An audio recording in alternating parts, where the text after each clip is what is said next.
Like, listen, like, I don't like Stanley.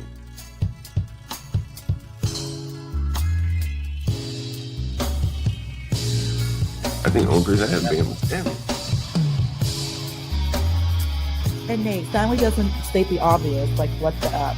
He spews talking points. Yes, he does. Yes, he does. The nature of American culture, it's a white people problem. Okay. I literally said they need to understand you gotta let these people bother you like that. If they want to beef with you, it's called Stanley versus the world. And just assume their character by stereotype? I think people do that every day. Okay, I didn't ask you. What do I think it's okay?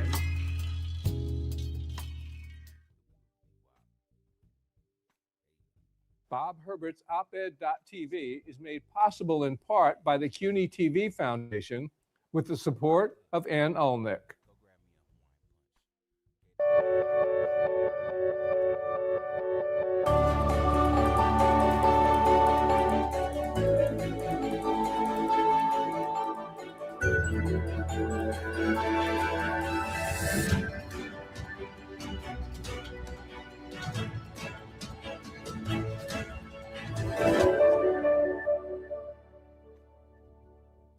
Hi, I'm Bob Herbert. Welcome to OpEd.tv. When did liberal become a dirty word? I remember when American citizens and politicians were proud to describe themselves as liberal. Now, an awful lot of liberals seem ashamed of it, substituting terms like progressive. Conservatives and right-wingers make the word sound like a slur. What is a liberal anyway? And how has the meaning of that word evolved over decades and even centuries? We'll talk about this with my guest, Helena Rosenblatt, who has written a fascinating new book, The Lost History of Liberalism, From Ancient Rome to the 21st Century. Welcome. Thank you. I should mention that you are a history professor here at the City University Graduate Center as well. Right. Is that correct? That's right. Great. So let's set the stage for our discussion here. You can tell us, why write a history of liberalism now? What were you hoping to achieve with this book? Well, of course, it's very relevant today, my topic. I've noticed. Yes, but I have to say that I started it several years ago, so I didn't realize just how relevant, and I got kind of lucky there because it does shed light on today. But when I started, I had done work in political thought before. I had always been fascinated by liberal thinkers. I wrote my dissertation on Jean-Jacques Rousseau. Right. I wrote another book on Benjamin Constant, and when I was working, Benjamin Constant is now recognized as one of the founders. And what I noticed when I did this work is, first of all, there was no sort of major history of liberalism with the kind of sweep that I take in my book. So I thought one was necessary. And then I was noticing that people are quite anachronistic when they talk about liberalism. So people come up with their own definition, really, of liberalism. You'll notice if you start looking in books and books that defend liberalism, books that attack liberalism, many people begin by saying, oh, it's a very slippery concept. It's very difficult to define. But I think it means this. And then, which I thought was kind of curious, because you arrive with a personal definition. I mean, there's overlaps between what people say, of course. But then they say, and then they will mention things in the past or thinkers of the past, and they'll kind of cherry pick and they'll decide, they'll find concepts and principles that add up to their own personal view of liberalism. And I said, this is crazy. We're projecting on the past what we think in the present. So as a historian who really loves history, I thought, I'm going to untangle this, unravel this, and go back and say. And ask the question: what did liberals themselves mean when they called themselves liberal? At the time. Yeah, right. What was the first liberal party? When was it formed? What did it stand for? And when was the word liberalism coined and the concept theorized? And what did those people mean by the word? So we can't go all the way back, because I wish we did have more time. But let's go back to the early stages of the modern era and the origins of modern liberalism in France, and of all places, Germany, right? Right. Talk a little bit about how that occurred. Well, that's the funny thing, because a lot of people, part of this method that I took, I mean, the method actually led me to these very interesting discoveries, because most of us think of liberalism as Anglo-American tradition, right? And I think what I show in this book is that that's actually a very recent idea. And we can talk about that. But yes, it originated in France, of all places. That's also a place that today people don't recognize that there is a French liberal tradition. They're starting to recognize it now, but very late, for all sorts of recent 20th century reasons. So yes, it was something that the word was coined in the wake of the French Revolution. And it meant basically the principles of the French Revolution that people wanted to save, that these people that started to call themselves liberal in the political sense thought were achievements of the revolution, such as civic equality, constitutional and representative government, rule of law, and some basic freedoms, among which freedom of the press and freedom of religion were most important. Those were always important liberal concepts. Those were always core liberal concepts. And it's interesting because, of course, they do talk about property rights, the first liberals, but it's not what they emphasize. There was this whole economic aspect that you've written about, and it were the liberal concept of free market.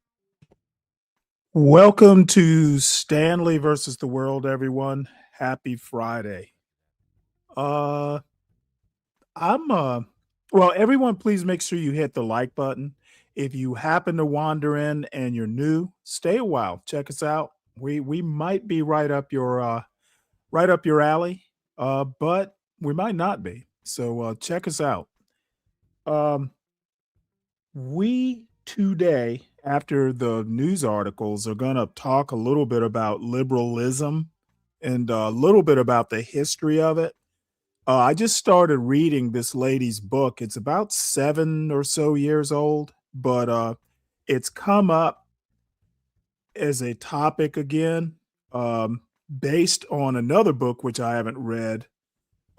It's kind of complicated, but I figured, you know what? The way we use conservative and liberal in the United States is different than other parts of the West. To be honest, American conservatives are actually to the right of what a classical conservative is. Progressives aren't necessarily liberals. As a matter of fact, more than likely they're not. And I just figured I've always kind of known, what a conservative and what a liberal is. But I needed a refresher course because, for me personally, I don't really fit in to any particular camp.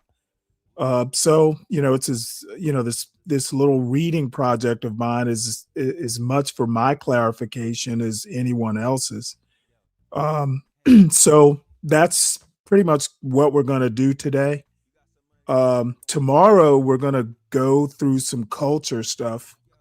I've already pretty much got it set up. Not exactly sure what time the show is going to start tomorrow because I have family coming in and stuff like that. So I have it scheduled for around 3 or 3:30 tomorrow afternoon. Not sure if that time is going to hold. We'll see. Might even be as late as tomorrow early evening. So let's see, what else do we have here? The Sovereign Beer Fund is definitely open for this weekend. Support the show by supporting the host. We do have a couple sponsors for tomorrow's show. Deacon Dave and SKC, please join them in supporting the show. I actually have PayPal now. So for the folks who don't have access to Cash App, your opportunity to support the show is now here. So join us. So let's start this video back up and excuse me, we'll go from there. Market economics and that sort of thing. Talk about how that originated and how it evolved and the diversions that subsequently occurred. Right, right. So, as I said, many early liberals, the very, very first one, like somebody like Benjamin Constant, did speak about laissez-faire, but he also spoke about other things. He said that property was a social right, something, not something that you brought into the social contract, if you will, but Right. something that was kind of created by the social contract. And so liberals over time, when they started to see the problems caused by industrial revolution, started to focus more on the economy and more on what they could do to help all the poverty that they were seeing around them. I mean, and it's not that there wasn't poverty before, but it became very, very visible, and the polarization of wealth, huge as caused by the Industrial Revolution. So at that point, many liberals became receptive to these German ideas. You were mentioning Germany had a very important influence on liberalism, which is really not part of the books right now. Right. Again, we think of Germany as having an illiberal tradition. I was just going to say, you'll think just the opposite. A lot of people. But these new political economists who actually started looking at the facts and calling the earlier economists abstract and out of touch with reality, drawing graphs and so on that don't correspond to reality, these German thinkers at mid-century and towards the end said, look, we got to look at the data. We got to collect the data and look at really what's happening. And people are not rising out of poverty. Free markets is a myth, and people are sunk in poverty and they can't get out. And so government needs to intervene to help them. And these German writings were translated and published in journals in England and in France, eventually coming to America as well. And so what they started talking about in England and in France was a new liberalism, a liberalism more focused on economic issues and actually reaching out to the poor. Right. Now, I believe that as a reaction to this new liberalism, a group of thinkers who also called themselves liberals said, no, this is all wrong. This focus on the poor and government intervention and that sort of thing, this is all wrong. Right. We need to grow the economy. Right. And the best way to grow the economy is not to have the government intervene, but to get it out and have free markets. And they started to call themselves classical liberals, orthodox liberals. But this is a fallacy, because they started to read certain thinkers in this way. So Adam Smith, who had really nothing against government intervention in certain ways, becomes this extreme laissez-faire thinker. And they read these and call them, their predecessors. And other liberals, the new liberals that call themselves new liberals, said, but you're misreading Smith.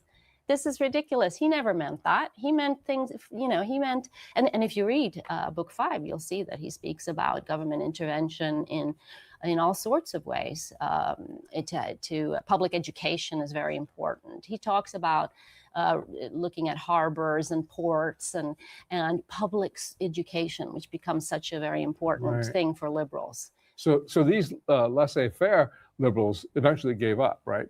Being liberal, gave up calling themselves liberals. Eventually, but I think also, as I show in my book, that it takes a very long time for them to give up. There's this constant tension between the liberals who believe in government intervention and these other ones. But I do believe, from what I've studied, is they're very vocal, but a minority group, the ones who are for extreme laissez-faire. Eventually they will take the name libertarian. They will give up. And there's literally a wonderful quote that I found from Herbert Hoover, who claimed considered himself a liberal. He considered himself a liberal until very late. And against FDR and the New Deal, people were saying, no, we're the real liberals. You're perverting it. And actually, Herbert Hoover at one point finally said, oh, okay then. You can have liberal. I give up. You perverted all or polluted the meaning of the word. Now, there are always going to be contradictions in any historical tradition, but liberalism's no exception.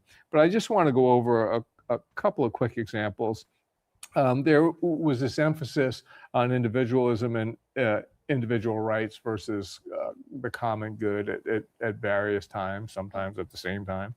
We mentioned laissez-faire economics versus government intervention to help the poor and other things.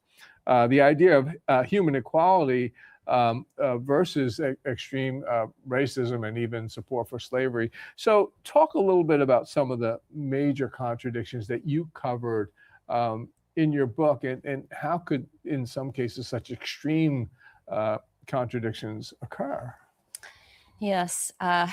So the story that I tell in this book is not always, a happy one, because these liberals, we like to think of them as not perfect, but very good, and in many ways they were. But there were contradictions, Right. and they were called on them. One was sexism. Right. They did not believe, most did not believe in granting women the vote, even, for all sorts of reasons we can go into. Many of them were racist, and many of them were... Including supporting eugenics. Exactly. Yeah. That's a really horrible episode. Yeah. And actually, it's very peculiar, because one thing that I think I show in my book is the commitment really to the common good. Mm-hmm. That liberals, this has been downplayed, today we think of liberalism as being really all about individual rights, or mostly that's a core principle. When we were talking about Right. Core principles of liberalism today, even though there's all this disagreement among people writing about it today, or confusions, and they say it's a slippery concept and all that, most people agree that it's about individual rights. But at the time, early liberals spoke about morals and the common good and patriotism just as much, if not more. And that's where one of the contradictions comes in, because this focus on the common good could lead them to some very strange positions, and some really abhorrent ones, Right. because they started to think that some people, and this is late 19th century, were unfit. And within this category, they could put people who had epilepsy, for example, criminals, people who were unfit to work, and things like this. Right. And horrible things came out of it. I mean, we know about Woodrow Wilson and his... Very racist, and reinstituted segregation within the confines of the federal government. Yeah. Yeah, and he wrote into law forced sterilization Right. in New Jersey when he was governor there. So there is this side. But I have to say, too, that they were not alone. Liberals, we can Right. maybe, I mean, putting it into context, yes, this is very disappointing, and some will say hypocritical, awful, and of course it was. But many people, not just liberals, were for this. So without defending it, it was the zeitgeist. Right. Yeah.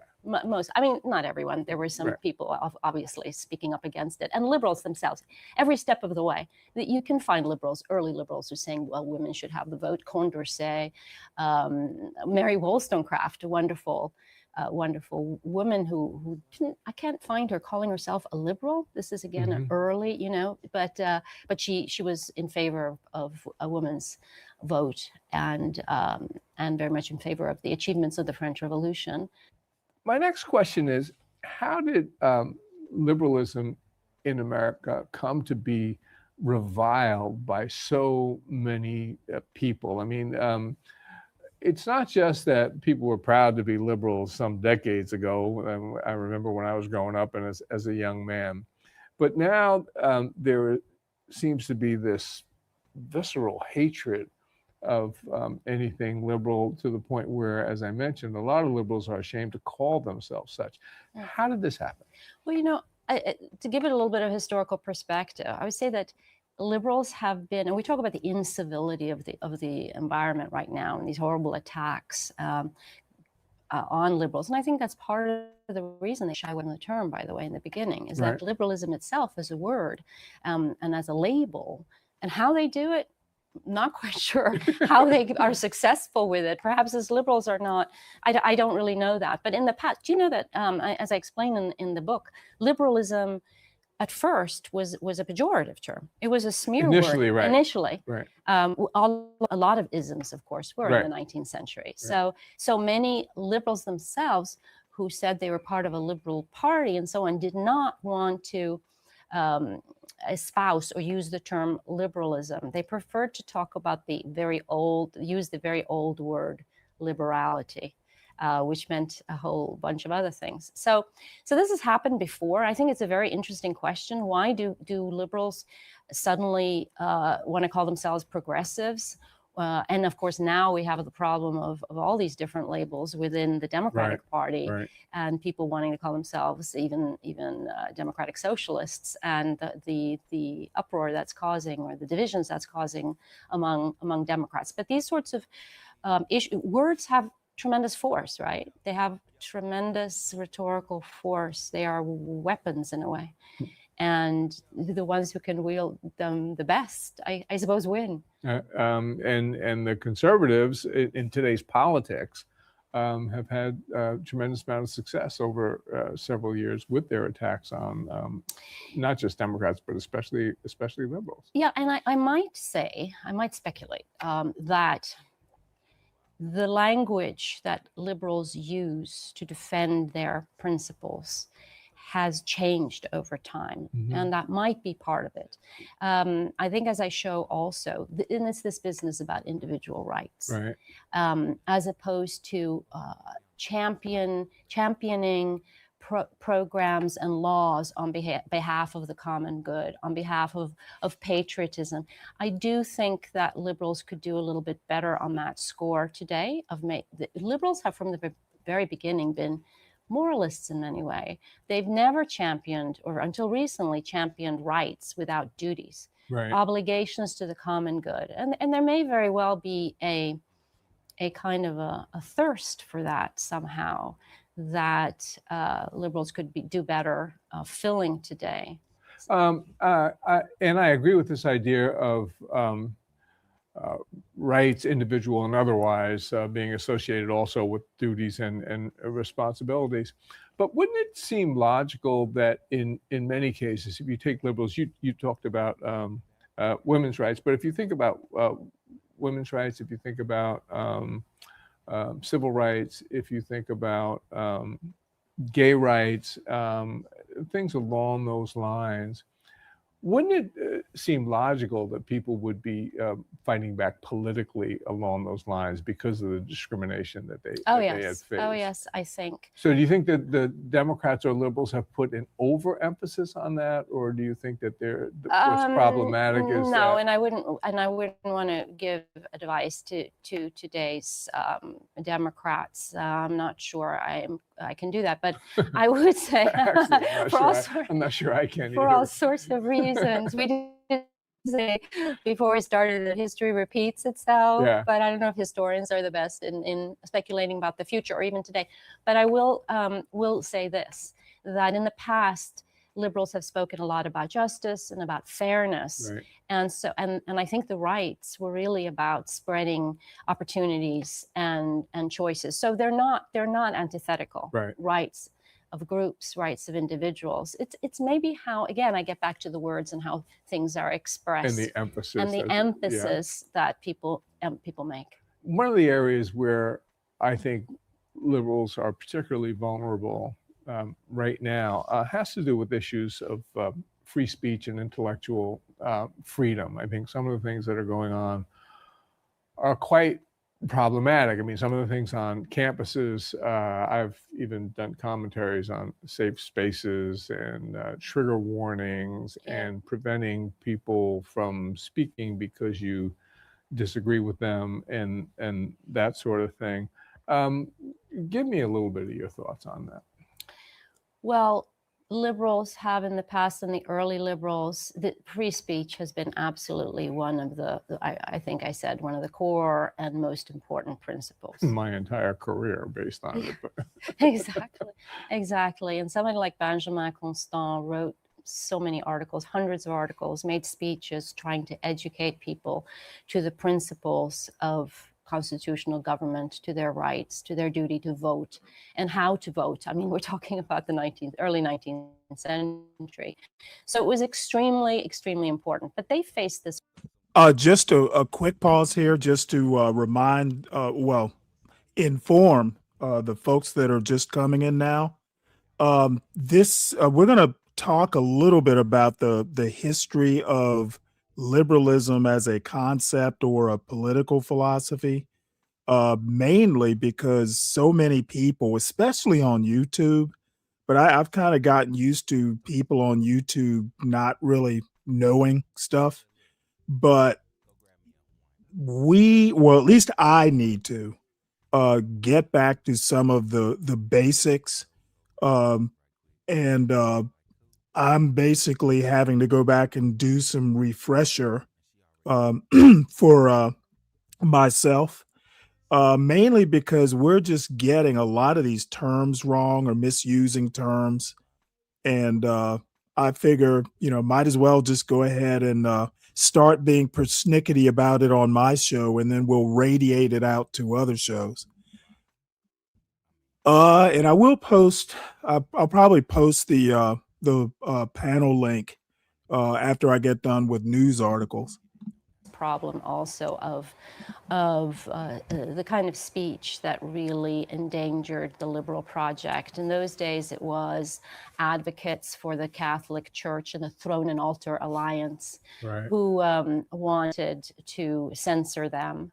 And they themselves then, in return, at moments in history, there were liberals who also favored censorship, because they felt it was going to overturn the system, basically. And so there's another contradiction. And some of them spoke about can we tolerate the intolerant? Right. So this was a problem way back then, and it's a tricky balance. And somebody like Benjamin Constant also a few times. I keep coming back to him because he has been relatively neglected. Mm-hmm. People in the Anglo-American tradition keep speaking about John Locke, for example. Right, but you make it clear in your book the importance that the place that he has and the importance he holds almost in the entire history of liberalism. Yes. And you keep going back Yes. to him. One of the things, we're running out of time, but I wanted to touch on this. One of the things that resonated powerfully with me, because I think it has to do with what's going on in the U.S. today, is a warning that was issued back in the 19th century by the British Prime Minister William Gladstone. And he said the most dangerous threat facing England at that time came not from the lower classes, but from the selfishness of the upper classes. And that danger was the likelihood of plutocracy. Yes. And isn't that really what we're facing now? And do you have any thoughts about that? Yes. Well, these liberal, he was accused of demagoguery by the upper classes at the time, and we're not too pleased with his rhetoric in this. No, but liberals from the very beginning have been very much for raising the level, for, again, morals, for educating people about their rights and about their duties and about what a privilege it was to vote, and they should get out the vote. And they felt that elites, in those days, England was not a democracy, right. and so they felt there was a certain responsibility of the upper classes and the middle classes, those with a vote, those with education, those with property. And we haven't had a chance to talk about the liberal view of democracy, but they were worried about democracy for all sorts of reasons, and the lack of education. But they felt it a responsibility to raise up the level. I wish we had more time. Helena Rosenblatt, thank you for coming in. The book is The Lost History of Liberalism from Ancient Rome to the 21st Century. Thank you. We'll be back in a moment with a final word.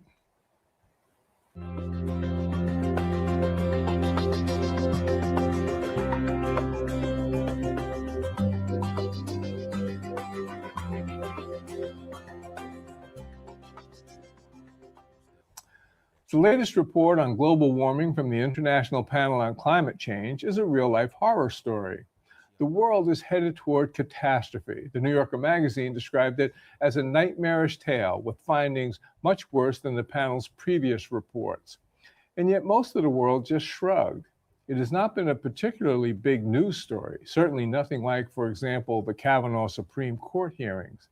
And yet we are in the throes of a planetary warming that, if unchecked and all evidence is that it will go unchecked, will cause the extinction of thousands of species, will wipe out some entire island nations, and will cause widespread drought, famine, and increases in tropical diseases. It will undoubtedly result in the loss of frightening numbers of human lives. As one leading climate change expert told The New Yorker, you have to think in terms of the survival of human society. All right. Well, the goal of industrial nations. I think Helen is done. So we're going to actually see her. She talks to Ezra Klein, I think about a week ago. So we will revisit her very soon. So we will run through some news articles here. And as near as I can tell, this probably won't be that long a show. But I say that often and winds up going longer. So I don't intend for it to. So U.S. and Iran exchanged fire near the Strait of Hormuz. Trump says ceasefire still holds. This is from last night.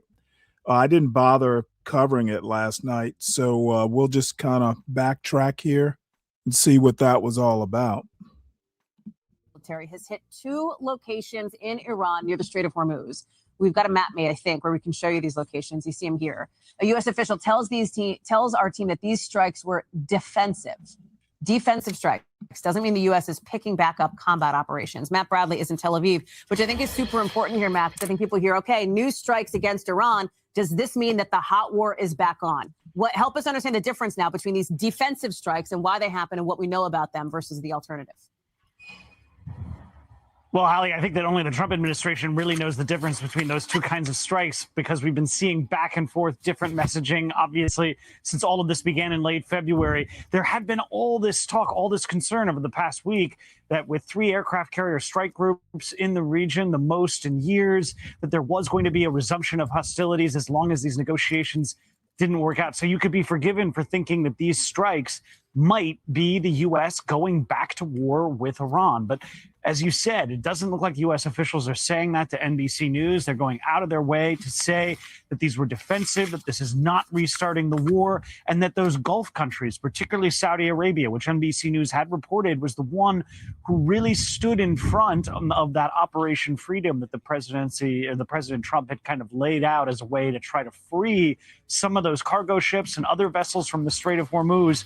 The president went back on that, and it looks like from what we're hearing now from U.S. officials and from other reporters who have been talking to U.S. officials like Fox News, who broke this story just a moment ago, that they're seeing that this is not going to be restarting the war, and that this is basically possibly part of that pressure by those Gulf countries, by American allies in the region who are now very much in the crosshairs of the Iranians, and that this strike might have been retaliation for those Iranian attacks against some of those Gulf states over the past week. Again, surprising everybody and really bringing the situation back to the edge of real war. But we're hearing no casualties, no injuries, no dead. And this is the Iranians speaking. So it does look as though this could pass maybe without any real offensive back. And I should note, Matt, as you were speaking, we got a note, and I know that's when you're looking at the camera, you're not looking at your phone, but our Courtney Kuby, our Pentagon correspondent, says that a U.S. official says that the U.S. military strikes there were in response to an Iranian attack on U.S. ships, Matt. So a little bit more context on that there, to your point about the back and forth here. Matt, thank you for scrambling for us tonight with these late-breaking developments on the war. Appreciate that. Well, as I said yesterday, Iran seems pretty resilient. I did talk yesterday. They've got like several months worth of drones and cruise missiles of some sort. So this ain't over till it's over. And from what I've heard, there may be something in the works to settle it. I think they extended the ceasefire a little bit, but the bottom line is Iran has pretty much stood toe to toe. They fired on U.S. warships, which is like, wow, that's some chutzpah I'm sure that's an inappropriate term when you're talking about an Islamic republic, but what the hell? All right. U.S. Trade Court rules against Trump's 10% global tariffs. Well, it looks like it's not going to be as easy as Donald Trump thought it was to do some sort of tariffs. On Thursday, the U.S. Court of International Trade ruled against President Donald Trump's 10% global tariffs, finding them unjustified under a 1974 trade law. President Trump invoked Section 122 of the Trade Act of 1974 on February 24th, citing authority to correct balance of payments deficits to avert dollar depreciation. Judges ruled the administration lacked sufficient justification under the law following the Supreme Court's invalidation of prior tariffs earlier this year. The ruling requires the administration to stop collecting the 10% duties from plaintiffs and issue refunds with payments expected to start next week. Though the 2-1 vote included a dissenting judge who argued victory was premature, the decision constrains the executive branch's tariff enacting capacity going forward. So I don't know if there's an option to appeal this to the Supreme Court, but either way, I think this is dead in the water. So Trump's probably going to have to go back to the drawing board. Yeah, these guys, they're not doing well with these tariffs now, are they? Tut, tut, tut. So let's see. Oh, this is a good one. Speaking of the Trump administration's hapless performance in court, judge conditionally agrees to cancel Comey appearance in Trump threat case. Okay, so as we know, or most of us know, that Trump's Justice Department successfully got an indictment over that 8647 seashell picture, which is gonna go nowhere. So this is how seriously the judge is taking it. Comey doesn't even have to appear in court. I don't think that this is going to go very far. This is just hilarious. But let's see if this video sheds any light. Oops. Former FBI Director James Comey made his initial appearance inside a federal courthouse in Virginia Wednesday, accused of making a threat against the president. Prosecutors argue this 2025 Instagram post of a seashell formation spelling out 8647 is a threat to kill President Trump, who was asked about the charges Wednesday. If anybody knows anything about crime, they know 86. You know what 86? It's a mob term for kill him. Comey denied wrongdoing. I'm still innocent. I'm still not afraid. Here on Capitol Hill, lawmakers are divided largely along party lines over this latest indictment of James Comey. The president and this administration is using the federal government to go after their political enemies. Democrats like Ohio's Greg Landsman blasted the indictment. So you don't think Comey was threatening the president? With the seashells? No, it's seashells. It's absurd. Pennsylvania Republican Dan Muser told News Nation he believes Comey's photo could be interpreted as a threat. When the former FBI director writes in the sand 8647, which means kill the 47th president, that's concerning. But Texas Republican Troy Nehls admitted it's a stretch. It's a stretch, in my humble opinion. If you're going to indict, we'll find a way to convict. And I don't know if you get a jury to do it. Comey is expected to appear in court in North Carolina, where the charges were filed, at a later time. Oh boy. She sells seashells by the seashore. That's going to be the defense. And, thanks for staying with us. And it should work. Blake Matthews. Taking a look at So immigrants are giving up their cases and leaving the U.S. in soaring numbers. You know what? That's probably a good decision on their part. It's not going to get better anytime soon. And I probably should have made that decision a bit earlier. Says here, people facing the prospect of prolonged ICE detention are increasingly abandoning their claims for humanitarian protection and agreeing to depart voluntarily. Yep, it is going according to plan. And score one for the bad guys. Let's see. Bobby, this one's dedicated to you. In huge blow to Democrats, Virginia court strikes down House map. So from what I can understand, somehow or another, there's something in the Virginia Constitution. The High Court in Virginia is basically saying that there was some procedure that was violated with this referendum. So they're just going to invalidate it. So it's not too clear what happens after this. As of now, I guess nothing. So stay tuned. I'm not going to get too knee deep into it because there are not a whole lot of details other than there was something wrong with the referendum. And by the way, Bobby, it doesn't affect who is currently in office right now.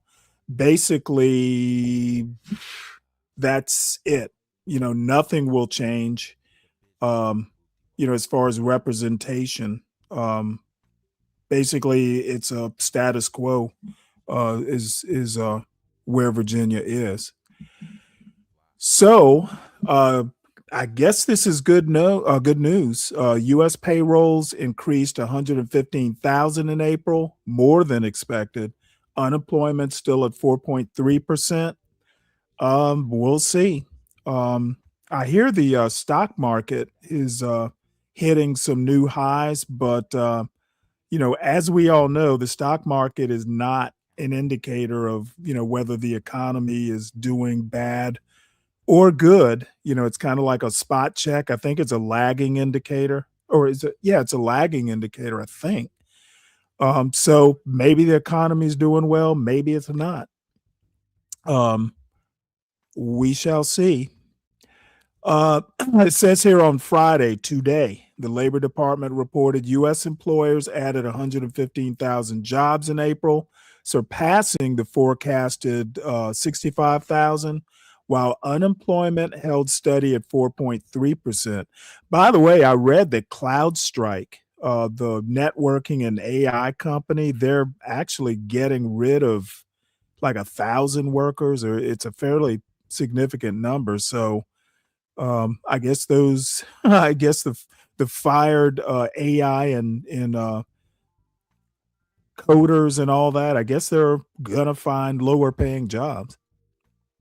April's growth ends an unusual 11-month stretch of alternating gains and losses. Though revised data shows February and March employment was 16,000 jobs lower than originally reported. Roughly 1 in 4 companies cited artificial intelligence as the reason for layoffs, while employers increasingly rely on healthcare to drive economic growth. That's kind of scary. Middle East conflict and elevated energy prices weigh on employers' hiring decisions, with economist Elizabeth Renter, good name for an economist, senior economist at NerdWallet, noting businesses remain reluctant to expand without certainty. Traders currently see an over 90% chance that the Federal Reserve will hold interest rates steady in mid-June as the labor market requires fewer new jobs to maintain stable unemployment. Interesting.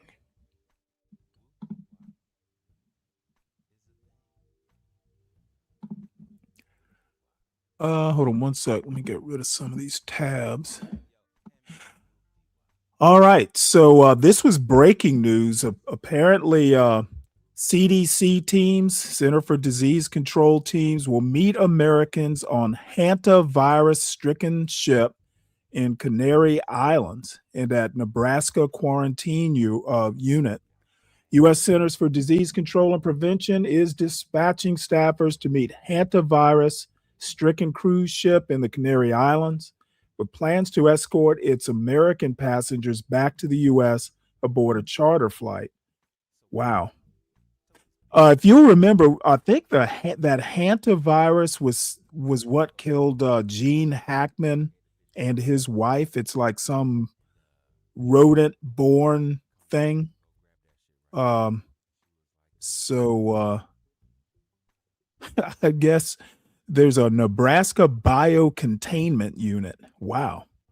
So Nebraska is home to the National Quarantine Unit, a federally funded quarantine facility. Wow. So that is that.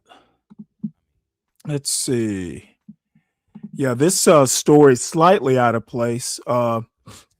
This caught my eye. Why young and old men are leaving the labor force at record rates. First I've heard of this, but let's see. Let's have the auto reader read it. Why not?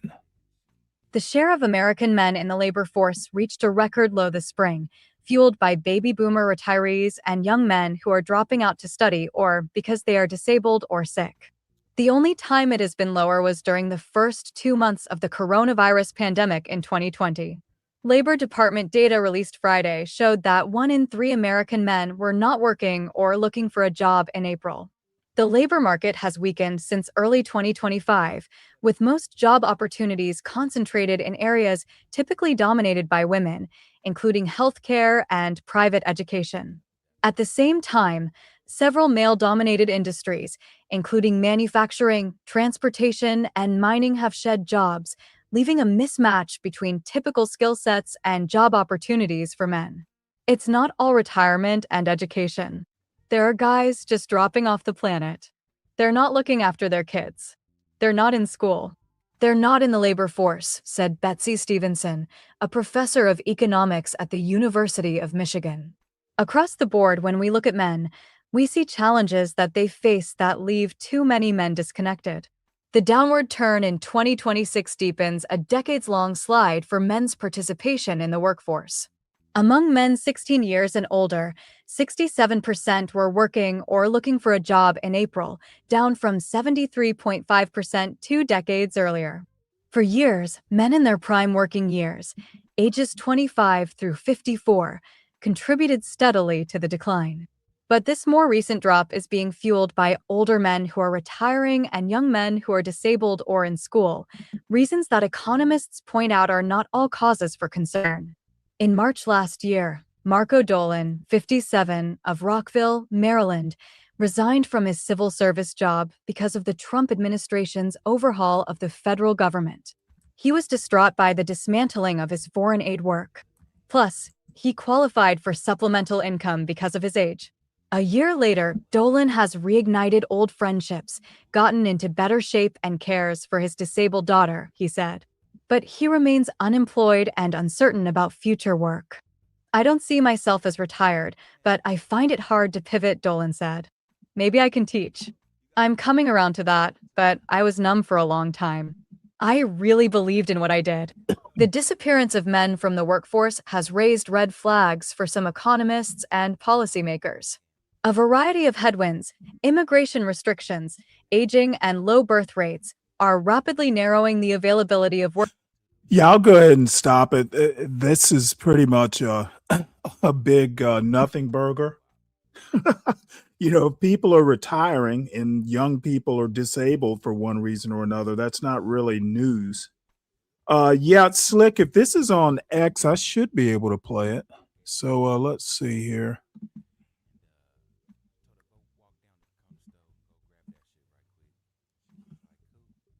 Let's see. Yep. So let's check it out. Are you familiar with the hantavirus as your mother? Oh, that's right. Hey, that's Robert Mandan.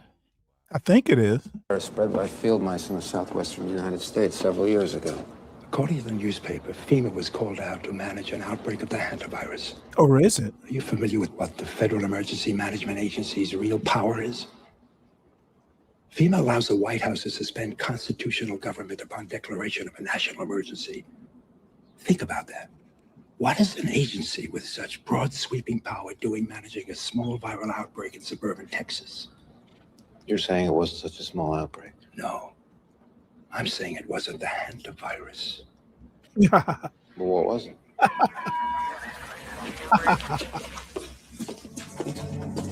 What was it? When we were young men in the military, your father and I were recruited for a project. They told us it was biological warfare or a virus. What killed those men? What killed them, I won't even write about. We have no context for what killed those men, or any appreciation of the scale at which it'll be unleashed in the future. A plague? A plague to end all plagues, Agent Mulder. A silent weapon for a quiet war. The systematic release of an indiscriminate organism for which the men who will bring it on still have no cure. They've been working on this for 50 years. While the rest of the world have been fighting crooks and commies, these men have been secretly negotiating a planned Armageddon. Negotiating with whom? I think you know. You know, it's funny. I really never watched, I don't think I've ever watched an episode of the X-Files. It just wasn't my cup of tea, I guess.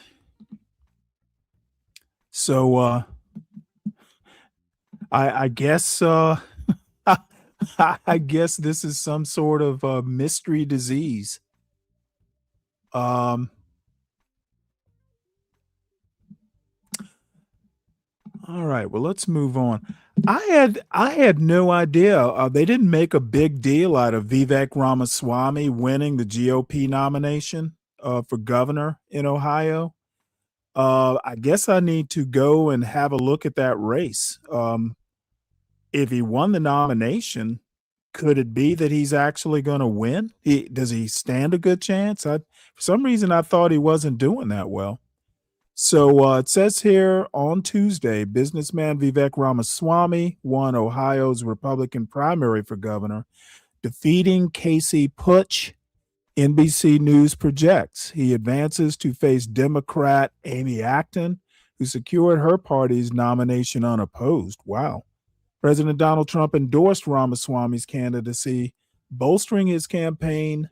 The candidate previously worked with Elon Musk on a Department of Government Efficiency initiative before resigning ahead of the 2025 inauguration to focus on his gubernatorial run. That's not why he resigned. He resigned because he pissed a bunch of people off telling the truth, and there can be only one. And that was going to be Elon Musk.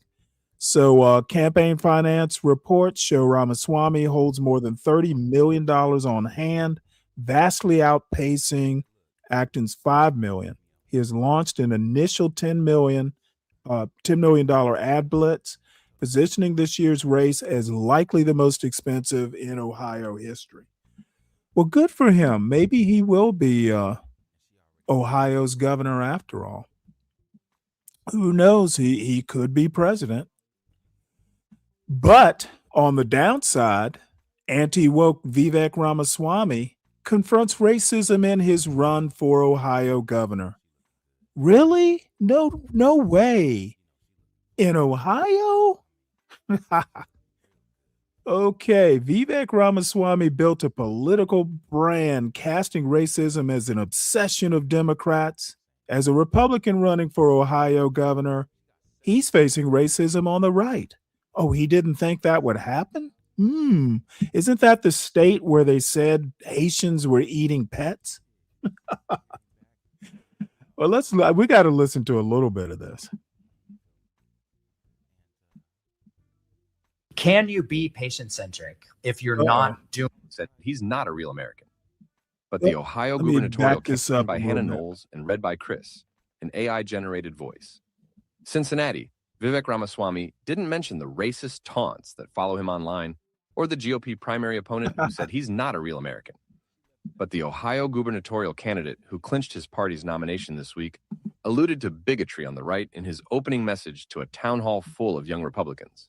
Ramaswamy, a Hindu son of Indian immigrants, warned the crowd against adopting the same victim mentality that he said had afflicted the left. The number one factor that determines whether you achieve your goals in life is actually you, he said at the May 1st event. It's not the Jews, Ramaswamy added. It's not the white people. It's not the patriarchy. It's not the black people. It's not the foreigners. Oh, okay. It was a striking message from a candidate who has long cast racism as an obsession of Democrats and has more recently confronted it on the right. After building his political career denouncing wokeness on the left, at one point dismissing the myth of white supremacy during his 2024 presidential campaign, he is trying to steer his party away from the extremist fringes that have flared up in his own race. Ramaswamy, 40, won the GOP nomination easily Tuesday, but an obscure primary opponent, Casey Putsch, secured about 18% of the vote while assailing third worlders, invoking blood and soil language used by Nazis, and attacking Ramaswamy as an Indian boy who cosplays an American. Many Republicans dismiss people like Putsch as online agitators who are best ignored, but some are still unnerved by the traction they have gotten despite their embrace of open bigotry. The ugliness has made the Ohio governor's race one front in a broader GOP debate over extremism and what to do about it, stoked by the rise of white supremacist influencer Nick Fuentes and other like-minded commentators. Some Republicans want to draw a harder line against them, and the racial resentments that others on the right have stoked to win elections and cultural influence. In an op-ed late last year in the New York Times, Ramaswamy raised alarms about the rise of groypers in Fuentes' mold, lamenting real reluctance from my former anti-woke peers to criticize the new identity politics on the right. But many Republicans are also wary of giving any attention to the right's most extreme figures. These people live off of the oxygen that we give them, said Alex Triantafilou, the chair of the Ohio Republican Party. Similar tensions are playing out in other races, most notably in Florida, where GOP gubernatorial candidate James Fishback calls his black opponent Representative Byron Donalds, Republican, Iran, and recently told a black critic that he should be lynched. Fishback is stuck in the single digits in public polling, but has still seized attention with his ability to draw an enthusiastic young crowd. Ramaswamy's opponents on the right say they aren't going away. Putsch cast his showing on Tuesday as a victory, noting that his campaign raised about $120,000, far less than Ramaswamy's, and lacked the institutional support of the GOP and President Donald Trump, who endorsed Ramaswamy early. It really doesn't matter if we're fringe, said Joel Webon, a Christian nationalist pastor with more than 100,000 followers on X, who joined Putsch in Ohio this past weekend for a conference. Yeah, I'm going to go ahead and end it there. Look, bottom line is I would actually be happy to see Ramaswamy be governor of Ohio. I'm actually interested in how he would govern. I'm not a big Ramaswamy fan. However, that one X post that he did kind of ameliorated, my viewpoint about him. Let me show it to you because it caught my attention to the point to where I actually saved I actually saved the X post. This is what he wrote.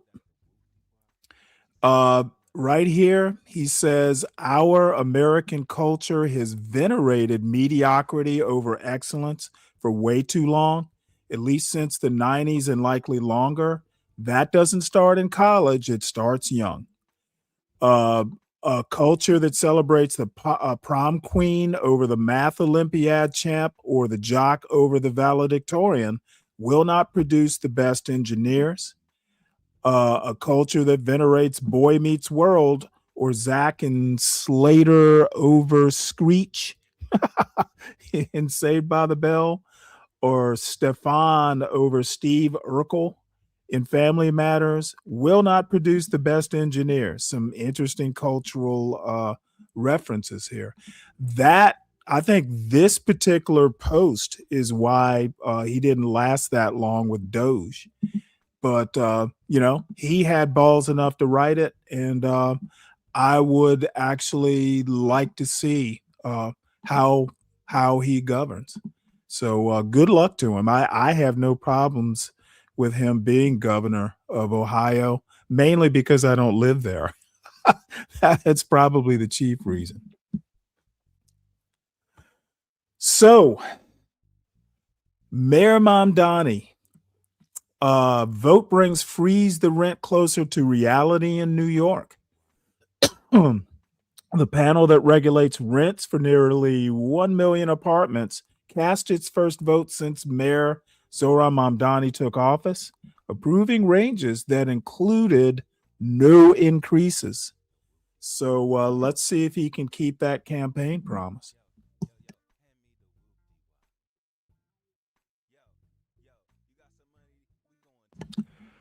All right, let's see. The Utah, no, I did not, Imperious.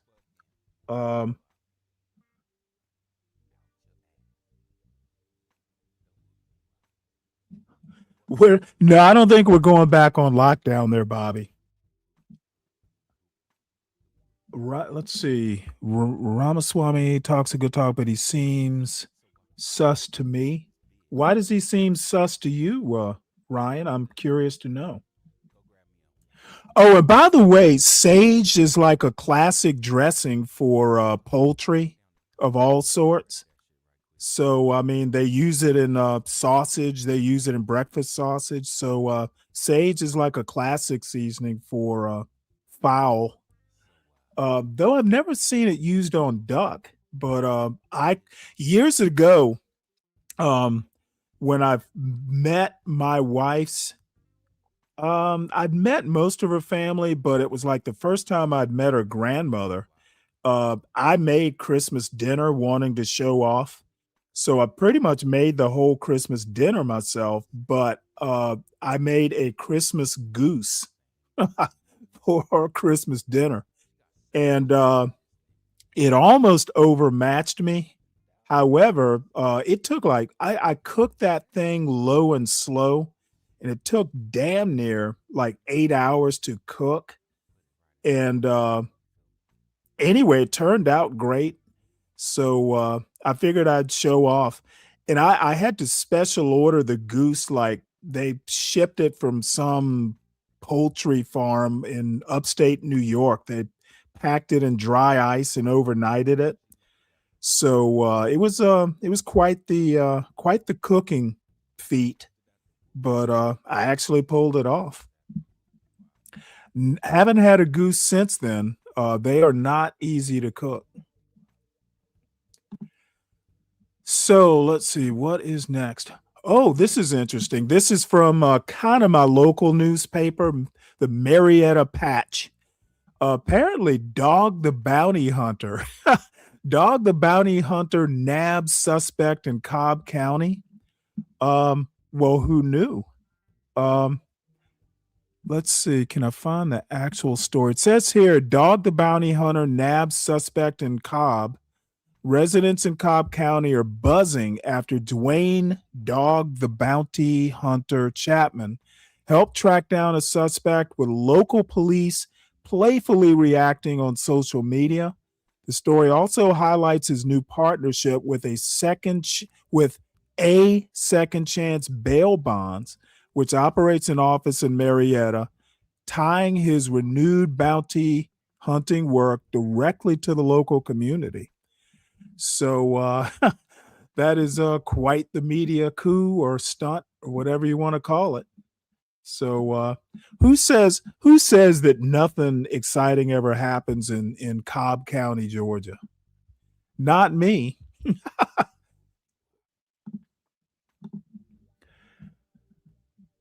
Let's see. What's up, CKJ3? What's up, Mariah? Let's see. She was the judge who forced the one dim district for 26. She resigned. She was banging the attorney she ruled for. Drop the link for that. Imperious?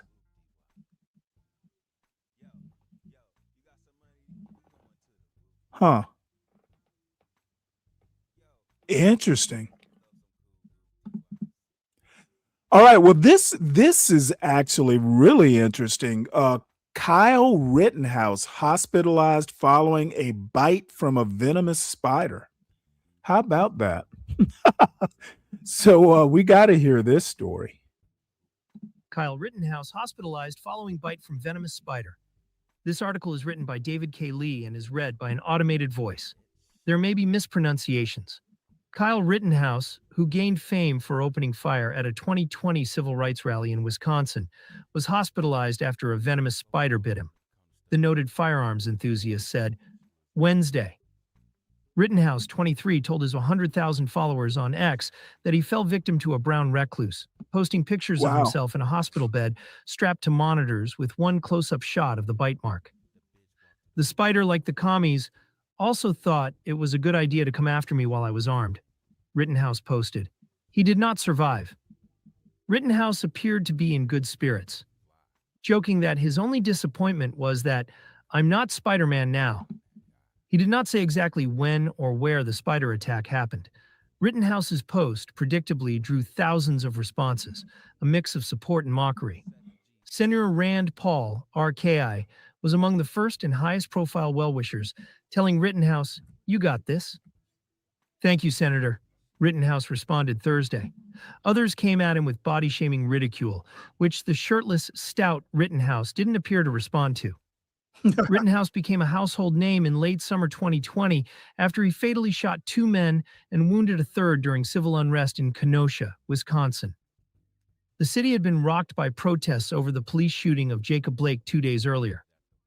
Rittenhouse, then a 17-year-old resident of Antioch, Illinois, went to Kenosha with an AR-15-style rifle and first aid supplies, saying he was there to protect property and render any medical care. He ended up killing Joseph Rosenbaum and Anthony Huber and wounding paramedic Gage Grosskreutz during the melee. Rittenhouse, who testified in his own defense, claimed he was acting in self-defense. All right. Well, we don't need to hear hear on all 5 charges that. connected We to know the all shooting. that. So it's just a curiosity. You know, I'm sure he will survive the brown recluse. I have heard that people occasionally, like get fingers and stuff like that amputated. They can be a bit of a problem. So this is the story that Imperious just talked about. A judge who gave Democrats a district or something, or approved of it, has to resign because she had an affair with the attorney she decided for.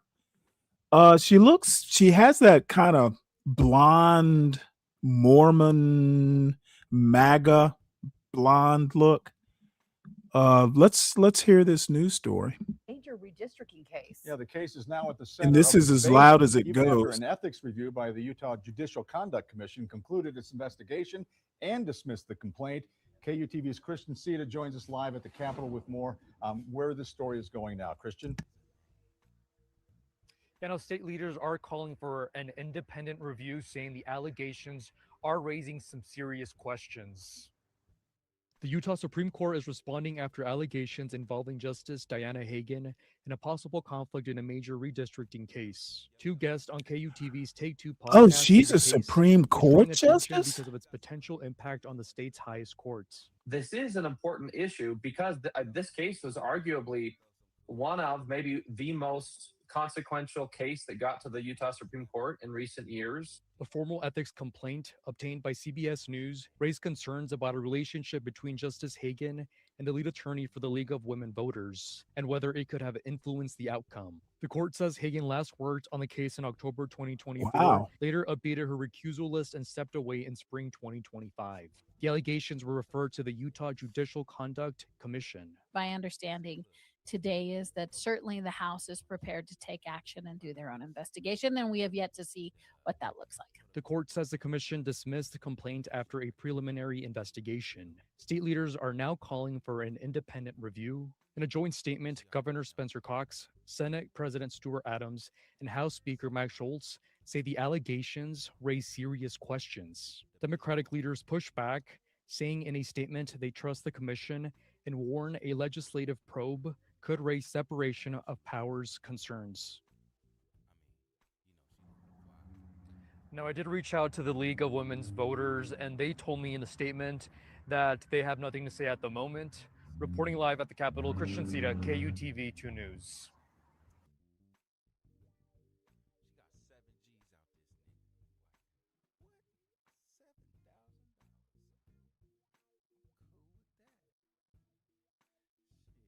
Oh, sorry about that, folks. All right, well, wow, that is oddly disturbing.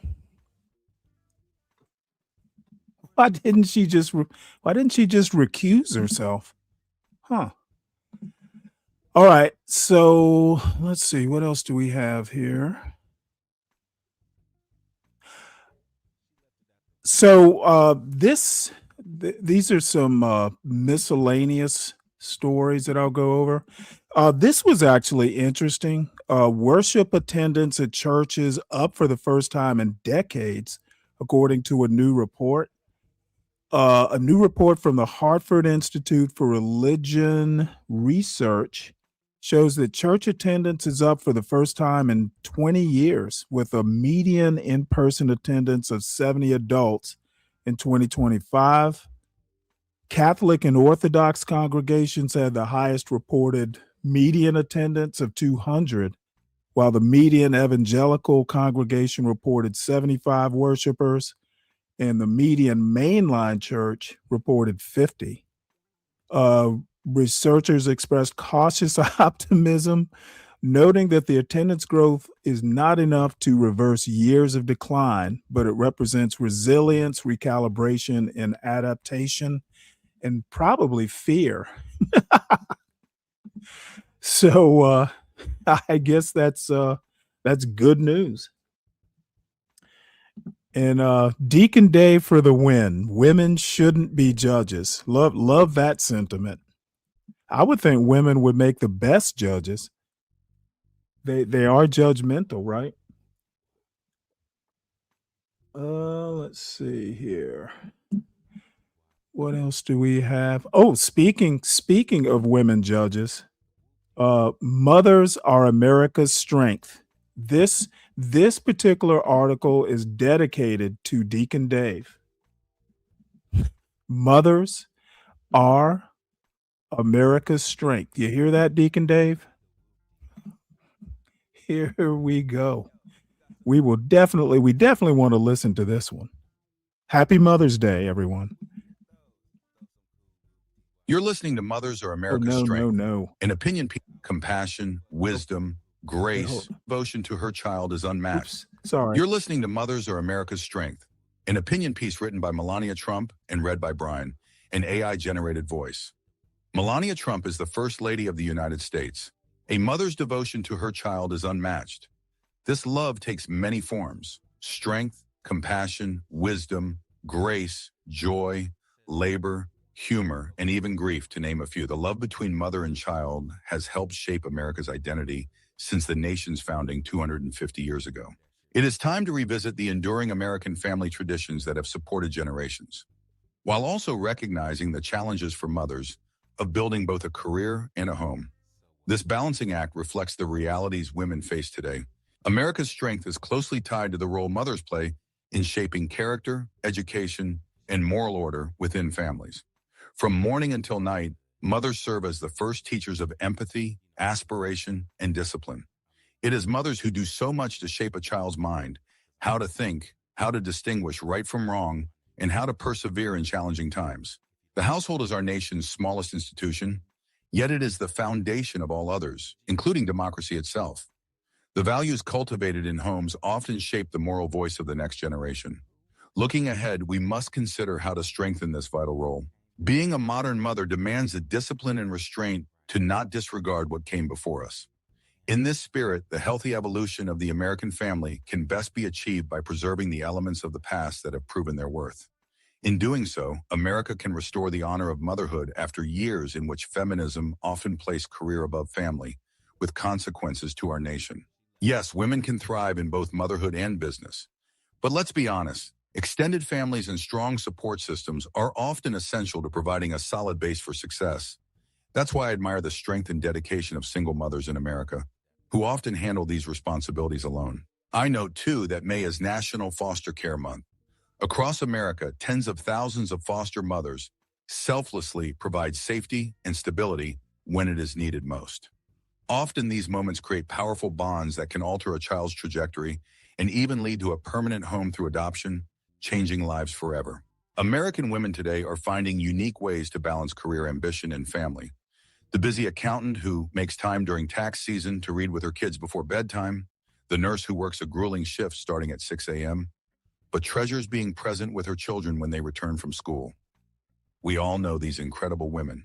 From these stories, we revisit a simple but enduring truth about being a mother. You make yourself available not just when it is convenient, but whenever your child needs you. This is the heartbeat of an everlasting connection between a mother and her child. Children's trust in their mothers grows over time, particularly when they know they are prioritized before everything, including work. This holds true not only in moments of need, but also in ordinary moments, when a child wishes to talk, laugh, or simply be together. In order to sustain this bond, a mother's self-care is essential. To be fully present for a child, mothers must occasionally take time to restore their own energy. Such care is not selfish, but an important part of caring for others. Through self-care, your devotion to your children and the rest of your family is more effective. This approach will enrich every aspect of your life, professional and personal. Make time for yourself while also welcoming challenges, learning new things, and discovering and building on your passions. I constantly challenge myself as First Lady to think beyond the traditional responsibilities of the East Wing. That has resulted in many new opportunities, including leading 4 reunifications. Wait, what East Wing? Didn't Trump demolish it? What is he talking about? Of Ukrainian and Russian children with their families, addressing the UN Security Council on achieving peace through education, and at the White House, launching Fostering the Future Together, a global effort to help children thrive through the safe and innovative use of technology. But family always comes first. Together, let's champion a new American model that restores the honor of motherhood by encouraging all women to lead boldly at work while also making family the cornerstone of our national future. I invite you to join me in prioritizing family as we shape a stronger America for the generations to come. When it comes to the big questions, who you ask All right. matters. Well, that was From breaking news. That was a well-written Mother's Day message from Melania Trump. I would think she'd be more concerned with fathers. But no thanks. But there's no accounting for taste. So let's see. We got one more miscellaneous story which caught my attention. This guy helped craft the 25th Amendment of the U.S. Constitution. It was never meant to oust a president, he says. What began as a safeguard for continuity of government has increasingly been referred to in discussions about removing a president from office. So I don't know which guy. I don't know which guy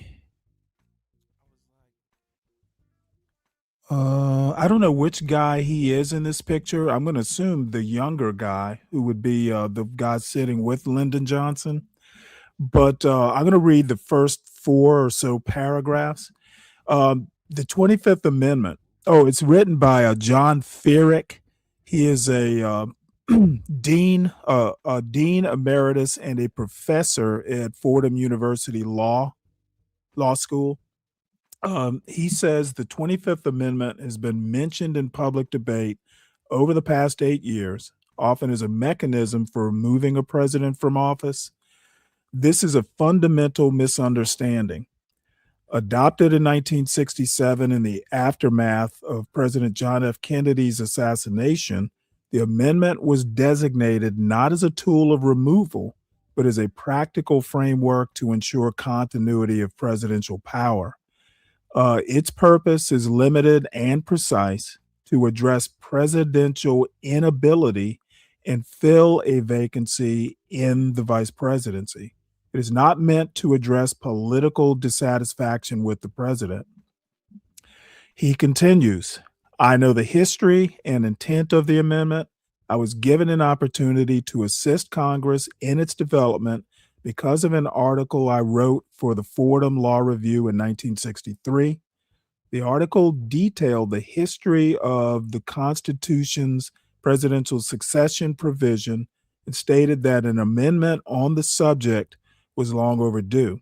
Invited by the American Bar Association and leaders of Congress to become involved in this reform, I ultimately helped in the crafting and ratification of the 25th Amendment and in its implementation. In the decades since, I've studied and written extensively on its meaning and legislative history. So this particular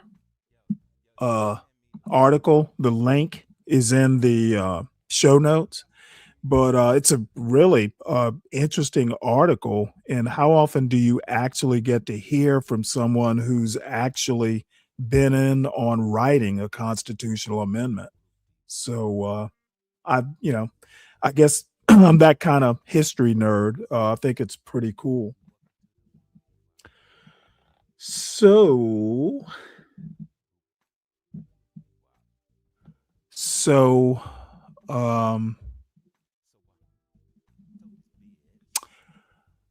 let's move on. We're going to hear again from Helen Rosenblatt, who is quickly becoming a favorite of mine, talking to Ezra Klein about, what do they call this? The book that changed how I think about liberalism. I happen to be reading her book right now. It's called The Lost History of Liberalism. So that's why I'm kind of heaping this on everybody. But I'm about 10% through the book. I started it yesterday. So far, it's pretty good reading.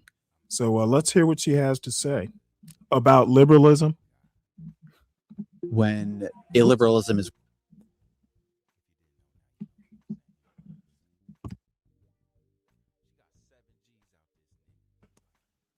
okay, so we'll go ahead and start here. And what's up, Moxie? So again, and I'm going to say it again. I started reading because, we throw around liberal and conservative and liberalism and conservatism. Is MAGA conservative? Are progressives, they're fighting with liberals. And, I've always pretty much had a good idea of what was what. But I figured, we talk about it so much, and I talk about it so much, that I probably need to do a refresher on some of this political philosophy, because I'm not trained in it. And, pretty much everything I know, I've had to just kind of do an autodidact sort of process in learning it. Luckily, I like this sort of stuff, so it's not, it's kind of a labor of love. But, when I get, because there's a book that, what's his name? There's a book by Sir Roger Scruton, on the history of conservatism that I'm going to read next. So there will be equal time. But we're going to start with the liberalism. So we live in this moment when illiberalism is winning, when illiberalism is in power. I don't think anybody really argues that. What has surprised me about it is how weak liberalism has felt in response. I'm a liberal. I'm a professional liberal, one involved in liberal politics. And I don't think at this moment I could tell you what liberalism's vision is, who its leaders are. In some way, I feel liberalism never really recovered from the Obama era, when it had this grand victory in electing America's first Black president, when it had this thoughtful, deliberate, and frankly quite popular liberal leader, and then it ended in Donald Trump twice. But Donald Trump is not working out. He is not making people want more of what he is. But if he's going to be beaten, if illiberal political forces are going to turn back, I think you're going to need a liberalism that is aspirational again, a liberalism that has moral imagination again, a liberalism that stands for more than not this. And so I've been on this sort of esoteric personal quest, reading all of these books in the liberal canon, reading all these histories of liberalism, trying to think through, like, what in this very, very long tradition is valuable for us right now. One of the books I came across in this search is called The Lost History of Liberalism. It's by the historian Helena Rosenblatt. One of the arguments it makes is that before we ever had this word liberalism, in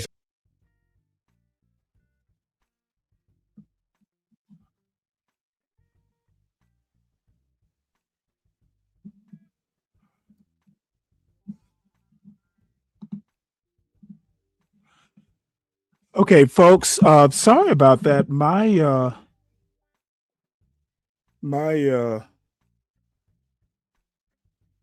what in the heck is going on here?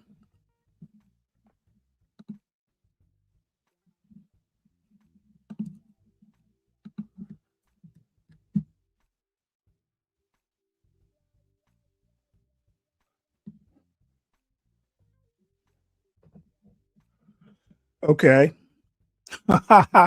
Well, let's see if it's working now. My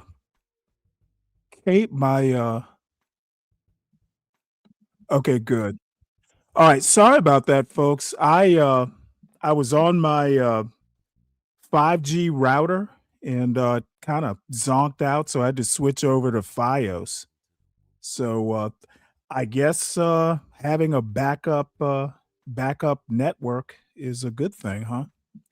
So let's try this again. And by the way, while I'm thinking about it, everybody, please make sure you have hit the like button. And if you are new to the channel, please make sure that you subscribe to the channel. By the way, support the show by supporting the host.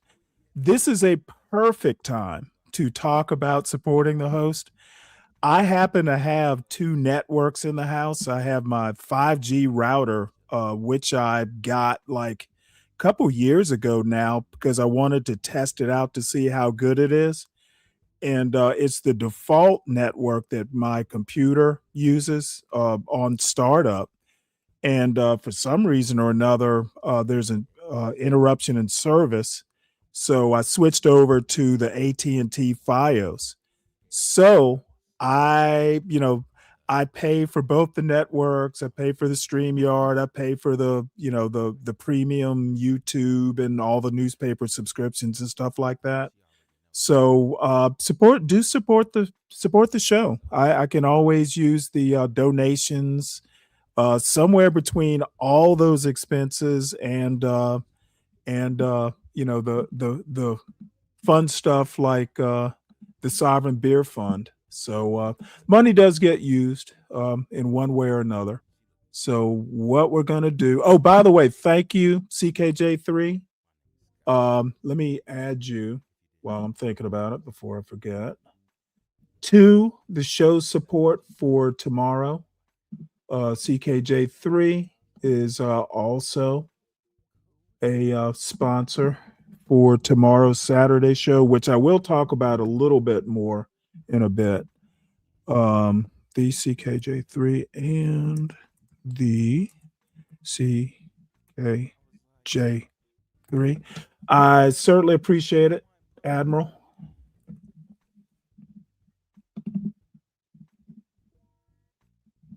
There we go. So thank you very much, show sponsors for tomorrow. By the way, I mentioned it earlier in the show, but we're going to be talking a little bit about some historical aspects of what we're calling Black culture.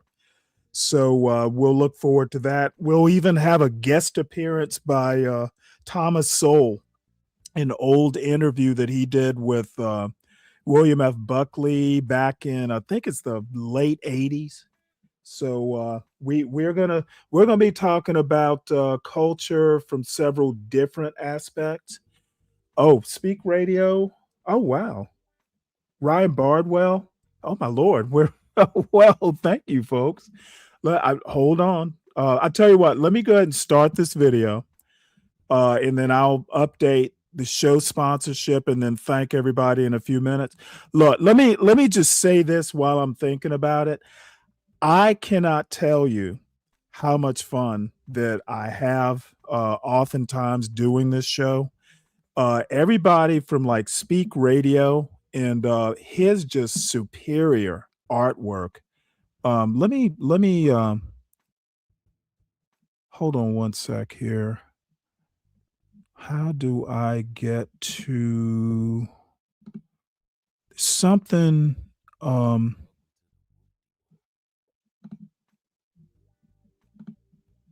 Oh, I know what. Oops.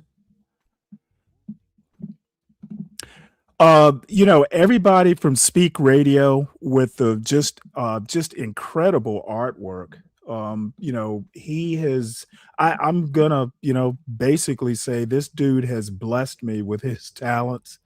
And then if you see today's thumbnail, that's some of his artwork as well. He is a master with these AI cartoon caricatures of me. This is actually one of my favorites right here. I haven't uploaded the thumbnail that's on the YouTube thumbnail. I haven't uploaded it to StreamYard. But, this is just, part of, let's just call them blessings. I've got, we don't have a whole bunch of subscribers, but the subscribers I have are just the finest out there, in my opinion. And I don't often take the time to, express my sincere appreciation for how you guys support me. So let me take the time to do it now. And I'm going to go ahead and start this video. And then I'll update the support banner for tomorrow. Oops. Hold on one sec. What have I done? Uh-oh. There we go. All right. So let's go from here. Is a complete answer to what ails liberalism, but I do think it's one piece of the puzzle. I found it exciting. I think it's one place to begin an inquiry you're going to hear a lot more of on the show over the next year. Helena Rosenblatt is a professor at the CUNY Graduate Center. She's the author of Liberal Values, Benjamin Constant, and the Politics of Religion, as well as the aforementioned The Lost History of Liberalism, which I highly recommend. As always, my email, ezrakleinshow@nytimes.com.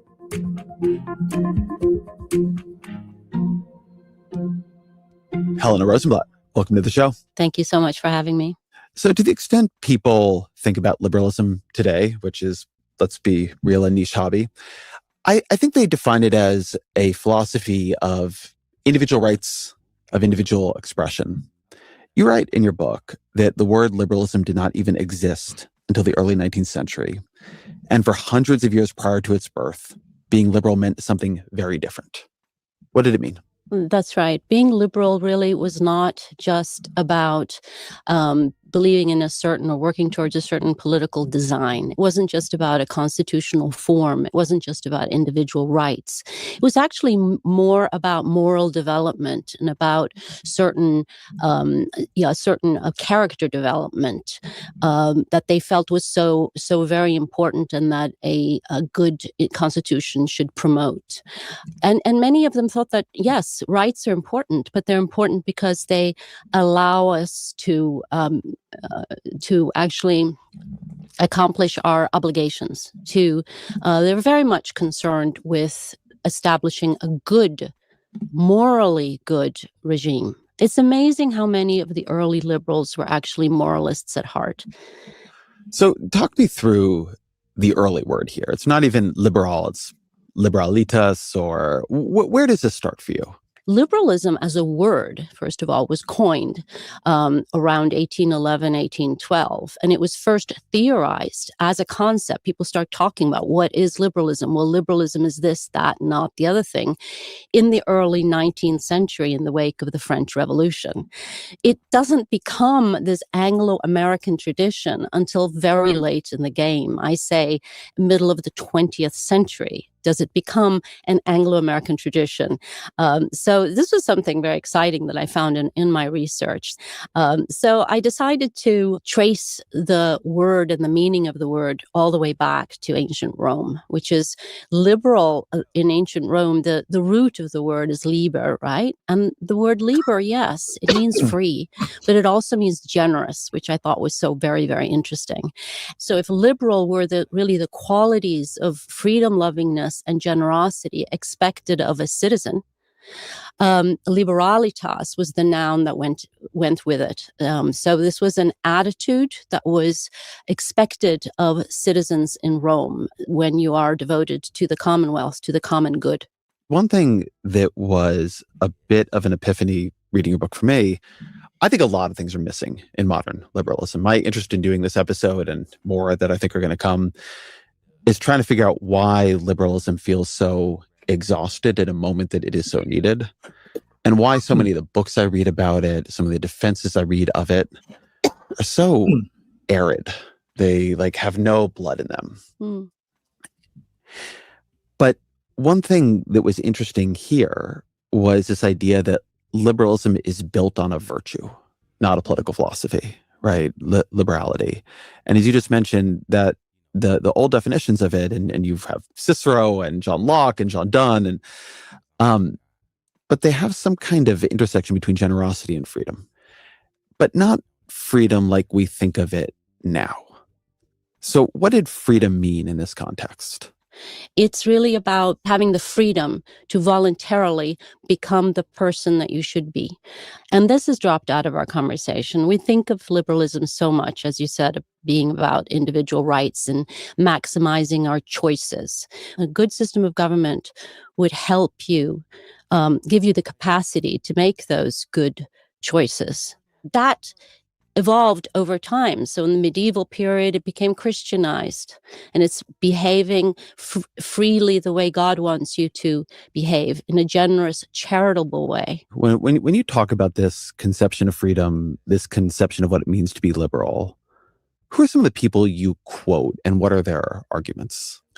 Oh, well, as you can imagine, since, it's not a super long book, so I kind of move rather quickly, and I have to make some strategic choices. But as you mentioned, there's Cicero and Seneca, and these are well-known names that have had tremendous influence. What do they say? What is their vision of liberality? So that liberality is about reciprocity, exchange, behaving, gift giving, and reciprocity is fundamental. You need to know, you need to be good to one another, very much about what they would call, citizenly, or I call citizenly virtues, things that make a commonwealth work and adhere, stay together. That is not to, I don't try to idealize, these thinkers either, because, you had slavery in Rome, which is, so they're talking about a small group, an elite.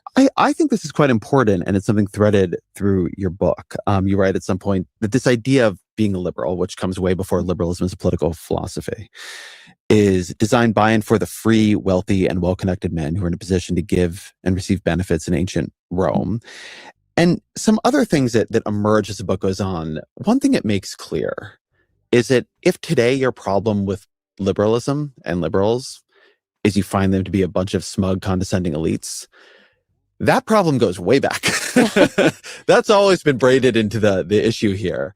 And that there was it was a set of virtues that was associated with the noble born and set them apart in a way that would make them the ideal citizens.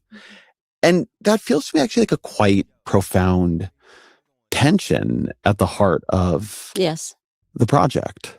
Yeah, absolutely. They don't even always live up to the ideal. Sure don't. But they had that ideal and they talked about it.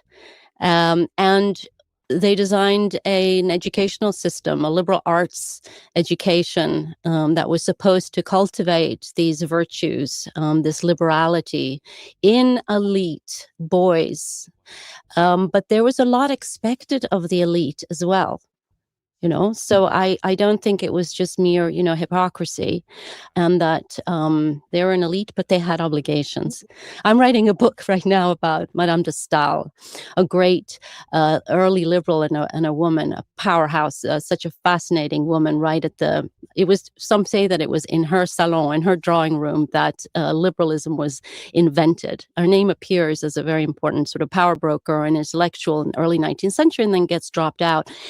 She's endlessly frustrated by, where are the good men? We need some good men, just not only to pursue the policies that we need, but to serve as examples.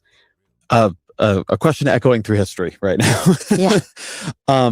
I think this is also somewhat inspiring or provocative to think of from our current vantage point, which is to say that one of the problems that early...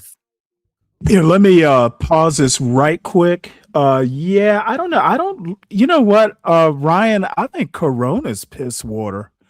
To be honest, though it's been a while since I've had it. My favorite Mexican beer, and it's been years since I've had it, is Dos Equis. But we'll see. And you'll have to forgive me. I'm kind of in and out. My son just got back from school, so I was helping him bring some stuff in and all that. So I'm a little, he and his grandpa went fishing, so things are kind of settling down. But that's why I've kind of been, seeming like a chicken with my head cut off. Theorists of being liberal are trying to think through is, what are the habits, what is a kind of education, what is a form of personal development needed to instill the virtues that will be necessary to hold together complex societies? What is needed to hold together a country or even a city? It's not easy. I actually think this helps explain one reason liberals have always been so shocked and repulsed by Donald Trump himself, not just Trumpism or the Republican Party, but him, which is like quite deep in the liberal theory and an inheritance I'm not even sure people totally realize that they have absorbed, is a sense that to make a country work, people have to behave in a certain way towards each other. And the ways in which he flouts the rules of behavior, the ways in which he acts towards other people are almost separate from anything he believes. Like a profound challenge to what liberalism believes of how you make a society work. I think in many ways he is proving that there was something important in that. But this question of how do you instill in a society the virtues necessary to make a society work, understanding that as an actually hard problem. Yeah. I think there's juice in that today. Yeah, no, absolutely. And the fact that they're elitists, I mean, I think you mentioned that liberals throughout their history have tended to be elitist, but they demanded a lot. There were a lot of obligations, and they took that extremely seriously. There's a section in my book where I talk about Lincoln and how much he was admired by liberals who were very worried. Oh, and by the way, the way the cable, not the cable, the 5G router works. 5G routers are just basically dedicated data lines. They actually have their own phone number. It's almost like a modem. So that bill gets paid with the phone bill. The AT&T bill is a separate bill. And to be honest, I'm thinking I'm going to look for alternatives to the AT&T, because that damn bill's like $90. And I don't have cable. My phone is not with AT&T. So I have no idea why I'm paying $90 a month, and all I do is stream. So probably need to look into that. Believe it or not, when I first got AT&T, and this has been almost 10, maybe close to 10 years ago, it was like 49, it was like $50, and it's damn near doubled. And I don't know, over the years, these bills kind of creep up month by month by month. I'll give you a good example. When I moved here, the trash service that I started with was like $60 per quarter. And then it wound up almost doubling. So my neighbor actually found a company that was significantly less per quarter. So I wound up switching. So I'm saving probably $40 a quarter. Yeah, I think it's about a $40 a quarter. Might have to do the same thing with the cable. If I were doing like a lot of streaming or uploading or, stuff that was particularly internet heavy a lot, I wouldn't have a problem with it. But all I do is stream. And then when my son's here, I guess he plays video games. But $90 just seems a bit much for, small town Georgia. No, my T-Mobile Wi-Fi is nowhere near $90. I'm talking about the AT&T. I've got 3 phone lines, basically, one for me, one for my son, and then one for the router. And it's not even $150. I can't remember. It's like right around 120. So I mean, I'm okay with that. But the actual AT&T FiOS, I'm not real happy with that. But maybe I can't do better. I don't know. But we shall see. My chat is not my financial advisor. Yeah, okay, Dave. Well, tell King Shenard that. He thinks he is. About this problem of elites, perhaps not being able to show people how to behave and to be the kind of leaders that a liberal society needs. And they thought, at that point, they thought maybe a liberal democracy would fail. There was no real example of it lasting.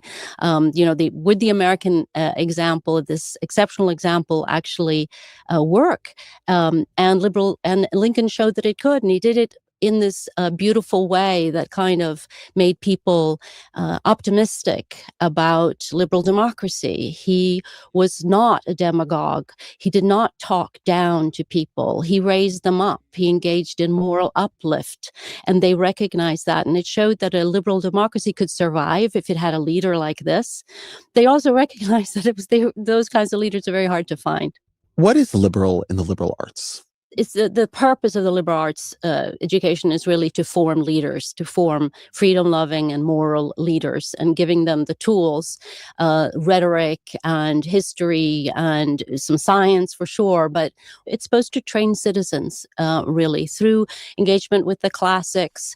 In the early times, there was a lot of emphasis on being able to speak in public.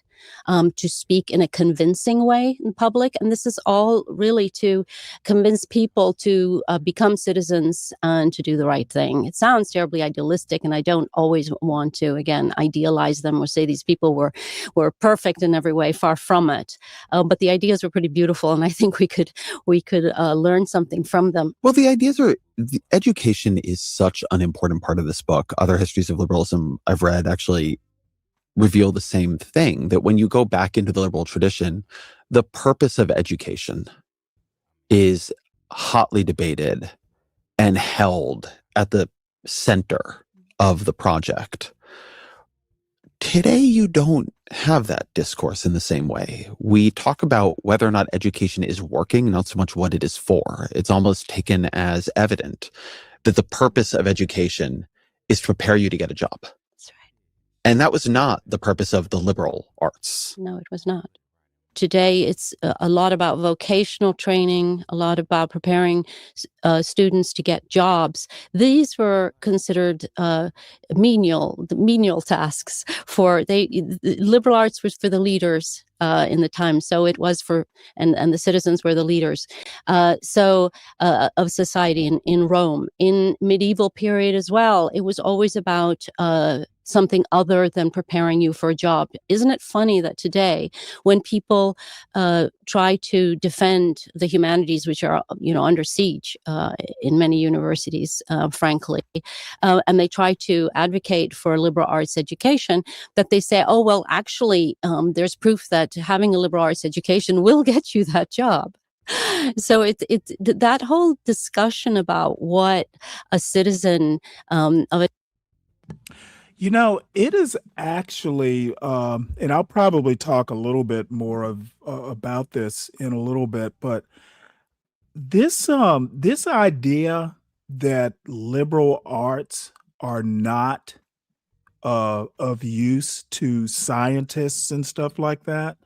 As a science major who took a lot of like literature and not so much history, but definitely literature courses and languages, by the way, I don't get why the notion that a history or a composition course, scientists have to know how to write and you have to know how to communicate. And by the way, when you're taking something like a history class or government class or something like that, you use critical thinking when you write papers. I have no clue why these people don't seem to understand that liberal arts are as important as science courses, especially if you're a science major. If nothing else, these liberal arts courses humanize you. I used to love going to, like, I took this years ago, took this modern African lit class, and the girls in there were pretty damn hot.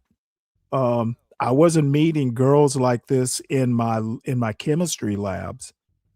I was meeting nerd girls. So we must keep the liberal arts. Even my son, I think he took a philosophy class either this semester or last semester, and I told him that everybody, if you go to college or even in high school, I think they offer philosophy in high schools these days.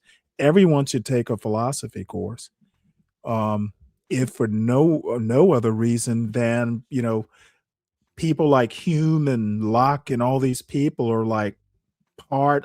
If America is founded on an idea, you should be familiar with the people who came up with the idea. So that's what I have to say on liberal arts.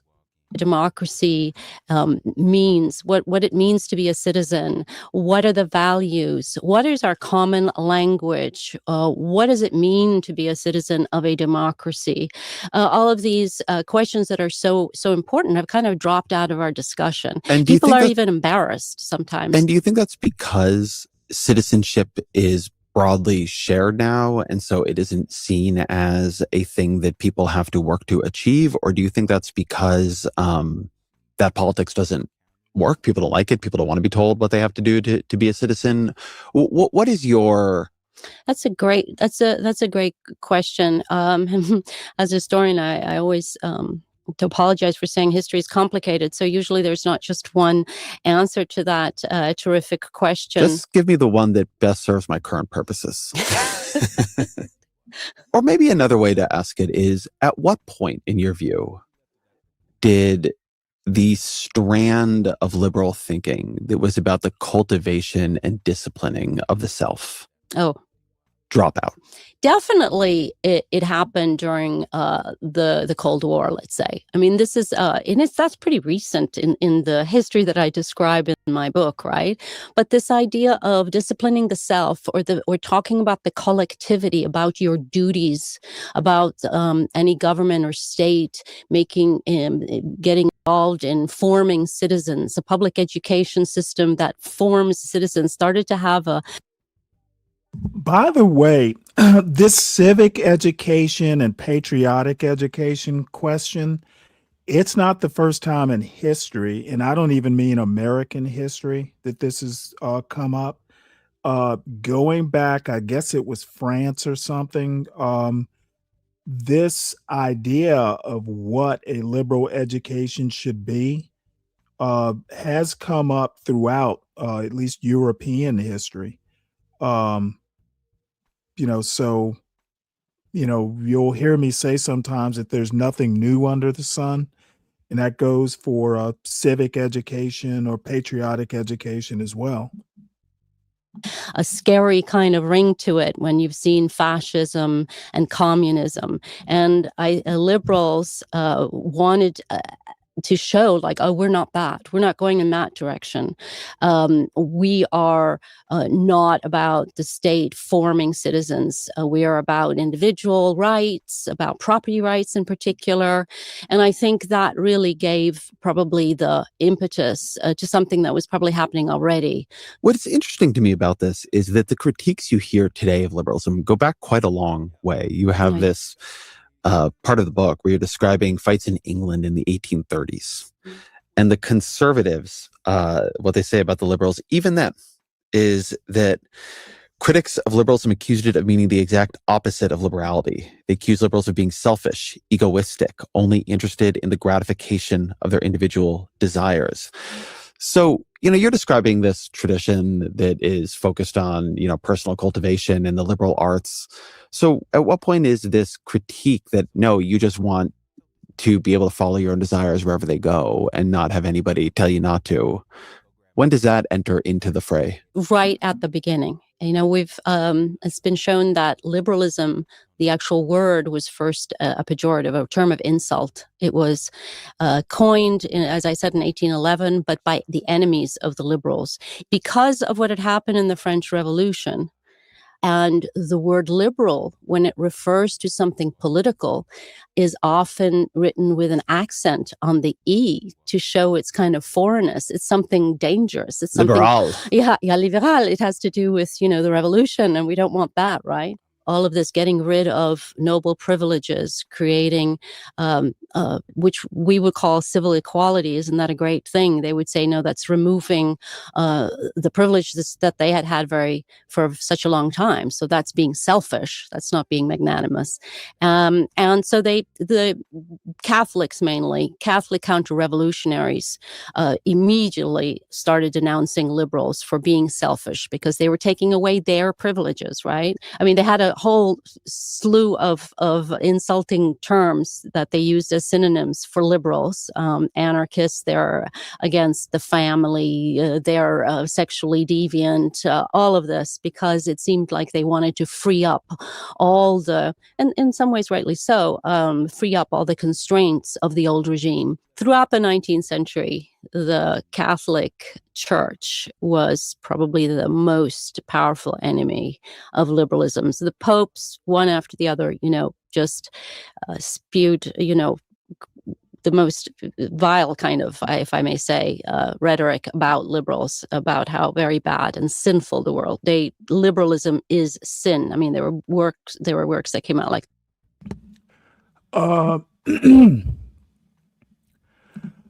Ryan, I actually talked about it a little early. The judge has basically said, but let me show you the article here.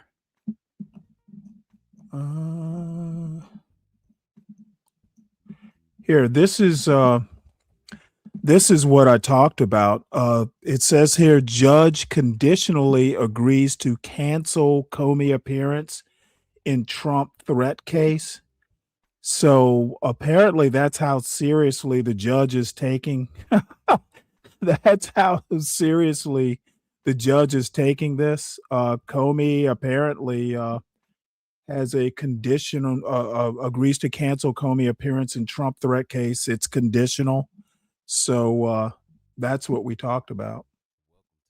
Doesn't look like he surrendered to the authorities a while ago, I thought. So yeah, they'll set it for the 15th, but this case is not going anywhere. So I'm guessing he'll be there on the 15th, and it'll be over by the 16th. Do you agree with that, or is there something I'm missing?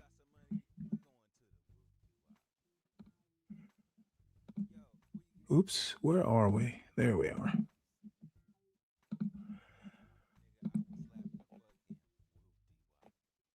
Oh, really? Excuse me. I don't think this is going to come to much, to be honest.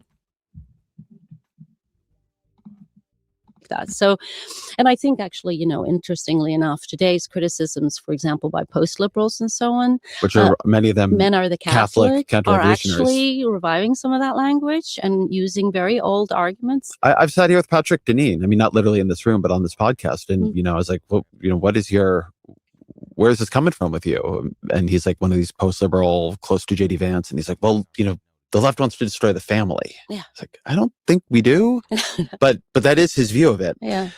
How much is the tension between the Catholic Church? Well, see, that's another thing. People like Patrick Deneen, and this is actually one of my kind of pet peeves, and this is kind of why I'm going on this book quest, is these MAGA people and people on the right just want to go the left, the left, the left, the left. Well, the problem is not everybody on the left agrees with each other. Okay, if you actually pay attention to politics, and I'm sure Patrick Deneen does, he's just either being lazy or disingenuous. But there is as much flack for, quote, capital L liberals from the socialists and the DSA types. That's why I'm always talking about horseshoe theory. A lot of the issues that they have on the farther reaches of the left, MAGA has the same issues with the center left and the center right, for that matter. So just babbling on about on the left they do this, that, or the other, that is really unspecific, and it's a talking point. It really doesn't mean much of anything. Liberals or liberalism, how much is it around what I think of as like liberalism's first significant political idea? Because so far we've been tracking this almost virtue that is a way for the powerful to think of themselves as developing in a way that is pro-social. If I were to be, I think, straightforward about it, it's not a way to reorder society. But this idea of generosity towards your fellow citizen begins to flower into an idea of toleration when that is more radical. And toleration is a way of reordering society. So can you tell a bit of that story, how we get from, liberality to actual arguments for toleration, and then how that begins to put, liberals in tension with religious authorities? Yeah, absolutely. Many key liberals, this founding group that I talk about in France, Madame de Staël and Benjamin Constant, were actually Protestants, and the Protestants were way overrepresented in terms of numbers in liberal movements throughout French history. And the reason here is, Protestants in France wanted to be tolerated, to be actually recognized as citizens, which they weren't, right? So this is a key one of the key sort of developments in the history of liberalism, when it moves from being just what we were talking about, the virtues of a Roman citizen or a Christian nobleman who should give to the poor and be liberal and magnanimous, to now you're starting to say that we have to be accepting of difference. And this is definitely to democratize. And you start using liberal not to just define or describe an individual who's magnanimous, but a whole society. Clubs can be liberal because they allow different types of members. Religions can be liberal when they are tolerant. And you can understand then the church, the Catholic Church in particular, gets very worried about this when you're going to be accepting that it's not the one religion. But before we go into the Catholic Church's reaction, I want to spend a moment on this, because from where we sit now in the United States of America, I don't think religious tolerance strikes many people as a particularly radical idea. It is taken broadly for granted. And I'd like you to paint a little bit more of the picture of what is the context into which this argument is beginning to play out. And the relationship to, religion is like a fundamental. Well, I can tell you right now, this is exactly why the post-liberal folks are basically going to fail.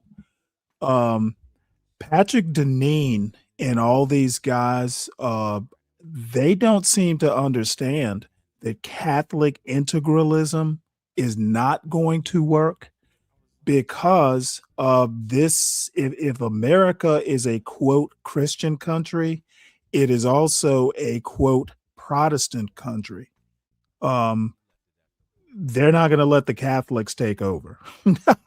So at some point in time, this religious tolerance is going to get tested if the post-liberal folks actually wind up taking power. And I don't think they will. Okay, what they're wanting to do is move the country more towards some sort of theocracy, theocracy-ish, and America's not going to do that. That separation between church and state is going to hold. It is a core tenet of how the United States was formed, and I don't see that changing. Biden societies, and the stakes are very high for people who believe. So just tell me a little bit about what is the situation into which this argument over religious toleration is entering. Well, today we hear very much about celebrating difference, and diversity is a great thing, including religious diversity. But what I've found, and one might find this somewhat troubling, is that these Protestants that I'm talking about, the early founders of liberalism, really, did not advocate toleration for toleration's sake, because they are very hostile to or disdainful towards what they call superstition and dogmas. So dogmas have held people back in their opinion. Yep. The church, of course, in France, they were in charge of education. They're in charge of censorship. And instead of dogma, let's call it fundamentalism, or orthodoxy. They basically find, and you can see this in Adam Smith's Wealth of Nations, which is really funny, is they believe in a free marketplace of religion.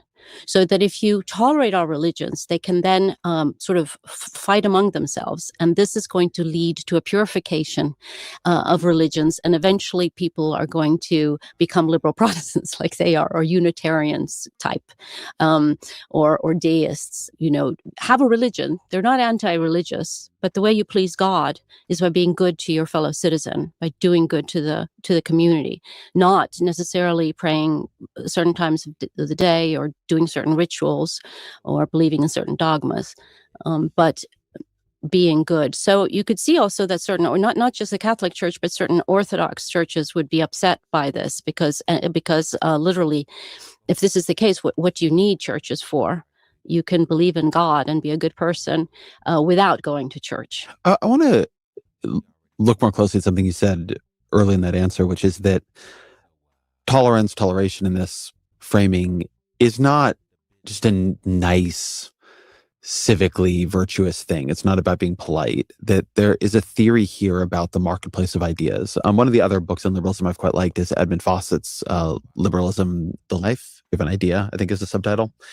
And he makes more than you do of the idea that central to liberalism is the idea that in a conflict-ridden, disputatious society, that you can turn difference into something constructive through argumentation, through the exchange of ideas, that tolerance and other things that are built on it, freedom of speech, etc., that it's not about being nice. It is about this belief, which sometimes proves out and sometimes does not go as well as people hope, that you can make disagreement not into something that tears societies apart, but into something that refines them and makes them better and helps people find truth and progress and a way forward.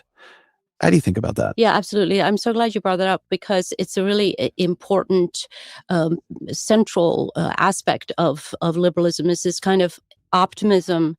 If you accept this kind of this toleration, progress will be the result. People will improve. Society will improve. We need this sort of battle of ideas to refine ourselves and our way of thinking, and there'll be a better outcome in the future. Yes. So marketplaces of ideas without state interference, without church interference, allow these ideas to compete with each other, including religious ideas. And this will be kind of a purification process. And yeah, they were very optimistic about the future. Today, that's kind of, it seems so naive, this belief, in the arc of history, the march of history they talked about the whole time.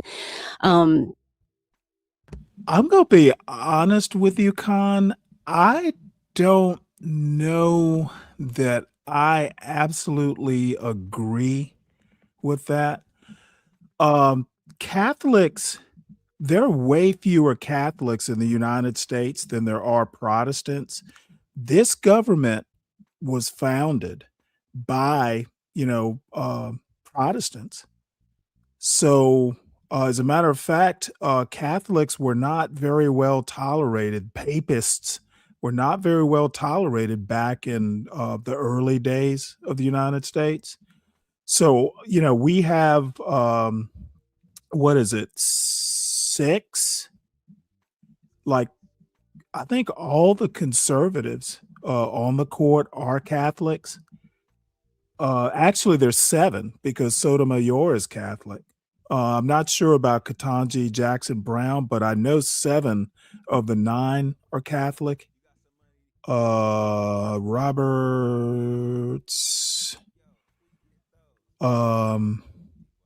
Coney Barrett. I think there's 7 of the 9. So that in and of itself is shocking to me. That's why I can kind of understand, how some of these conservatives work on the court. But overall, America is a Protestant country. And, let them tell it, white Anglo-Saxon Protestant. There will be the marketplace of religious ideas.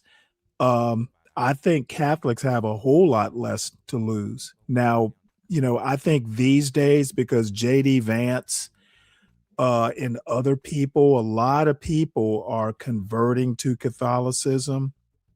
I know a couple people personally who've converted to Episcopalianism. So Catholicism is kind of in vogue with the with the American Pope and all that sort of stuff. But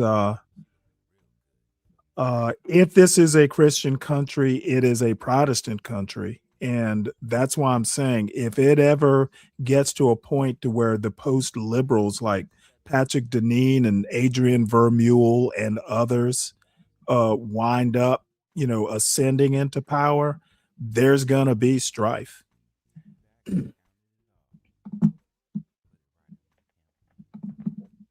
I mean, they weren't naive and they weren't silly. I know one of the guys who's kind of a hero in my book is Benjamin Constant, and he said we need pleasing illusions. We need pleasing illusions to make us better. Well, also to maybe cut into some of that pessimism, this is hard to do well. Liberalism is hard to do well. Complex society is hard to do well. Sometimes you have failed to do it well. Sometimes you've failed to live up to your own virtues. So, some of the collapse in confidence in that, I think, is misplaced. I don't think that what happened is all these ideals failed. I think in many cases we failed the ideals. Yes. But I want to get at something that exists in there as a shadow side. One thing that is very present in your book is the contempt many liberals in the 1700s, the 1800s have for religion. or certainly religions that they don't belong to, right? As you say, backwards, superstitious. And this comes right up into the modern era, right? Where there's a real feeling among the religious that liberals look down on them, among evangelical Christians and others, that they try to use the state to change their behavior, that, you can't even refuse to bake a cake for a couple that is getting married of the same sex. And so there is this critique of liberalism that you see throughout the ages, which is that liberals are tolerant of everything but what they consider to be the intolerant. And if they consider you to be intolerant, backwards, bigoted, then they will bring the full force of the state, if they control it, down upon your head. And it creates backlashes, but it is this very hard problem, like this paradox of tolerance. How do you tolerate people who don't want to be tolerant? How do you then not become intolerant? Yeah. Can you trace a bit of that tension? I don't know if they ever solved that problem. They were very. I don't think they no, have. I mean, one has to, if you really try to understand the world from their perspective, it was really hard to be a liberal most of the time. There were such formidable obstacles, such strong enemies, and such intolerance of their views. It was really serious stuff to think of the Catholic Church coming back into power, the counter-revolutionaries. What would happen to you? So, do you tolerate them? Do you allow them to use the free press to attack constitutional government? At what point do you censor? We struggle with this today, and they certainly did then as well. What in your view is the first society or state in which something that we would now recognize as liberalism takes power? When does it move from a theory outside power, as a political philosophy, not as a virtue, into something that is being wielded by those with authority? We have it, famously in 1830. There's a revolution that brings what's considered a liberal government into power, and it unfortunately fails in the 1848 revolution in France, 1830.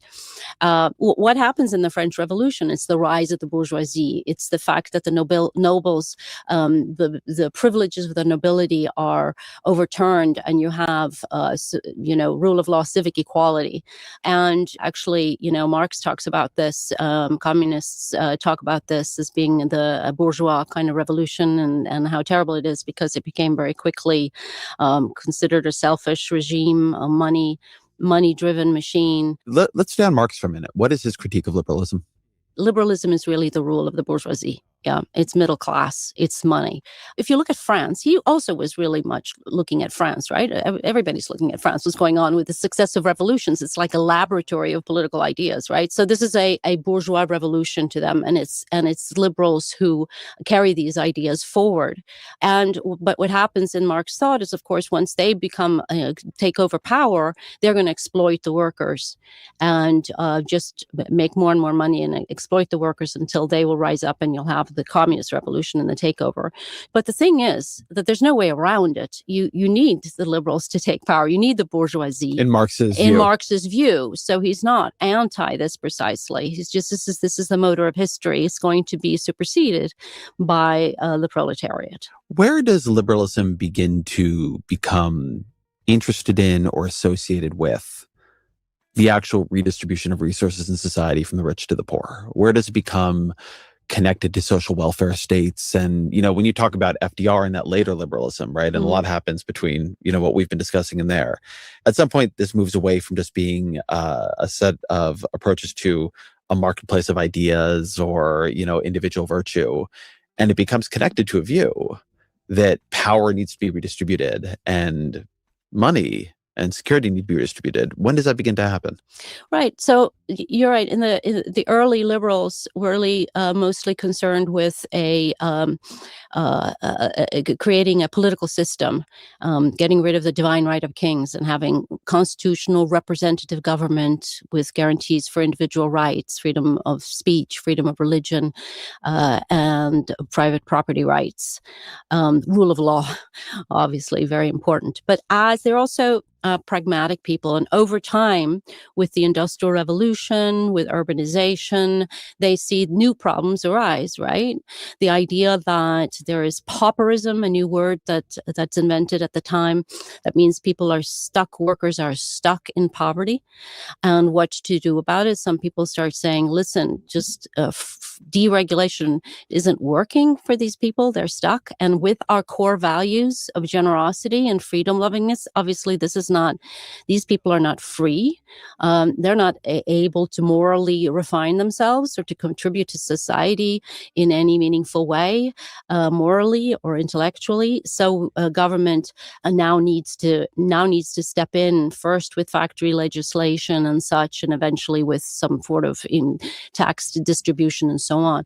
There is an interesting dimension there that I think you hear less of today, which is a connection of a social welfare state, everything from education to healthcare and on, as being not just a matter of justice, maybe not even at all a matter of justice, but instead a matter of uplift. You're trying to create the conditions for a capable, educated, productive citizenry. Mm-hmm. And something you see in a lot of the early arguments about it is not, you see less of the argument, at least in my reading, that society is unfair.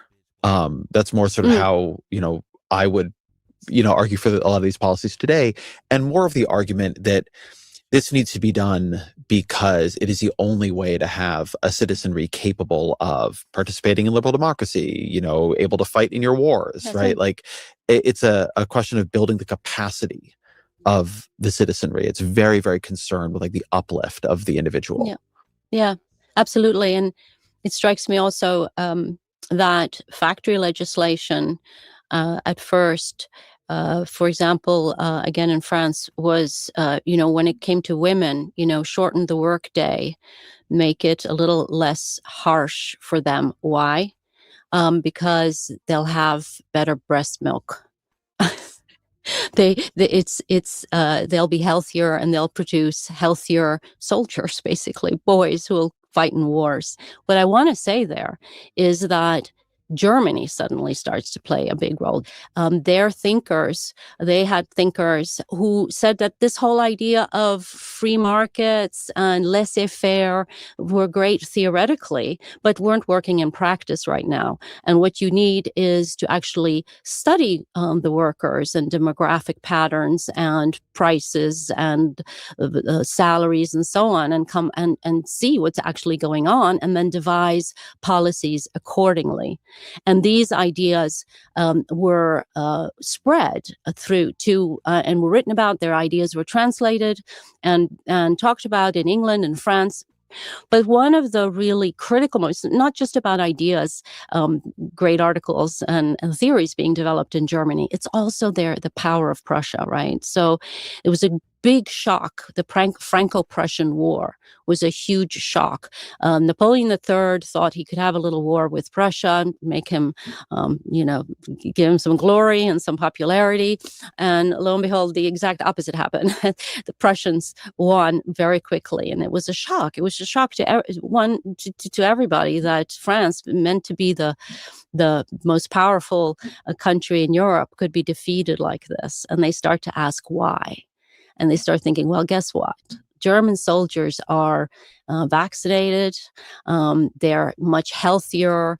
Their railroads work. Germany is very early to have a state-run healthcare program. Exactly. And this catches on. Again, it's because of, But war. It doesn't come from the liberals initially. I mean, Bismarck is a key mover here. Exactly. And it's an interesting twist that sometimes the influences on liberalism are not necessarily from within. The first Napoleon is what made people like Benjamin Constant, the early liberals, say, like, we need something so that this never happens again. We need constitutions that stop somebody like Napoleon, a demagogue, a dictator, from coming to power. And then now it's Bismarck. But look at his policies. Look what he's doing to the population. They're healthier, they're stronger, they're more patriotic.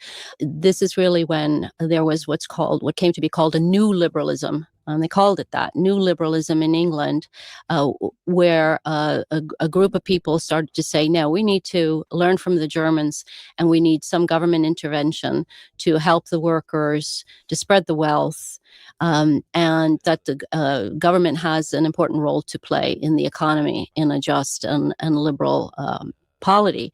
And this is, so they learned their lessons the hard way that way.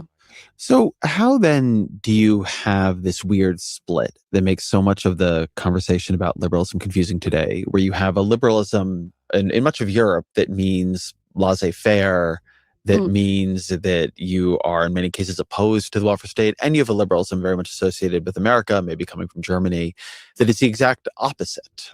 They agree on, things like free speech and some other dimensions around rights.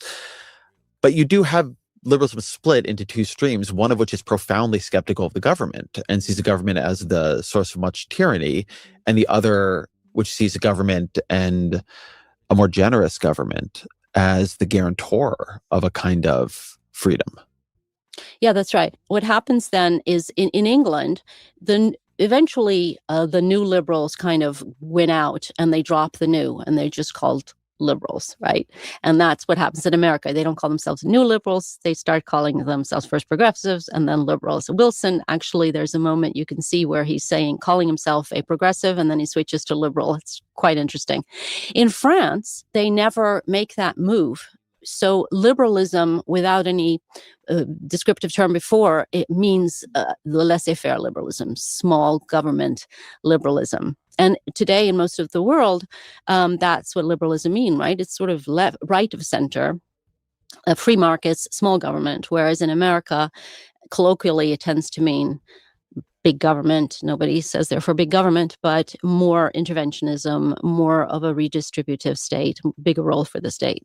Who, in your view, are the most important American liberal thinkers? If you're thinking of a canon of American liberalism, well, that's who belongs interesting. in it? Well, that's interesting. I mean, you of course have to talk about John Rawls, and he comes very late in the. So I think more than thinkers, I mean, there's John Dewey, who's very important, particularly in his, on liberal education. There are people like I mentioned that I wouldn't call them great innovative thinkers. I mean, John Rawls, obviously great philosopher of the 20th century, but on his caliber or on the caliber of John Locke or John Stuart Mill, I don't see any. I hope not. American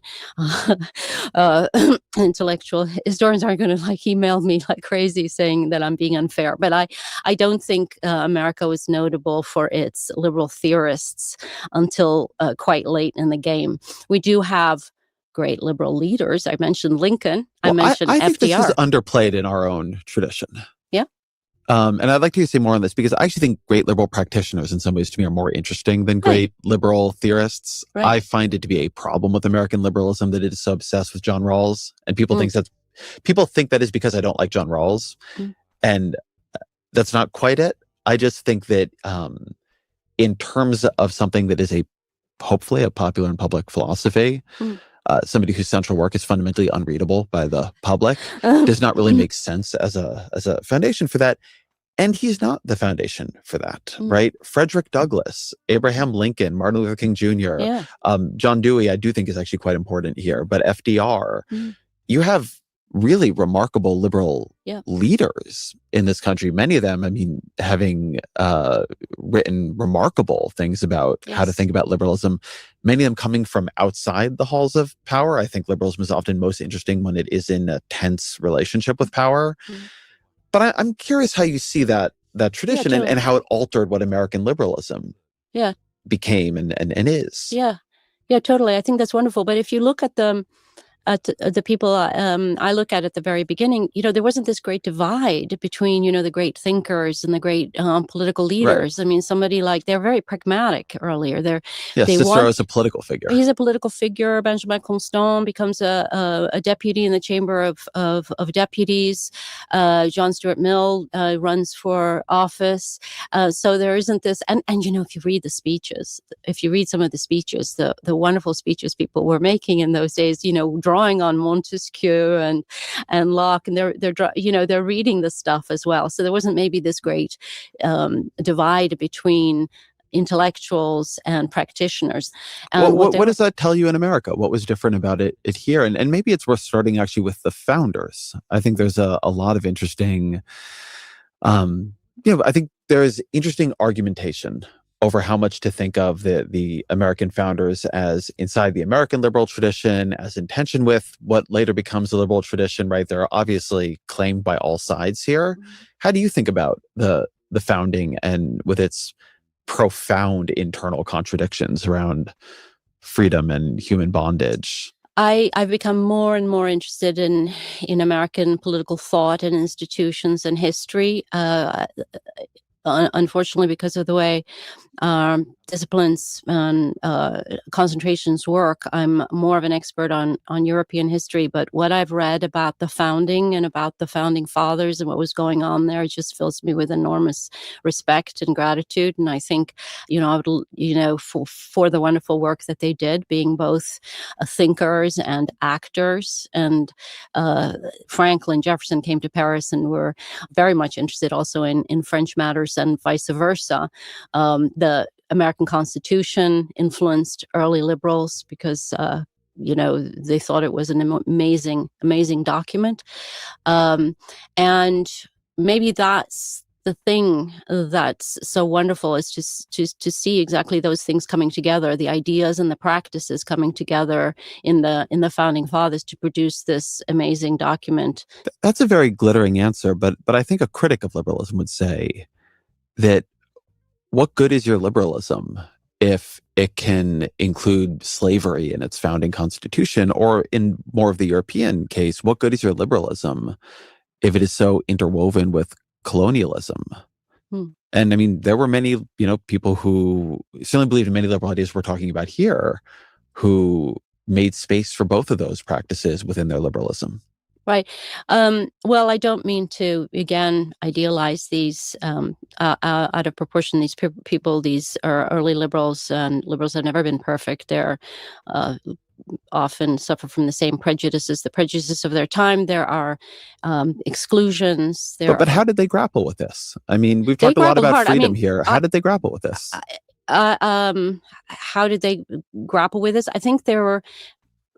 Other people can speak more intelligently about the U.S. Constitution and the position, the slavery within the document, and say that this is really a question also of compromise. It's a horrible thing to imagine, but I think there was debates going on there and politics going on that are unseemly today. And you have John Stuart Mill saying absolutely atrocious things about how despotism is okay when you're dealing with barbarians or something, talking about British imperialism in India. You have Tocqueville, who was okay apparently with burning silos in Algeria. That's awful stuff.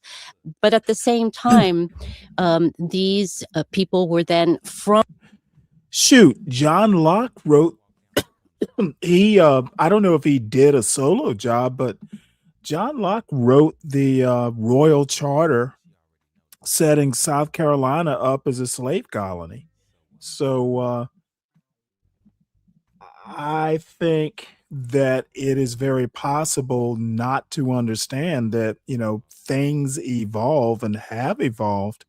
But why is it so surprising that liberals in 1787, for instance, what we would call liberals, I don't think they called themselves liberals, for starters.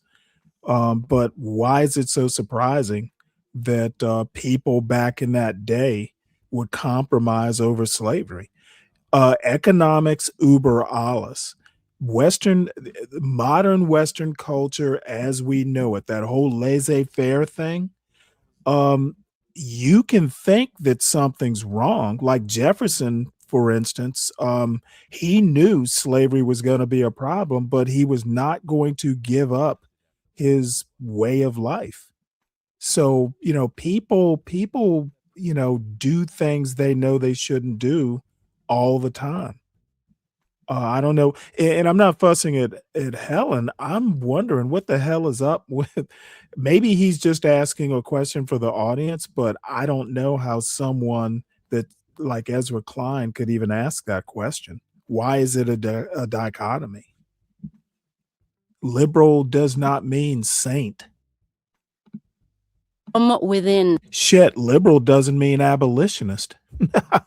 this was not a liberal position, I would say. This is, as many people were saying, you are betraying your own principles. And conservatives were also for, perhaps even more so, for colonialism, imperialism. It's horrible to say, but racism was rampant. Sexism was rampant. If anyone was against it, we don't, they were liberals, basically. Well, this is the other side of it, Right. too, where there's a lot of liberal abolitionism. There obviously is like the long effort among liberals to expand the franchise, to women and then to, people of other races, and, a lot of fights over immigration. You have this interesting moment in the book where you say maybe the first use of using liberal as a noun, somebody signs an anti-slavery pamphlet, a liberal. Right. It is a tension. Yeah, for sure.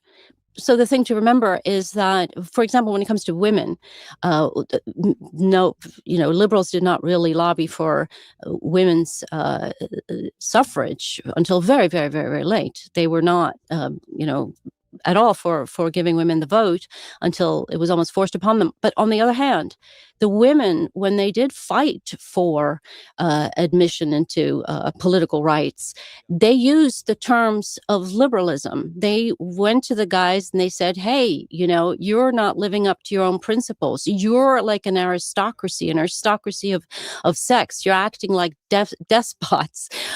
We want to participate. We want to also be citizens. We can have the virtues of citizens. So they use that same language to say, we have shared responsibilities and we bring something to the table, something liberal. So they use the language. And I think that's also true with Frederick Douglass and other groups that have been prejudiced against and even subordinated and oppressed, that they can use the language of liberalism, use the lofty notions and the ideals to argue for their own rights and their own capacities.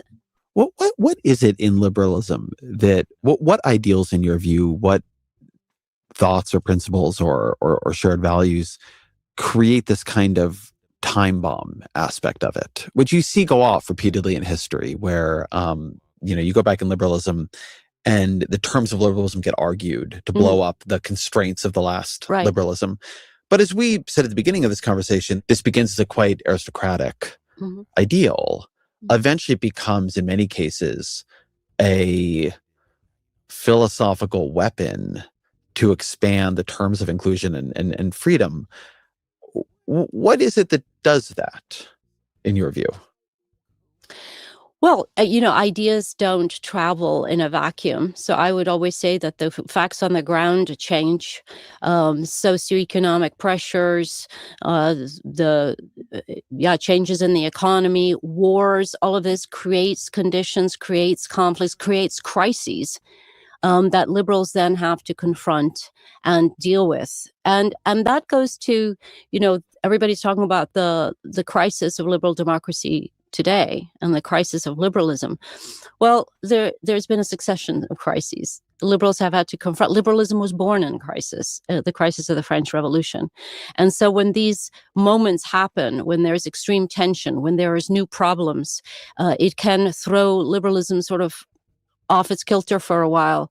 All sorts of debates occur, become more heated, confused even. There have been moments in liberalism's history where they literally start, and I have lists of articles. What is liberalism? What do we stand for? What is true liberalism? No, that's false liberalism. And they have these debates. And as I said before, that can weaken the movement, but it can also bring strength to it, allow it to evolve.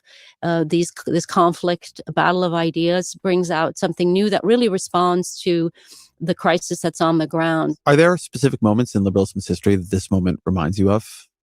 I've even started to think about the original crisis, the crisis of of Napoleon's despotism, the liberals had such high hopes for establishing a liberal regime based on constitutional rule and representative government with these rights protecting the individual.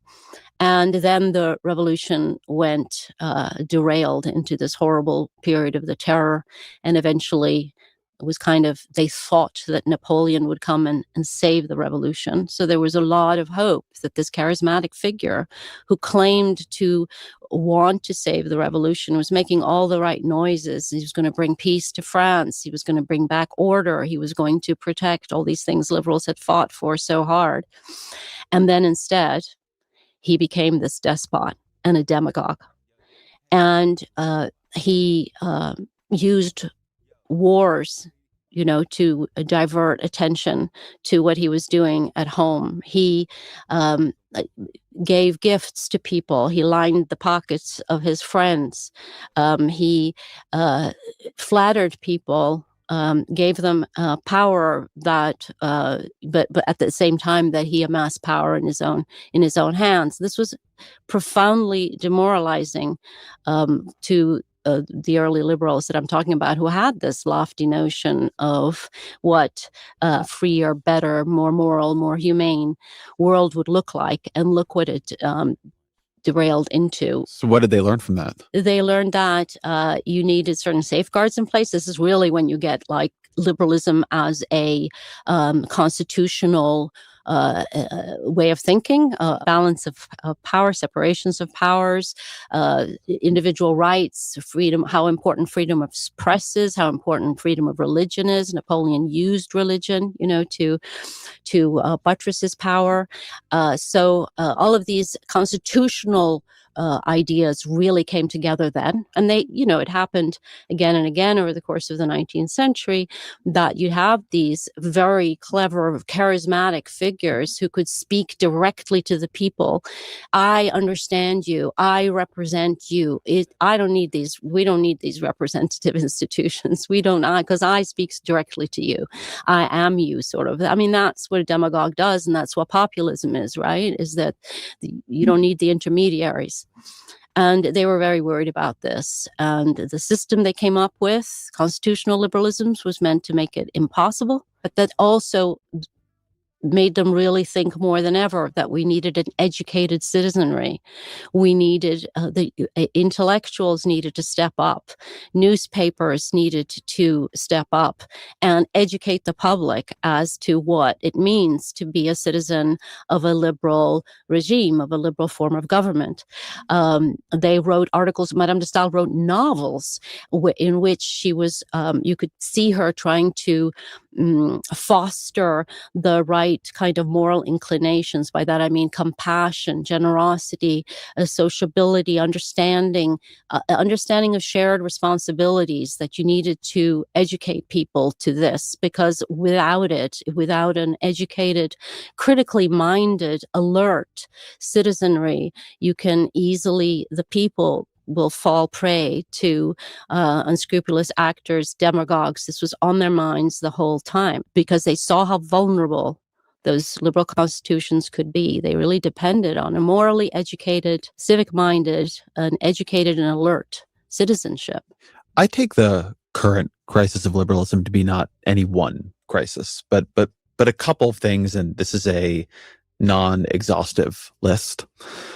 One is that liberalism in its modern American form became associated with power and with the status quo and with the reigning institutions, as opposed to being seen as a challenge to them. So the more fed up people got, the less liberalism looked like an answer, because it was increasingly people who seemed sort of comfortable with how society was working.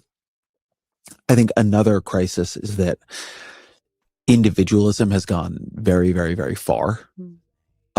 And I think the internet and social media and algorithmic media and the fracturing of what we know and our bonds from each other, and the weakening of civic institutions and religions and, labor unions and, all of these things that Bob Putnam and others have documented.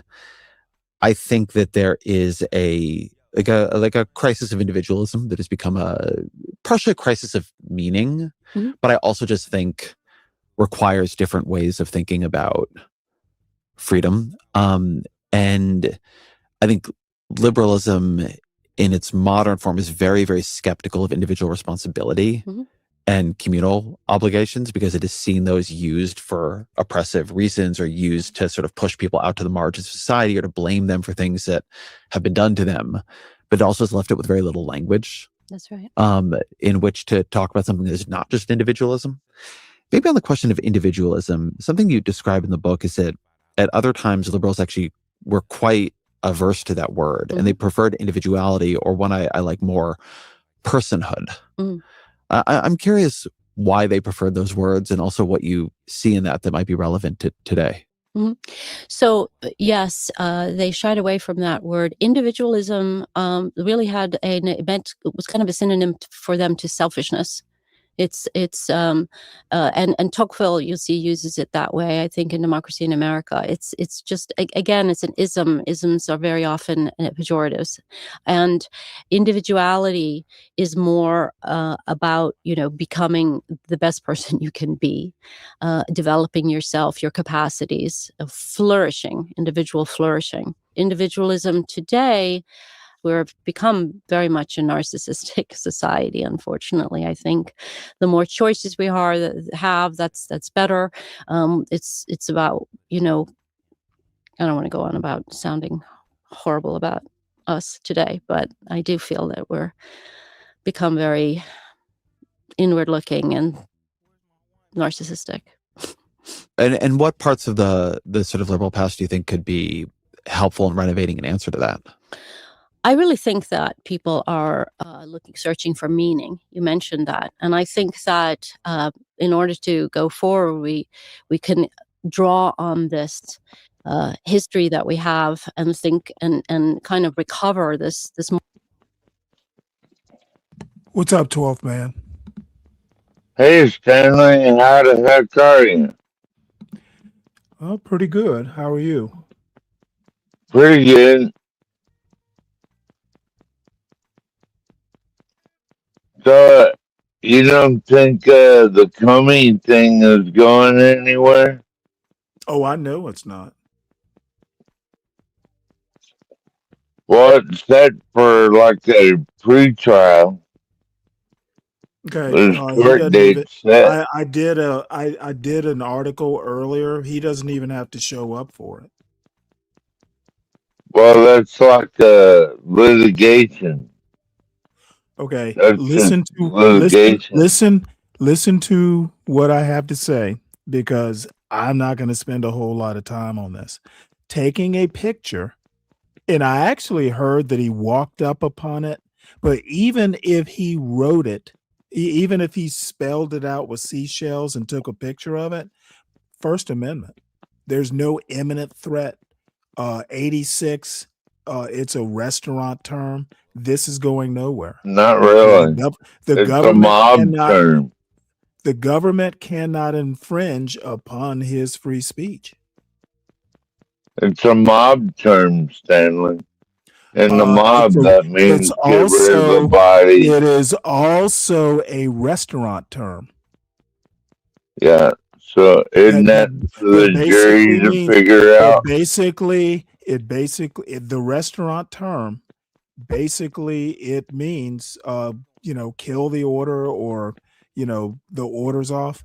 Once again, even if it's a mob term, he can do that. It's free speech. Government cannot infringe upon it.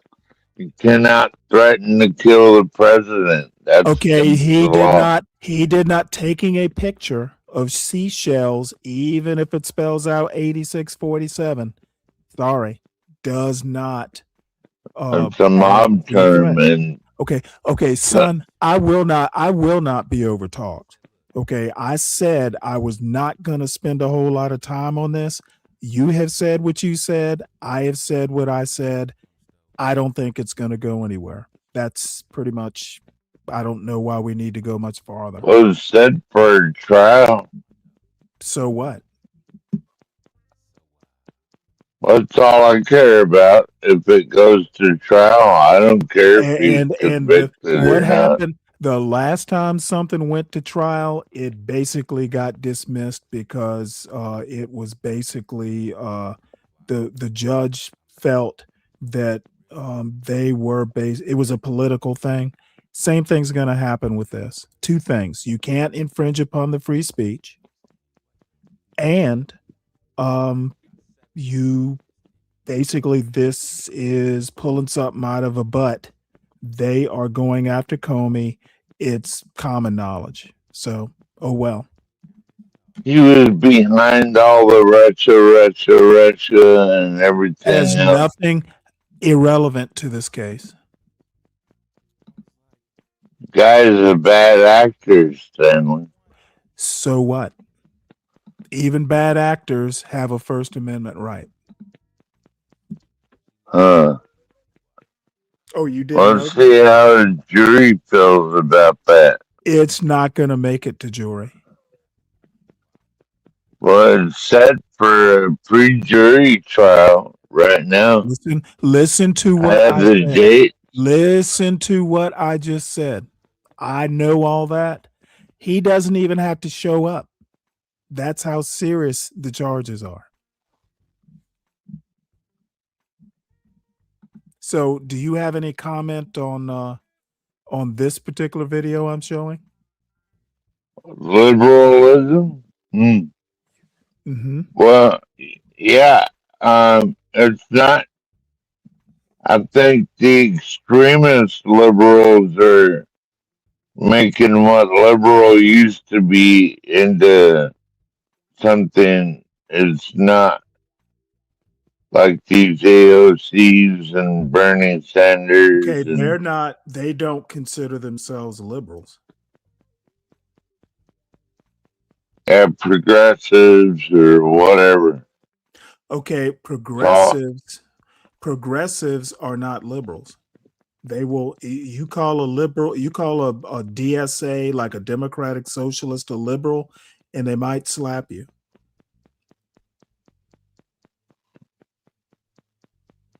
And this is actually why I don't think they would slap me. I slap back.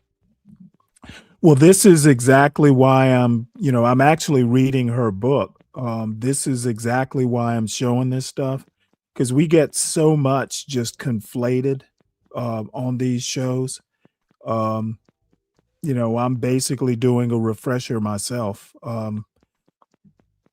Progressives, at least in the 2026 sense, they rail against liberals as much as MAGA does. Well, to me, the only common sense Democrat left is John Fetterman. Like, I would vote for him, and he's a Democrat. Uh-huh. All right, well, Wouldn't you vote for John Fetterman if he ran for president? Oh, no. He has health issues. Well, so what? So does everyone. Yeah, okay. Well, I'm not gonna elect a ticking time bomb into the presidency. He's had like mental issues. Didn't he have a heart attack or something? He's got health issues. I don't think he would make it past the primary process because people are going to ask him about his medical issues. That's a good point, Stanley. Right. I don't even need to get to his politics. More language of character, of shared responsibilities, of moral improvement, looking at all these things that we have now that our people before us for centuries didn't have, and think of them as ways to see if we can improve ourselves, develop our capacities, and do good for everyone.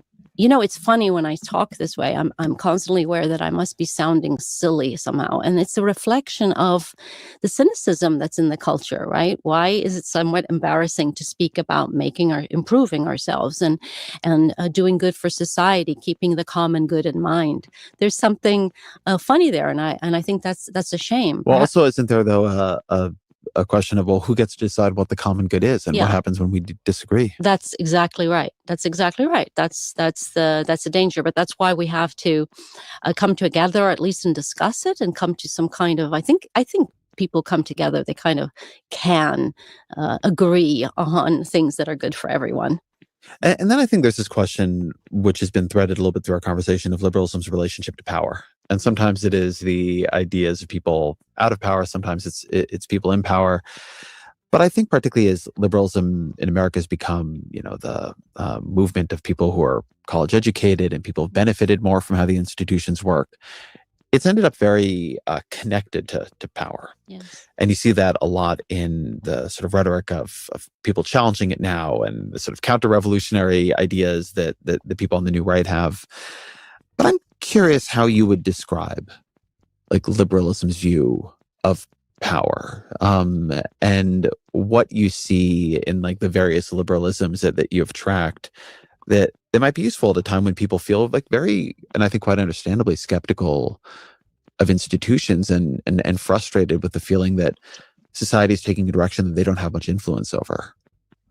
Yeah, absolutely. Liberalism is best when it criticizes power. That's how it limits authority and allows human flourishing, for sure. And now there is at least this sense, and I think it's probably true, that liberals largely have I don't know if they control media and universities, but have a huge influence and power, and that is somehow perpetuating, self-perpetuating, which translates into political power as well. I think the worst part of that is a kind of condescension or kind of disconnect between these liberal elites that we recognize are there, but their disconnect between the common man, sort of regular people.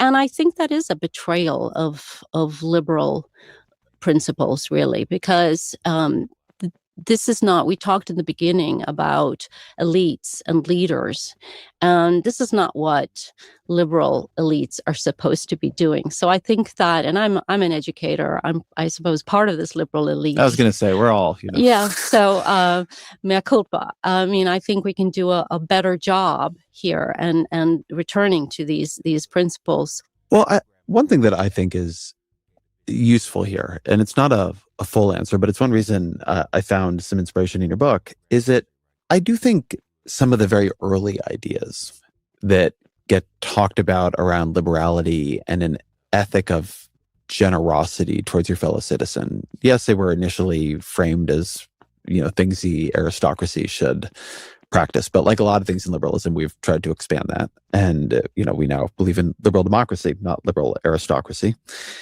And I think that I think it is going to be very, very hard in this period to have a relationship of generosity in a very divided country. That politics is very hard to practice well right now. Well, and I don't liberals think, who've done it really well, right? You think about. I don't actually think. I don't think the divided part is the problem. I think the way we do economics, I think capitalism is the problem. People live next door to each other. Politics doesn't necessarily matter all the time. But when you add in capitalism and, the current wealth disparities, to me, that's the bigger problem. People aren't wealth redistribution. That problem, that's not necessarily a political divide. That is literally an economic issue. I mean, it intersects with politics, of course, but it's economics. People aren't going to, pay a lot of taxes, the wealth redistribution, all that sort of stuff. Say, Barack Obama in 2008, are really able to on the one hand, hold a vision of moral progress, which can be a divisive vision, and also hold a vision of an ethic of generosity and decency towards, both the people we agree with and the people we don't agree with. And I think when, the liberal elites, as you describe them, and not wrongly, but I think in general, one place that elites of, all parties and persuasions tend to go very wrong is in losing that sense that they are part of a citizenry and instead seeing themselves as leaders who know what is best for everybody else, and balancing those, commitments inside of liberalism, the commitment to moral progress, right, to expanding freedom, to giving people a better life, and the commitment to the kinds of virtues needed to make a complex society thrive without people feeling oppressed or condescended to or pushed out by you. I think that balance, there's not one policy that does it. It's a very, very difficult balance. It is. But I think the great liberals figure out how to do that well. I mean, you talked about Lincoln earlier, and I mean, to think about somebody holding together opposites, right? Leading a civil war, bloodiest war ever on American soil, and also doing so within an ethic of constantly trying to reach out and see that there is some solidarity on the other side of this, that there's some way to rediscover bonds of commonality. I mean, it's why his speeches are read today, not because they're bloodthirsty, but because amidst all that blood, they're not. That's absolutely true. It is very difficult, and we're living in a very difficult moment, a true crisis, and we're so polarized. But I think giving up on liberals, I know that's not what you're saying, but those post-liberals that we mentioned a while back ago, I think it's dangerous to start talking about moving beyond liberalism or giving up on liberalism. Liberalism has gone through these crises before, and I think it can survive. It can survive and come out of this even stronger and better if we renew with some of these ideas. But as you in particular have said, liberals have to deliver, with the affordability crisis that you've written about, with health care, with the environmental degradation, with concrete problems that liberals aren't solving. So I think we have to find ways to do that. But to inspire people is important too. I think there's a yearning. Young people, we live in a very materialistic culture. There's so much emphasis on, what you can buy and how you should look and how you should dress. I think people are looking for also some moral uplift. I think it's a good place to end. Always our final question. What are 3 books you'd recommend to the audience? Okay. I'm always influenced by, in such a good way, the work of Sam Moyn. I don't know if you know his work. I think he's coming out with a new book that I'm looking forward to, but I would like to recommend Liberalism Against Itself, which really picks up on some of the themes also from my last chapter. And it's about Cold War liberalism and sort of why we went wrong in the Cold War, why liberals went wrong. Very interesting. The second one is a fun read, which is Alex Lefebvre's Liberalism as a Way of Life. And it's just delightful, basically telling us that we're all liberals, whether we know it or not. He draws on comedy shows and TV series and sort of just a lovely, uplifting book. And then last but certainly not least is Thinking with Machines, because we haven't had a chance to talk about AI, but everybody's talking about it now. And there's so many books out, but if you want to read one book, I think that's the one. It's Vasant Dar. It's a story of his life with AI. He was one of the first to teach it and to bring it to Wall Street. And so he talks about its evolution over time, and the good and the bad, the risks and the I think that's her benefits. husband. And full disclosure, he's my husband. I hope I was allowed to do that. Liberals always scratching each other's back. Right. Helena Rosenblatt, thank you very much. Thank you.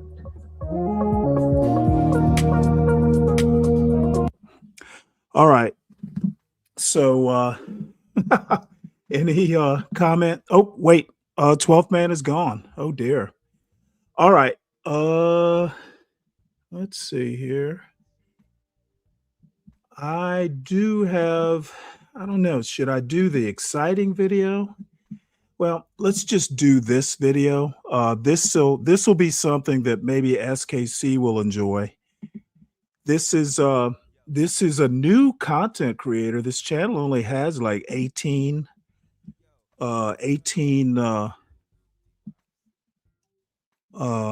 subscribers, and I guess I'm one of them.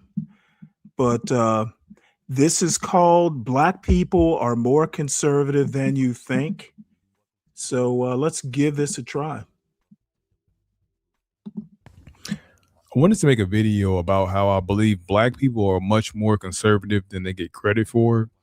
Not that they need the credit, but much more conservative than people market them to be, or even how they see themselves in the current generations.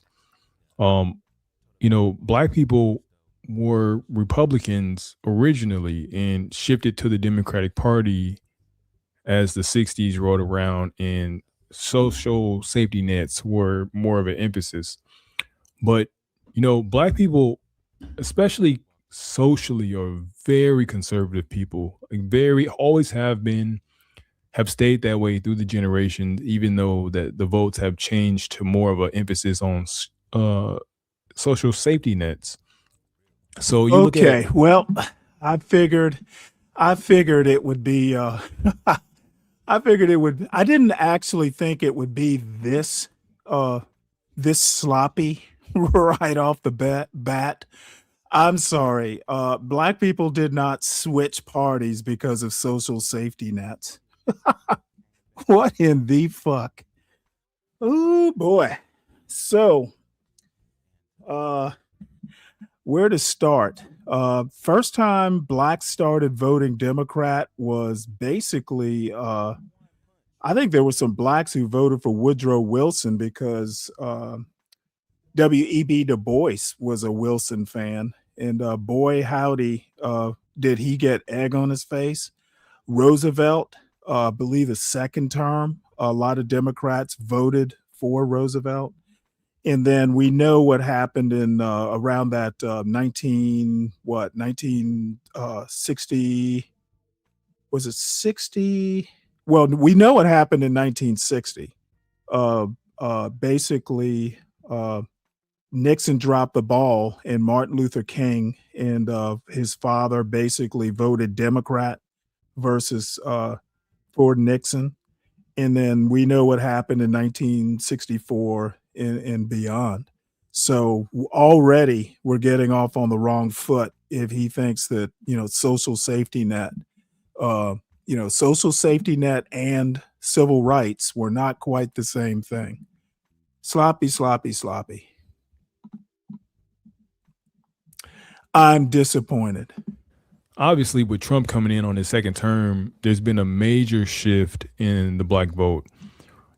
Trump hit nearly double his share of the black vote, jumping from 8% in 2020 to nearly 16% in 2024. Con, he's already up to Trump. I don't think he's going to expand or expound. And I think this is a big wake up with a lot of black men in particular, not so much the black women, but in the black men that who probably have always, but especially nowadays are looking at Trump as a real option, not because they necessarily like Trump. Okay, let me stop him right here. Okay, anybody who thinks that Donald Trump is a conservative, boy, are they ignorant. That just he doesn't even shit. Dude, he's not conservative. I'll just leave it at that. I don't know what he is, other than kind of like I guess you could call him kind of an oligarch. But he's definitely not conservative. Conservatives don't, well, neocons, maybe you could make an argument for what he did in Iran. But, just slapping down money, growing deficits, yeah, he's not conservative. Don't like what the Democrats are putting out. Nearly 1 in 4 black men, 24%, voted for Trump in 2024. That's the highest in 50 years for the Republicans. In 50 years. Yeah, I actually appreciated the stream. I didn't get to listen to that much of it, Gabriel, but that's young folk stuff. But everybody seemed to have been having a good time, so it was my pleasure to send folks over there. So yeah, over here is just the regular old boring stream, which I enjoy. Did just get my Guinness Stout, so maybe things will liven up. Let's see, what do we have here? There was something SKC said. DNC funds low. They wasted funds on Virginia. I'm sure they can conjure up money, but it wouldn't be wise after the Act Blue scandal. Doing it before midterms is an obvious trap. No idea what any of that means. But like I said, whatever money the DNC spent, it's way less than the $25 billion that Republicans are spending on a war they can't seem to figure out how to win. So I'm going to do the whataboutism. That's exactly what I'm going to do. See, that whataboutism is really easy. I ought to do it more often. Years. That's a long time. So I think what you're seeing here is nothing to scoff at. It's nothing to think that it's not credible. This is something that is waking people up. And I don't even think you can really credit Trump with this. This is more, I think this is bigger than Trump. I think this is more of something that a lot of Black people voted one way because they felt like there was only one way to go.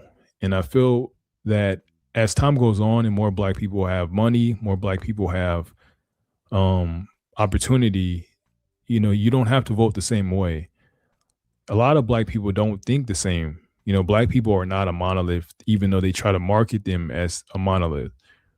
I am Black myself, and I can assure you we don't all think the same. We don't, not even close. Well, I can tell you right now, some of the biggest people that paint Black Americans as monoliths are Black people. Happens all the time on these YouTube panels. As a matter of fact, it happens consistently, constantly, endlessly. Black culture being painted as a monolith. So it's not just white people who do it, folks.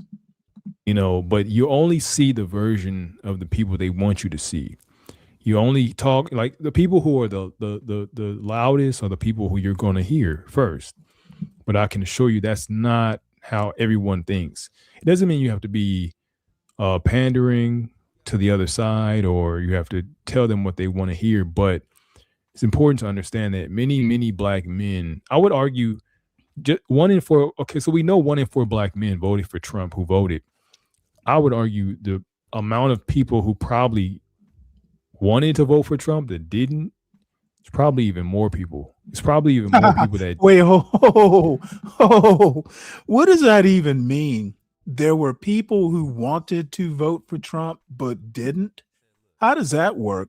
Were they felons? I mean, I think everybody who was eligible to vote that wanted to vote for Trump would have the opportunity. Why wouldn't they? Let me go ahead and do the quick commercial before I start this foolishness up again. Everybody, please make sure you hit the like button. If you are new to the channel, please subscribe to us. We are up to 340 people. We actually, we get 1 or 2 or 3 a week. These shorts actually are working well. Check us out. We may be your speed. We may not be your speed, but we are we. Us is us. And we do our own thing, especially on the weekends. During the week, it's kind of ho-hum, kind of hopefully informational, some useful stuff, a little bit of entertainment, but as I have been called boring. And I embrace that. Support the show by supporting the host. We now have PayPal, so all the foreigners you can who don't have access to Cash App, you can now contribute to the show now using PayPal. So, send us your pesos. Send us your British pounds, send us your Deutschmarks or euros or whatever your currency is. PayPal will convert it to good old American dollars. So any help you can send. We were talking about the backup internet that I have, just to make sure that this show will always be brought to you 100% of the time. It does cost. And plus we've also got the weekend sovereign beer fund that needs to be funded. So also another way to contribute to this show is to contribute show ideas, which I've actually gotten some good ideas along this week. Tomorrow's Saturday show will be the culmination of several ideas that I've kind of consolidated into a theme. So I can shout out Mela and Yeti and Speak Radio. I think it was Speak Radio, who gave me some stuff that I'm going to consolidate into more or less a Black culture show tomorrow. And since I actually wanted to talk about liberal arts education, but it was getting a little dry and it is Friday night. So we're going to do this particular video so I can mock someone who thinks he knows what a Black conservative is. And he sounds young, so I'm not going to beat him up too much. And then after that, there's a video that Fred gave me talking about a lady who I think she's in a state office or something like that. She has gone unaffiliated. She was a Democrat. Now she's unaffiliated. So I'm kind of interested in her story. And it's like an ADOS sort of story. So we'll check that out next. So let us continue with this. They feel like if they voted for Trump, they would be, really pushed out of their camp. So that's something to think about. And I say that as somebody who's been Black my whole life. I've been around Black people my whole life. I didn't grow up around anybody but Black people my whole life. I really do believe that there's a lot of people who are conservative, not just in socially too, but they are kind of brought up in this community where it's bigger than that. It's not even about policy issues. It's a more of a cultural thing that I think that's becoming undone slowly, even in a Trump environment where there's so much stigma on how you vote and why you vote. There's a lot of ethics wrapped up in this. I'm reading this off. I looked up some stuff. It says support for the Democratic ticket dropped from 91% in 2020 to 83% in 2024, showing a trend of de-alignment. And I think the Democrats are really messing up right now with a lot of the stuff that they're pushing. And they don't realize a lot of, and I'll say even beyond Black people, a lot of minorities are really conservative with a lot of their beliefs and issues when it comes down to religion and family structures. And, you talk about all that stuff. They don't want to get progressive with a lot of that stuff. So I think the Democratic Party is imploding in on itself because they played this identity politics game for so long. And then now they're realizing the same core base that they tried to capture actually doesn't believe in a lot of the rhetoric they try to sell you nowadays. And they're going a little too far with it. We want equality, but we don't want now what you're selling us. Gen Z voters and millennial Black voters are acting as political free agents, moving away from the historical party loyalty seen in the civil rights generation. And this is what I mean when I say Black people made this big shift for civil rights generations, but Gen Z doesn't align themselves to that. They don't feel connected to that. They don't know why. Like the victim mentality, even if it was justified for the children of the 60s, and I'm talking about I'm talking about my parents' generation. This is not that long ago. So you're seeing this shift happen for a reason. That the kids of these civil rights generation Black people are just now becoming old enough to understand politics. Even when you're 21, you don't quite understand politics. You get to 30, 35, 40, you start to understand politics a little bit better. I'm not saying you're a genius at it, but you start to understand it a little bit better. That generation is just now hitting in. Maybe they're 40, maybe they're 30, depending on when that group had kids, but they're just now hitting in, and you're seeing this decoupling from the Democratic Party, and more importantly, the decoupling from social safety nets. That's happening now, and now Gen Z and some millennials are really disaligning from that. So I think that's something that these are things that they don't tell you in the media, especially in left-leaning media, because they don't want this. They rely on the Black vote so heavily. When you see Hillary Clinton go on the Breakfast Club and she's talking to them, and you can look this stuff up, but when she's talking to them and she says, "Yeah, I keep hot sauce in my purse," and she's talking to these Black people, telling them how she keeps hot sauce in her purse, it's a level of disrespect that's going on there. There's a level of pandering, and let me help like Brian me. out a little bit. Looks like he could use an assist here. Brian, I'm not talking about politics. I thoroughly disagree with you on you will get ostracized if you don't vote Democrat.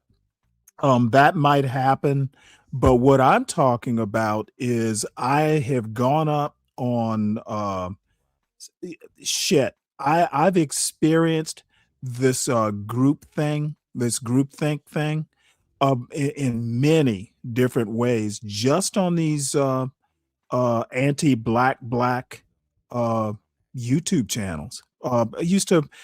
Going against the grain used to happen almost daily on John Galt's channel.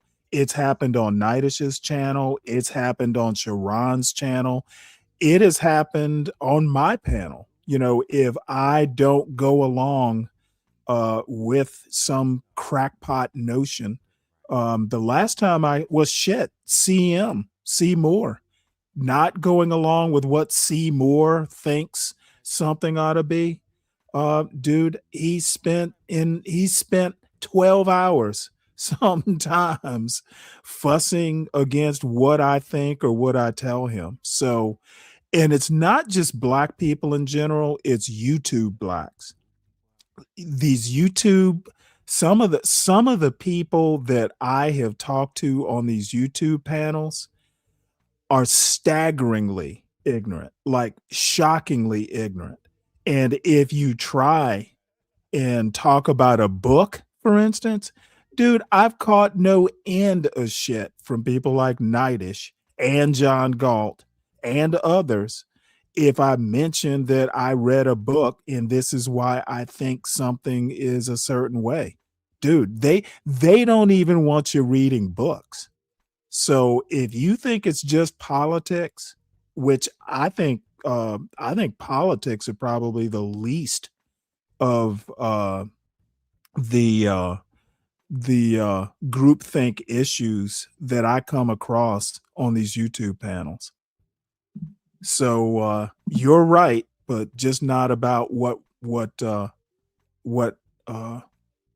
I think. And it's ignorance. It's like it's not group think, it's group ignorance. It's just disrespectful. When you sit in front of this group of people, it shows how much you don't value their intelligence. You think that you can just, woo them with some dumb shit. And they'll go, oh, I'm going to vote for them because they said they keep hot sauce in their purse. They didn't tell you what they're going to do. Deacon Dave, being conservative is not anti-black. Being dumb and not knowing what a conservative is anti-black. There is absolutely nothing wrong with someone who is a principled conservative who knows what he or she is talking about. You know the American history behind it. You know the politics behind it. You are into being conservative. It's that too many of these people say they're conservative and have no clue what being a conservative in these United States actually means. To me, being ignorant and black is anti-black.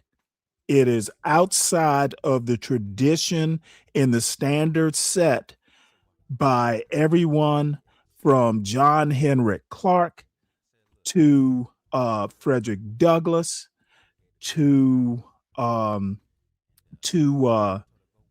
Booker T. Washington. Okay, if you go back and you look into the black history part of American history, there are sterling standards of educated black people who actually knew what they were talking about. And for some of these yahoos to come up here and start calling themselves conservative and not actually know what it means, that is anti-black. So hopefully that clears it up for you. Do for your community.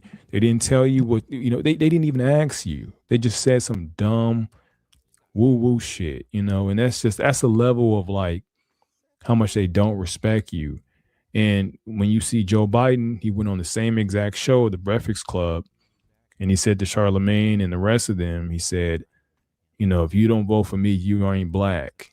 And look at these people just get all wrapped around the axle about what Joe Biden said, as if it was a fucking surprise. America is a racist country. As I've said, you have to work at not being a racist if you are born into American culture. And that includes everyone. No one gets out of American culture non-racist or colorblind or whatever you want to call it without actually doing the hard work to educate yourself. Black, white, it doesn't matter. And by the way, the link is posted. Don't be scared. Come on up. If anyone disagrees with me, we can mix it up. But I know I'm right. This isn't me up here guessing about what a black conservative is.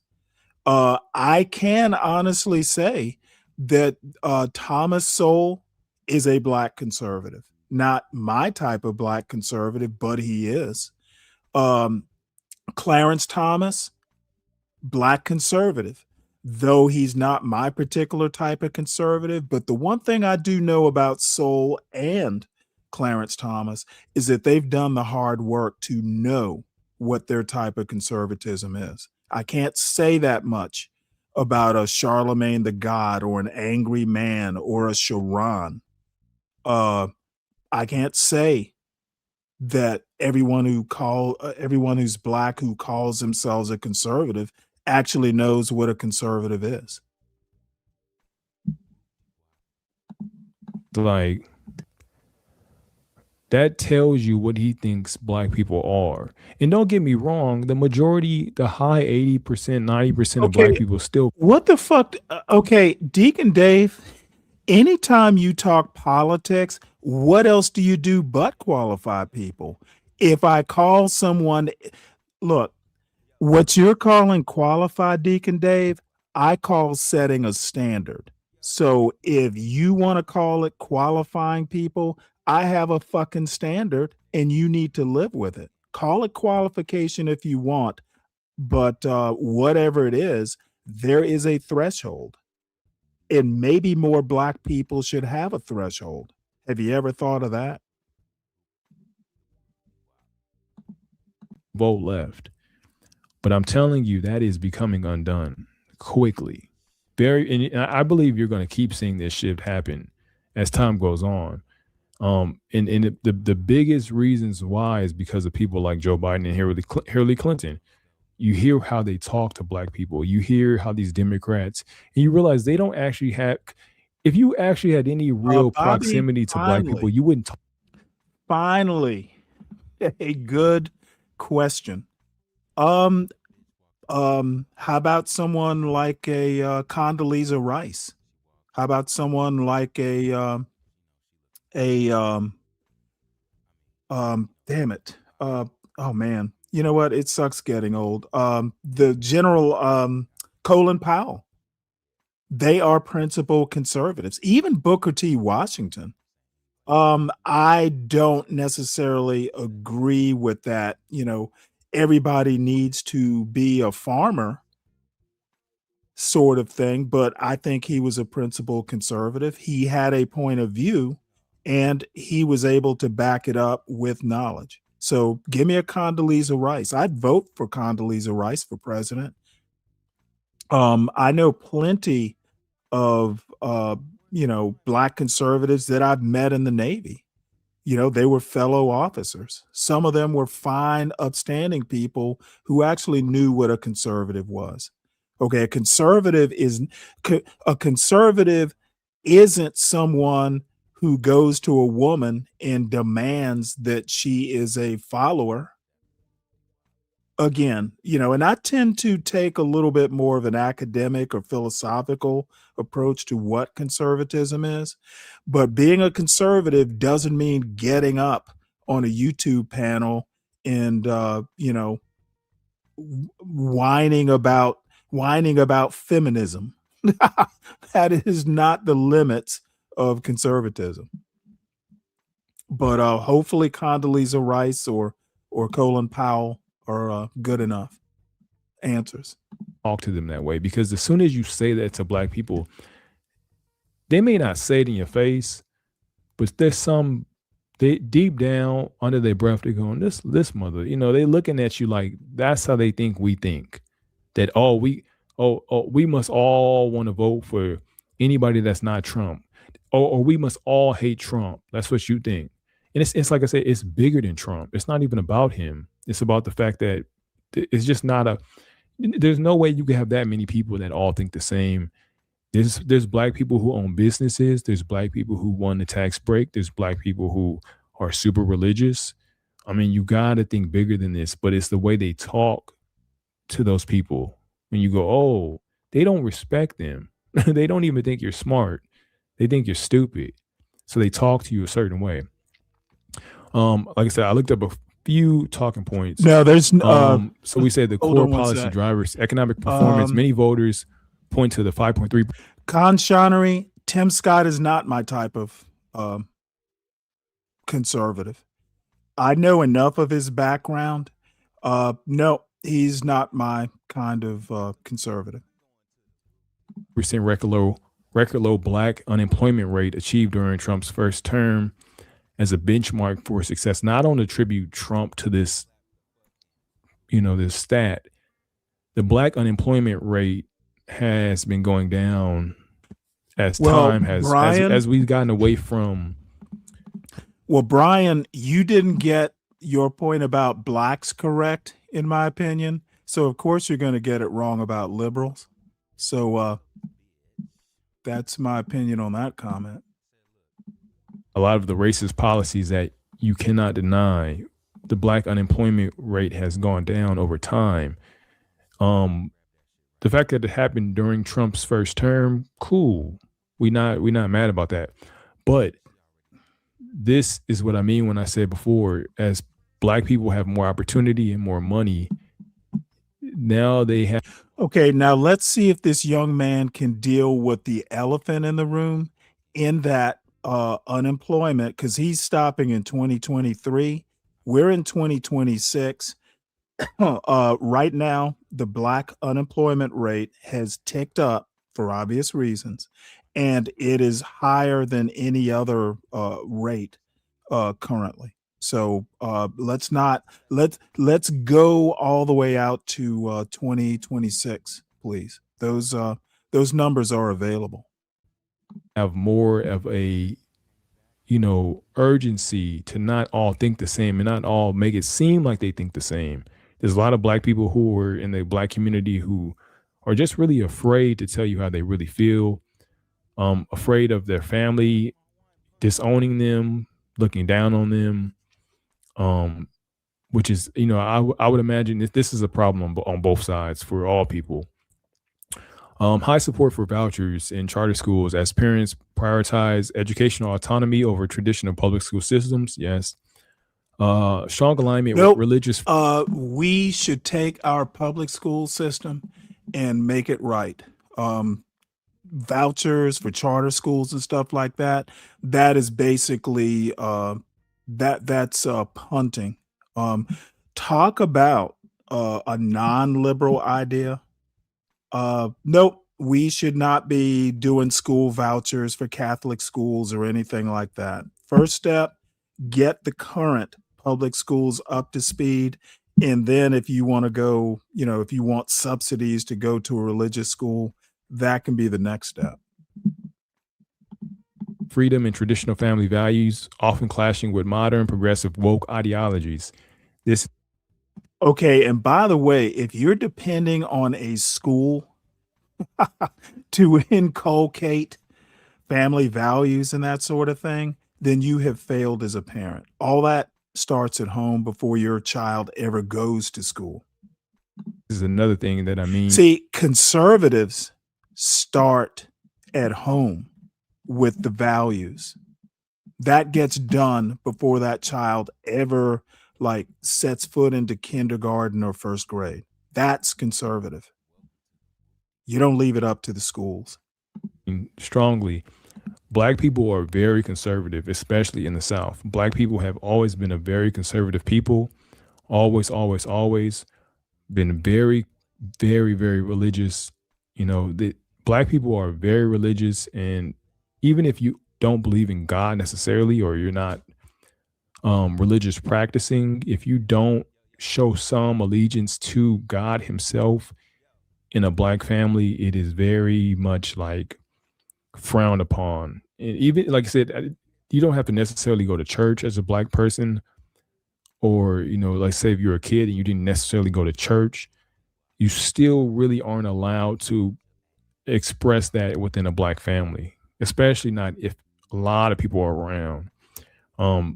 The generations from the civil rights eras are very conservative, always have been, always will be. Most Black people come from the South as well. A lot of Black people came from the South and went to Chicago. It depends. I think back in the day, Du Bois would have probably been considered conservative. The problem is that for most of his working life, he was Marxist or Marxist affiliated, which technically would make him on the left. But, he was an elitist. So, back in the day when, the country club Republicans or country club conservatives who were elitist, he would probably fit in there. But he wouldn't be a straight fit into calling him a conservative. But, the other thing that I find problematic is when people try and just classify people along one axis. People are complicated. I have a lot of kind of conservative leanings, but I don't consider myself necessarily conservative politically. Okay, but maybe culturally or maybe even socially, I'm kind of old fashioned that way. So people should never be flattened. And what this guy is doing, and it is YouTube, it's not some sort of 400 level colloquial, 400 level seminar class. Sometimes you have to flatten a group of people just to get the point across. But in this particular case, I think he's doing what he's calling the Black community a disservice. It's not very deep, at least in my opinion. He's just another, to be honest, to use man of tomorrow terminology, dude just sounds like another Delta November who's real good with graphics. Went to Detroit, went to LA, but their roots all stem from the South, very, very Christian conservative. And this is what I mean when I say, at least understand what I'm saying from a socially conservative point. Black people are very, very conservative when it comes down to their religious freedom, and the progressive woke ideology does not. What this young man doesn't understand is politics, if the aphorism is supposed to be true, politics is downstream of culture.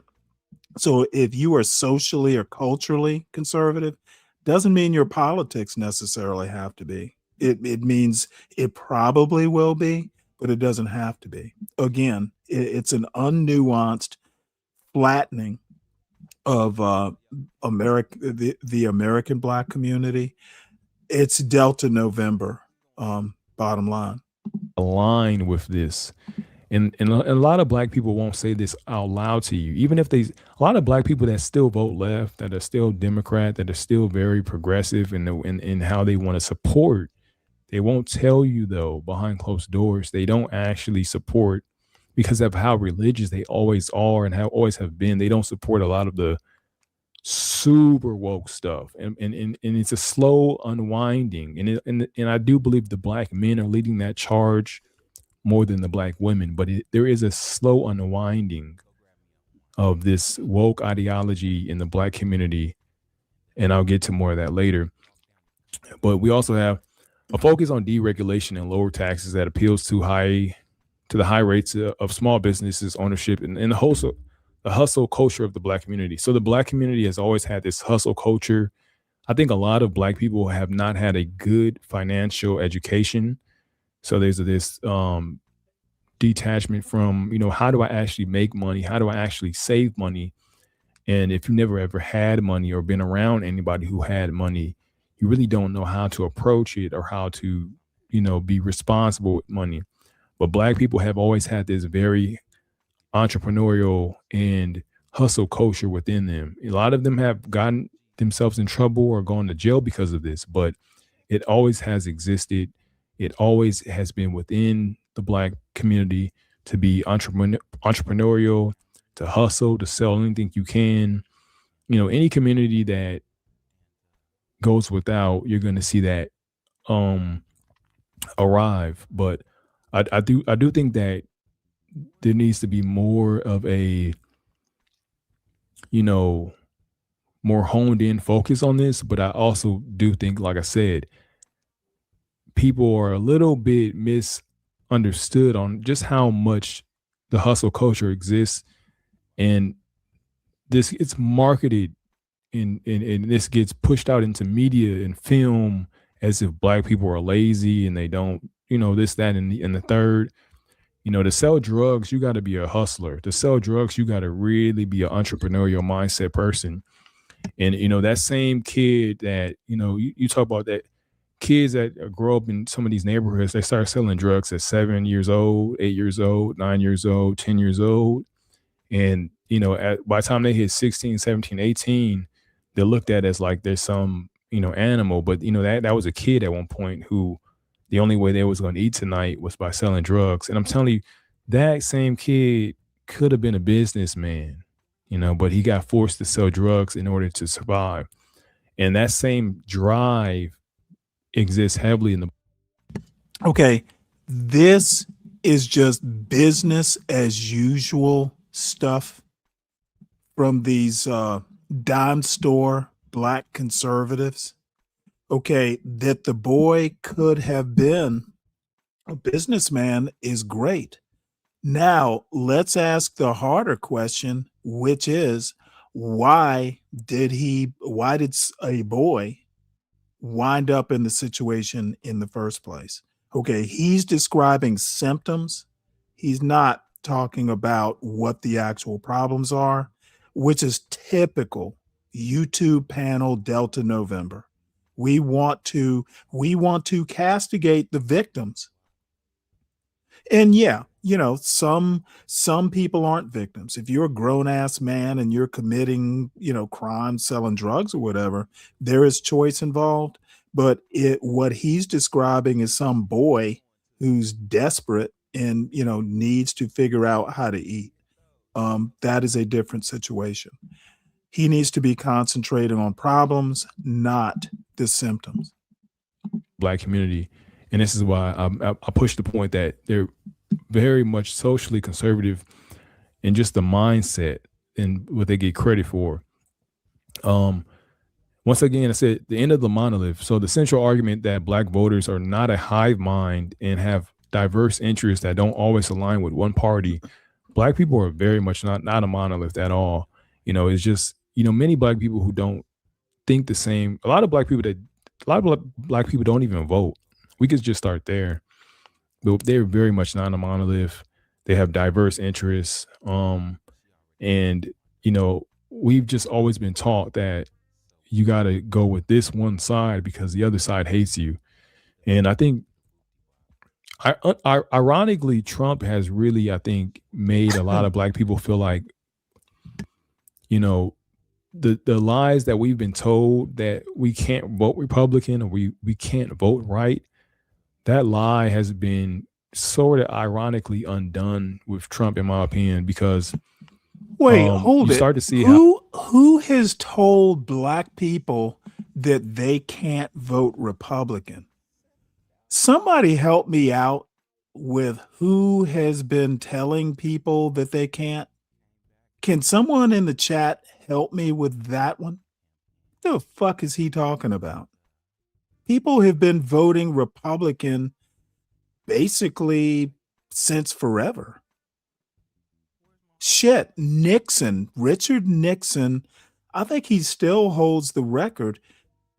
He percentage-wise, I still think Richard Nixon had the highest Black voting percentage. I don't think Trump broke that record. So where is he getting this misinformation that Blacks can't vote Republican? There's a whole book called The Loneliness of the Black Republican, which I've talked about several times. Michael Steele, he was the lieutenant governor of Maryland. He won an election in a Democratic state as a Black Republican. What is this child talking about? This is what happens when you don't know shit. You sound silly. And this is exactly what I'm talking about. You got scores of young Black men apparently on YouTube who call themselves conservative. Why do I know more about conservatism and Black conservatism than the old YNs and the anti-Black Blacks who think they're conservative? Why do I know more? Why do I know more of the history? How much politics is just, it's all smoke and mirrors. It's all a game. It's not, none of it is real. It's all theater. And I think Trump displays that better than anybody. And, you know, Black people have to get over the fact that they think they can't vote one way because of one party hates them, or, you know, this is how they feel. I'm not saying this was true. I'm saying this is how they feel. So we go to the philosophy of self-reliance, a resurgence in the Sowellian, this is Thomas Sowell, view that individual achievement and private enterprise are better for the community than government programs.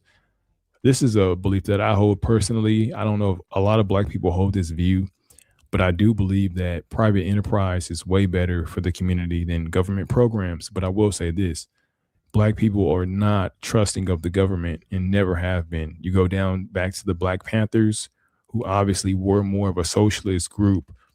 But the core element in the point that I'm making is that Black people have never trusted the government.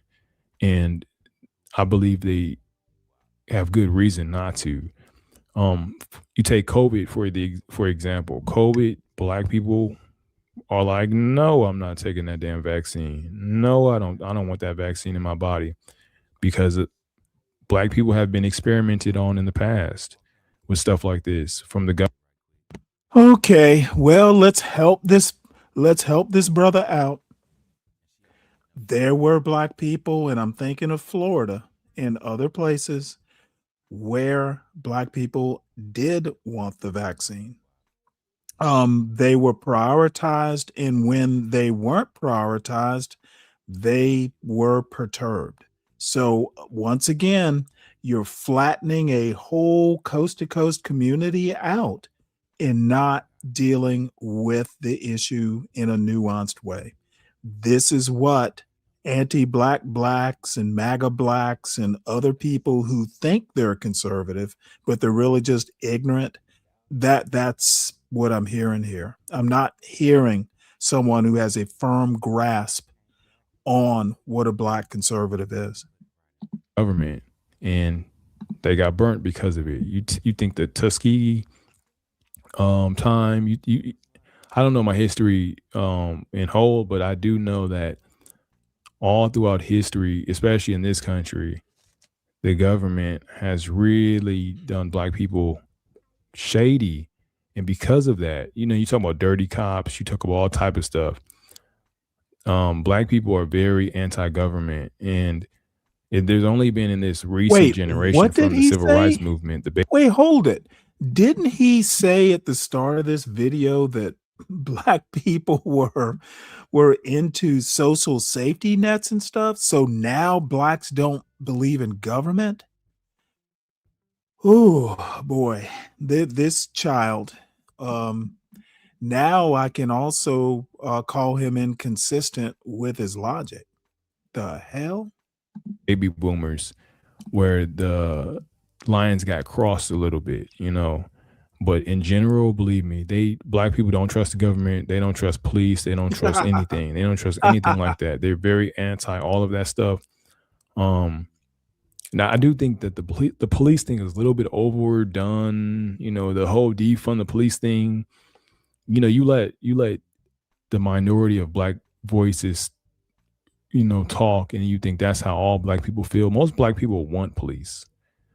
There's a lot of black police officers. Okay, there's a lot of people if you want police, then you're not anti-government.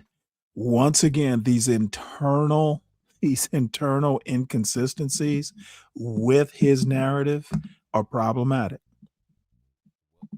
You know what I'm saying? Like it's a dumb argument, the whole defund the police thing, and that.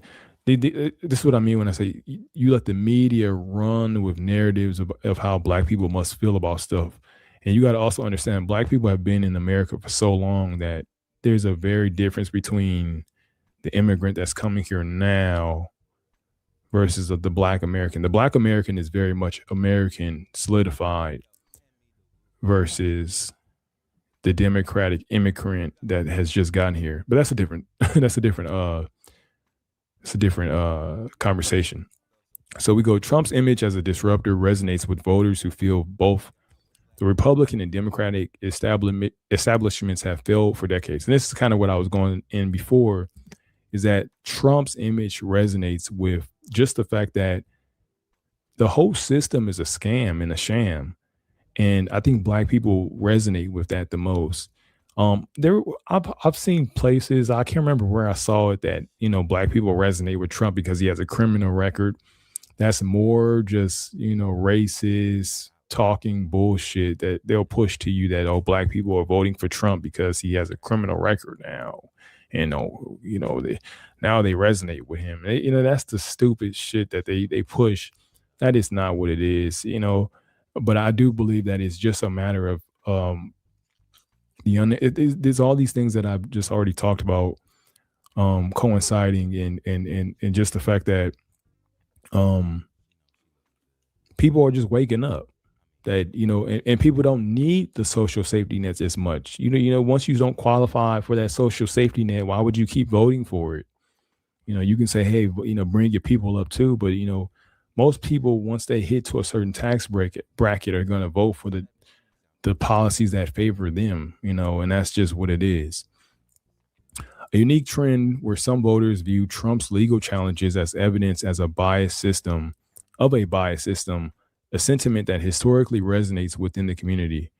This is more of what I'm saying. These are just some talking points that I brought up. Solid conservatism.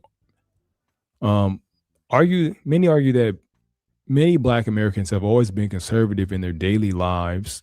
You go from church to business to family, and are finally starting to match their voting habits with those values.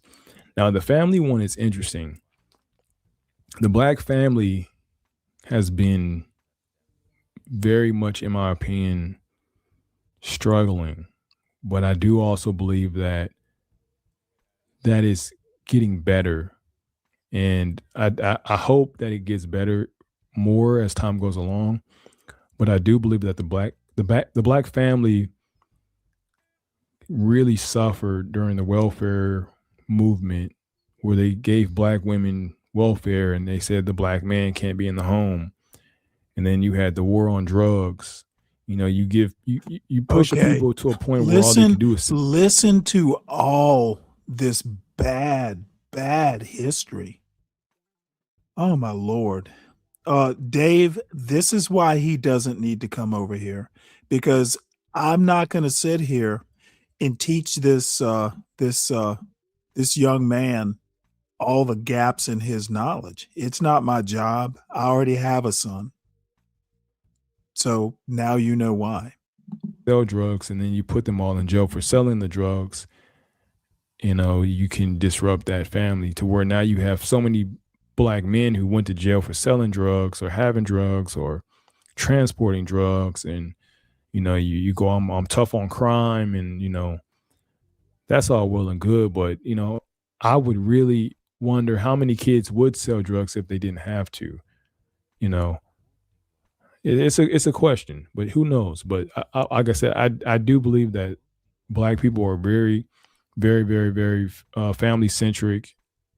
But as much as they can be, the Black family has been disrupted, and I'm not blaming anybody for that in particular. But I do believe the Black family has been disrupted. But once you actually get into Black families and you look at how they operate, there's a strong emphasis on respecting people that are older than you.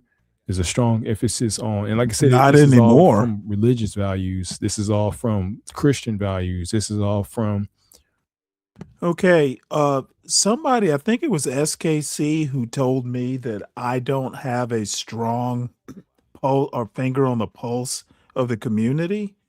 I think the same could be said of this young man. Now, again, I don't come across too many young people. Most of them are on YouTube, but all I hear is disrespect for their elders. I experience it almost daily. And this whole thing about the boomers, like Black boomers, had a whole bunch of generational wealth. Not only is it disrespect, it's also a total lack of knowledge. So this young man, he needs to come up with a more accurate historical narrative, because right now he's just a laughingstock, in my opinion. The church, many Black people, like I said, still go to church. And if they don't go to church, they still really have to respect Christian values within their families, around their elders. And once again, when we talk about business, a lot of Black people are very business centric, but without the formal education. But that doesn't mean that's everybody. So these are just my beliefs. Obviously, I believe these beliefs are reinforced with people like Thomas Sowell. You talk about somebody like Candace Owens, who, I don't believe a lot of the stuff she says about Macron and all that other stuff, but I do think she represents a base of Black people who feel like, thank God there's people who out here who don't think the way we think. Yeah, this guy. Okay, what part of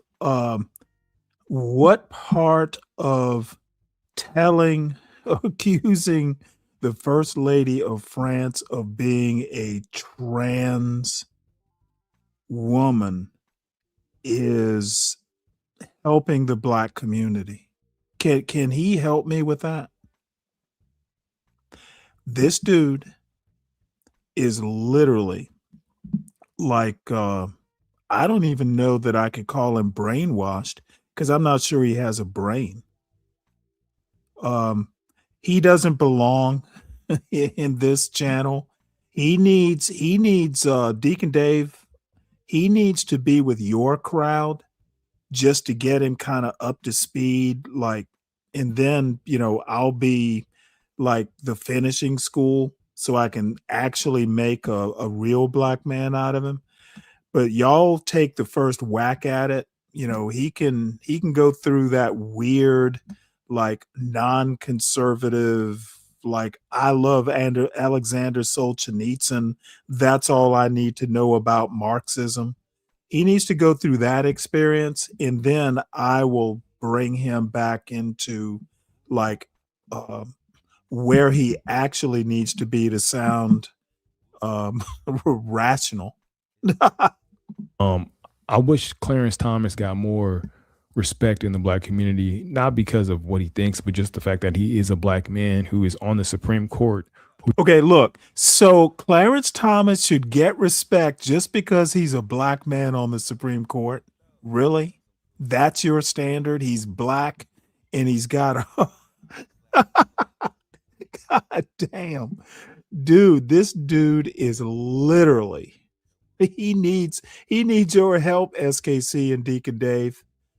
Clarence Thomas should be respected because he's a Black man on the Supreme Court. That's all he needs.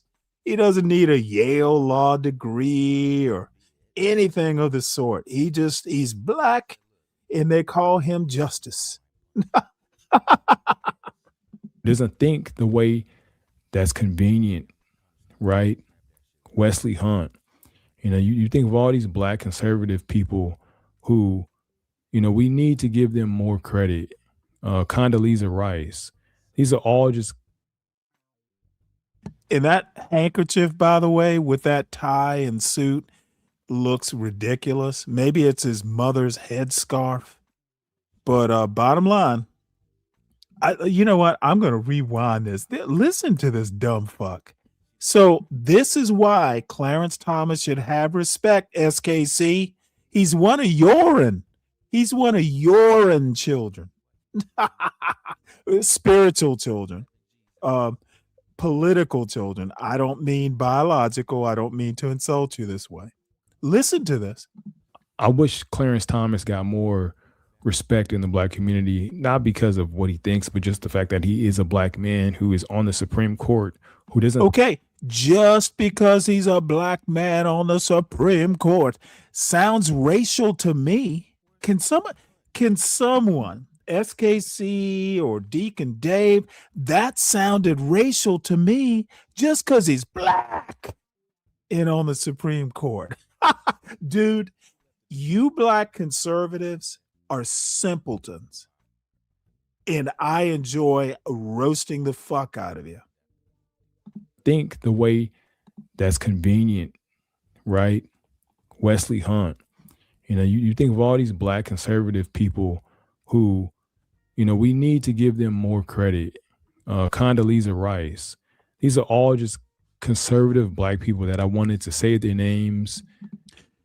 Is this how Black conservatives are training their replacements, SKC? He's Black and he's on the Supreme Court. Or Wesley Hunt, he's Black and he's in Congress. That's how you're training the young Black conservatives? What on earth? What is the training program? Does the training program involve not being racist? When I say that America, the culture, is in and of itself intrinsically racist, and you have to work to not be racist, this young Black conservative is example number one. What is wrong with Black conservatives when you just respect a man because he's Black and he's on the Supreme Court. Dude, I'm going to be beating you and Deacon Dave up with this for quite some time. So, damn, this shit is racial. And give them respect. Larry Elder, like I said, I don't care if you think he's right or wrong about the topics that he brings up and talks about. It's hard to divert from the community that tries to make you be exactly what they want you to be.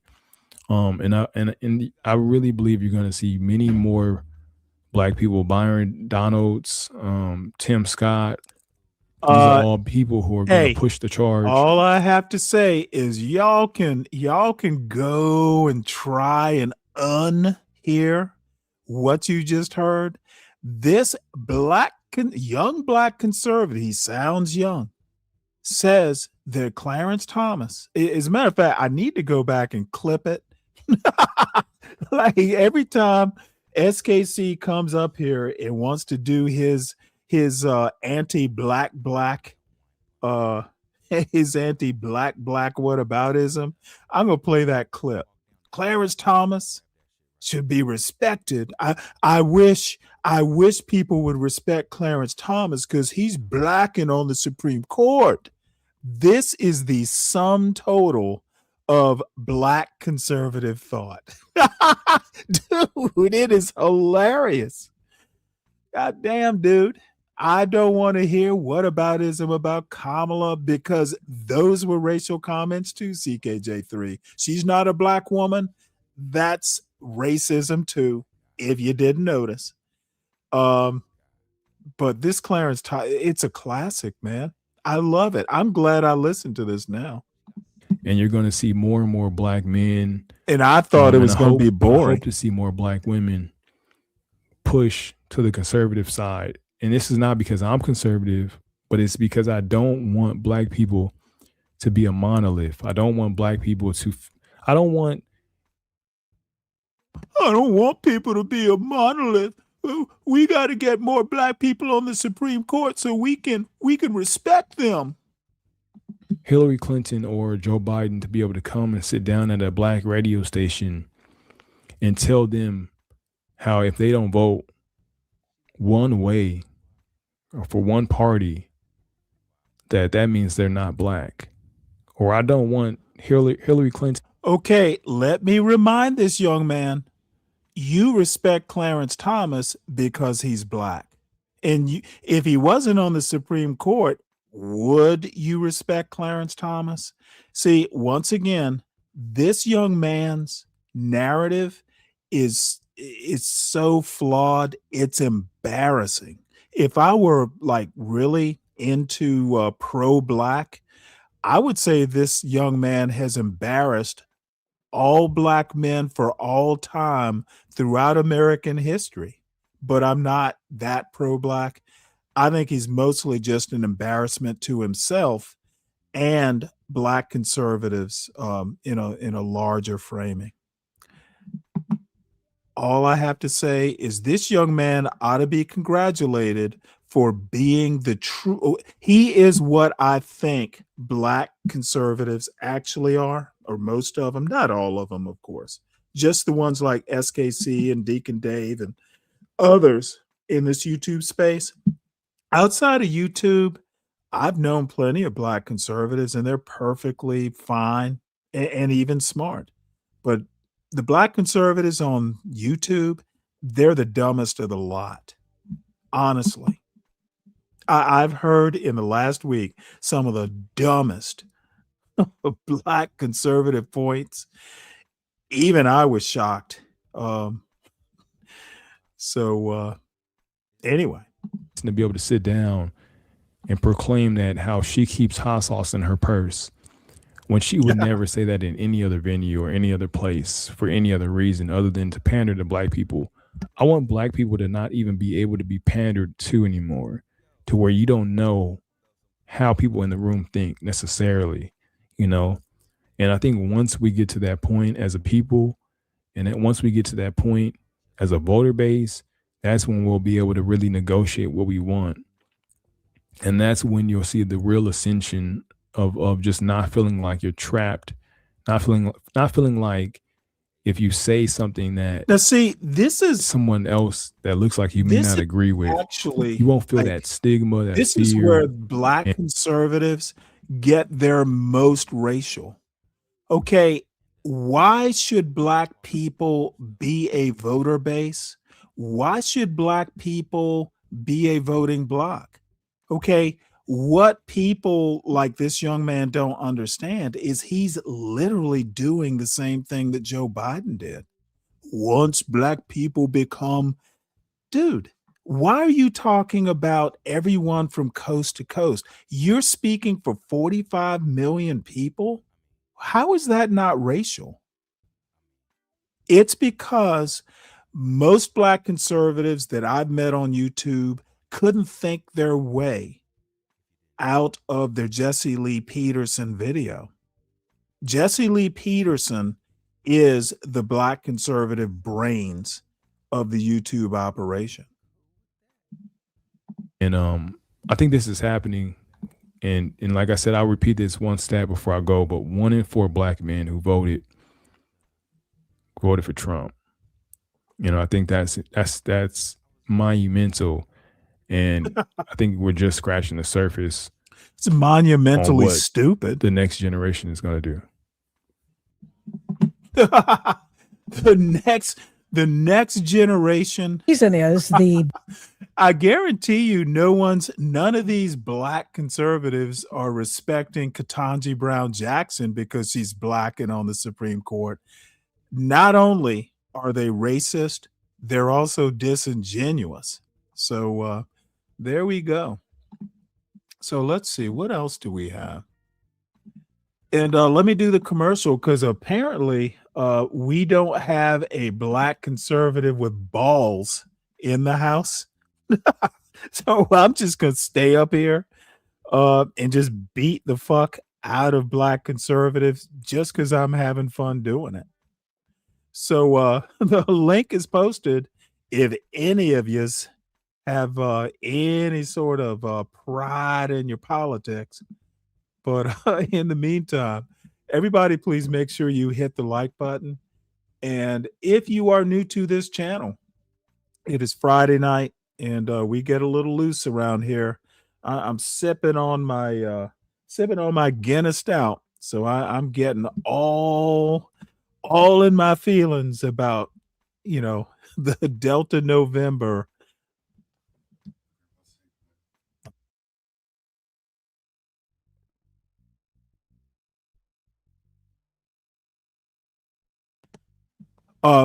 You know what? Let me start this video. I will be right back. The link is posted.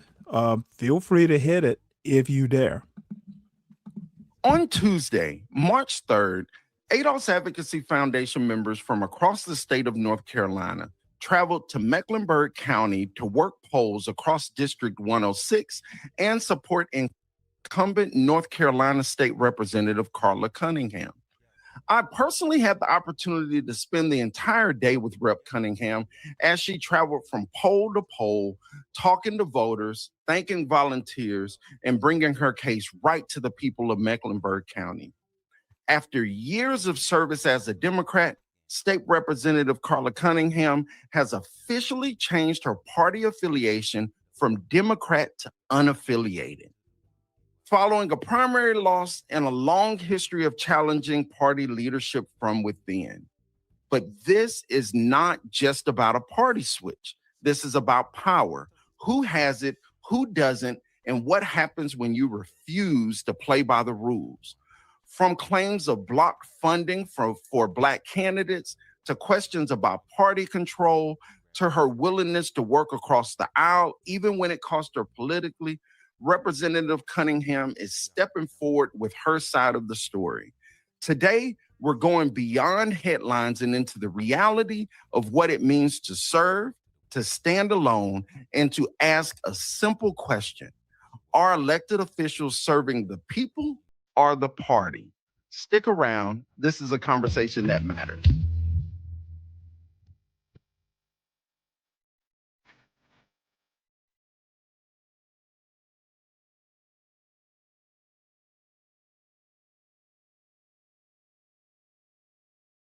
Welcome to the Critical Mass Podcast. I am your host, Simeon, and today's show is sponsored by the ADOS Advocacy Foundation, a 501c4 organization committed to reparations and a transformative Black agenda. You can find out more at adosfoundation.org.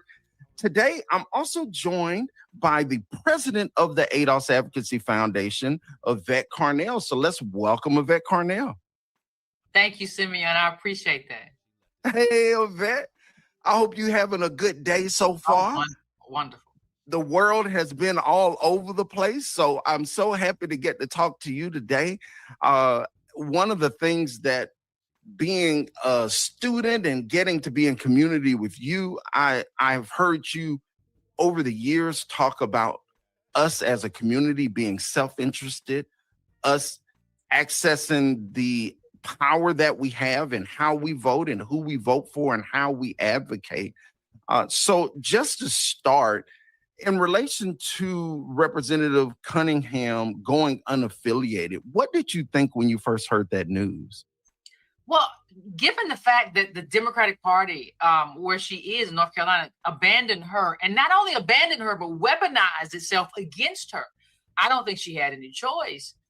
Because your main goal as a politician, you're a public servant. So you have to serve the people who voted for you. You have to serve the public and not the party. And I saw that as an intention to do that, as opposed to just kind of bootlicking the party. So, it doesn't matter to me. You do whatever you have to do to serve the people. And I think she did that. I 100% agree. If you have not checked out the first episode of this season, we did an in-depth interview with Representative Cunningham before the primary election, and we are so happy to have her back today. So please give a warm critical mass round of applause to Representative Carla Cunningham. Thank you. Thank you, Yvette. Thank you, Simeon, for having me. Of course. Thank you for being here. Today, I want to talk about a vast aspect of things. We're kind of going to start from now and then go back a little bit. And so I know a question on a lot of people's minds, and I've seen a lot of media about the fact that you went unaffiliated, but I haven't seen your statements or heard much around your statements on why. So I wanted to ask you directly. You spent years as a Democrat. You spent years helping Democrats get elected. You spent years organizing in your community as a Democrat, helping locally and nationally. So what was the breaking point that made you go unaffiliated? So the breaking point for me, it started several years ago. I started to shift when Medicaid expansion came about. I was shifting because we were told in our caucus not to vote for it. And I had went to the legislature to get Medicaid expansion done. And the governor came over and asked us not to vote for it because it was inside of a Republican budget. It was triggered by that budget. And I told him I would not do it. So I voted for the budget. And that made me start to shift because I figured that something that I have fought for longer than the 14 years I've served, way before I got there, is that I would not stand up and not vote for the budget based on what somebody told me. Right now in North Carolina, we have 700,000 people because of Medicaid expansion that now have healthcare coverage. And then that person went around the country behaving like they did Medicaid expansion. Really, it was the Republican Senate and the House and the people that were serving at that time that got Medicaid expansion done. So, and then of course, COVID had happened and I worked across the aisle to get those resources back into the community. And when we sat down and made the decision on how that committee would function, we made a commitment that we wouldn't do anything partisan as far as resources getting back into the community to save lives. And it was two Democrats and 4 Republicans. And so that kind of gave me another view of what's actually taking place. As far as the party goes, I had, like you said, supported the party for years, helped Barack Obama get elected, ran ground game, ran precinct, did numerous positions under the party. But I came to realize two things about the party. When I ran for office, they never financially supported me. I always had to raise my own money. The next thing was that in the rooms, they complain constantly, but I don't see them trying to work across the aisle to accomplish things for their community. It's just, I call them the no group. Is everything is no. So I say, y'all the no group. And so I think with my nursing background, I've always knew how to work as a team, but also knew how to negotiate and navigate difficult spaces. And when you're not in charge and the majority is in charge, then you shouldn't just pout. You should figure out a way to work and reach your goal, no matter who is there. But you still have a seat at the table, and you shouldn't just be holding a seat as a legislator. If you're not bringing resources back home to your community, you really are doing an injustice to the constituents. Folks, sorry that this is not actual video, but and I didn't set it up. I had to talking to my father-in-law and son. This is a lady, Carla Cunningham, left the Democratic Party. So apparently she has decided to become an independent. And so it dovetails into some of what we were talking about. She's in the North Carolina House of Representatives.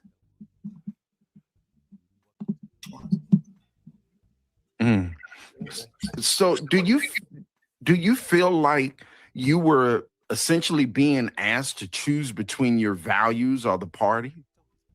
Absolutely. Absolutely, I was. And I had been asked that numerous times, and I had gone along numerous times. Oh, wait, hold it. Seems like. Let me, sorry, I've been away from my computer, but let's see, this comment right here. Now, this is quite the comment. So what SKC has done is he's a lot like, a lot of anti-black blacks, where they basically otherize other blacks. So he's saying these blacks sound retarded, but is SKC not black? And that's fine. You know, if you don't think you're black there, the one thing I would ask is if you're not black, then don't be all racial about black people. We try not to be too racist on my channel. Like the straw broke the camel's back. And when it came to the Medicaid expansion, I was done. I'm like, you don't get to come over here and tell me not to vote for something just because it's inside of the budget. That triggered it. Few people even knew that it was triggered, that if you had not signed that budget in place, nobody would have got Medicaid expansion in North Carolina. So my eyes would open up to the party and the leadership telling us, you got to do this, you have to do this, or we're gonna ostracize you, we're gonna bully you, we're gonna do everything we can to hurt you. And it became a reality. I had seen it happen to another legislator, but I wasn't in the thick of it. And what she described, and she was a Democrat, and she left and became a Republican. But some of the same things that happened to her happened to me. It was just that it was a couple of years later that, you know, I kind of woke up and decided I'm not playing the game anymore. I've had enough. Yvette, what are your thoughts around that when I believe our community needs independent thought? I believe that our community needs people who are willing to stand in the gap and make some of those hard decisions and really work with anybody to get the resources. What are your thoughts around that? Well, I don't think there are elements of the Democratic Party that don't want to hear our independent thought, right? About how, hey, we're going to work with whoever we have to work with, Republican, Democrat, whatever, if we get the needs of our people met. We have constituents, we're public service, we have to meet those needs. And I think their goal is political. Hey, this won't look good for me if it comes out of Republicans, right? It won't look good for me if it comes out of a Republican budget. But we have a responsibility to serve our people. And what happens is we're supposed to be the mules of the Democratic Party as opposed to the public servant of our own people. And that's the clash. And that's a problematic clash, because when you run for something, I don't care whether you run locally or whether you run for Congress, you are supposed to serve those people. And they get in the way of that and they say, hey, you got to do what I say do, even if it hurts your people, even if this is something you worked for a long time, like Rep. Cunningham said. I don't care about that. It's not going to be good for me politically. So you're kind of faced with, do I serve this? Okay, well, SKC, I think that is a perfectly fair point. SKC says the lady speaking has some sense, and no, I don't identify as black. I'm SKC. Well, SKC, I think that is perfectly fair and reasonable. Now, what I'm going to ask you to do is, when you come to my channel, don't be all racial and racist. Those blacks, treat black people, treat those of us who do identify as black with a bit more respect than you tend to do. It's a request. Let's treat everybody respectfully, sir. This governor, or do I serve my people? And I think Rep. Cunningham made the right decision in terms of, I'm going to serve my people. And I think that's the thing that like put a target on her. And serving your people should never be something that puts a target on your back. Go ahead, Rep. Cunningham. You're exactly right. And then they also, what I found since I've been elected, I found how they even disperse the resources. And I think I said it to Simeon, first they're going to give to the majority party in charge. Then I'm talking about PAC money, political action committees. Then they're going to give to the white male, the black male, the white woman, and the black woman is last. And they look at the amount of money, who gets the most money. So, and it's also a succession plan already in place. They looked at me as a threat. I'm not in their succession plan. See what I'm saying? If they already got it lined up for the next 4 years, the people that you don't see that's running in the back room, that's running the party, the leaders that you don't see, they already got a succession plan in place. We don't have a succession plan, and I'm not in their plan. And everybody in their plan don't look like me. You know, you made a statement during our pre-meeting, and I wrote this quote down. You said there's a succession plan for white Democrats, but not for black Democrats. Do you believe in moving into just the power and the representation? Because I think that speaks directly to representation and power. Do you believe that black elected officials are being used politically without a real return to their communities? Absolutely, they are. I've seen it. I've looked at my caucus when I was going to the caucus, and at one point we had more blacks in the caucus. It was almost even. Now we have far fewer. But if I wanted to mentor them, they had a tendency to listen to the progressive white women, the extreme left. It's a few of them will listen, but most of them fall under the leadership of those people. Well, they have more money that they bring into the caucus. We got a couple of them that raise extra money to bring into the caucus. Well, when they do that, they're building their power so that they can tell other folk what to do. So they can lead them instead of the person coming in with their own philosophy, own ideology, and a well-grounded foundation.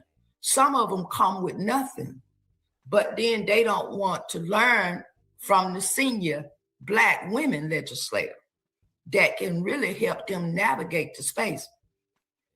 One other thing that I realized as I was shifting is that some of the other women, extreme left women, they were already navigating and negotiating. But when I figured out how to do it, it became a problem. Because now they can't get the things I can get because they're not dealing with them. See what I'm saying? Mm-hmm. So it's a level of jealousy and envy, and you in my space, and you need to get out of it. It really sounds like everyone's allowed to negotiate but us.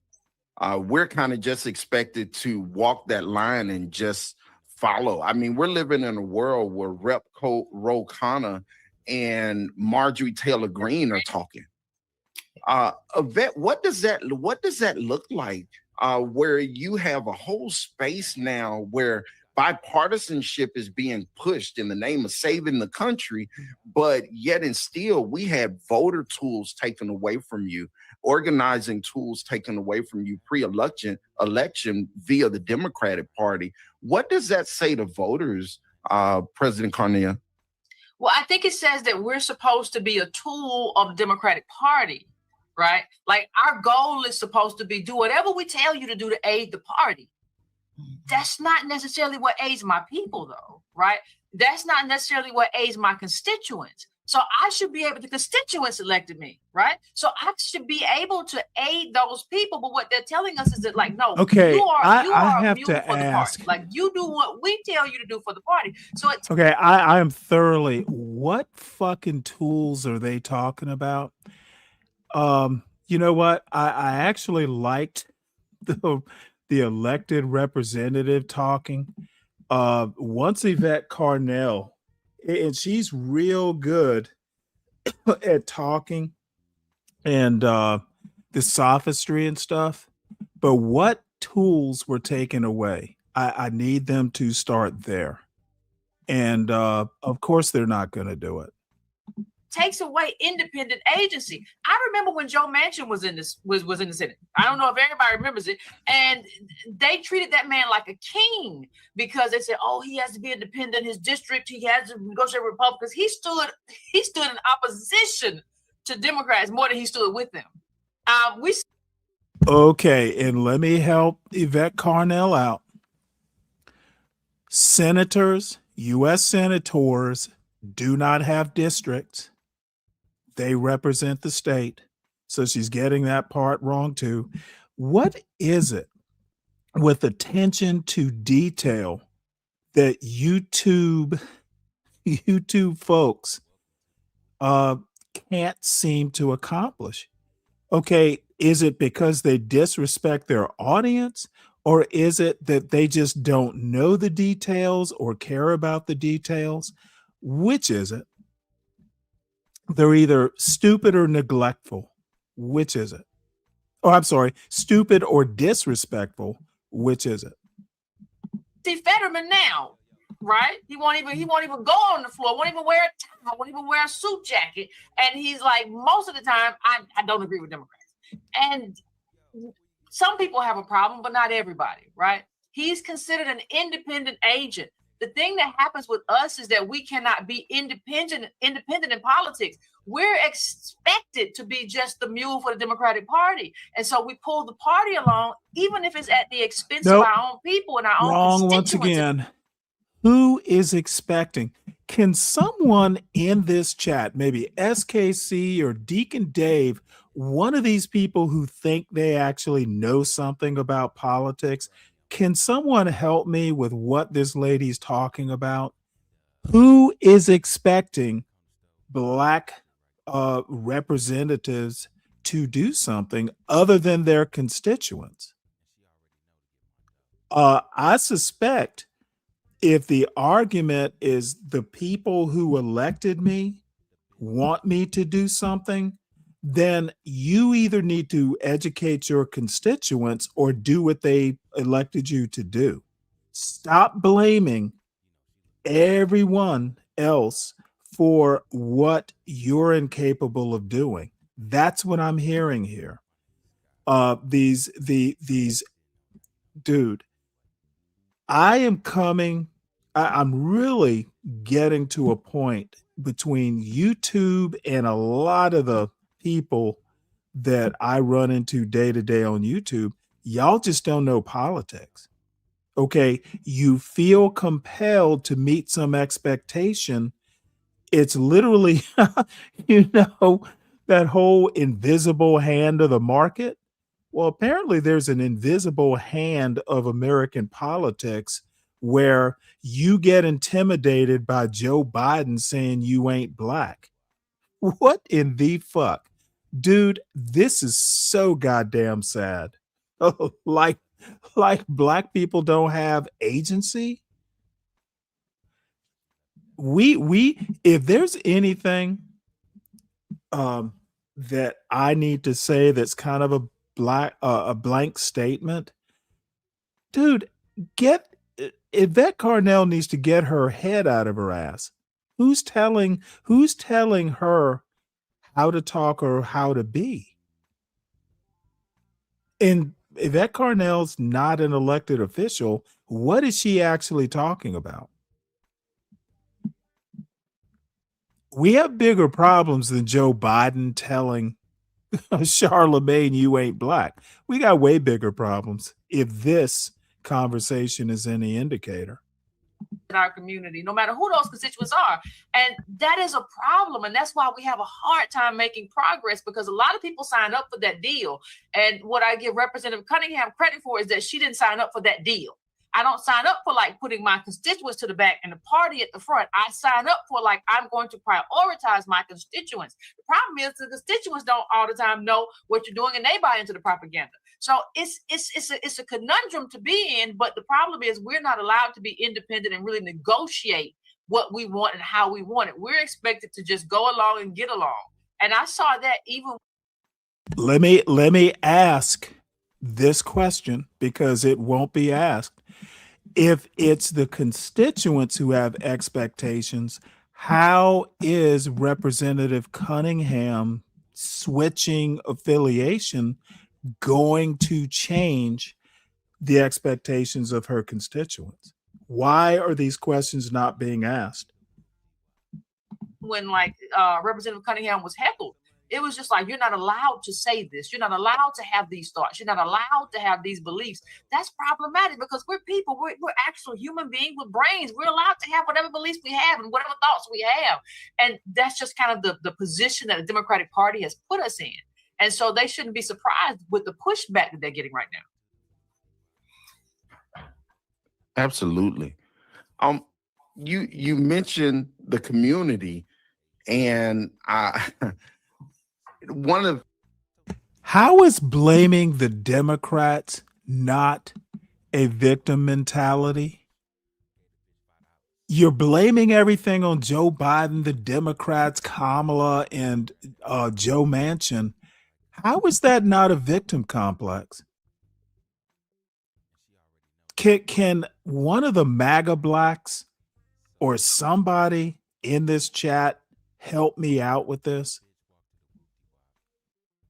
Things I noticed while we were outside of polls is how a lot of our community, even though we have communities with dirty water, we have the highest unemployment across Black male and Black females, we have underemployment, we have overt racism, we have Black maternal death skyrocketing. I found a lot of our community seemed tied up in the fight for immigration. What was it like for you as a nurse when you're seeing all of these disparities in our community, and you are in a majority Black district, or largely Black district? What was it like seeing our community focused on so many things outside of the immediate needs of the community? So it was difficult to see, because when I looked at the community, I understood that the opioid overdoses had gone up 600% in Mecklenburg County amongst the young Black boys. I was very much aware of the maternal and infant mortality rates because I serve on the Child Fatality Task Force. So I see a lot of things the public don't see when we're looking at the data and the stats, and they don't see it. The other thing that is sort of let me just go ahead because apparently we're gonna just snipe from the chat. So, Admiral, why do you think that I'm a victim? Can you be more specific? If I am voting Democrat because I think that's the best choice, can you help me out with how I'm a victim? And I hope you understand that I know more and have studied politics for decades. So when I vote, I'm actually making an informed choice. How am I a victim? And this thing that Deacon Dave says, something about out of touch and out of time. Well, besides, you were teasing me about boomer music, quoting Hall and Oates. I think you might want to update. You might want to update your roasting songs, Deacon Dave. Bottom line is, I think I'm more in touch with how politics works in 2026 than you are. I don't think that Joe Biden saying you ain't black to to Charlemagne, I'm sorry, it just didn't affect me that much. It didn't affect how I voted or who I voted for at all. So I am perfectly in touch. You need to update your playlist, son.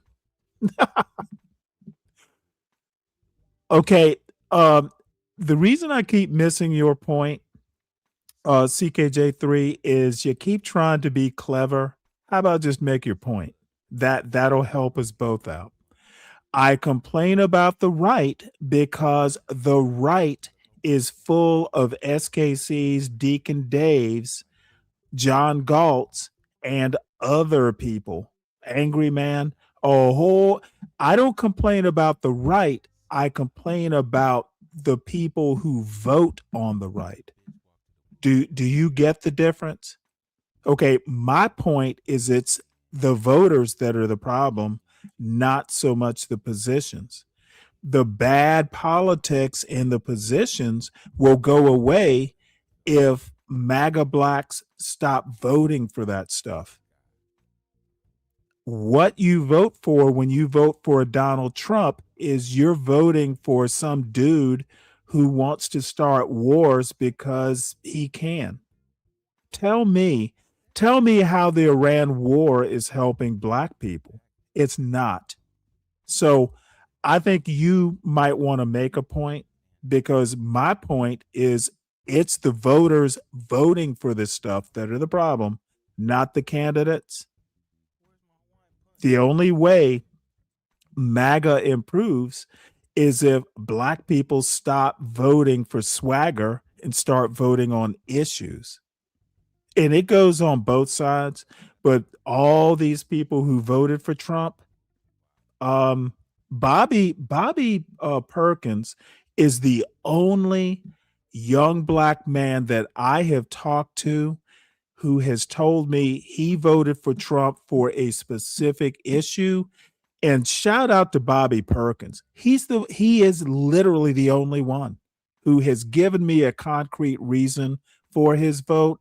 And I very much respect him for that. The rest of you, you're just MAGA blacks, as far as I'm concerned. Complex about it is the priorities are set and driven by propaganda from the party. So that's the immigration. They talked about immigration, but the pushback from the governor really wasn't about immigration. It was about power. It was telling us, if you don't do what we tell you to do, then we're going to get rid of you. The other angle of it is they have a secession plan. they trying to figure out where you gonna go and what you gonna do. They don't really care, but they just want to make sure you don't try to get one of those positions in the succession plan for them. And really, their campaign was bought. The person that was selected and endorsed by the governor, it was bought. So the people didn't have a chance because I didn't have my tools of the vote builder. The constituents were really cut off. My regular voters probably didn't come to the polls. The other issue is when voting and politics gets negative, a lot of people don't want to come. And so that was another way of suppressing the vote. And they did all of that, because when they put the Trump hat on my head in the mailers, they sent out about 14 mailers, and they painted me as a MAGA person. And they did that. But, you know, it was a lie, but I didn't have enough money, $1 million. I believe they put $1 million to take me out. Well, that they had it. They know how to get the money because they're all connected. They used the same strategy on me as they did 2 other Black elected officials. They took all 3 of us out at the same time using the same people. When they came in here, they brought people not even from North Carolina in here to knock doors and talk to constituents. So it was an outside group that came in. But it's sad because we should have our own agenda. We shouldn't rely on somebody else's agenda. And also, we should be able to set our own values. Our values shouldn't be set by other people. My identity is my identity. That shouldn't be something that somebody else get to do for us. I'm done in that aspect. I had somebody wanted me to say I was African-American. And I told them no, because I'm not African-American. I did my DNA. I know who I am. So it's that kind of thing. They want you to talk about people of color. I'm not a people of color. Christ. I am a Black American. And so our identity should be set by us. Okay, let me help you out there, CKJ3. See, you actually think that your point, CKJ3, do you know what the current Black unemployment rate is right now? See, I need you to just Google something. Is Black unemployment overall, not just the DOD, but Black employment overall in the country, is it better in under Trump's second administration or worse? That's my point. Okay, you want to concentrate on one little segment of Black employment when is Black unemployment higher than it was before Trump or after? Answer that question and we can sally forth. Otherwise, you're just joking and I won't take you that seriously. God, what we can say and how we can move. I think What's we've up, earned ADS? that right to do that because of the sacrifices of our ancestors. And it's time for us to stand up on that. I'm proud to be Black. I'm proud to be an American. This is my country. Is this not your country? A whole lot of folks acting right now like it's not their country until something personal happens to them or a tragedy happened to them and it's up close and personal, then they're going to change. But until then, they're going to keep on following the propaganda. Well, I know them taxes I be having to pay. It sure tell me that that this the country. Right now, estimated tax check. I gotta say. Oh, them taxes are hitting out the park right now. Yvette, I know you get a lot of flack for even having an American flag in your profile. Like you're supposed to pay taxes, and the same people that'll tell you that you're supposed to vote for X will then try to disenfranchise you of America. What is that like from an advocacy perspective where you're getting told to do these American things like vote for XYZ? You're getting told that everything should be about the greater good. But then it's like, hey, by the way, don't forget you're not American. Well, the question is too, who's greater good, right? Because when you got to do what's good for the greater good, well, who's greater good? What greater good are you talking about? Because like it or not, when MLK marched and he had the flag in the background, he was marching to be American. Now we can march and say we want to change this country. This country has fundamental flaws and fundamental problems. I agree, but that doesn't change what my passport says. It says American. That's who I am. It doesn't change where I was born. I was born in America. I've seen my birth certificate. It doesn't change where my grandmama, granddaddy, great-grandmama, great-granddaddy were born. So, I think people get very confused when they see the American flag. They think that we're patriotic in the kind of right-wing way. And no, we're trying to reclaim this flag for something that is not like right-wing, that is not racist, but is just us saying this is ours. This jackrabbit logic that you seem to think is so clever, CKJ3. So CKJ3 says voting Democrats or Republicans doesn't help Black people. Well, CKJ3, what does help Black people? Can you enlighten me? If we can't do one or the other, what does help Black people? Let me drop the link and give you a personal invitation so you can step me through this problem solving, because I know problems don't get solved if neither option works. What's the third option there, Sailor? I'm very curious now. So this is the link. And anyone else is welcome to join as well. I await either you typing what the third alternative is, or coming on up and walk me through the troubleshooting. Slaves built this country. So if there's anybody whose country this is, it's ours, and we have an investment. And we have a need to change this country in a way that serves us. But what happens most of the time is that people don't listen to that part. People don't want to hear that part. They just see the flag and listen to the propaganda. In the same way Rep. Cunningham talked about the MAGA hat they put on her, I put a MAGA hat on me, but not in support of Trump.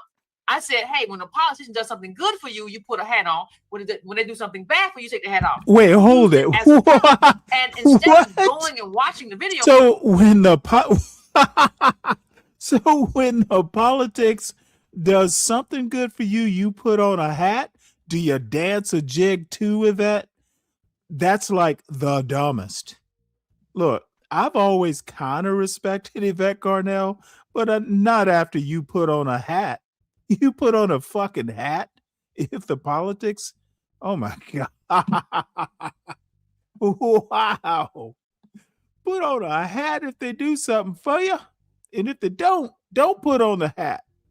Jesus. People just kept taking screenshots because people are more invested in propaganda than they are in actually doing something good for the community and actually listening to what you have to say. And so that part of it to me is just so problematic. I think we have a problem even as a community where we won't even talk to each other. You'll listen to what a white person said about me rather than talking to me. My DM's open, my email is open. You listen to what a white man said about me. That's a problem if you take his word as gold. Right? If you take his word as truth, but you never reach out to me, we have a community problem, not just an American problem, none of it, because you never asked me what that flag meant to me. You just looked at the timeline, listened to some white person, whether it be a white person on the right or a white leftist, and you said, oh, I know what this means, and Yvette's a problem, or Rep. Cunningham's a problem, anybody's a problem. You never reached out to us. And if we can't talk to each other, I would say we're not a community at all. I think she's right. Yvette, that is so very true. Is they would rather talk to someone else than to talk to you. The story is not everybody's story to tell. And we got a person here now that's leading the Democratic Party. And every time something happens, she got something to say. But she's never put my shoes on and walked through the General Assembly doors. Most people haven't. So they don't understand what you're going through or the dynamics or the situation or circumstances that you're having to work up under and produce, if you want to be successful at it. So we do need to be talking to each other more now than ever before, because we're losing the children. We're losing our young boys. We're losing our young girls now. What is the future going to be for them? And if we don't start talking to each other and start figuring out an agenda for us, because everybody else got an agenda. We don't have an agenda solidified that is beneficial to our community. And that's where I was standing when I stood on that floor, is that it's time for us to take care of us.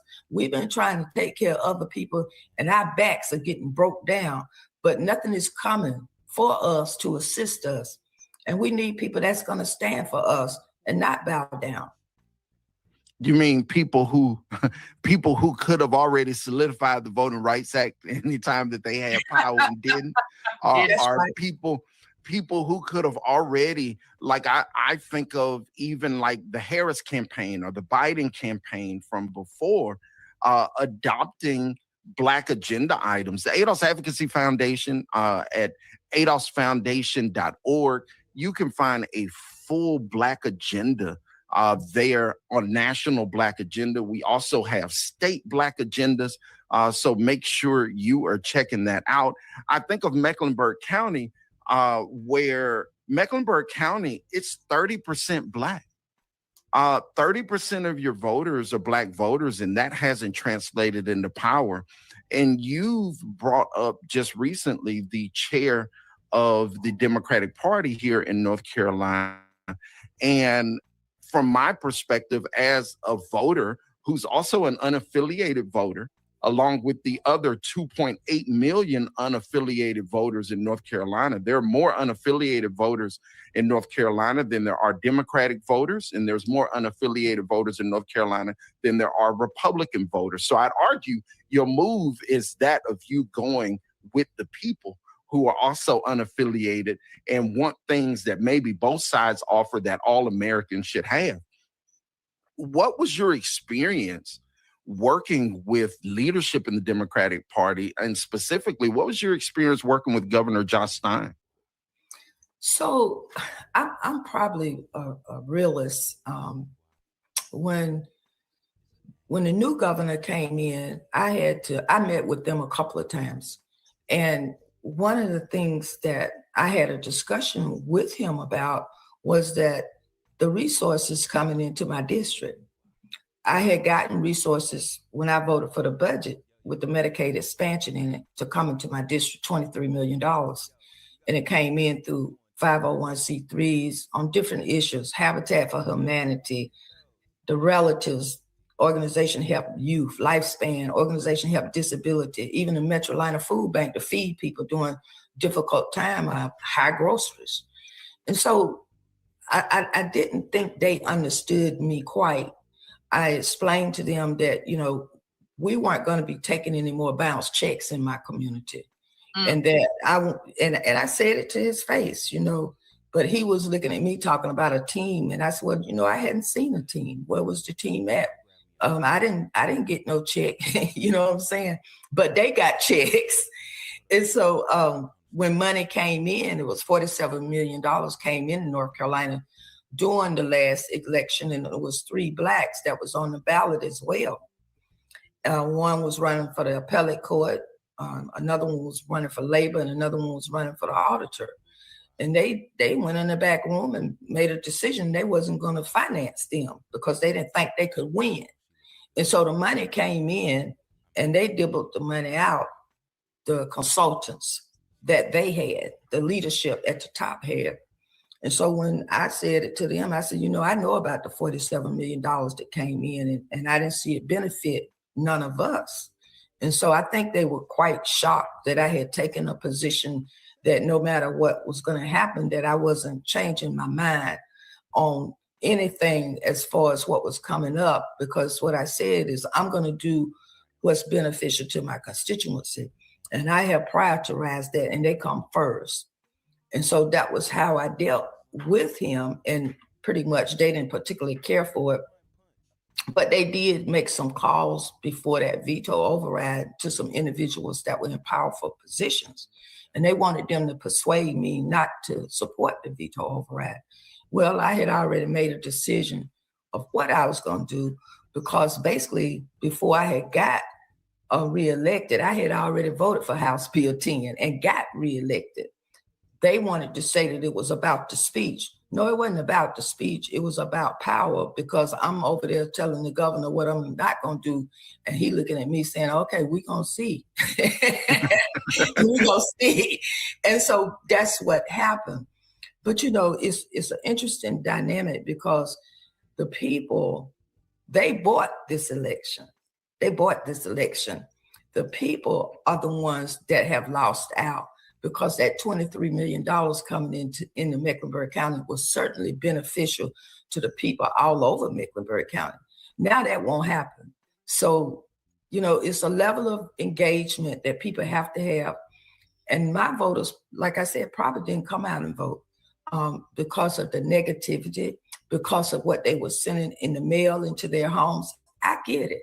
I'd have been frustrated too. But then I have been serving 13 years, 14 years.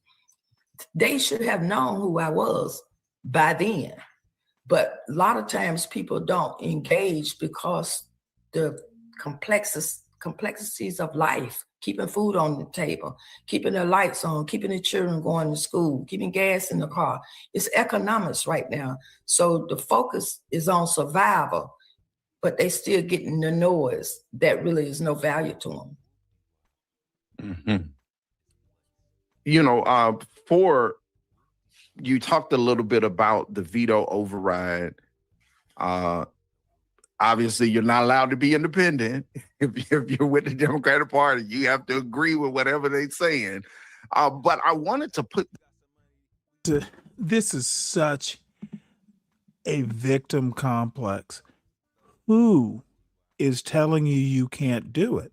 See, this is 2026 American political culture, and just a lot. Okay, so you think that decisions come without consequences?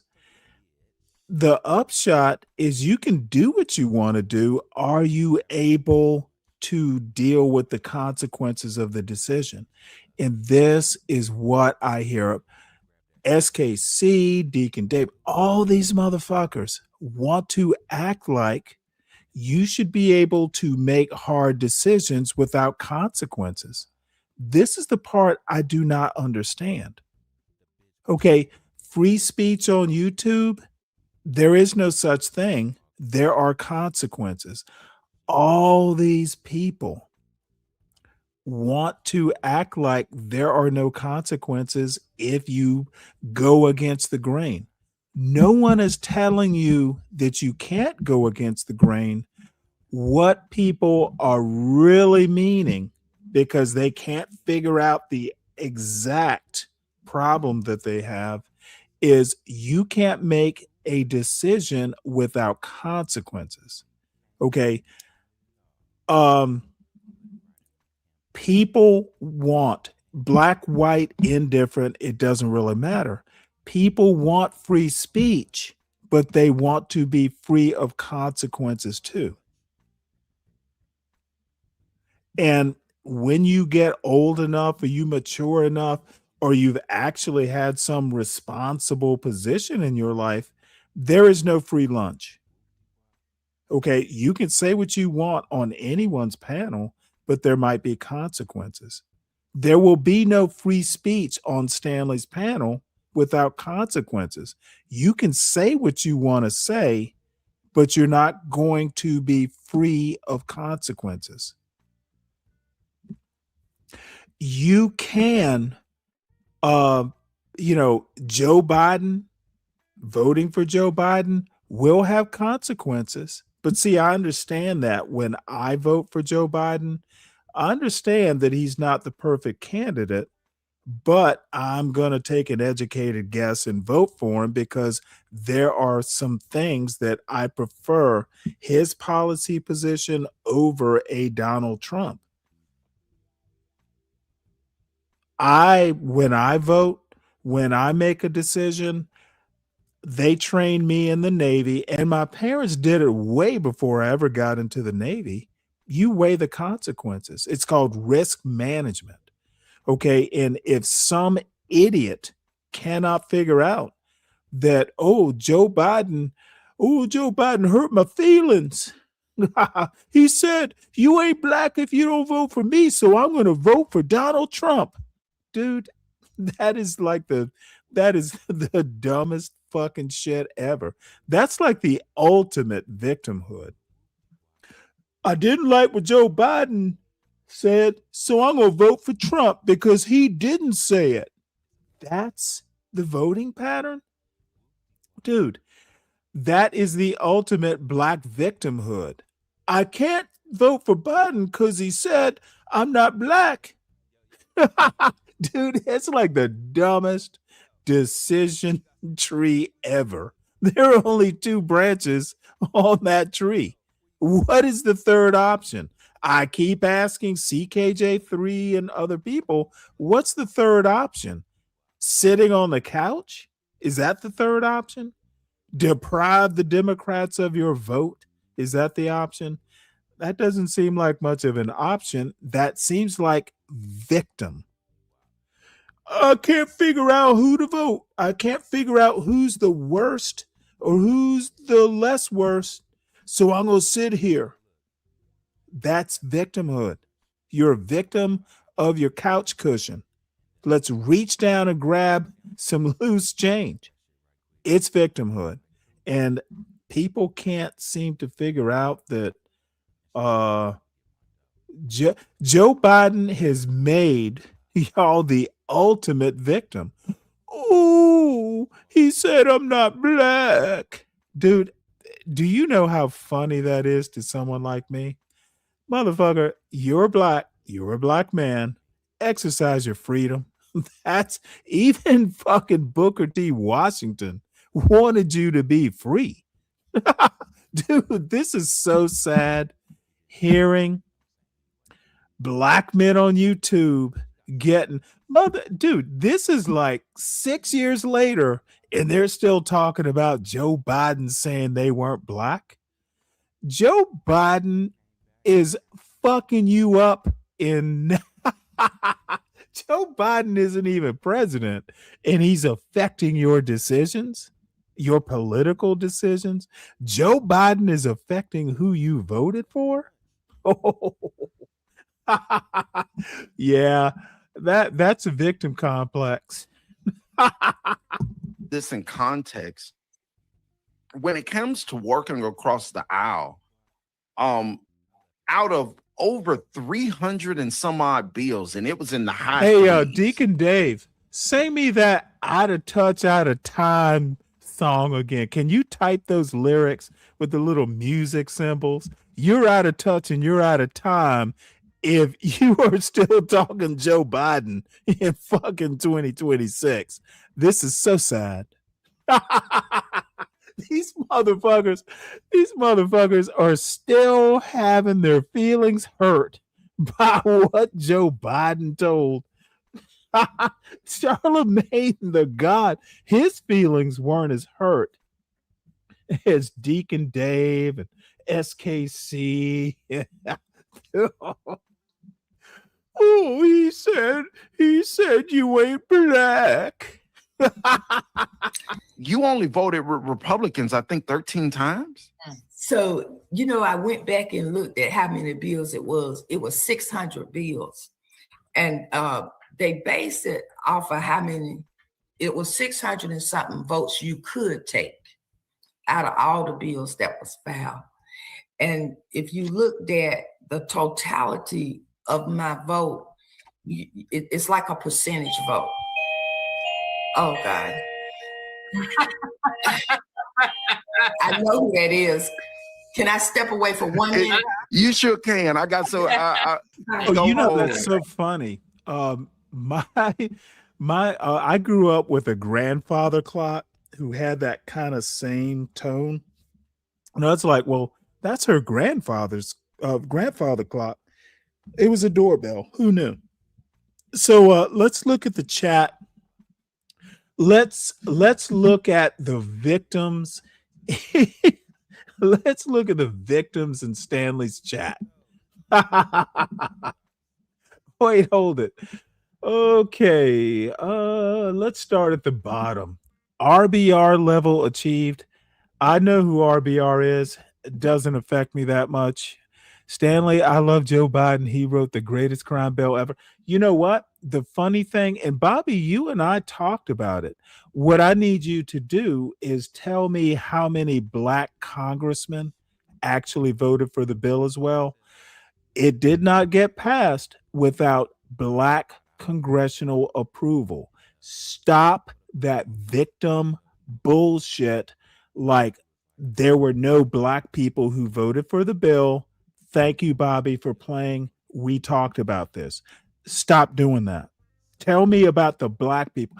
I want you, Bobby, to stop blaming Joe Biden and start blaming the black people who voted for that bill. Can you do that for me? No one has integrity in politics. Politics are the real gangsters. Nothing that I'm interested in that statement. Joe Biden is the greatest Democrat ever. Uninterested in that statement. Okay, CKJ3. Maybe I missed it. Okay, see, CKJ3. And you know that I love you, Admiral. You are my shipmate here. Keep falling for that you got to get your money right bullshit. Stop that. Barack Obama won the U.S. presidency, and he was not a millionaire. He was not a billionaire. I would have to go back and look. Barack Obama and Michelle Obama made their money after they left office. So did the Clintons, but let's stick to Obama. Stop that black people have to get their money right. Obama didn't, and he wound up being president. I need you to deal with that very, very, very concrete example. You're falling for the okie doke with that, ooh, you got to get your money right bullshit. Do better, son. And you know I'm right. Obama wasn't a millionaire.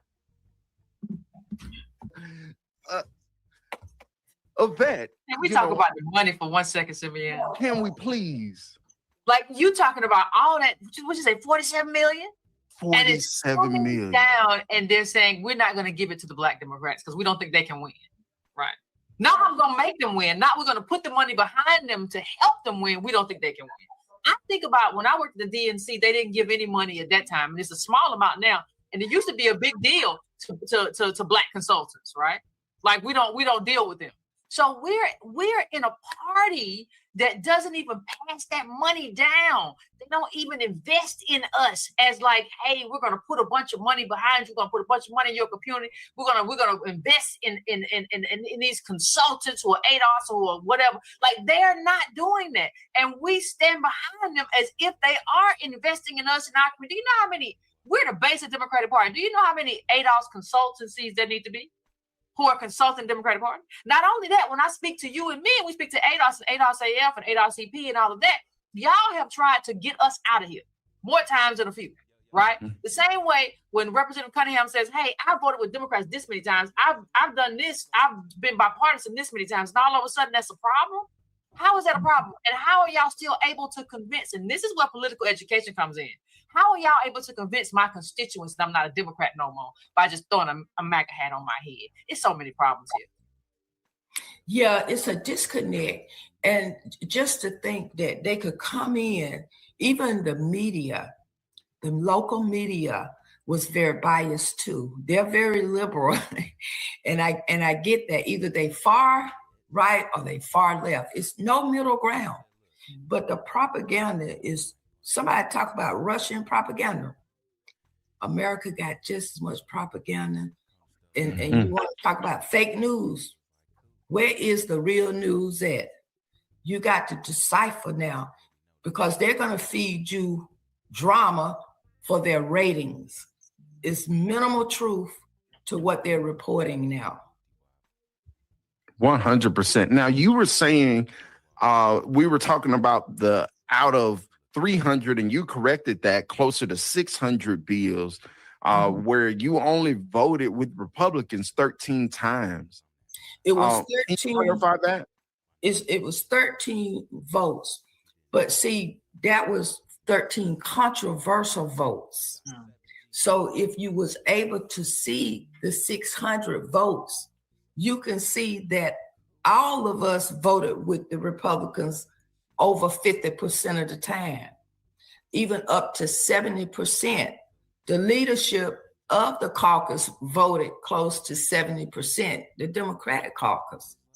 So most of the bills that come before us are not controversial, and everybody's voting the same way. So they just picked and choose which ones are controversial, and those, it was 13 that gave people heartburn. Yeah. And yet it still created the narrative that you've just turned your back on the people and a Democratic Party. That was the narrative.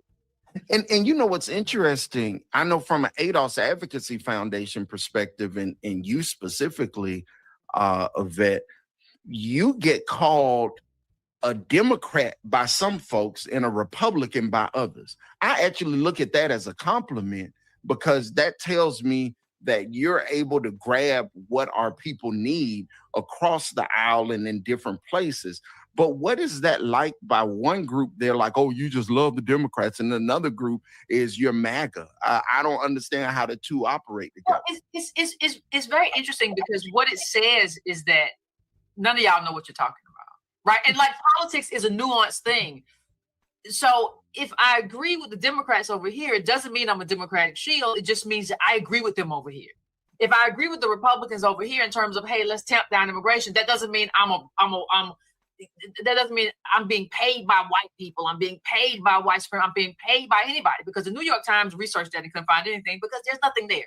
It just means that on this issue, I agree with them. But I think that this country as a whole has a problem with free Negroes, right? They want us, they have an expectation that if they have this kind of nuanced thought and belief and they think for themselves, there has to be something wrong, because Negroes don't think for themselves. ADOS people don't think for themselves. So there must be something wrong. This person must be attached to this white supremacist organization, because there's no way that this woman is thinking for herself. She's got to be too stupid for that, because we don't see that. So I think part of this is just racism on the right and the left. Like, Democrats and Republicans are very racist in terms of how they perceive us. So I think it's a perception problem. So for me, yes, I go around and I pick and choose what I think is best for my community. A lot of the things are Democratic things, the majority of them, right? A lot of the things, some of the things when we talk about immigration is the Republican thing. And so that's how I pick and choose. But I don't think that is the expectation for us to be able to pick and choose those things. The expectation is, if they're not following one party, if they're not on board with Democrats, or they're not Black MAGA, something has to be wrong, because I'm a racist. Because I think these people are racist when they don't see us as having the capacity to kind of think for ourselves and work for ourselves and work to benefit our community. And that's what I see it. The problem is, I don't even understand why people don't see the contradiction. Like, if you're calling me a Democratic shield, this person over here is calling me Black MAGA, one of y'all is wrong, or both of y'all is wrong. Figure it out amongst yourselves. But somebody's wrong in this conversation, and they don't even dig deep enough to kind of figure out which one of us is wrong, or is both of us wrong. She can't be both of these things at the same time. There's just not that level of thought. And I think that lacking, right, is a problem, because you should consider that I can't be these two things at the same time. And I think that is a huge problem. And I think the people who are my people are very problematic to me, because they don't reach out to me and ask me, who are you? You and I have talked to me about how many detractors I have right here in my own city. Well, I'm going to run up on you one day, honey. We're going to be in the same farmer's market, the same Kroger's, and I'm not going to run from you, and I hope you don't run from me, right? Because you should have sat down with me anyway. I'm right down the street from you, baby. Like, what we doing? So if we're a community, you can go online, you can turn this camera on, you can talk about me, but you can't talk to me. I think we have to figure out what being in community actually means. Well, let me tell you what is literally some of the saddest bullshit. CKJ3, you're not doing your homework. No. Number one, and I guess I'm just gonna have to do a a breakdown. I was hoping you could figure it out yourself. No. Obama did not grow up rich. Middle class, fine, better off than most people, maybe. My question to you was not how he grew up. It was he rich when he got into office? The answer is no, not compared to other presidents recently. That's where we were going with this, and I'm sorry you couldn't follow. The other thing that you need to understand is in United States politics, access to money is not the same thing as being rich. It means you have access to money. And the point, the lesson to learn from that is you can be smart, you can have everything but money. There will be people who will finance you into office. The problem is you will probably be beholden in some way, shape, or form, but you fail the test, son. Okay, you want to be all squirmy and stuff instead of answering yes, no questions, and that doesn't work with me. Obama, the question was Obama rich when he got into the presidency? The answer is no. The answer isn't was he well off or anything like that. And maybe I need to spell it out for you. He wasn't a billionaire. I don't even think he was a millionaire. Bottom line, access to money is not the same thing as being rich. That's what I need to convey to you. Obama became the first Black president and was not a billionaire, was not rich. Maybe they were well off, but they weren't rich. They made their millions after the presidency. This thing about you got to have your money together and all that stuff, not necessarily. You need to understand that. Stop being a victim. I can't do shit till I have my money together. That's victim complex. And I don't care if it hurts feelings, breaks bonds, whatever it is. You do not have to be rich to be successful. People do it all the time. Reverend Dr. Martin Luther King said it was chaos or community. It's chaos. And I think what we're seeing is chaos right now.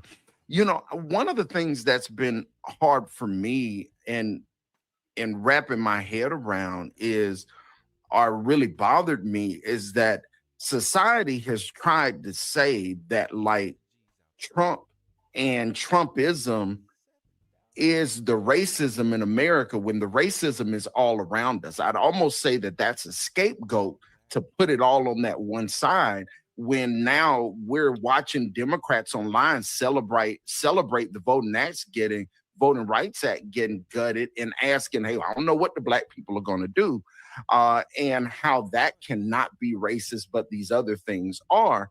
And I don't think racism is a bipartisan sport. Like it is. Oh, wait, hold it. Now I'm confused. Wait, hold it. Okay, CKJ3, let's go over this statement here. So if Obama was not the first Black president, who was? Can you help me with this? Who was the first Black president? I need you to give me a name. Don't squirm out of it. Don't say someone. Please don't tell me Bill Clinton was the first Black president, because if you do, I'm just going to laugh you. Oh, look. Oh, wait, hold it. The other weirdo, Bill Clinton was the first Black president. Yeah, okay. You know, this just tells me that there are certain types of Black people who just make a mockery of other Black people and American history and the Black history within it.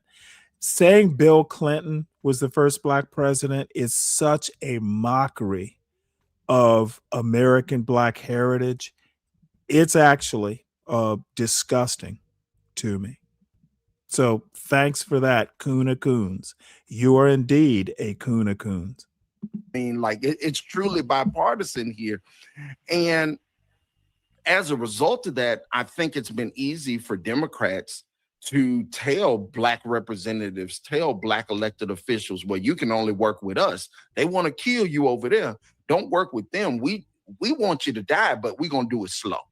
This other group, hey, we want it to happen really, really fast. Now, you stated previously when we've talked that you actually saw Republicans in the state of North Carolina show you a level of respect during negotiations. And that a lot of times the Democrats looked at it as you were in the way, whereas the Republicans looked at it as, all right, let's figure out what we can do to make this happen. What did they do differently? So and let me say this, I don't see the parties any different, especially when it comes to us. I see them in the same space. I see the racism in the Democrats, and I see the racism with the Caucasians or whites. And so I identify them as the same people. And it took me a little bit to get there, but after watching and observing the behavior, it didn't take long. So it's an interesting thing.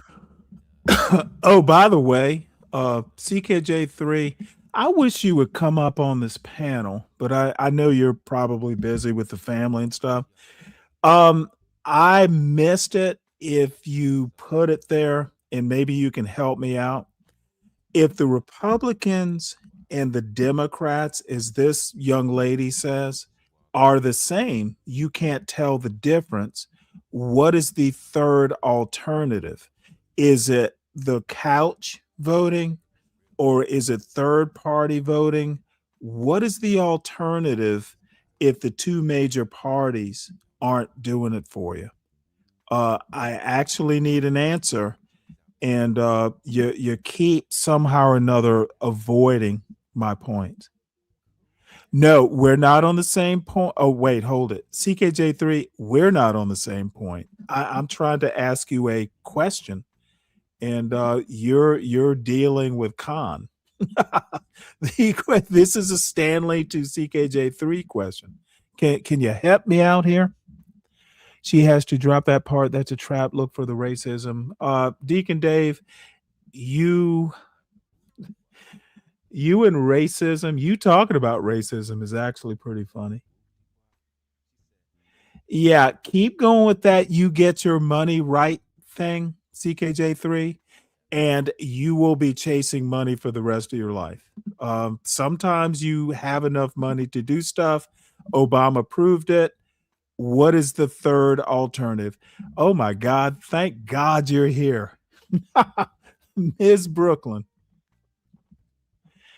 Okay, you're going to keep going with Khan. You know what, CKJ3, I'll let you not only get your money together, get your thoughts together and see if you can answer a question. Maybe what I'll do is like post a question, and maybe you can, if I post a question, can you hit yes or no? CKJ3, if both parties are the same, what is the alternative for a Black American in 2026? What are the alternatives? Gathering money? That's the solution? People, I don't even know where to go with get your money together as the ultimate answer to life. That's like Winnie the Pooh gathering honey. As long as you got a big old honey pot of honey, life will be solved. It doesn't work that way. Because when I went in the legislature, I kept my head down. I worked. I read. I went all no. Okay, let's help you out again. No, CKJ3. I am asking you a question that you are not answering. I asked you a question. Can you give me an answer? I'm not saying anything. I'm not waiting for I'm waiting for an answer to my question. Can you help me out with that? Because it is frustrating me that I ask a sailor a direct question, like someone who's trained to solve problems, and answer, forthrightly. Doesn't seem to be happening. I am curious. Money's not the answer to everything, is my point.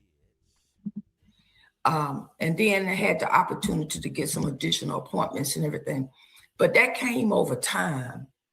And I had the opportunity during COVID to build some relationships with the Republicans, because the caucus people were always dividing you. They used, they over there, this and that. They call them the devils. They got names they call them. I said, but probably both of them doing that. Both caucuses doing the same Probably thing. both of them are And so I devils. started to see them the same. The behavior is the same. It's just that once you find the moderates in the middle, then they know who you are. As long as I had been there, they know who I am. And some of them started to know that my expertise was in the health field.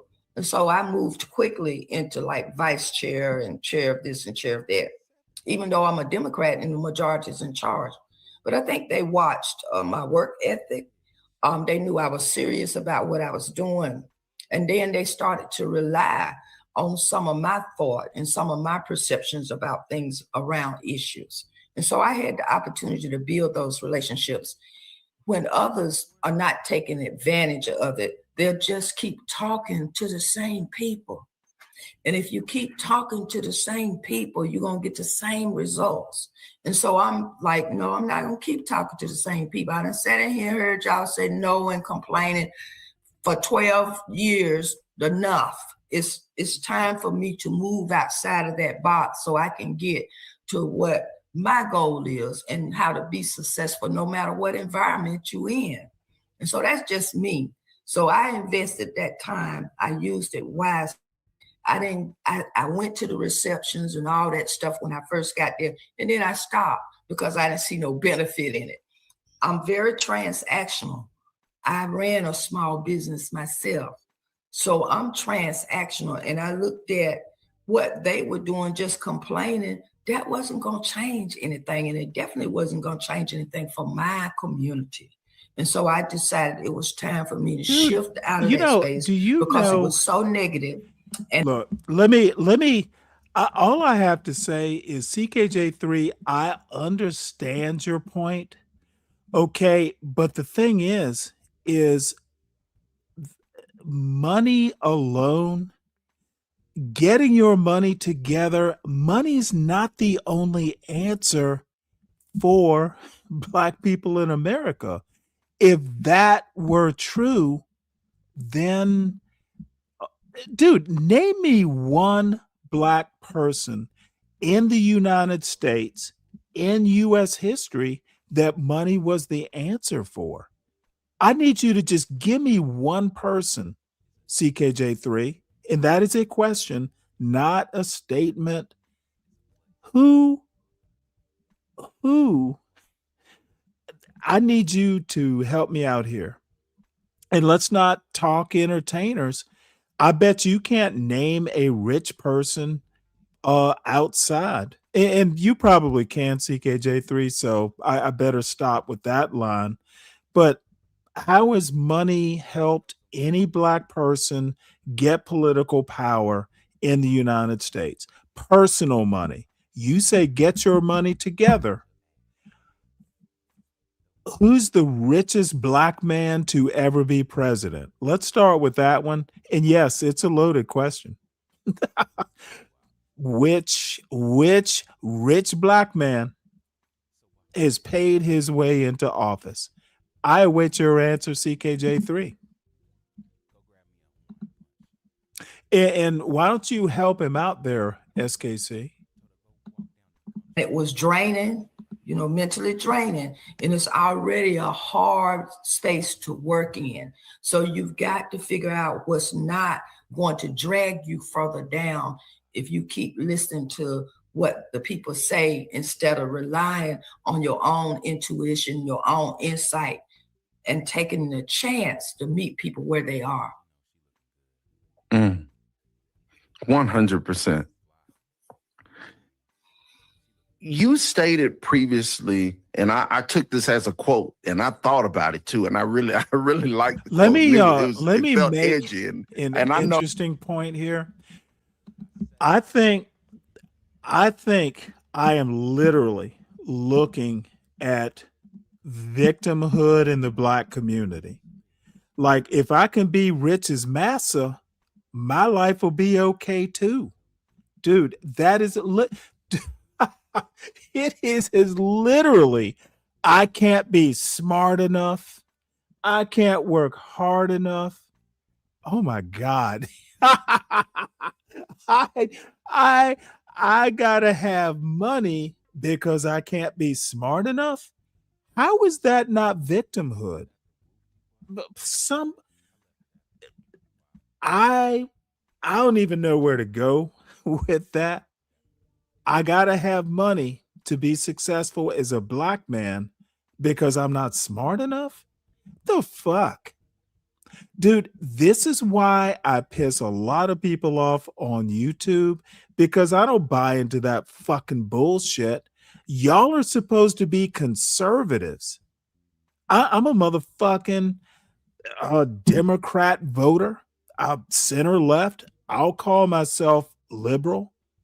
And I know that if you are, now you're going to have to work hard. You're going to need some money. But dude, everything you need is between your ears. This bullshit about you got to have your money together. Well, let me tell you, if you want to use that logic, well, guess what?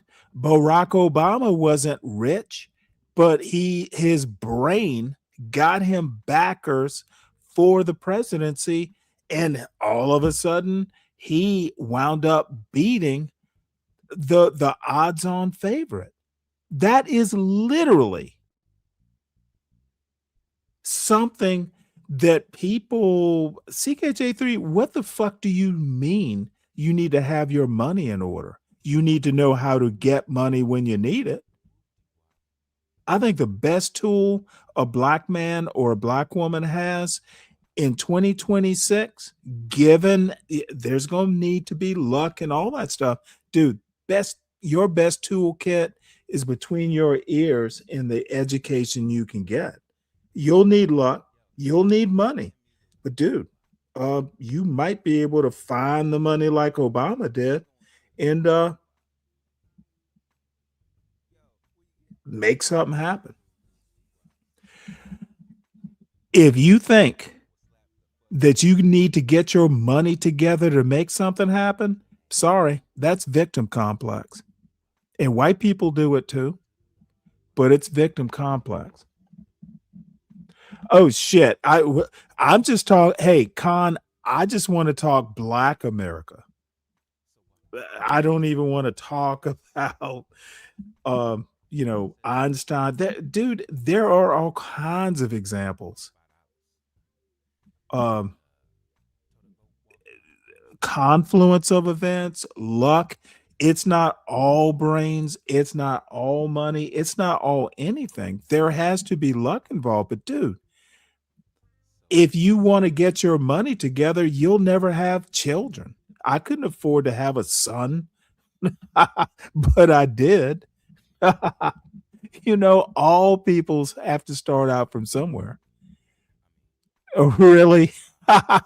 Okay, Brooklyn.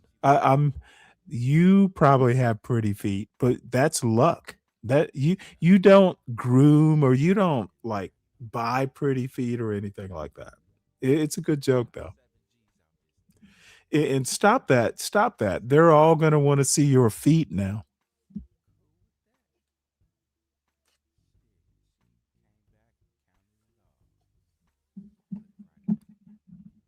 Actually, I do too. And I've gotten to learn you a little bit from being around, and I appreciate the edge and that you have. You said, I didn't come here to be liked. I came to get things done. Yep. Looking back at your time serving the citizens of North Carolina, what are you most proud of accomplishing? Oh, God. Medicaid expansion. Very proud of Medicaid expansion. I'm also proud of being able to get the school lunch debt for the children wiped out, and it's in the budget recurrent. I'm proud of the opportunity I had to serve, but also to negotiate and get things done for the HBCUs here. I negotiated sports wage betting bills so the HBCUs could get some additional funding. Pushing mental health, behavior health, substance use. That's a space that I like. I'm passionate about the mental health and behavior health. You know, being able to be a part of some historical investments of $835 million in that space. So I have a lot of things, you know, and you really don't know how much you've done. I didn't have a clue of how many things I had done until the campaign came up, and it was like, oh, but you did this. And somebody else had to point it out to you, because I had my head down and I was just working, and I never was, you know, looking at what I was getting done. I was always moving to the next thing, because I served on over 20 committees. So I'm trying to keep up with all these committees, keep up with constituents, and then figure out how I can help the constituents back home. And you know, I'm pleased with the things that I've gotten done. And maybe it was time for me to go on. And I'm fine with that, because the next chapter is about to be written. Absolutely. And thinking about that next chapter, what would you say, as someone who's had the opportunity to serve everything from precinct chair all the way to state representative? I know you have years of working with the Democratic Party. You have years of working with our community institute. I'm going back and looking through this chat. What is it with these, dude? It really seems so foreign to me that this white way of doing things.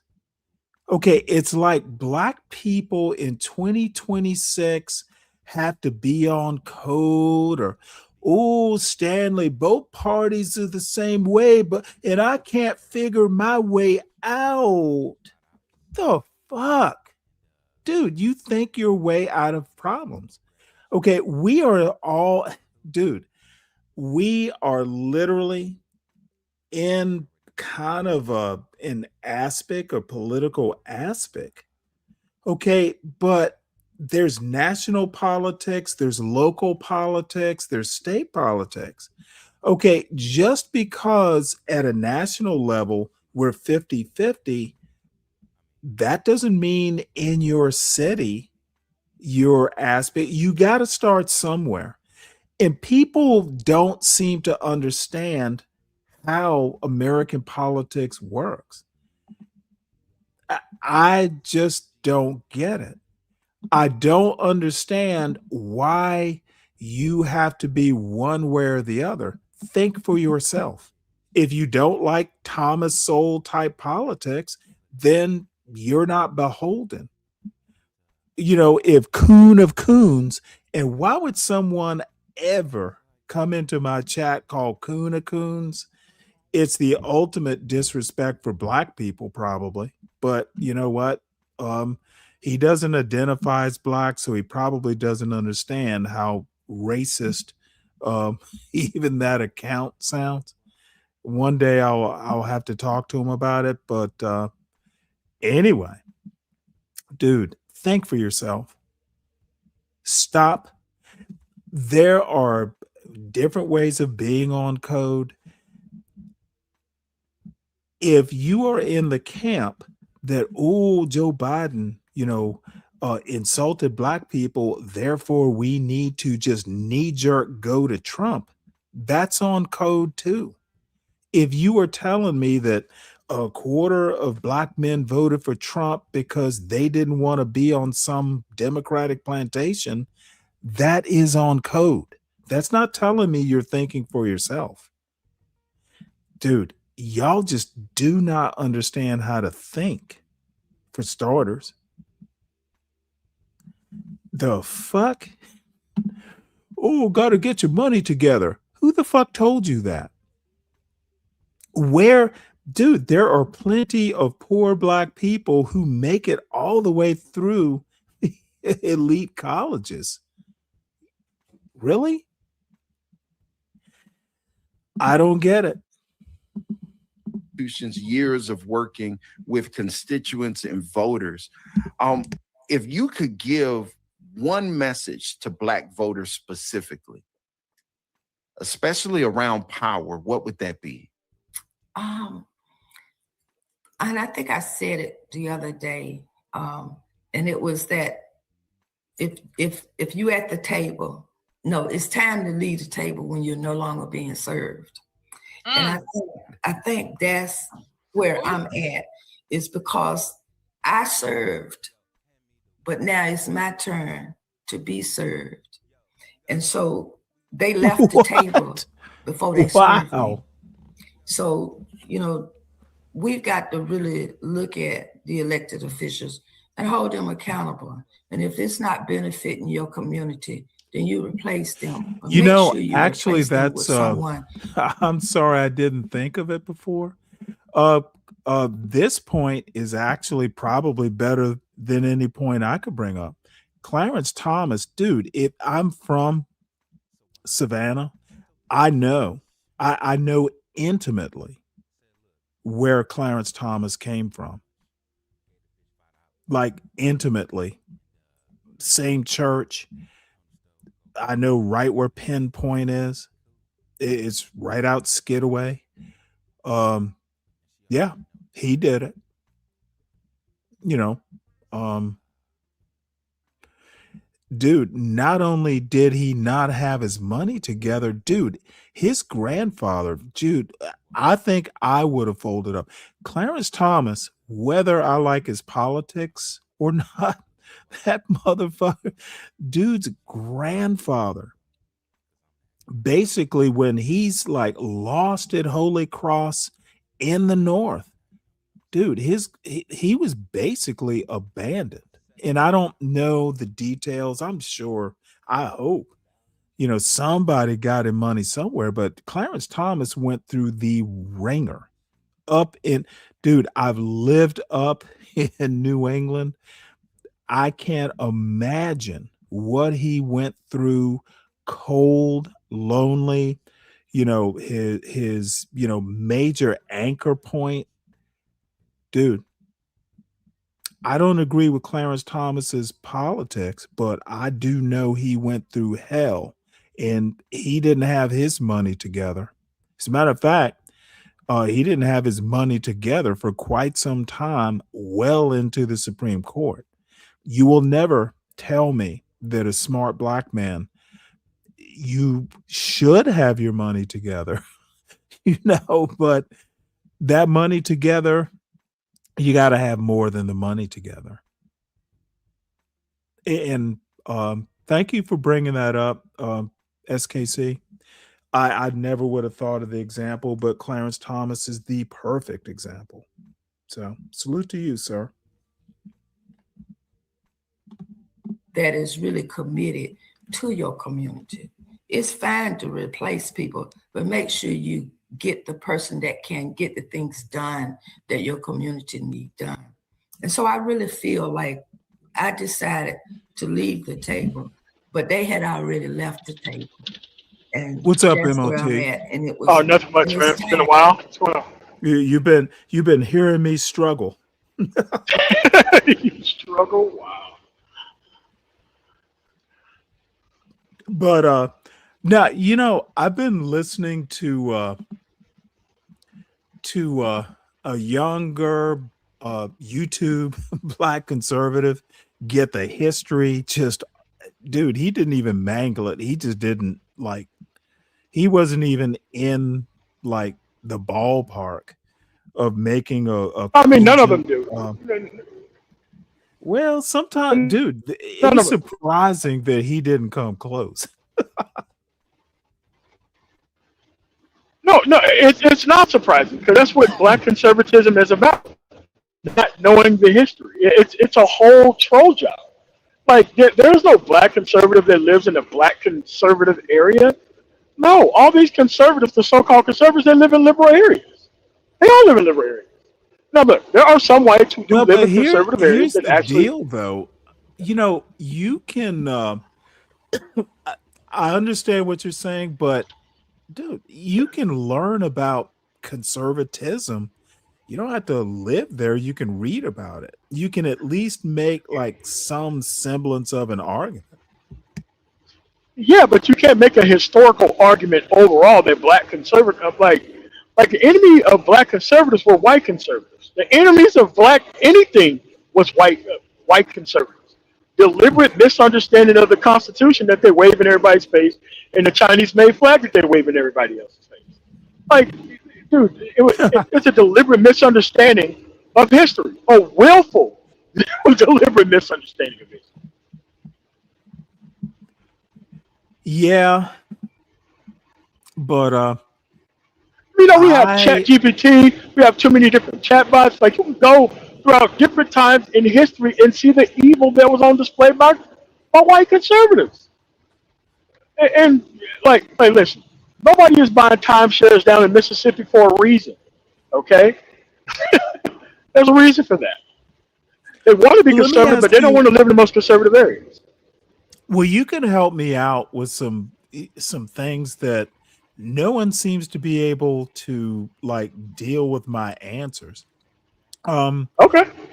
I was asked by a shipmate of mine. Dude is Navy, and look, he and I are just CKJ3. You know who he is, I think. His thing is that the best solution for it's a very Booker T. Washington argument. And what I can't seem to get him to understand is this you need to have your money together argument has been around since the Atlanta Expo. Booker T. Washington did that shit over 100 years ago and it didn't work. Why don't these people understand that kind of history? Listen, I had all the freedom in the world, or I thought I had all the freedom in the world until I got money. People just look at me like, we're not going to fucking sell it to you. And they'll be like, well, why not? We're just not going to sell it to you. The deal's off the table for you. Dude, it happened, even in 2026, where we're going to get a white couple to pretend they own this house. And dude, it still happens. So where is it? But the thing that frustrated me so much is when I ask direct questions, these people, black men, they won't answer the question. They'll keep, they'll keep just going around and moving goalposts and stuff. And I don't get it. Dude, that's when you remove them from the conversation. Wrong. Hey, sometimes you just have to go, I'm wrong. Let's rethink this. What is wrong with and I'm going to name names. Okay. SKC and Deacon Dave. Look. No, but SKC is trolling. I mean, come on, man. Like, SKC is not a dumb guy. He is trolling. SKC, the problem with SKC is that trolling turns into minstrelsy. Sometimes SKC has been here. Sometimes you actually have to be serious. No, you don't, and that's the whole thing about SKC that people don't get. SKC is not serious unless he's talking in a very kind of hushed tone. That's when you know he's serious. But if he got that SKC laugh going, man, come on, man, he ain't serious with you. But at the end of the day, let me ask you a question too. Well, hold on. And he's probably still listening. To what end? To what end? He's not to be a. See, this is the thing. you can be a Charleston White minstrel, because I sometimes I think SKC is on that order. When do you actually start being useful in helping people? See, here's the thing about SKC that you don't get, and I'm gonna help you out long term because I used to not Oh, get please do. SKC shits either. SKC is possible because of black political fucking ignorance. That's why SKC is possible. And the moment you learn about American history, you can just say, "Oh yeah, this guy's just fucking with you." But see, they dodge all that by not knowing nor learning the history, and that's why I don't have a problem with SKC making a damn fool out of the people who listen to him. I don't even care. Listen, most of these people. Look, it's very easy to It's very easy to solve. Your apathy about the political process is very easy to solve. Move to a better area. That's the answer. Get your shit together. Move to a better area. Separate from poisonous fucking women. Yes, it works. It has worked. It worked for me. Worked for SKC. Worked for Deacon Dave. All three of us have it on the same level like that. But see, most of these people love their political ignorance more than they want progress. You gotta be uncomfortable. Well, but I'm gonna assume that Deacon Dave. I'm sorry. Well, Deacon Dave maybe, but SKC, I don't get the trolling part. I mean, okay. Well, I guess I'm just kind of a sad sack. I think if you actually want to be a black man and talk politics, you be useful in some way. No. Let me. I need to step away right quick. But please don't go away. I got to start this video, got to meet someone at the door, and I will be right back. And SKC, the link is pinned. Come up and defend your Charleston White level seriousness. No. I love SKC. Don't come up here, SKC. Oh, I love it too. But just I just told you how simple it is to solve. But the thing is, every couple of years. Hey, I'm not looking to solve it. I'm just wondering what the purpose is. It's not that serious. No. He hides behind the collective ignorance of people who just simply don't know history. He goes away for a while, and like a cicada, he comes out of the ground and he does the same shit to a brand new group of people who don't know shit about political history. I will and be it's so right funny. Back.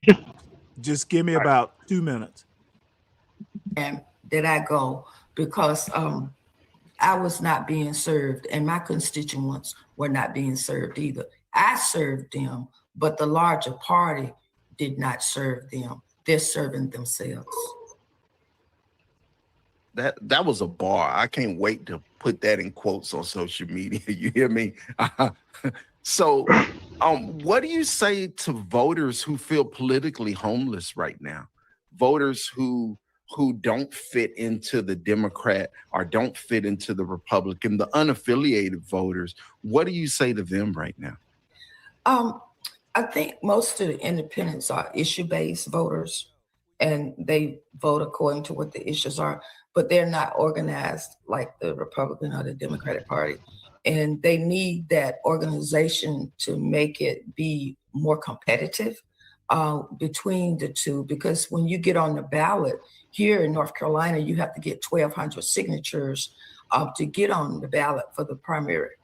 And so if they would get organized, they could actually pick several, new people coming in, or get behind, people that they think would benefit them, because they are issue-based voters. And I think I'm pretty much an issue-based voter myself. And I think that's a space that we need to look at. It just can't be go along with the party. If your issue is not being addressed, then you need to think about it, do some hard thinking, and see where you need to align yourself at.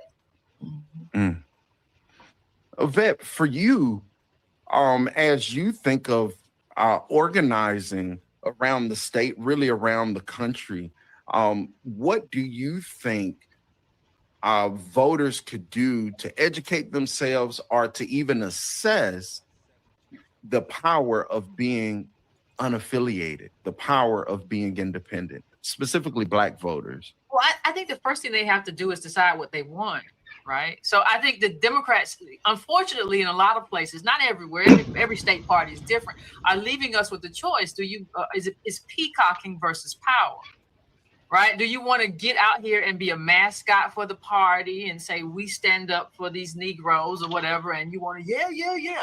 Like, do you want to do that, or do you want to actually get resources to your community, right? Mm-hmm. And so I think when you start looking at, one thing I always tell people to look at your local budgets and look at what was cut from your community in that budget, and look what was added to other communities from what was cut from you, right? And figure out who did it and where it came from. Because that's going to tell you where the power lies, and that's going to tell you where the peacocks lie. Because the peacocks are educational justice, and racial justice, just to name a few. Given the headlines, this might not seem like the most auspicious moment to launch a series like this. However, as it has become clear that we are engaged in an existential battle between chaos and community, cruelty and compassion, retribution and justice, the EE-Just community is called to stand as a bulwark and help protect the pursuit of truth and knowledge. It is my hope that by engaging the Dartmouth community in critical conversation once or twice per term, we can help the community find and maintain its footing on its journey towards becoming a national model of a more inclusive and just STEM ecosystem. Okay, so now about tonight's speaker. Yes, I'm sorry. You don't have to clap for that, sorry. Tonight's speaker. So I first heard Carolyn speak back in March of 2021 as part of the Howard Hughes Medical Institute's Perspective series, where she spoke on history of racism and science and medicine. It was a virtual Stanley, you there? That happened during the pandemic, and it's great that I guess basically almost exactly 5 years later. Okay, stop right here. Stop right here. So Carolyn Roberts is an. Okay, let me save you guys some time. Whenever you see these people with national platforms, ask them where they live at. Because you can't have a national platform talking about Black people's politics, and your own politics don't work where you are at. Now, these people live in areas where their politics don't work, so they want to separate people from the actual Democratic Party in areas that do work, to join them at the bottom where things don't work, okay? Because I can guarantee you all these people live in liberal areas. None of these people live in conservative areas and red states, nor conservative areas in blue states. And if they had an understanding of history, which is not hard, which is deliberate to not have, okay? If you knew what the issues were, your issues are actually being adhered to. And don't tell me some bullshit about child support and alimony and, 50-50 divorce. And those are not real issues. The fact that a woman wants to submit, not a real issue, not on the ballot, anywhere in the country, right? So people are hyper-focused on things that don't matter. And politics is about the environment to be successful. Colorado is an environment that encourages people to come here and be successful. Most conservative areas is based on entrenched power. You don't get on in conservative areas unless you're a specific group of people. And liberal areas don't really work like that. So that's why all these people end up in liberal areas, and they want more than a liberal situation, but they want to try to feign like they're Republicans to get more liberal stuff, and it's like that doesn't make any sense. Well, let me butt in right here. The Coon of Coons is here. Coon. But let me set a quick moderation rule here. Answer, and then I have an answer to Manna tomorrow. So welcome aboard, SKC. Good to see you. Hey, what's going on? I actually only came up because MOT was here. Yeah. Well, you know what? Sometimes all I have to say is I bring out the big stars. I'm just the impresario. I wouldn't even came if it wasn't for MOT, man. Hey, all I can say, hey, do you remember way back in the day when you made like what? Shit, I'm just your minstrel. You made like what, $500 or something, and I was sputtering. Sputtering. It came out to 700. Wait, hold it. You remember that, dude? It came out to 700. I thought, dude, that I'm not going to use the R word, but I learned a lesson. Yeah. So SKC, hey, I understand where you're going. No, I'm not going anywhere, I'm man. not. I am not the main event. I understand your point. No, there's no event at all. I actually enjoy having conversation with MOT. I do. Well, good. I love being the promoter. The two superstars are here. Yeah, it's like we disagree on a few things, but I think overall. But let me also set something like level set your star sensibilities. I will respond when you're done. So I don't have at it. Stop at star. Let's go ahead and get into it. Let's get ready. But I've been around SKC for 10 years, so there's nothing to argue about. I totally understand. Well, no. All I have to say. Well, let me respond then. Okay. Retail politics is one thing. I understand your point, but it's not my point. My point is how can people call themselves conservatives when they don't know what conservatism is? And I'm not gonna. SKC has a working knowledge. I'm talking about a lot, like 90% of the Anton Daniels and the angry men and all Angromans, whatever they're called, they have no clue what they're talking about. It is literally all talking points and no hard work no intellectual work. And to the point of an angry man or an Izzy Bands or those folks, having your money together means nothing. You got to have, it can't just be having your money together. It's got to be several things. These people think money is the solution. That is literally like throwing money at stuff. Black people should know better than anyone that money does not solve shit. Now, when you have like a conservative kind of overpinning of things, and it definitely don't solve it. Just throughout American history. I mean, the way American history has worked, dude, if you've ever read Erskine Caldwell, I mean, there are just, American history is rife with, hey, I dig turnips for a living, but, my heart surgeon is a lesser man. That's American history. And stop this money will solve problems. That's, to be honest, that's the white man's way. Having money. Look, motherfucker, the Beverly Hillbillies. Well, you already have equality. When you already have equality and respect across the board, money will solve all your problems. But if you don't have that, exactly, if you don't have money's not going to buy the social or the even the political. Name me, like, the only person that I can think of that ever came close to being a rainmaker was who was the dude who was the Urban League president? Urban League. Damn, he was like a super lawyer. He was actually a rainmaker. I'll think of his name in a bit. There's only been one. Name me a rainmaker. And Booker T. Washington was not a rainmaker. No, he was not. Whether you want to think that or not. No, he just wasn't. Yeah. I mean, his strategy was useful, but his strategy needed to be balanced out by a whole bunch of... Well, he had to do a whole lot of things on the down low. He had to. Of course he had to. Well, I see our lovely SKC has apparently, I don't know what, maybe he'll be back.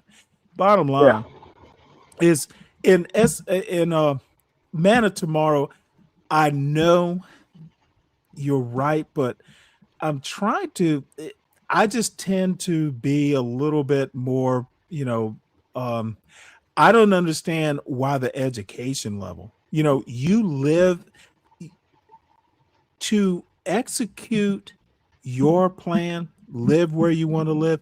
you actually have to know what you're doing to move there or get there, or these people don't know how to even formulate your plan.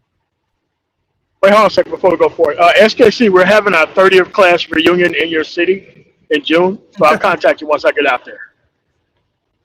Because apparently our city is too bad to have our actual class reunion in Mississippi, so we had to move it to Houston. Yeah. Isn't that nice? Yeah. Yep. But yeah, it's just that,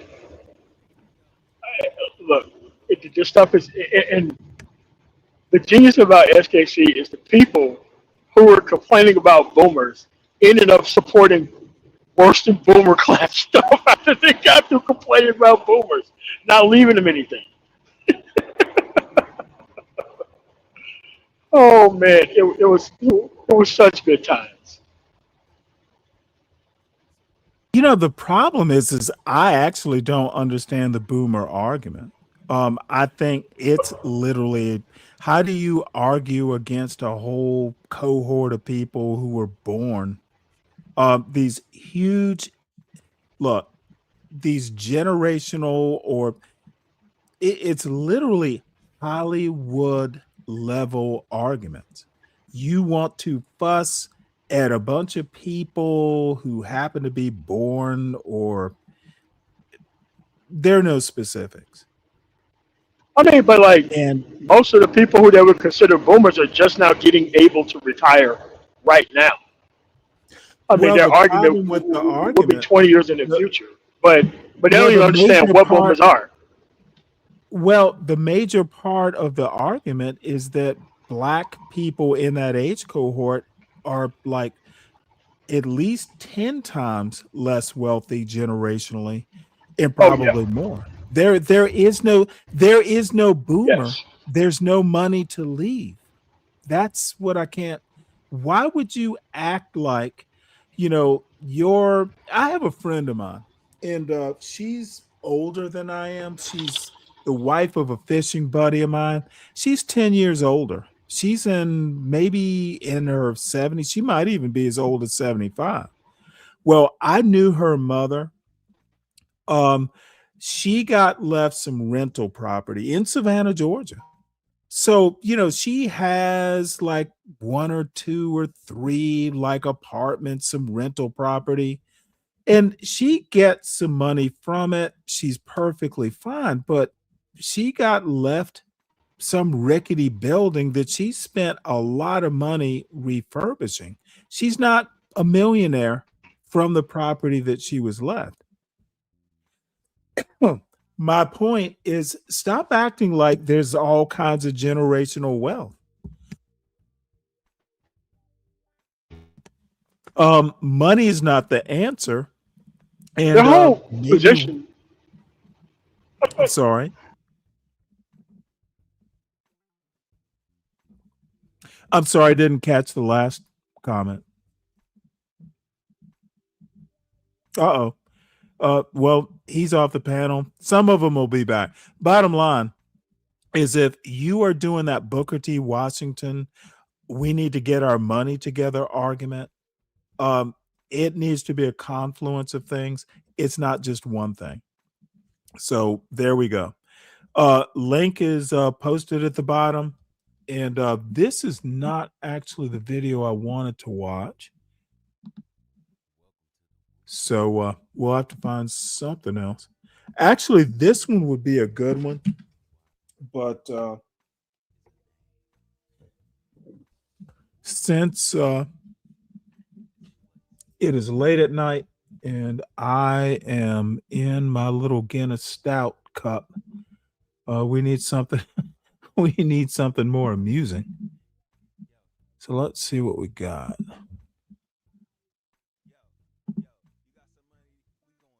Or people can hit the link. We can kibitz a bit. And not going to get into tomorrow's topics. Huh. Let's have a look at this, maybe.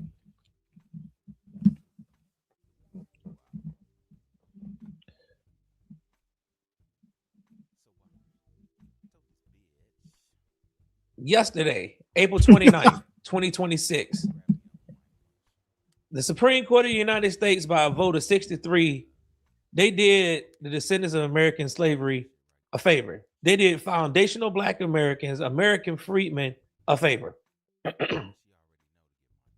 Now, I know that's not what y'all been hearing since this came out. The cable shows are calling it a tragedy. You got all your pundits on TV. Oh my God, they taking us. Is that Indiana University? Sweat. That's cool. Not good for him. Hey, MOT. Hey, what's up, man? I drove through like a slightly bad area. Oh, don't worry about it. I know you're busy. Yeah, I'm always, working. But, it's just that people don't understand the boomer argument. And the boomer argument that they made, somebody's going to make an argument against them. Like, okay, great. You had a bad start. What did you create for the next generation? Now it's closed. You are so right with that. What comes around goes around. The only thing you have to do. Absolutely. Oh, yeah, because their winners are I Show Speed or any one of these YouTube groups. Well, let me tell you a story. OG, Kevin Samuels, all these other people. Yeah, it's crazy. Yeah. Look, I actually think Kevin Samuels had some things that he gets right, but it's like spot welding. The overall process wasn't necessarily right. But I've got a brother who's quite a bit younger than I am. He's literally the last year of Gen X on the young end, and I'm the last year on the older end. And he used to tease me when I was in, I think, like early 40s. Oh, you're old. Oh, you're old. Dude, he's almost 50 now. And he literally came to me one day, and I kept telling him, one day you'll understand. And you know what? He actually came to me and said, yep, you said it. Now I understand. Dude, what comes around goes around. Don't roast too much, because ye shall be roasted at some point. That's how life works. Thing, but it doesn't just work with, brothers, and we're family, we're best of friends. But it worries me. But only when I'm on YouTube. I don't care when I get off YouTube. But dude, this argument that the solution to everything is you got to have your money together.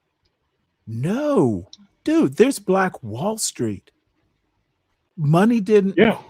There are just all American history is rife with people who had their money together and it literally didn't save them. Not that it's like that these days, but don't always have.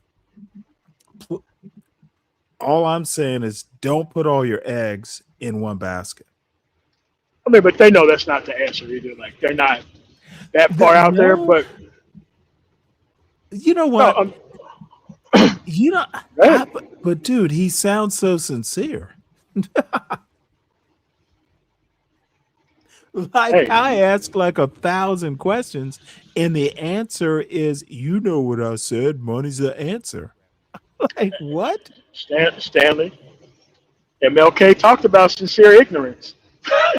He talked about sincere ignorance. Damn. You know what though? I literally, and maybe, and I know I'm not a bleeding heart, but dude, I don't like to see people that I actually kind of know, and I don't want to see them make that kind of mistake. But it's a coping way I am. It's a coping mechanism. Yeah, but appropriately like responding to power. Yeah, but an obvious mistake? Yes. As long as they ain't got to take responsibility for the results. Yes.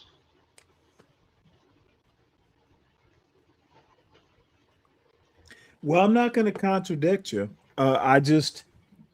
It just surprises me that it surprises me that people can actually say that with a straight face. Dude, I see Angry Man, and I've talked to Angry Man like once on YouTube, and he and I we used to have our battles back in the day. Dude is stupider than a motherfucker, like on purpose. Literally. He wants to be used by the white media. Yes, it is. Damn. It's on purpose. And had he not hooked up with Anton Daniels, he wouldn't have them thousands of views and shit.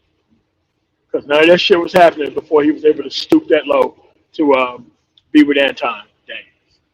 This dude looked like every conservative's nightmare, but called himself a street conservative. Like, there's no excuse for that type of ignorance. But black people want to listen to a street dude make it. And I have absolutely no interest in these black NACIs doing anything but being stupid.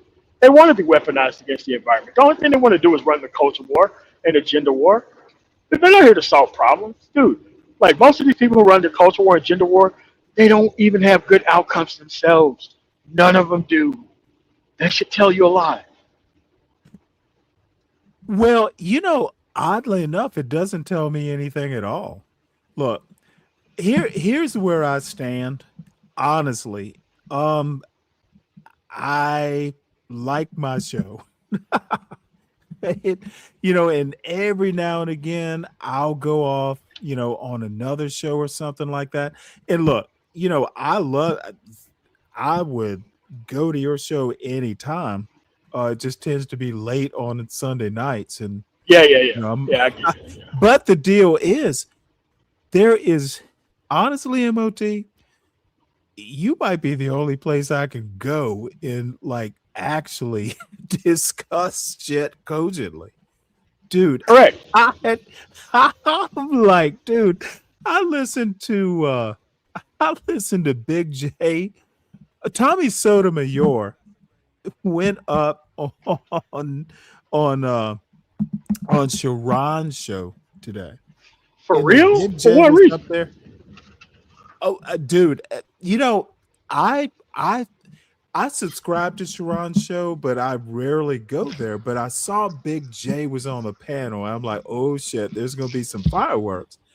Big J and Tommy Sotomayor on the same panel. Well, I didn't even recognize Tommy Sotomayor. Big J had that icon, the avatar, so I recognized him. I get to the channel, I clicked, and Tommy Sotomayor was there. But here's the deal: otherwise, I wouldn't have gone to Sharon's channel. I subscribe because every now and again there's something I want to see, but Tommy Sotomayor, it was still dumb shit. Honestly, it was rubbernecking like how, dude, it was literally like the same old shit. Even with Tommy Sotomayor and Big J, it was the same. It was the same old shit. It was deja vu, except Tommy Sotomayor is actually better at the manosphere bullshit than way better. Oh no. Professional level. Sharon still hasn't figured out that he's manosphere too. He thinks he's That's what I don't get. Like, most of these people have a career because of the manosphere. Like, if you're talking about relation, like if your stuff sounds anything like Tommy Sotomayor, you're a manosphere. Get over it, dude. All this, I don't mess with the manosphere stuff. Is crazy. He and Sharon were like well, Tommy Sotomayor mostly, but yeah. Didn't I tell you? I said, dude, they were two peas in a pod. And I'm not particularly amazed or surprised, but why is Sharon not smart enough to understand that he is manosphere? Just it's almost like a bizarro manosphere. No. Putting women up on a pedestal and acting like you need to put them up on a pedestal. That's manosphere. Yeah. I mean, because there was two sides of that argument, even like 10 or 15 years ago.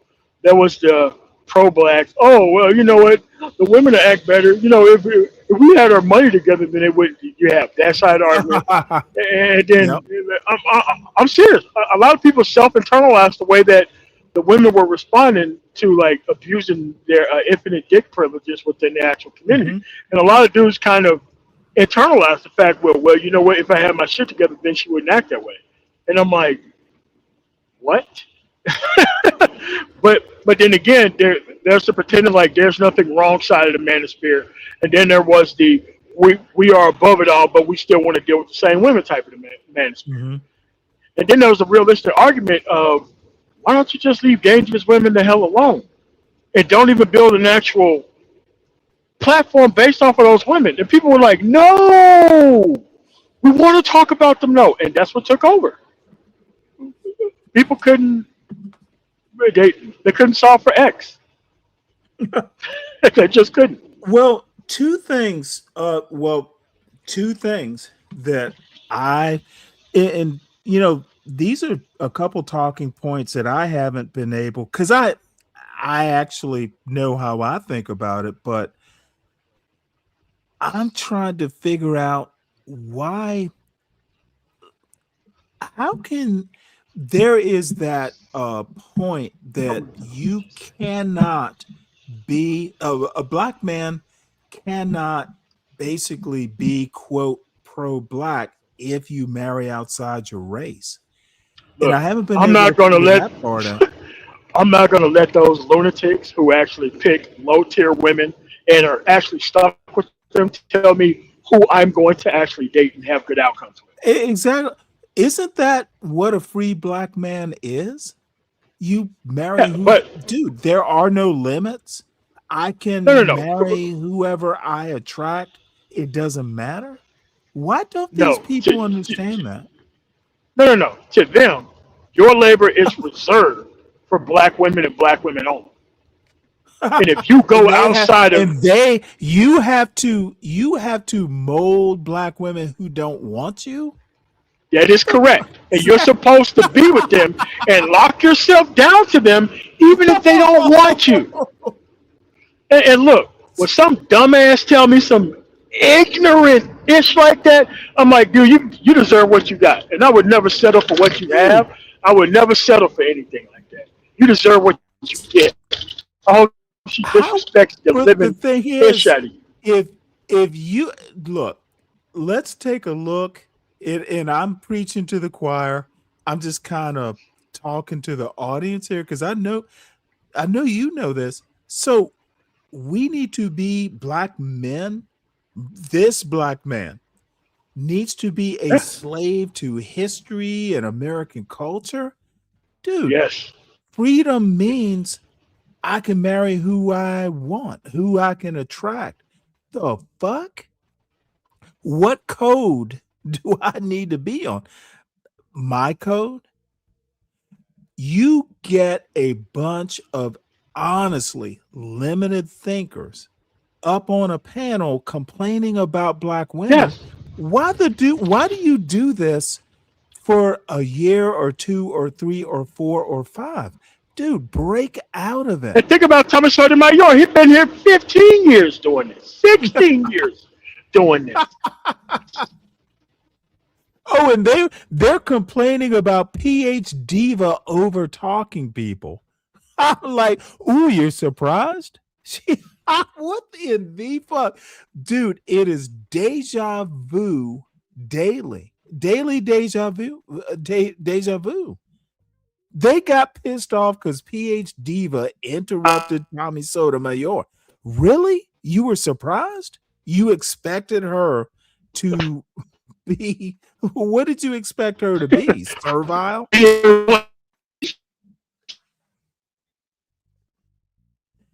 It is literally the daily dummy. And Oh, he'll be back. Look, I'm sorry, folks. I just can't figure out why people, and I there's some ladies who are in Sharon's chat and stuff like that. I honestly can't figure out how we can be so stupid. Sharon is red pill like a motherfucker.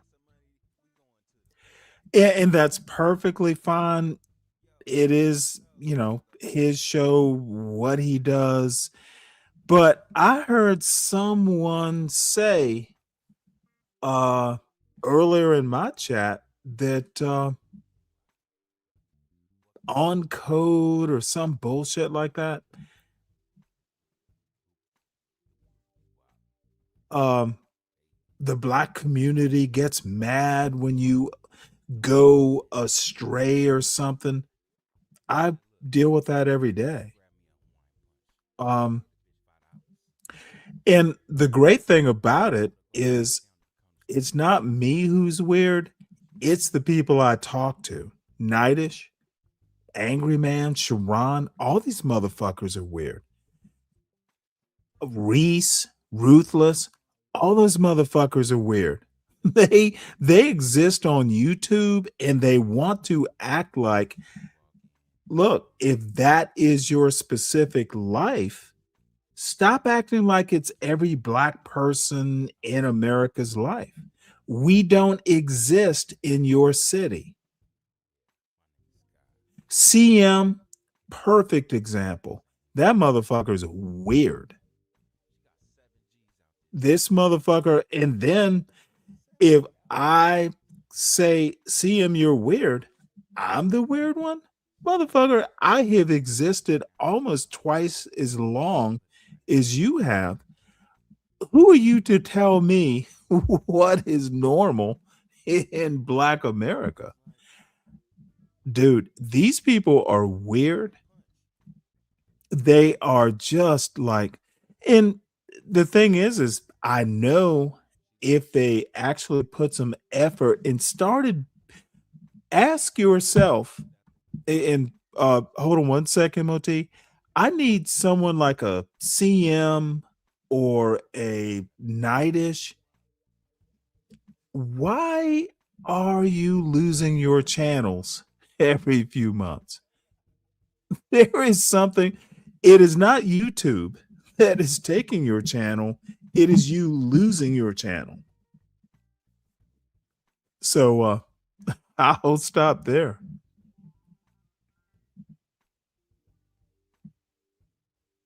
You got the floor, Man of Tomorrow.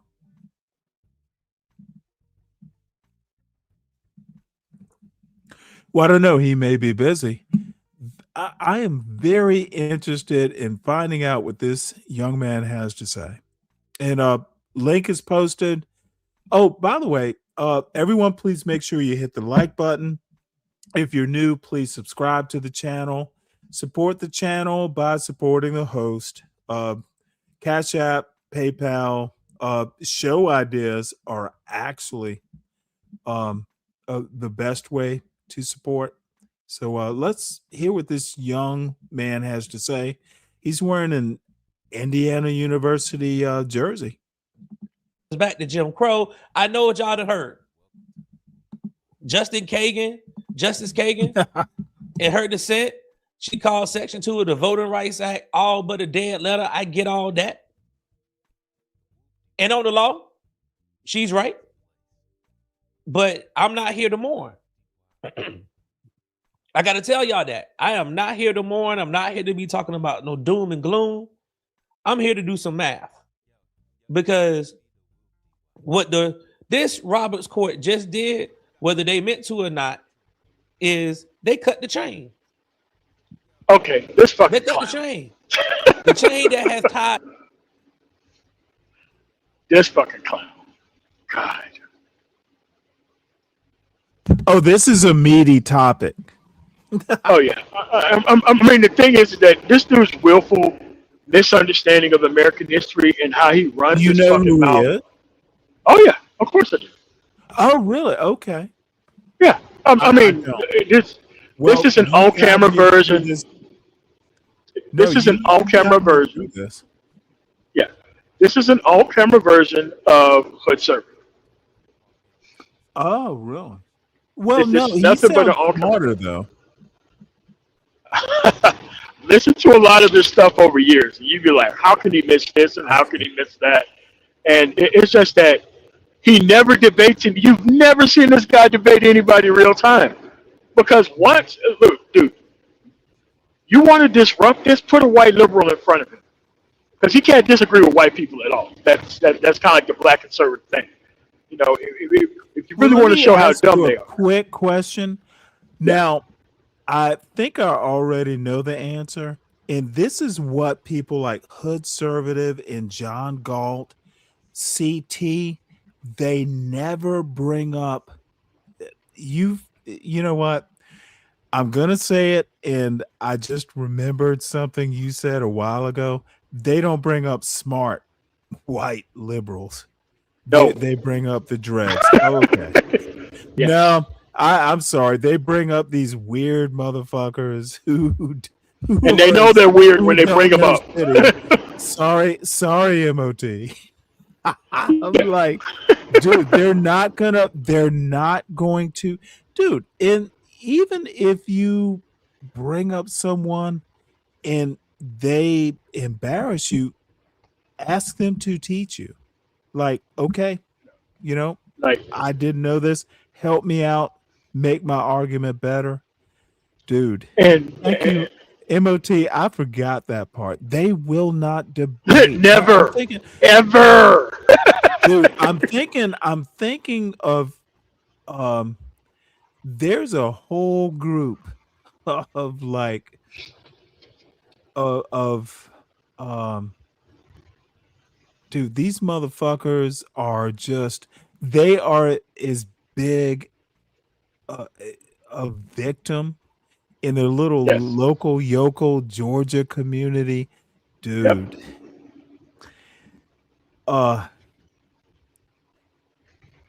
Yeah. CT never brings up like major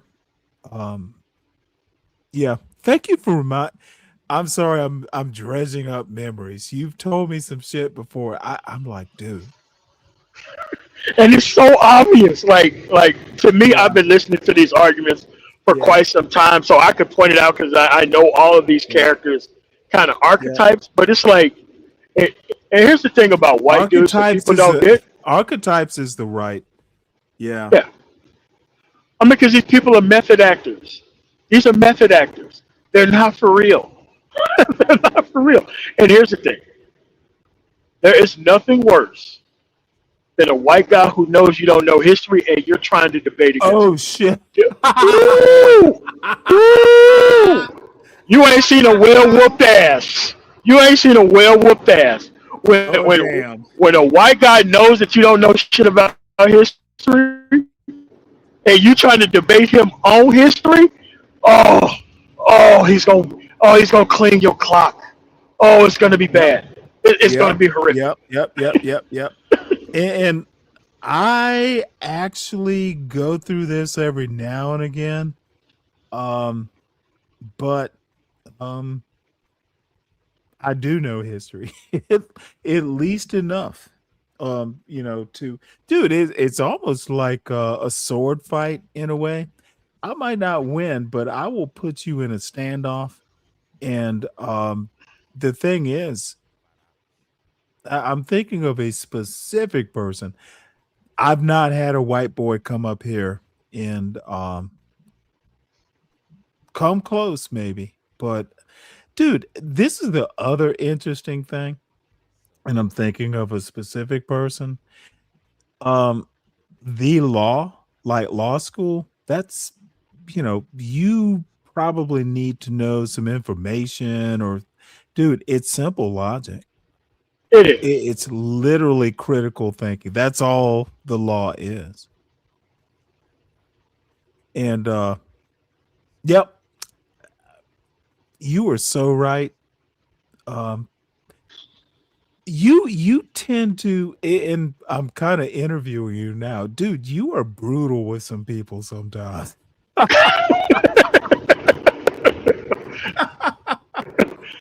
I know it's on purpose. It's to make them to avoid contact on purpose. Well, let me put it to you, dude. Where the fuck did SKC go? That Oh, I mean, dude. listen, SKC knows that I'm just going to sit here and not say anything because there's nothing to argue. Like we've already had this argument like 10 years ago. I know where he stands on all this, and I know why he goes away. I know why he comes back, and he just grips another group of these dudes, and he runs the same exact circle around these dudes, and I just shake my head. I used to get mad as shit over SKC, and then I realized what he was actually doing and why he was actually doing it. I'm like, there's a simple way out of this. Just know American history and pick a side. That's all you gotta do. Well, let me tell you the clown show, and maybe you can help me with this. And look, it's not a fact issue, and I think you're right about the. It is literally some sort of sophistry argument. So I'm talking about Marx, and it'll get a little technical, but you know where I'm going, and you can tell me why I'm the clown. So I'm literally talking about Marx is a critique of capitalism, and I actually understand the argument. I'm not just whistling Dixie. Marx as a critique is fine. It's not a solution. So this dude comes up here and wants to say all I need to know is Solzhenitsyn. Like he read the Gulag Archipelago. Dude, I read that shit in like 1991. And he just totally confused me. So you want to talk about a victim of Soviet communism? What does that have to do with Marxism? Marx was dead. What they might have taken some stuff, and the solution wasn't a solution, but the critique is fine. Why don't these people know this? And I know because it's the conflation of words, not circumstances. Well, no, I basically what they do, and look, I am willing. They just, and it happens a lot to me. It's like, oh, you read books, you don't have original thoughts. But the thing is how do you get original thoughts if you don't know what to play with? But All right, it's so YouTube. let me help you. Like Yeah, and I'm actually asking you for coaching if you haven't noticed. I don't know what to do with these dumb fucks. And guess what? Ignorance is also opinion. Incorrect. Like they don't understand that as much information that it takes to be ignorant, you could just go further and correct about the ignorance. Anymore. It's like synonyms and you're antonyms. breaking up. You can Google both. There's no. Oh shoot! Okay, well, that's the other thing. These motherfuckers. Oh my god! These people will ask you dumb questions and not know the answer. Don't you have Google on that phone? Yeah, but you have to realize that is it is the repeated willful misunderstanding of everything, because they normally get away with this stuff nearly 100% of the time until they run across a me or you, and then we're the problem for actually trying to correct everything that come out. I'm not Nate Gone. Yeah, I'm just, dude. I am just catching up. It's like, really? You're gonna ask me that when you could have Googled it? Yeah. How about bring me an idea that you researched and let's debate it? They're not going to do that. Oh, Research would make them responsible, and that's the whole point: is to not be responsible. Oh, dude. It's to talk without Oh my God. responsibility. That's the whole point. The whole point is a You know shifting what? of the actual burden to someone else, not them. Okay, but and I'm gonna pick on CKJ3. He'll just have to deal with it. So, dude, I'm like, he's like, well, money's everything, and they're black politicians. So I started asking him, name me a black politician that was rich and got into office because he could buy his way into office. Literally no one in American history. Like no black man or black woman in American history has been able to buy his way into office. Now, Obama might have had PACs, the political money and all that. He didn't. Obama was not rich when he went into office. So Not at all. that you got to have People your know what he was money worth. to get. I'm sorry. I said that people know how much Barack Obama was at. Was he a millionaire? I think he made some money off his books. No, he made some money off of his books, but he definitely wasn't a millionaire. Dude, he still had like $270,000 in like student loans. As president. His wife was the major breadwinner. Look, Michelle Obama was a mother.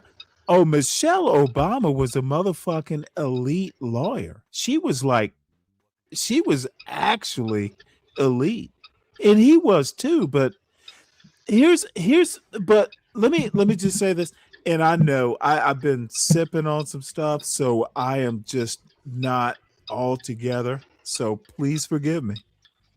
But seriously, I know that. So I'm like, well, if you have your money together, that's how you get political power. How do you explain Obama? He was not even, dude, he was barely like making it. Yeah, he wasn't like, starving or anything, but he wasn't a millionaire or any of that. And I have someone tell me, well, he had access to money. But access to What are money you talking is about? not having your money to get, dude. But MOT, here's my problem. So that's your argument? He had access to it? That's not, he was rich. That's not, as a matter of fact, if he had his money together, he wouldn't have needed access. Honestly, MOT, why don't people understand that argument? It's a dumb argument. Why do they think I'm so stupid? Would be the fuck? If I say he wasn't rich, how does access to money, how's that even a response? The thing is that they don't have money. No, and they think that money is going to solve everything. Let me just say this. It's because you think that that's a good argument. Dude, access to money is not going to help you know how to think and do arguments. It is so annoying. Sorry, I think I'm being a little spiteful here. Dude, don't bring that dumb fucking bullshit to me. No, but Stanley, it is dumb fucking bullshit because it normally what shuts down every argument. If you see the environments that these people come from, the one thing that is missing universally is resources. So that's the level that they speak on. They think that if I have so much money, I'm going to be able to solve X. But see, they're going to solve X with just money. But see, what they don't understand is the type of women that they're actually attracted to is going to relieve you of that money just as quickly as you get it. because you don't have enough discipline to stay away from the dangerous ass circumstances But that put you in the style of thinking in the first place. deflect you from that. Is money your only resource? Dude, Their only resource. Dude, what's between my ears is my resource. Look, there has to be a confluence of things. Not everything is money, not everything is brains. But dude, how the fuck do you think Frederick Douglass wasn't born with money? And what happened? Sure wasn't. A motherfucker, dude, he literally didn't have money. And that's, quite some time ago. Hey, TMKC, give me 1 sec. And it's lovely to see you, man. Look, I think, and this is TMKC, Man of Tomorrow. This is the way I feel about Black America, such as it is. And I think that's even too simple a way. I'm a Frederick Douglass Black man. Dude, what's between your ears will make you money. You're going to have to work hard. You're going to have to make friends. You're going to have to make your way. But dude, your best asset is between your ears. There'll be experience. There'll be your Columbia reader. That's a Frederick Douglass joke. I'm sorry, dude. Work hard, think hard, it'll be fine. But if you think that money in these I want you to name me a president who is Black, and that's a loaded question. Did Barack Obama? He wasn't a millionaire. I don't think he was. No, he was not. So access to money, why is where's this? And I'm being circular. I know. I'm sorry. MOT, I'm sorry. I'm just it's swirling in my head with my Guinness stout going, how can Black people be so goddamn stupid? Why would, dude? It's deliberate and it's on purpose. No, I know my shipmate. He's Treat them as if they're doing it on purpose. Stupid. Why is it echoing? No. I'm not talking him. I'm not talking him. I'm talking about the circumstance. The person. All right, okay. All right. No. Tamika, have you ever talked to Man of Tomorrow, MOT? I don't remember. I'm sorry. Well, that's fine. Do you know how much of a thrill it is to have you here, ma'am? Where have you been? How have you been? Tomorrow. Oh my goodness! I've been trying to be good. I'm really trying to be good right now, but I've been smoking, so I might get wild, and then I might be. Well, I've been drinking. I might be young, and I see it's right now. You are stupid, or dumb, like you guys are talking about. Because some people are. Let me level set right quick, ma'am. What? Do you know how thrilled I am to talk to you? I haven't talked with you in quite some time. No, because I get crazy. I'm okay. I'm trying to be good. I really am. I promise. Oh, you know what? Cut up. Let's see what happens. I'm a mean girl in my real life, and all I've been just doing is telling people no. Just because I love you and you're my family, you don't get to do whatever. And then when I need your help, you can never help me. And so that's what I'm on. Like, get the fuck away from me. Well, we are not your family on this panel. I'm not talking about you don't have to be mean. Didn't I just say in my real life? I thought that's what I meant. I wasn't talking about on YouTube. I don't know you guys. What? You don't know me?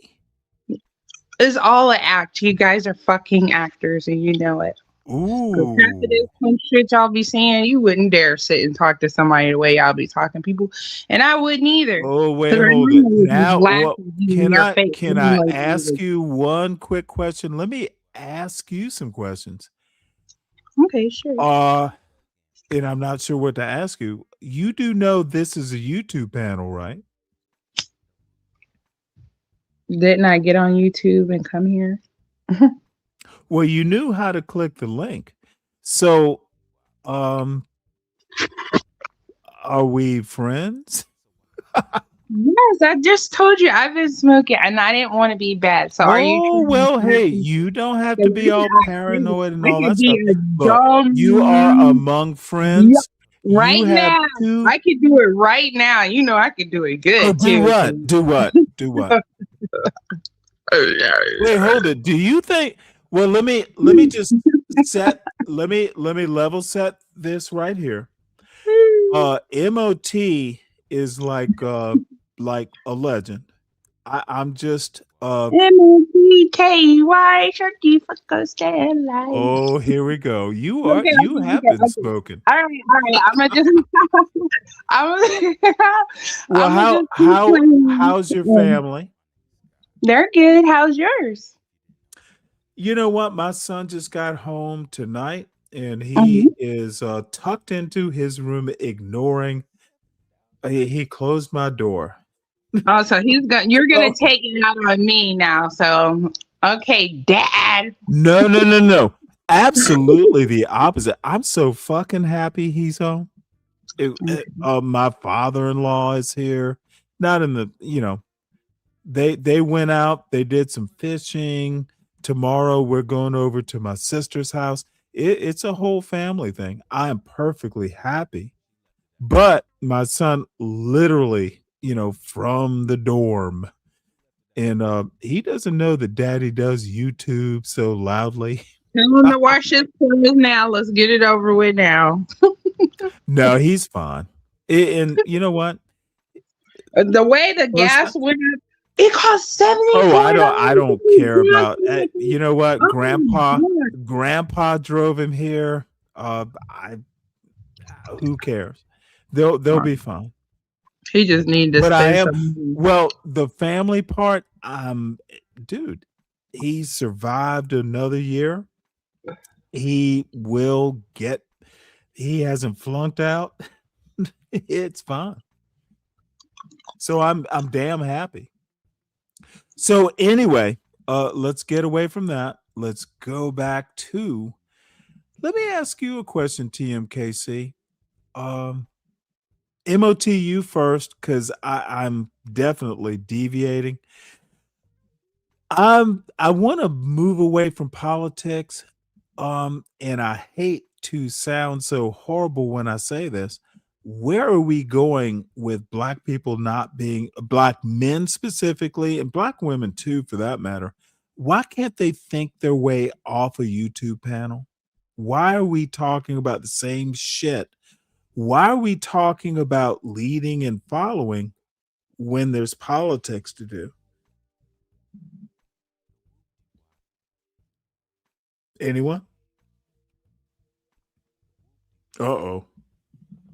Oh, sorry about that. I was muted. Politics is problem solving. That's right. all politics is, and Yes. taking responsibility and participating. And no one is interested in that. Everyone wants to get Amen. their stuff off about who's Amen. responsible outside of their actual environment. And I'm telling you, Mhm. if people knew how much more you can get out of this actual experience by just participating and paying attention to where things are going, and it would literally lead you to a better everything. Because look, there was a point to where I had the Mississippi mind state about politics. I was raised under conservative politics. The Mississippi Delta was quite liberal, and so was the Jackson area. But everything outside of that was quite conservative, and we didn't expect anything outside of our forever Congressman Benny Thompson for our actual area, who actually never really earmarked Oh, anything. wow. Benny Thompson, neat. Yeah. Interesting. So and it's like we knew not to expect anything from the state house, because that's what the state house was. We knew what Sunflower County, Washington County, how we was deliberately underfunded, and that your kid was not going to get a better education unless they went to Greenville Christian Academy or O'Bannon, and the books that the public schools got were 20 years behind Greenville Christian and O'Bannon, even though they're half a mile away from each other, and it's still like that today. But guess what? Yeah. Go ahead. And it's like, but you can leave that situation whenever you want to, Yes, and go see better circumstances. I did that at 17 by going into the Air Force. Okay. yes. Other people learn. Dude, I told you my father did the same thing from Adel, Georgia. Yeah. Dude, you got to find solutions. MOT, you don't know how much I understand your story. Dude, solutions to problems. That's all it is. No, please continue, dude. And you have to understand that I've been going to class reunions. Like my class reunion, it's also going to be in Houston because our city's real effed up. But I've been to the class of '93's class reunion, 4's '90 reunion, 5 class reunion. Like the mayor of our city couldn't even go to the class reunion in a city that he's a effing mayor in. He had to go to another state. Okay. and it's like ours got to be there too. And it's like you can see the difference between the people who left, the people who went to HCBUs, the people who got education, and the actual outcomes of people who left and people who didn't. You can literally see it. It is such a restrictive thought process about things, even though it's Southern. But a lot of people, they did go move to Maryland, they did go move to Atlanta, the Memphises and all that, but a lot of people didn't leave Greenville, Mississippi. A lot of people did go to Dallas, San Antonio, Austin, Houston, stayed out there, got skills and all that stuff. And a lot of people didn't go, and a lot of people wish they had gone a lot sooner. But that self-discovery and problem-solving part is something that a lot of people miss. And they have kids before they know how to self-discover and problem solve. Now you got a kid and a woman in the same circumstances, and you're all trying to figure it out. And everybody's trying to dodge responsibility of where they're at. And it's such a restrictive process, and it destroys an entire family unit by not knowing how to simply problem solve. Right. Yeah. What's up, 12 man? Hey, Stanley, I didn't know if you seen Kimmy Cake's comment. She was asking. I'm sorry. The what? Kimmy Cake's comment. No. Brooklyn. I know. Yes. What comment did I miss? Well, I thought you missed it. I didn't hear you reply to her comment. She asked if your son was. Kim is literally a managing moderator here. She can come up when she wants. She just asked if your son was. Listen to what I just said. Did you hear what I said?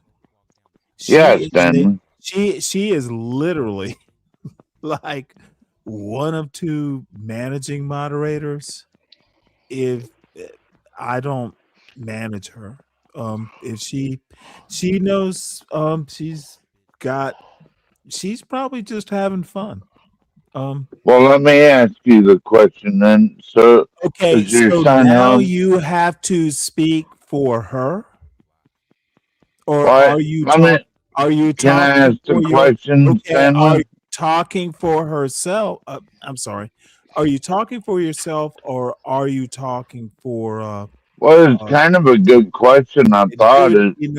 Enough. I need you to answer my question directly and do not cut me off. Are you speaking for yourself or for Kimmy Cakes? Which is it? Both. Then you speak for neither. Don't do that to me, son. I'm not in the mood. Speak for yourself and not for Kimmy Cakes, or just don't speak at all. Seriously. Okay. So Just asking if your son was there. I've moved on. TMKC, you know you're welcome up here. The only reason MOT doesn't come up a lot, and you don't come up a lot either. So I'm trying to manage two people that I love talking to. So please don't think, you are welcome up here, Tamika. So You actually came up here to meet TKMC, not well, talk guess to you. what? She's not here. You noticed. So you want to talk some? I'm just messing with you, then. You want to talk some man politics up here? Any thoughts? Well, I thought we were leaving politics behind. I'm sorry, what? I thought we were leaving politics behind for the day. 12th man, you have known me for a couple years, right? About 3, I think. Isn't it going on 3 years? When have I ever left politics behind? Well, you do it quite a bit, actually. Oh, no. The question was, when do I ever leave it behind? I guess politics are never left behind in the end. Good for are you. they? You noticed. I don't leave the philosophy. I don't leave the brain. I don't leave the inquisitiveness. I don't leave the critical thinking. It never gets left behind. It is who I am. So stop that. Well, I like your show screen, too. It looks like Stanley teaching a schoolroom full of children. I think you would make a great teacher, Stanley. No, I wouldn't. But I think you would. Speaking of that, there is some housekeeping. Everyone, these are the show sponsors for tomorrow's Saturday show, which is going to be interesting. SKC, oddly enough, you'll love that one. MOT, Deacon Dave, the CKJ3, Speak Radio, and Ryan Bardwell. But here's the cool thing. Let me do this. Take that down. Not sure how to take this down, but we can do that. I absolutely love this. Is Speak Radio's thing is artwork, and yeah, it's a little pretentious, but these are all the YouTube boys and girls. This is so pretentious, but you know what? I kind of I love it, and I totally. If I had to rank, Speak Radio is just so talented with this sort of stuff. And of course, this is just a caricature. It's a joke, but I appreciate the spirit of the joke. Yeah. Yes, Stanley is pedantic.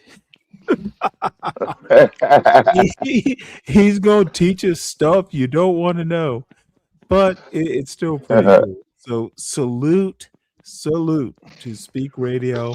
I dude gets me, and just the caricature is probably spot on. So there we go. And can I say something real quick? Go ahead. Yeah, please do, MOT. That's kind of off topic, but and it's crazy that a city as small as Greenville, Mississippi, the most reliable women I know in the fucking city, their name is fucking Tamika. I know 6 of them. Amazing Really? fucking women. All fucking PhDs, all got their shit together, all picked amazing fucking men.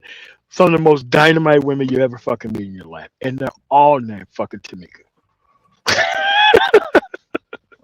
Dang. Well, that's a pretty name. Yeah, I like the name Tamika. A lot. Every time I hear that name, I just think of them competent ass motherfucking women who care about everything.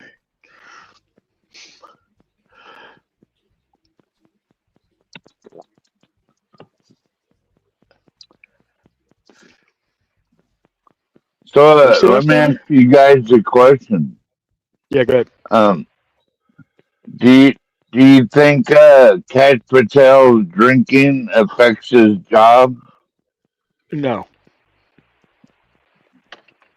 I don't think so. He's I he still effectively does his job pretty good, doesn't he? no. The He's an bad incompetent guy. person.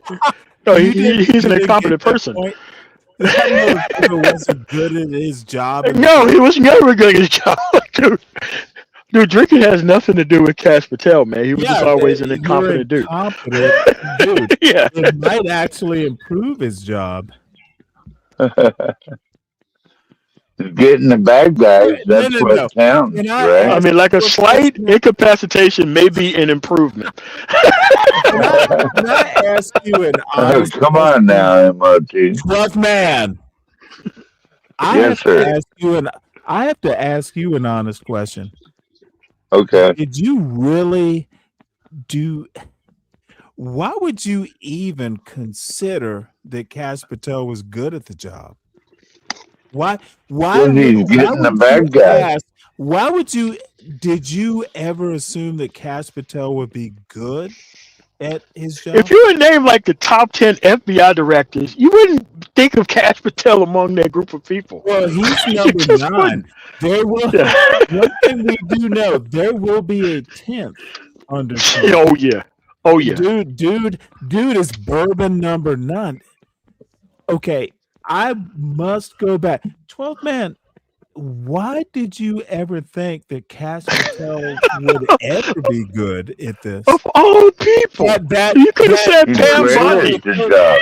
Hey, Charlie Kirk, I'll see you in Valhalla. Did you read? See, I come every day with the news and put links in. You don't actually go, dude. Cash Patel is thoroughly incompetent. He was never good in the first place. Do you follow the FBI, Stanley? I'm sorry, what? Do you follow the FBI and like their daily operations? Wait, do you? Yeah. Okay, and Come on, dude. you follow the FBI and you thought Cash Patel and Dan Bongino would be good leaders in the FBI? You follow them, right? You follow the FBI and you thought Cash Patel was going to be good for the FBI, correct? Come on, dude. Yeah, he's great at his job. Who cares if he's good? What is his job? What is Cash Patel's job at the FBI? Arrest lots of cartel members, drug traffickers, Cash child Patel traffickers. is out of okay. You have no clue what you're talking about. Let me just put Yes, it I to you do. this way. Okay, no, you have zero clue. I'm just gonna have to mash your potatoes, dude. Let me tell you why I think I know more about law enforcement than you. I don't think you do. So my father, 30-year cop, actually been to the FBI Academy years. 1996 Olympics, he worked with the FBI. He was a police official by that time. Guess what? And you know this. He wanted me to be FBI after I got out of the Navy. I passed the test. It is one of the hardest tests you can possibly do, and I passed it. But that doesn't mean anything. All I have to say is you know less about it than I do. I literally passed the test, which is kind of rare for a little black boy from Savannah. Oh, and by the way, I passed the test in Virginia. dude. And now let me also say this, and this is so sad. I literally turned it down. And MOT, this is going to be one of you're way younger than I am. I didn't want to carry a gun for a living. That was literally why I didn't do it. Yeah. So Gun shy Stanley.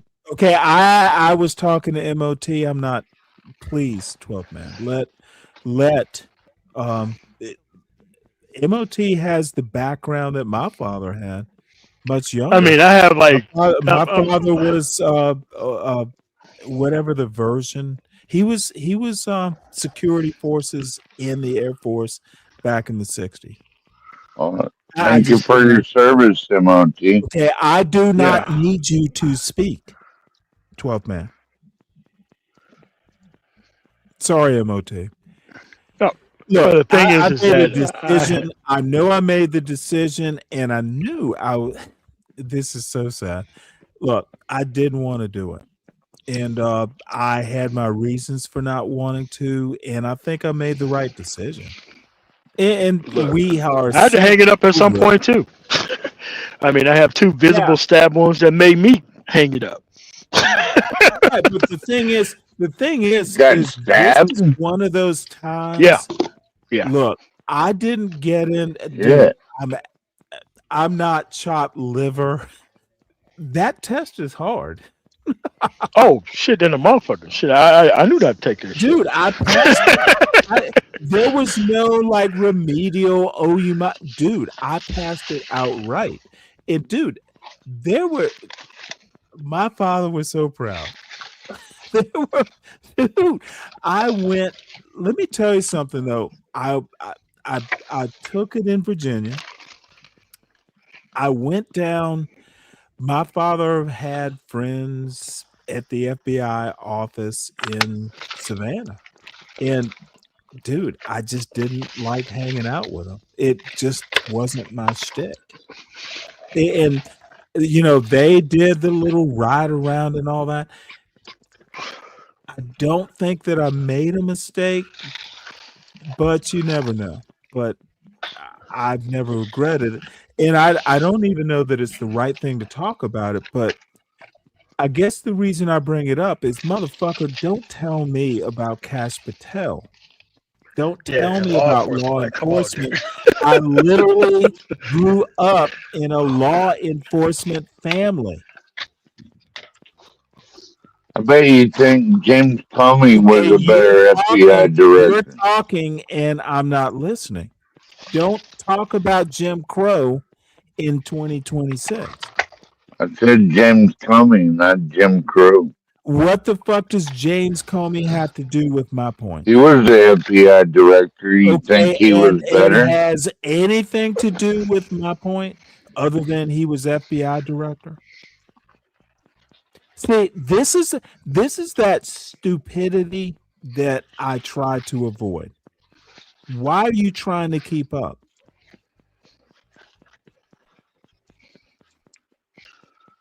Can you not just listen to the story and not input into the story? I'm curious. Are you telling a story? I am literally asking you why you need to interject James Comey. Well, I wanted to hear more about how MOT got stabbed. How'd that happen? I don't want to talk. Well, then, no, I don't want to talk about that. Dude, you brought up Jim Comey. What does that have to do with that question? Well, since you have so much hate just ask the goddamn question. Stop wasting my goddamn time. Ask the question. I thought that's what we're doing is wasting time, right? Ask the question. See that little ooh, I was just trying. Dude, ask the goddamn question.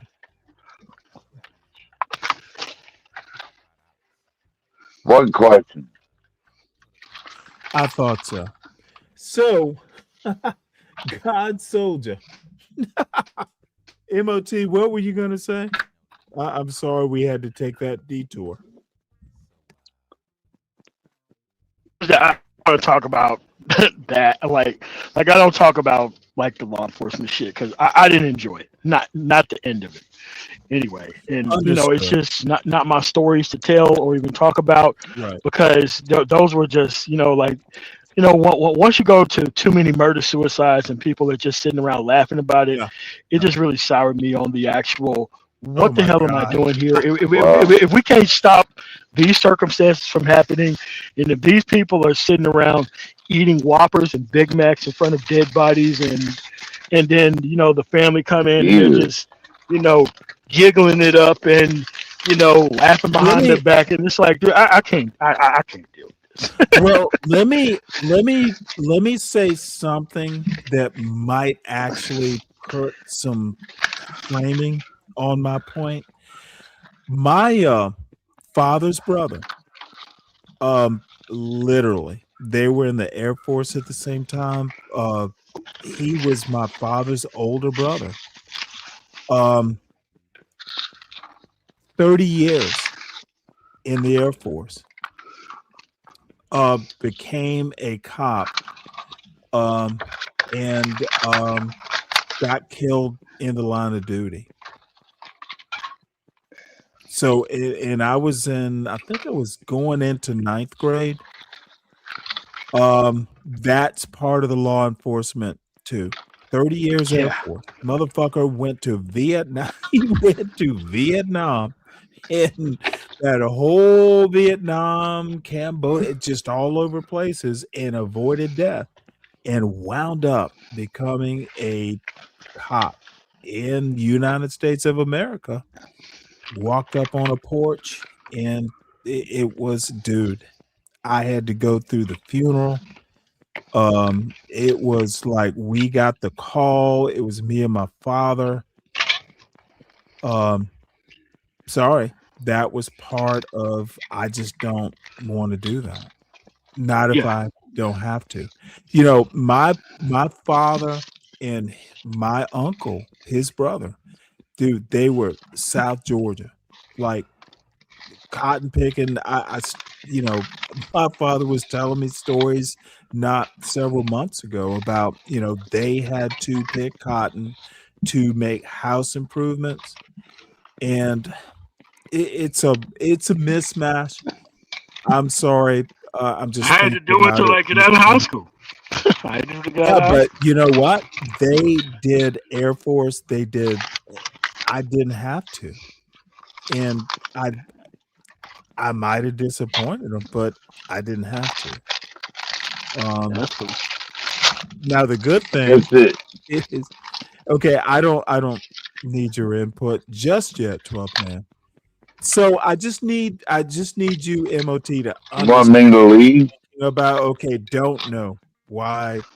MOT, I hope you get my point. I just didn't have to. Yeah. It's not a Yeah. matter of being. I didn't. I get it. Well,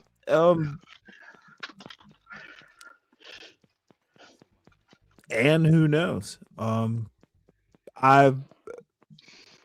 I didn't have to, and I've been just fine. And you know what?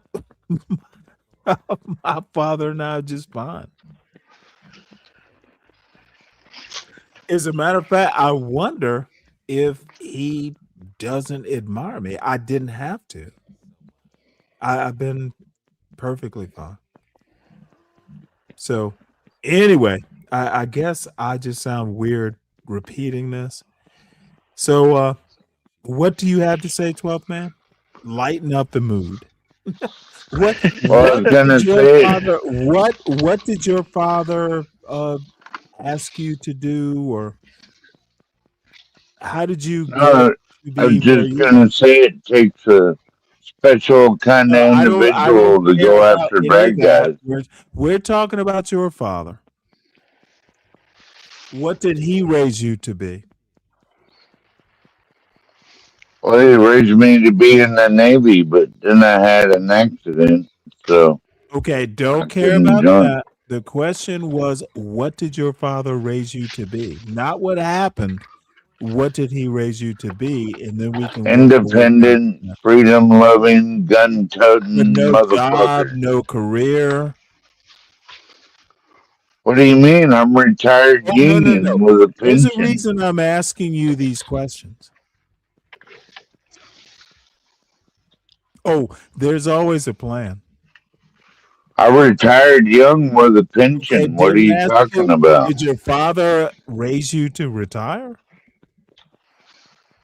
Well, I think everybody's supposed to retire eventually, aren't they? Hopefully they have a union pension when they do. You're not going to be able to answer a question. That's what conservatives I do. just answered it. You did not. You flubbed it. You literally. My question was, what did your father raise you to be? And you said Independent, freedom-loving, gun-toting motherfucker. so. Basically, trailer trash. Oh, okay. Oh, I said it. What did your father raise you to be? I do not live in a trailer. I live in a cabin. Did you have a father? Yeah. Mm-hmm. And he raised you Did to you? be freedom. Is freedom loving? Did you have a mother? Is freedom loving a job? Kinda is. A little bit. Yeah. You know what? You have to be active. You have to I'm going to vote. let that go. But guess what I'm going to do? I am Freedom ain't free, motherfucker. Okay, bitch, I'm talking.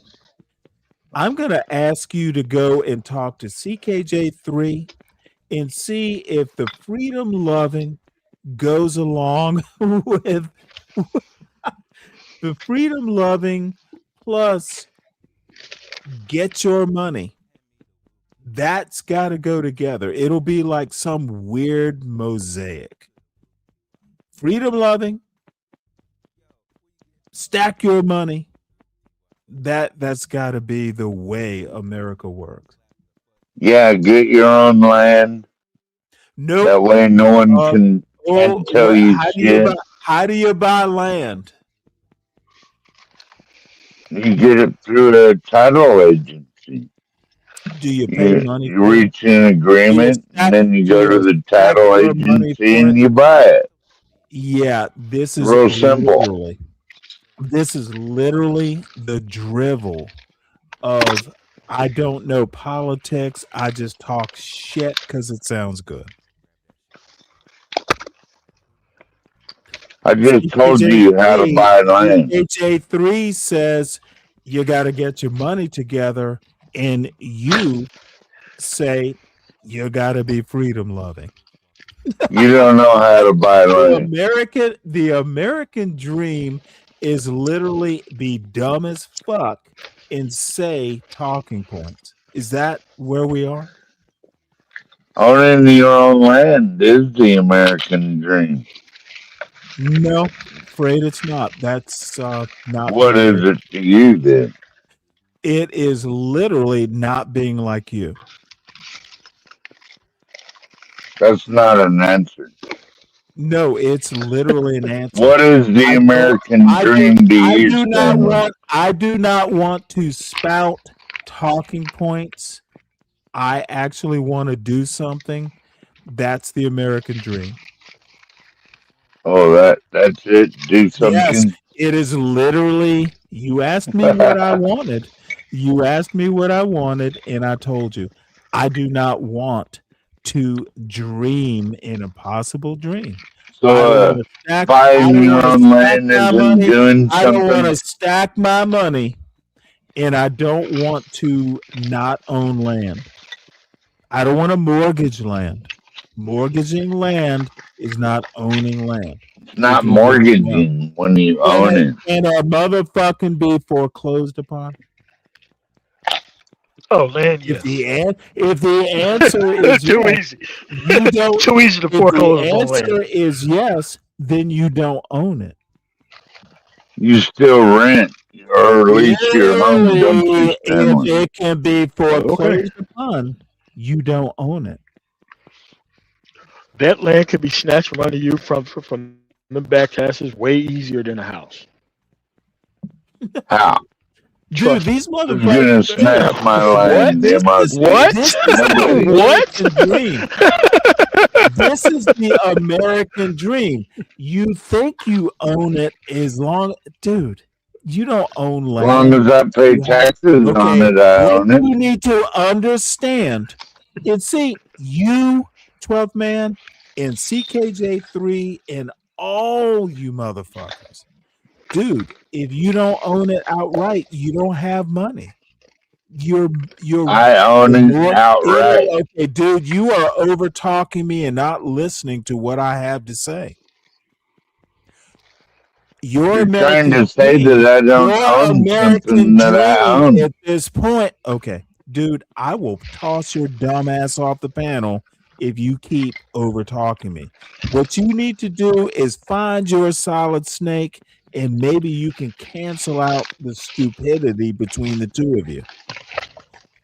If you have to worry about a mortgage, you don't own the land. Stop that. It's not a mortgage if you own it This outright. motherfucker is over talking me when I asked him not to. You don't own shit if you have to mortgage it. Do you not understand this part?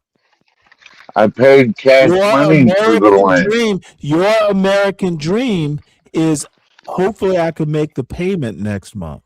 That's your American.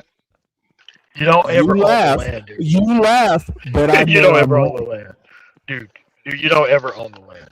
You don't ever own it. As long as I pay my taxes, I own the land. Yeah, motherfucker. I as know. long as That's you the pay your contract. taxes. That's the contract. You still don't own it. It all, well, after you die, who cares? No, but Yeah. Thank dude, you. dude, Thank listen. you for that white trash assessment of the American dream. Now let me go 12 man. back to my point. Your American dream is to die? Dude. Dude. 12 man. 12 Wow. man. Okay, Well, 12 Yeah, man. MOT, after what's you up? die, you don't have to worry about it? Really? 12 man. Most of the land that Well, I it's pick up, what? it's because people died, forgot about it. I go pay the back taxes and the land's mine. I turn around, I put it on the market, That's and if right. people too lazy enough to go to the county assessor's office and see how much of those, they jump at the bit for actually buying it because they're too stupid to go down there and go look at the tax assessor's office. And now I've made 50 times the amount of money by just doing a little bit of research. Most of these people don't even know how to do that level of basic Yeah, commerce. that's incredibly stupid, MOT. Well, no. Of them, yes. Of the them, yes. American. Oh, go ahead. I agree. No. 12 man is correct. It is incredibly stupid of them. But Well, then places why I aren't you visit. doing it, 12th man?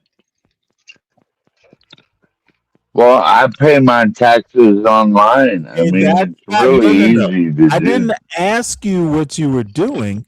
The question is, why are you not doing it? Why am I not doing what? Do you have a mortgage? Do you have a mortgage on your land? I guess. Hell no. I'll ask you. So I you own it outright. You own it outright? That's right. Good. Then you have lived your American dream. That's right.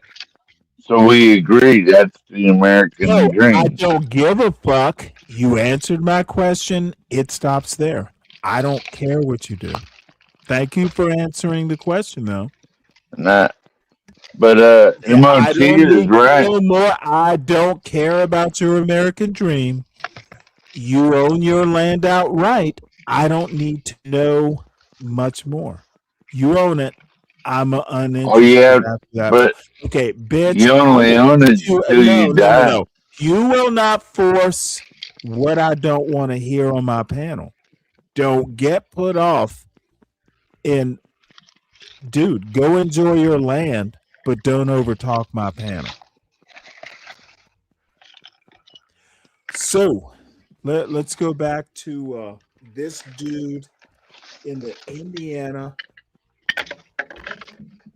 Anything else, MOT? No. It's just this guy is just real interesting. But if you listen to him for a while, you'll start to see the deliberate misunderstanding of very basic things that he doesn't understand about his own conservatism, and it just comes off as just trolling or just deliberately ignorant. But yeah, but I gotta go in here and put some stuff in the dryer. So let me mute up real quick. All right. Well, let's see what we got. Foundational Black American voters to one party for 60 years just got severed by the conservative majority of the Supreme Court.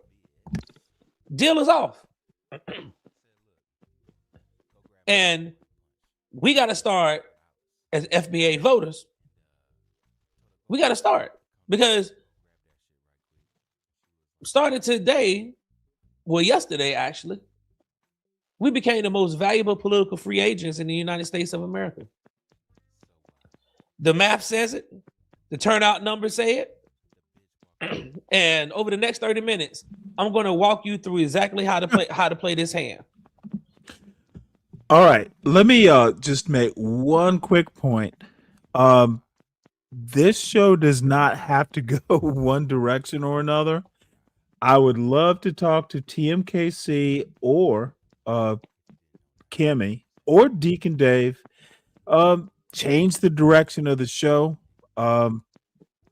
I'm not wedded to this video or talking about whatever we're talking about. The link is posted. Hit it. Talk about what you want to talk about, which is kind of weird for me. I don't, but hit the link. Come up, change the topic. So sit back, relax. Let's get into this, y'all. Stay with me. But me left the block physically, mentally, it's still with me. So I don't heal, just cut the scenery, change. Wounds only show when you finally say, I got exit wounds, yeah, they don't bleed loud. They ache in the quiet when I'm not around. I survived the storm, but it bring in my youth. You can lead the streets, but the streets lead proof. So Stanley, this guy is an FBA, right? He's a what? FBA. What is your definition of FBA? Foundational Black American. He looks like a black man to me. Do you know what an FBA is? Yeah, it's a foundational Black American. So what is a foundational Black American? Do you know the structure? Do you know the foundation? A little bit. I know a little bit about it. Enlighten me as a black man what an FBA is from your perspective. Well, they're American black men who are sick of these tethers coming over here and sucking off them and their history. Trash. So they're like white trash. So they FBA are competing for black jobs. Yeah, and they tell people not to vote and sit on the couch. FBA do? Yeah, they say sit on the couch. It sounds like a white Alaskan. No, I vote every time. Are white Alaskans and black, or I'm sorry, FBAs, are they an alliance? I don't know why you have to throw a white Alaskan. No. I need you to, don't ask me what I'm doing. I need you to answer the question. Are you aligned with those people who hate tethers and they want black jobs? Are you? Well, they don't want immigrant Africans over here taking their jobs. Our American politics.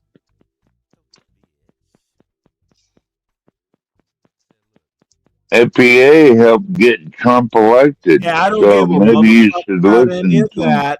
Stop telling me I asked you a question. Are you aligned with FBA? Are you competing for the same Yeah, I job? support You, it. you support FBA. How so? Well, their idea that these So immigrants what don't belong tell here, me, and and this is going to be circular. I know where I'm going with this. What is the FBA idea that you support? that immigrants are coming over here, and So you support FBA being anti-immigrant? yeah, And just out of anti-illegal immigrants. motherfucker, What's that? don't overtalk. You answer the question.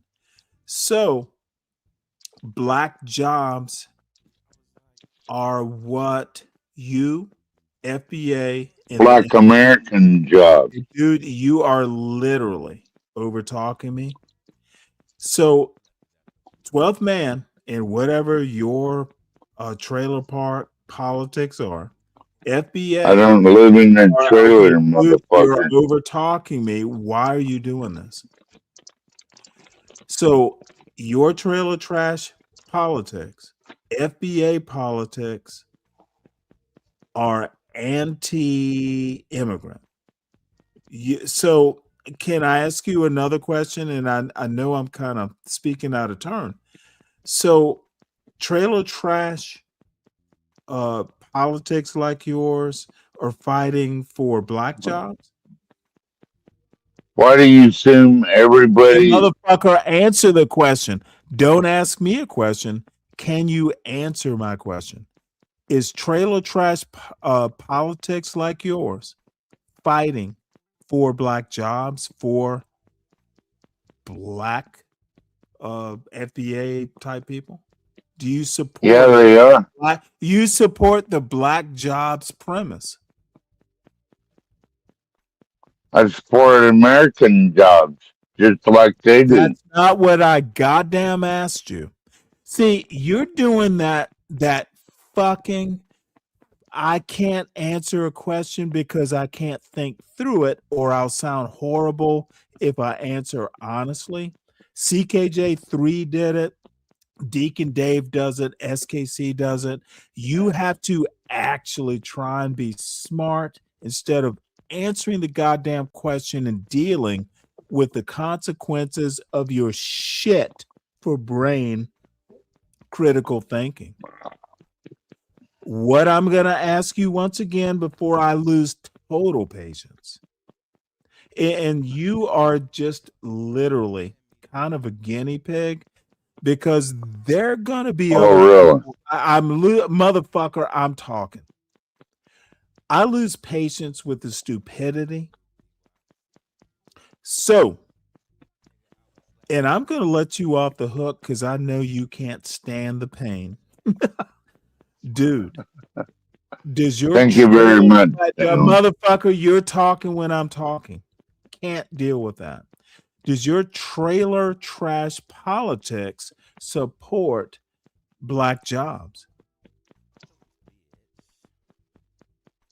If you can't answer the question, yes or no. That's a stupid question. Motherfucker, no, I'm sorry.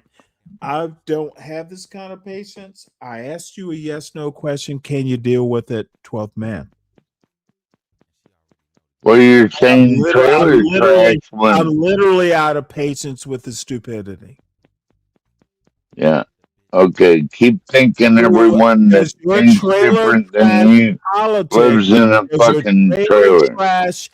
I actually don't own my land politics align with black jobs. I have a trailer, but I don't live in it. I don't care what you got. It was a joke. Do you support the concept of black jobs? Yeah, black American. What is a black job to you? Trailer on my mortgaged land look like? I don't know. If you ain't got the And then money to if buy you it, don't then I know, wouldn't. why are you talking? Why the fuck are you answering You questions? asked me a question. You can't even think your way out of where I'm going to go with this argument. Dude, 12th man, you should stick with Franzia. That's your talent. You're trying to think your way through bullshit. What are you drinking today, motherfucker? What does that have to do with my questions? You want to bring up Brenzia, so I thought I'd ask. Yes, I brought up Franzia as a joke. Can I give you my? You know what? Why am I even bothering with you? This is a waste of time. So, folks, let me repost the link. And this is kind of an old habit of mine. All I need is for motherfucking Solid Snake to bring his dumb ass up here too, so I can do a twofer. It is just I ask questions and I get no answers. I get questions, two questions, and goalposts moved. So here is Dare.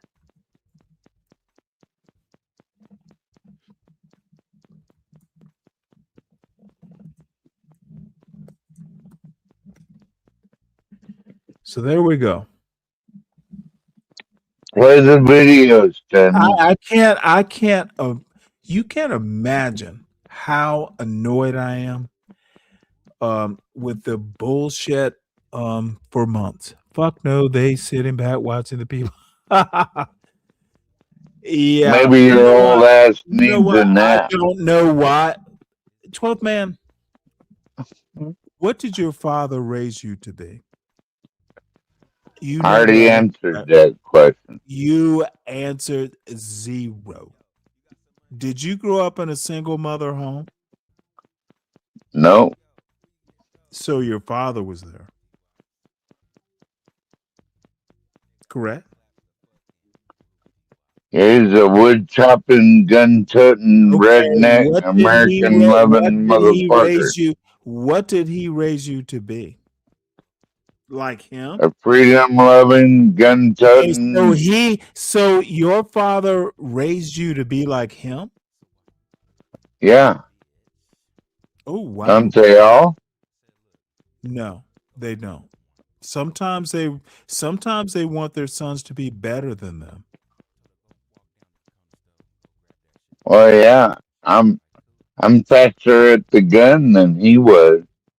So your father raised you to be a gunslinger in the your father raised you to be a gunslinger in the 20th century? Yeah, and the ball breaker. Oh, dude. You know what? I'm not going to be insulting and telling you that I just taught me how to fight and kick people's ass. Okay. So your father raised you to win fights? That's right. Really? Okay. Well, yeah, I didn't take shit from boys like you. I'd sock them in the eye and have them on the ground in about a New York City minute. Have you ever been in New York City? Nope. Okay. But I know what a New York City minute is. I'm going to stop here. You've never been to New York City, so you don't know what a minute Have you? Okay, bitch, I will drop your dumb ass if you keep talking. You literally don't know what a minute in New York City would be like, but you're going to use the term? Very fast. Well, I am literally not going to beat you up for this. Somebody go get Solid Snake to bookend this conversation. What's your podcast? My name is Hold it. MOT.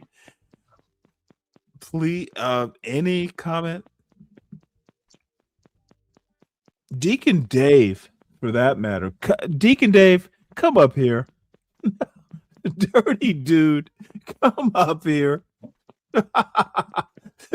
Bobby, come up here. Dude, save me from what I'm going to do. And 12th Man does not deserve what might happen. Mark Stevenson, where we talk about everything from politics to sports. Oh, but let me say this. To our friend CKJ3, stack your money. Money's everything. Money's gonna save you from this. Dude, that is like the dumbest fucking thing I've heard from a young black man in quite some time. This is not. That is like the dumbest shit. Money's not going to save you from 12th Man, son. Sports, the entertainment, and trending topics. Why? Because I think it's all part of the culture.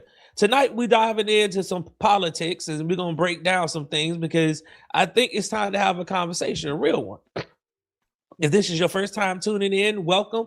All I ask that you do is like the video, share the video with one of your friends, and hit that subscribe button and become part of Culture Nation and help me continue to grow this channel. Now, these are just my takes. You may not agree with them. You may think some of them are crazy, but it's good to have these type of conversations. So let me get this case out the way. All right, I'm gonna get this case out the way real quick. All right, so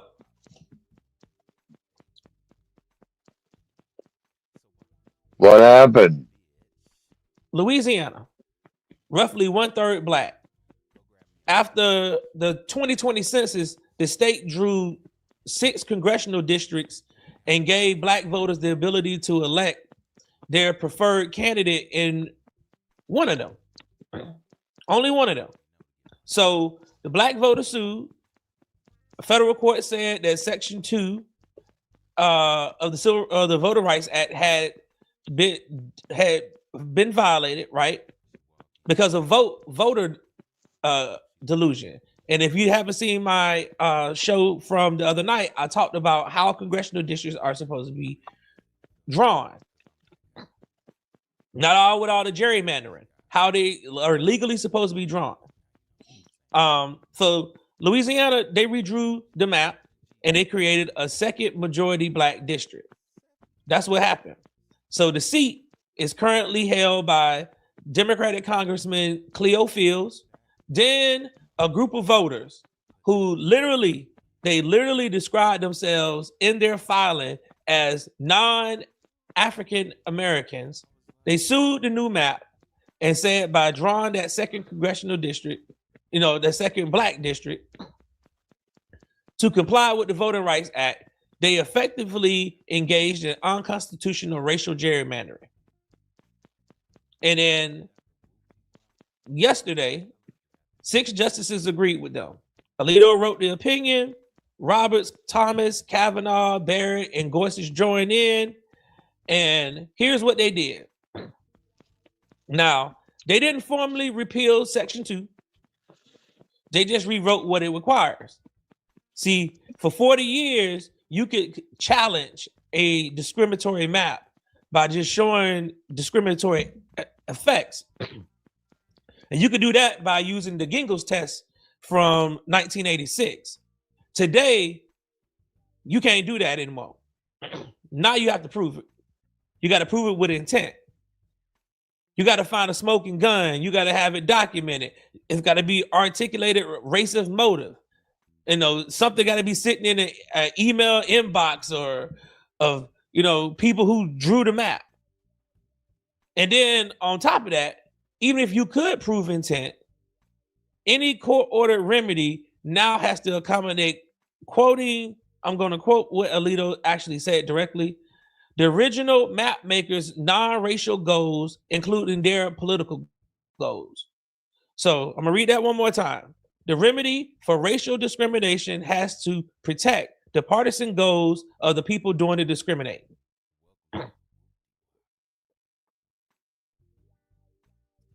3 years ago, this same court, same Roberts, same Kavanaugh, they upheld old framework in the Alabama case. See, there was a case, it was called Allen versus Milligan. That kind of dealt with this same thing about drawing congressional districts.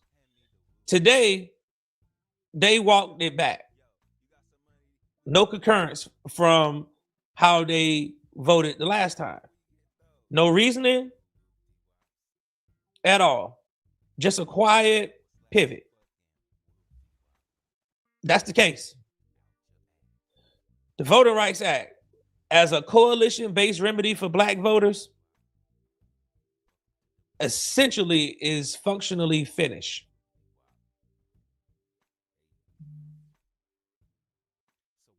Now, we could talk about why I consider this a favor, right? I want y'all to understand this, okay? Because here's the uncomfortable truth about all of this, right?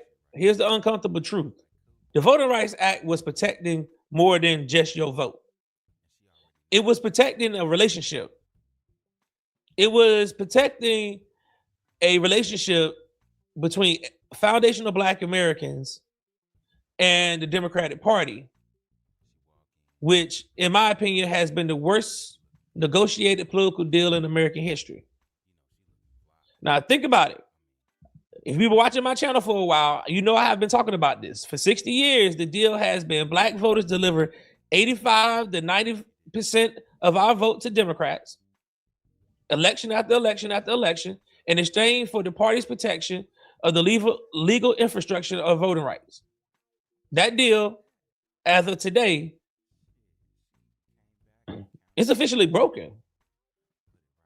Not because we broke it, but because the Supreme Court broke it for us. The protection the Democratic Party was supposedly delivering on this, they cannot deliver it on it anymore. Not without an act of Congress. And they're going to have to restore Section 2.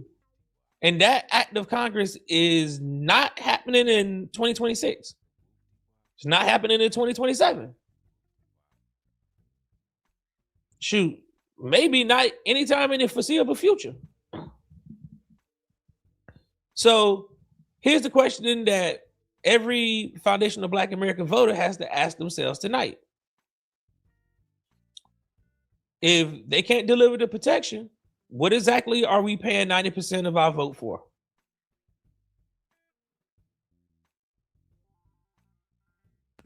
Okay, well, let's deal with that. Dumbest question ever. What are we paying? Is the vote money? Dude, this is one of the most interesting questions I've heard in quite some time. It's got to be about money. It's got to be about paying. What in the fuck? It's got to be about. I'm going to show you. It's all got to be. It's all got to be transactional. Let's see. Money, power, respect you need in life. Money, power, respect. You will be eaten right. Don't even know what that means. Lil Kim. Dude.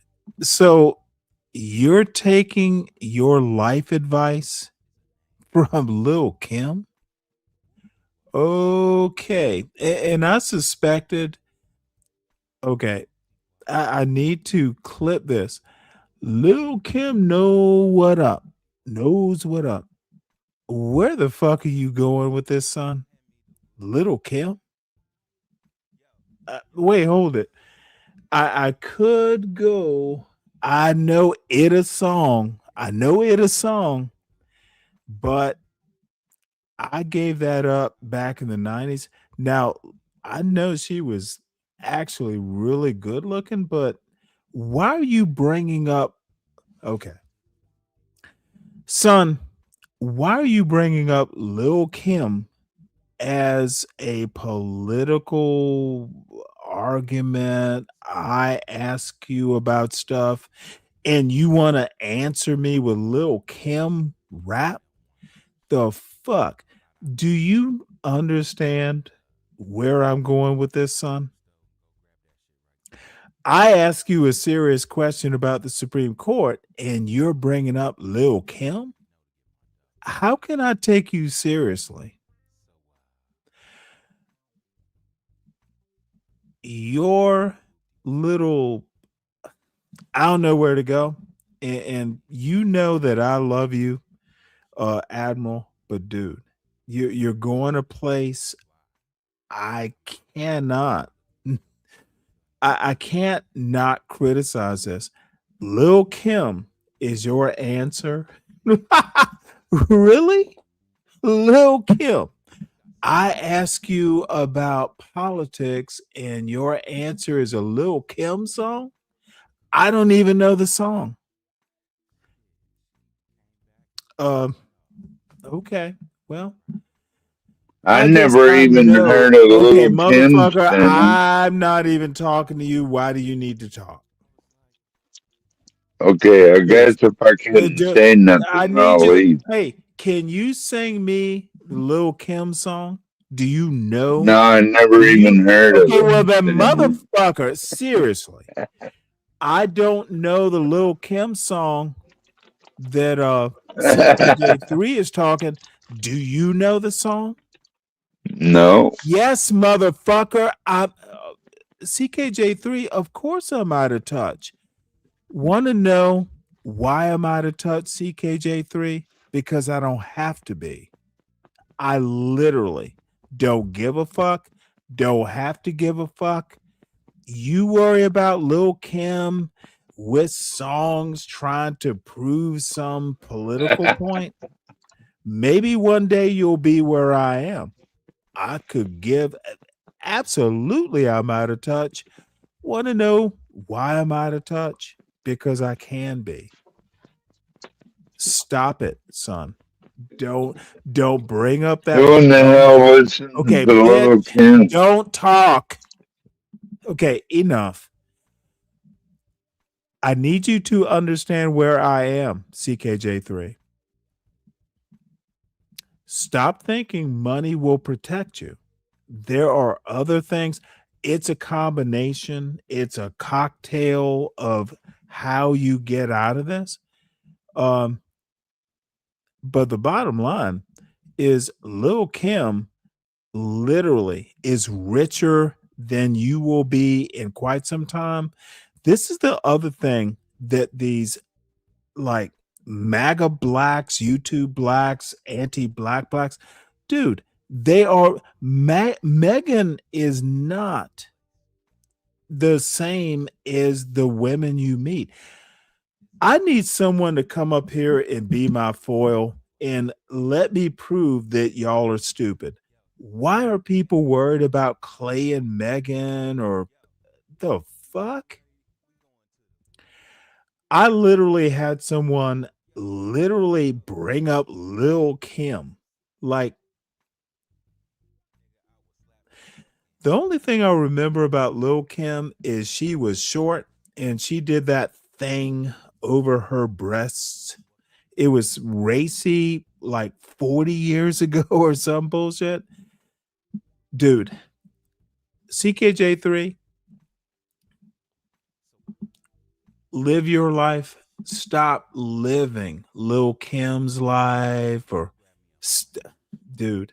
Same thing that people like here for the tea.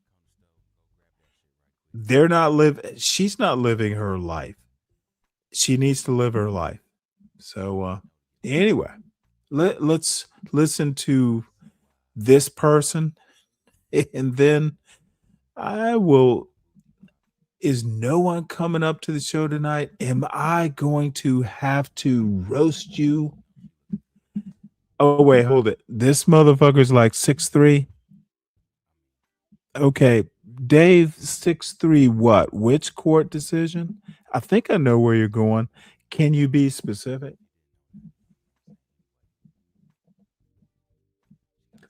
Oh, Speak Radio. Oh, speak radio. You know what, motherfucker? You always know where I'm going with this. You and I, simpatico. She is literally. I don't want to go there. Stanley, stop focusing on Little Kim. See, here's where CKJ3, I literally think you are a buddy of mine, like really. You're a shipmate. You brought up Lil Kim. I did not. You should have never brought up Lil Kim in the first place. Don't diminish yourself, son. Don't blame you bringing up Lil Kim on me. You brought Lil Kim up yourself, son. Stop that little anti-black, I can't figure out how to vote. Ooh, both sides are the same. All of a sudden, all sides are Little Kim. Do better, shipmate. And look, oh wait, hold it. How tall is that? Doesn't even make sense. Do better, Deacon Dave. 6'3", not 6'3". This motherfucker, what is Deacon Dave doing? But let me also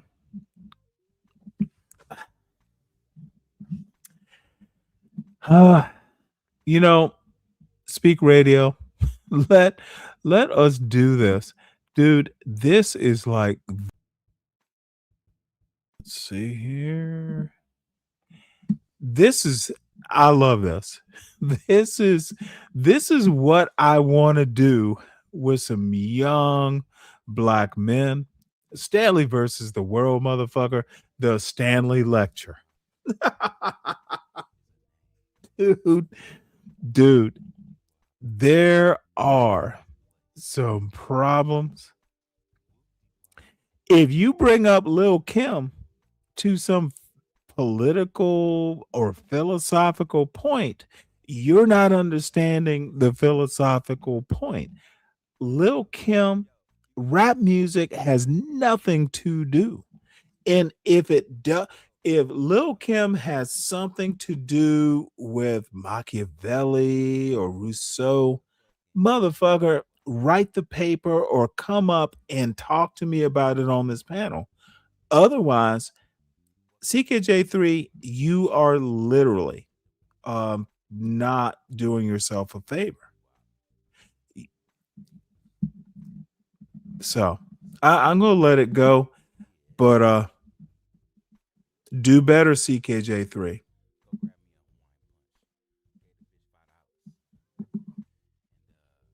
Turnout, because the data was already telling us the story before today's ruling. The relationship was already failing. SCOTUS, the Supreme Court, they just put the official stamp on it. So I want y'all to look at this. In 2020, Joe Biden was roughly 90% of the black vote, right? We see Clinton, her vote was 91%. It surged, record numbers, community delivered. In 2024, Kamala Harris, she just won 83% of that. This is according to Pew Research. Some exit polls had her at 8%.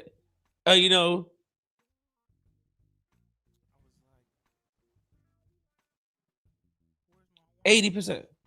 Some polls. You're talking about a whole drop of 10 to 15 percentage points from Biden in one cycle. That is the steepest single cycle decline in the black. Sorry. So this is like literally bottom of the barrel political analysis. Someone tell me who is president right now. This dumb fuck will go back and talk about Biden. He'll talk about Kamala, who Kamala was never president. Why is he talking 2024 when it's 2026? This is the dumb fucking bullshit that black conservatives do. They are following, dude, not even their white masses.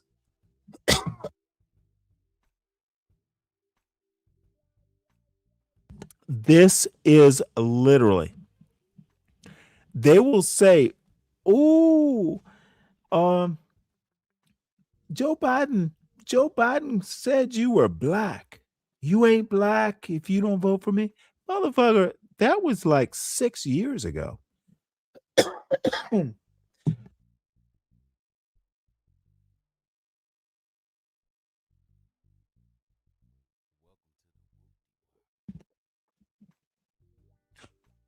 2024.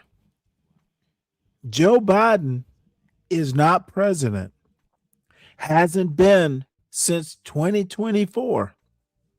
Why is this motherfucker talking about Joe Biden in 2026? Let me tell you why. Because the MAGA blacks have zero to stand on. Dude,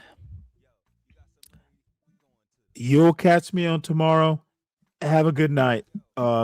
Son, Admiral, your politics is trash. If you can't choose between the two, there needs to be a third option, and I'm waiting for that. So have a good night. Oh, here comes trouble. Speak Radio, why don't you hit the link so I can fucking talk to someone sane? I don't necessarily.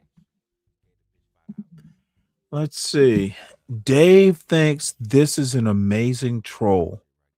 Well, Dave, if there is an amazing troll, you're not doing it. So you might want to just hit the drowse button too.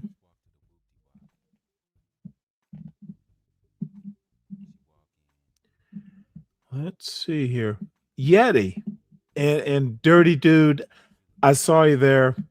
Salute to you. Salute to you. Motherfucker, Yeti. Some of what you put in your show ideas, I need to figure out which. I don't want to get like hit with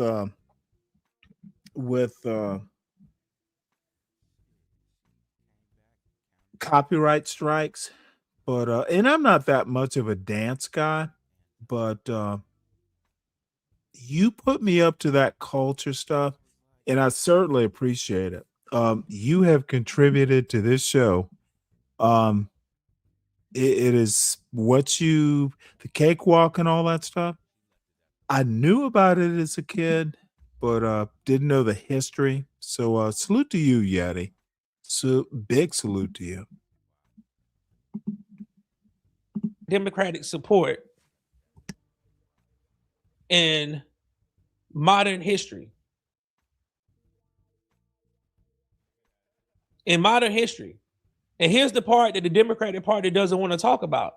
Donald Trump's share of the black vote nearly doubled.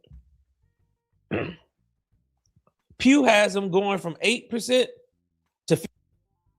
Listen to this dumb fuck. It doubled. No, the black vote did not double. A portion of it did. This dude, this is what I can't figure out whether this point is disingenuous or enumerate. Does this motherfucker, and I ran into this earlier today. This is the other thing. These anti-black blacks have no clue how to deal with on YouTube. Dude, they're enumerate. They're illiterate and enumerate. Dude, I'm not going to say who this content creator was, But there was some manosphere point, and this motherfucker literally brought up a pie chart with percentages, like 60% in one group and 70% in another group. He never showed us the numbers. Like, give me I need to know the raw numbers, and then we break it out into ratios. Motherfucker, and no one in the chat said, hey, showing me a pie chart with percentages, it literally means nothing. We need the data, something to judge the pie chart for. No one. I was the only one who motherfucking asked. And this dumb fuck is begging for money. I'm not dude, give me data. And those who were there will be able to figure out who I'm talking about. I'm not doing it anymore. God damn it. Mike, stop harassing this chat. The link is posted, bitch. 15%. Exit polls had them as close as 20%. And among black men under 50, and I suggest you get some sleep. That shift was even sharper. But it gets even worse for the Democratic Party, because the bigger story is not the Trump shift. The bigger part of the story is that there was a lot of no-show. A lot of no-show. Researchers at the academic project, right, Good Authority, they published data last fall showing that while white turnout has spiked since 2016, I want y'all to see this. Spiked. Non-college white turnout up 9 points. College-educated white turnout up 5 points. Turnout among black Americans has stagnated. White people got more engaged. Black people got tired. The Pew analysis right here, it says it directly. A higher share of Trump's 2020 voters turned out in 2024 than Biden voters did for Kamala Harris. The Democratic base and the foundation of Black American base inside it sat home. That's a divorce in slow motion. So the Supreme Court just made it final. Now, and pay attention to this part, because this is where the leverage comes from, because the Pew researchers also said something else. They said that the decline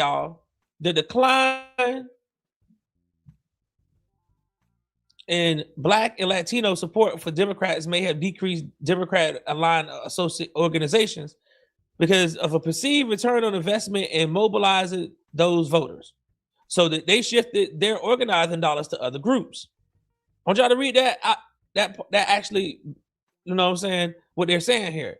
The Democratic Party looked at foundational Black American voters losing faith and said, you know what?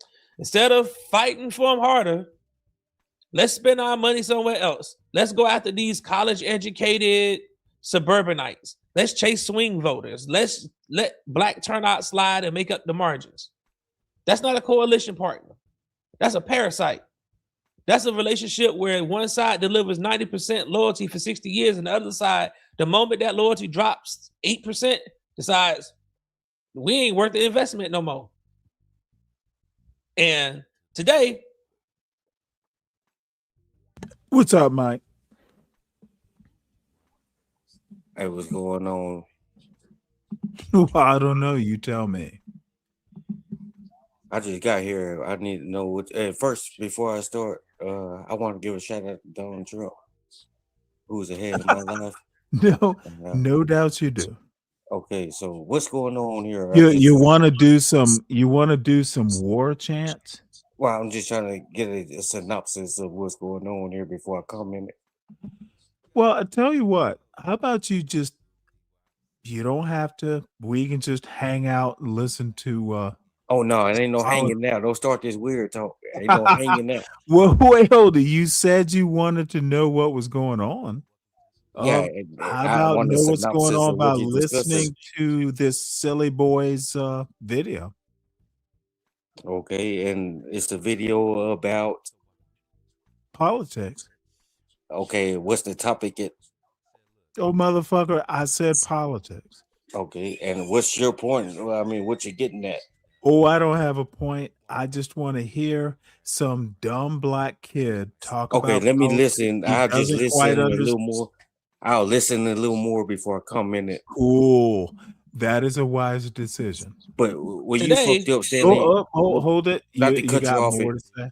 Yeah, not to cut you off it, but you fucked up when you said hang out. And just remember, G, Mike don't Oh, get annoyed okay. with Well, you. then don't hang out. You can go back to the chat. I am literally not wedded to you being on this panel or not. All right, let's move forward. Ooh, goody. the Supreme Court, well, yesterday actually, the Supreme Court, they handed down a ruling that ended a piece of legislation that has been protecting Democrats for 60 years. Now, I'm going to ask y'all this question one more time. What exactly are we paying 90% for? What are we paying 90% for? What are we paying 90% for? My beautiful Sugarfoot just hopped in the chat. Shout out to Miss Shower. Miss Shower, shout out to you. Have a long time no see. Oh my Lord, Shara. Hey. Good You to need to see you, pronounce ma'am. her name right. It's Shara. Well, I'm from Georgia. I just say Shara. Well, that's not her name. You need to pronounce it. If you can't say it, just I say don't what's know. up, Are miss. we up late? Just say It what's up, is late. missus. Nope, she's right. Hit the link if you want to, Shara. Yeah, I know how to pronounce however, I know how to pronounce my Sugarfoot's name. anything else? No, I just had to butt in. I seen her in the chat. You said hey to Sugarfoot, right? Yeah, I had Can to I say, how you continue doing? with this video? I'm sorry. May I continue with this video now that you said hello to your Sugarfoot? Oh, I didn't interrupt you. You spoke as well. Hey, So don't put it motherfucker, on. may I continue with this video? Yes, Is no. it- So I'm in Yes, control no. of your channel. Yes, no. No. I have a Okay, little more then to say why can I not? because I have a little more to say. You know, Miss Shara, Motherfucker, you better make it extremely quick. Miss Shara, she deserves more than 15 Good. minutes. Anything else? Yeah, it's a lot more. And so Miss Shara, I'm sorry. I want to apologize to you on Stanley old ass behalf. There is no reason Yeah, to I gotta do it apologize because you to me. disrespected. You mispronounced the name, and you was the caliber that you think you are when you say. I am never as good as I think I am. Well, you try to Shara, critique everybody Shara, else. So. my darling Shara. No, you're please not gonna do excuse that. That's disrespectful. You're not gonna do that. To whom? That's disrespectful to Miss Shara and Mike 123.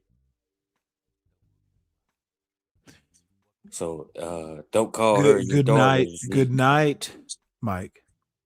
Nah, ain't no good night. Now I'm just may I play this video now? Let me think about it. Okay. Go ahead. You can think about it while I play the video. Go ahead. Do what you gotta do, Pete. Thank you.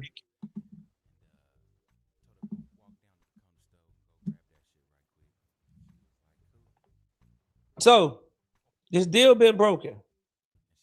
This deal has been broken. I want you to think about us tonight the way that a franchise would, right? If you watch sports. Shout out to the Triple OG. Shout out to Triple OG Dave. You got a player who's been on the Triple OG. Yeah, Dave. You know what? Look at this dude.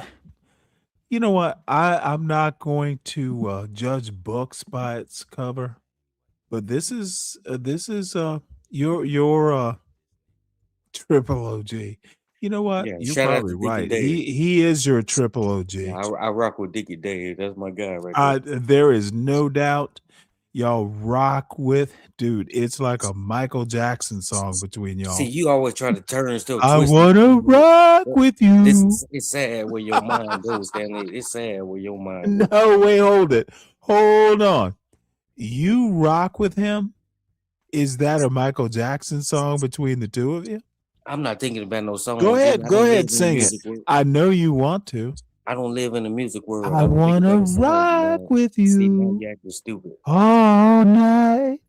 Go ahead, sing it. Sing How it much to have you had to Dave. drink tonight? You What's your rocking with BAC? Dave, right? Yeah, What's your Dave. BAC? You can come up here and sing it to Mike too.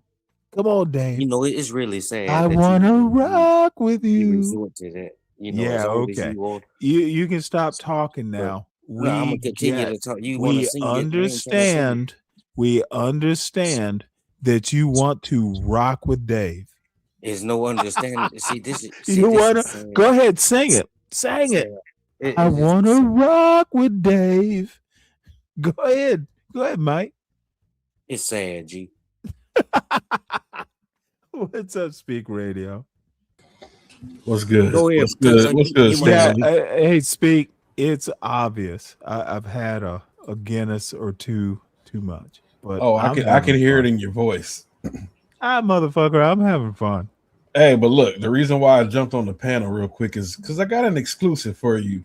Since a certain somebody was talking shit in the chat, I made this one just for him. I'm going to share the screen shit. with you. Yeah, absolutely. Do I need to do Okay, what's going on? Speak it.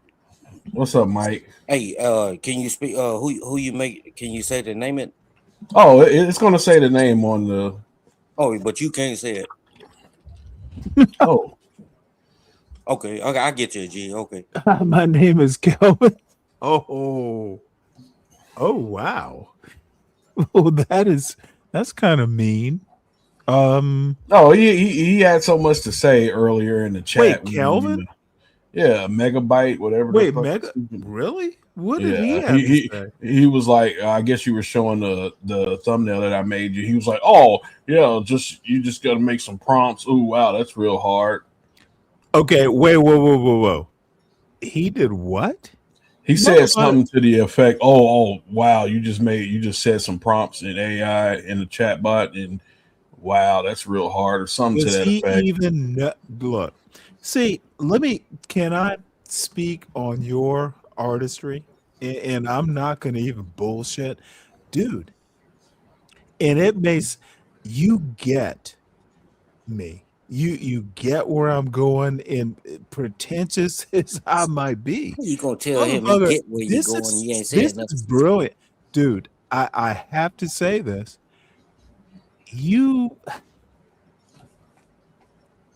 The shit is funny. The motherfucking school thing. Hold on one sec. We're gonna keep that. Put that, if you would, just put it in the Discord. Yeah, I'll send it to you. Versus how about Stanley tames a dog? My dog is named Kelvin or something like that, dude. No, because you know why I made it a monkey, because that's what you call the people in the chat. They're chat monkeys. No, I tried. Look, this is the other thing. I am going to eliminate the N words. Everyone, these people want to. I'm sorry. Get it together. They want to do Nika. They want to do Ninja. They want to do. And the question I kept asking them: is it a substitute for a racial slur? And they're doing that same fucking dumb shit. Let me tell you something, Speak. I'm going to have 0 people in my chat or in my subscribers one day No, I'm sorry. I'm going to have, dude. I might just have to suffer the consequences. Hey, speak. Nuka, Nika, Ninja, all those N words are going to have to go. If you literally are telling me that you are finding a way to make a racial slur, I'm done with all that bullshit. I'll figure it out or not, but it's all the usual suspects. I've literally never heard you or Mariah or Shara or Irby. None of these people ever come in and do that shit. It's always the John Galt crowd. Those motherfuckers cannot figure out how to not be racist. So Yeah, but with the whole monkey thing, I wouldn't be racist. It's more or less like that's what I call it. no. I'm not even talking about, I'm kind of drifting off. My bad. No, you good. You good. I was just saying that's what I call him. Like Drip one time, and he kind of offended me when he said it. He said I was twerking in the chat, and I was like, what the fuck does that mean? Like it kind of pissed me off, and he's like, oh, y'all just in there just talking. And so, that's why I took it. I call people chat monkeys, the people that never come up on panels, that just, be in the chat, just typing away. I call them chat monkeys. And that's what Calvin is, a chat monkey. No. See, I don't see it that way. I think he is clever. I don't have a problem with people who are too shy or whatever. I see them as it's not a diss. Come on. It's not a diss by any means. Well, you gotta understand. Look, Drip. Look, I was watching. I'm gonna have to get off of YouTube at some point because I have I have all kinds of disses. Like the plug is where this is going. You talking about get off for tonight or for good? No, I'm motherfucking talking like I don't know. I have no agenda for tonight because I'm having fun. But look, Drip it went from what was it? Drip to the plug. It's the plug now. It's a hideout. It's all these weird things. Well, didn't he lose the other channel? I honestly don't know. I knew it went away. I've heard the rumors, but why? It's the same shit though. This is what I don't understand. Sharon lost a whole channel. Was it last summer or the summer before?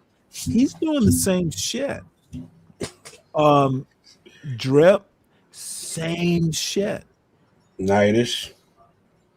Oh my God. I don't even want to go there.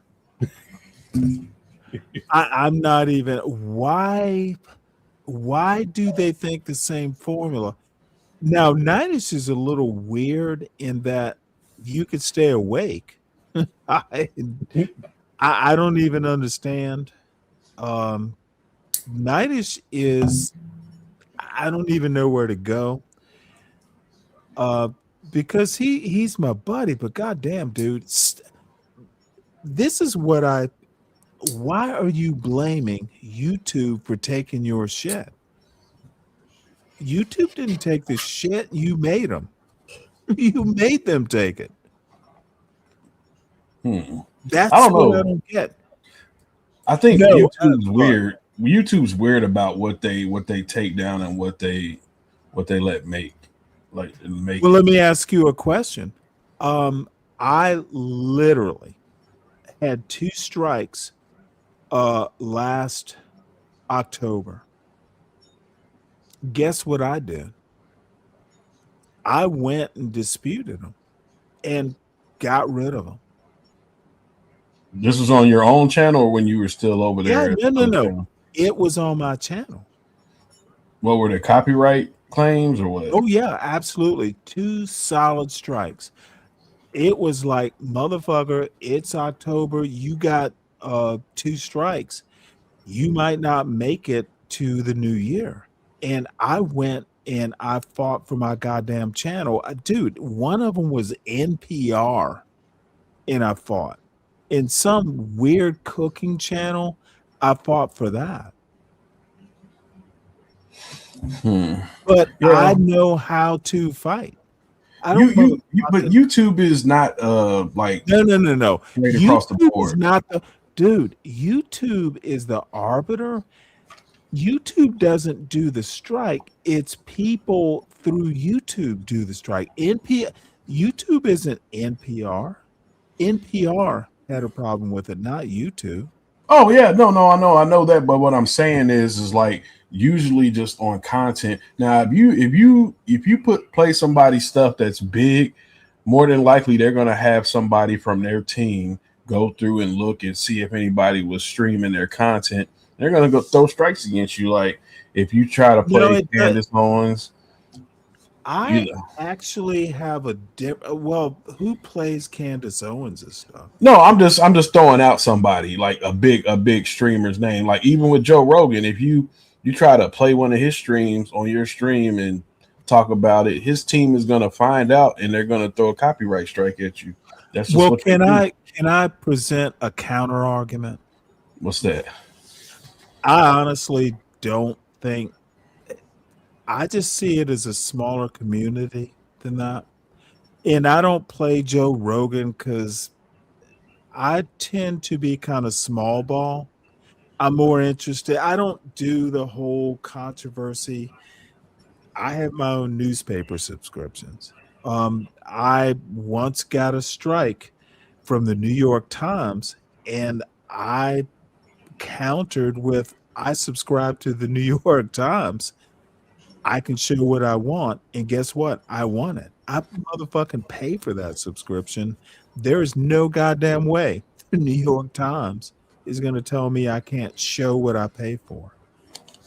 Keep it small, and never show Joe Rogan. He's not that interesting in the first place. No, it was just an example. It was just an example of I understand. You are in control of your channel. Big, small, it doesn't matter. I don't understand. Look, I might have in Speak Radio, I'm kind of inebriated. So I'm talking some big shit, but I've survived this long. And I'm not kidding when I said I had 2 strikes and I'm here now. You got to litigate. You got to speak for yourself.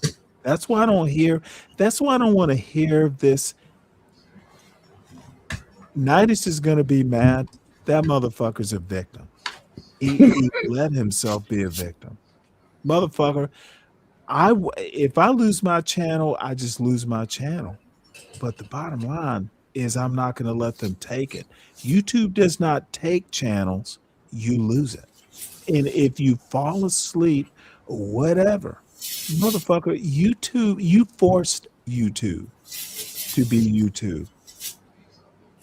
Well, look at JP. He didn't fight for his channel back.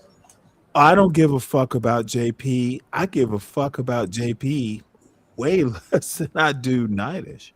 No, I'm just saying, he had almost like 8,000 subscribers and if he right now. Can I ask you a question? Because you are motherfucker, you're more responsible than I am. So you lose 8,000 subscriber channel. They're reckless. Motherfucker, you lose that shit because you're reckless. You know at 8,000 and you're doing okay, you lose it. Now, there are always times when, circumstances beyond your control. I'm sorry. YouTube didn't take that channel. You lost it.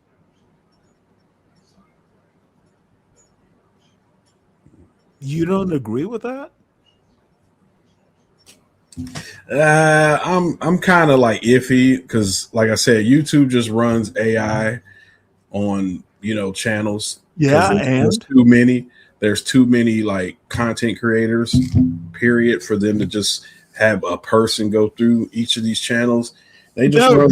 dude, it's all digital. Yeah, that's what I'm saying. They run an AI bot through But there why fear the digital? because it can be wrong. No, then you dispute it. If you think dude, I dispute everything. Let me give you another story. This was like an AP story. I played an AP. Well, it was a C-SPAN, but apparently C-SPAN, excuse me, using an AP feed or something. And it was Jesse Jackson when he died. I played that whole speech at the Democratic convention, and it was CNN, but apparently it was an AP feed. And they gave me, it wasn't a hard strike, but it was just like, oh, you need to delete this part of the stream. You know what I did? I'm like, motherfucker, this is Jesse Jackson. It is history, and I'm a news channel. I literally, it was AP Europe or AP England, and I disputed it. And you know what they did? Yep, it's news.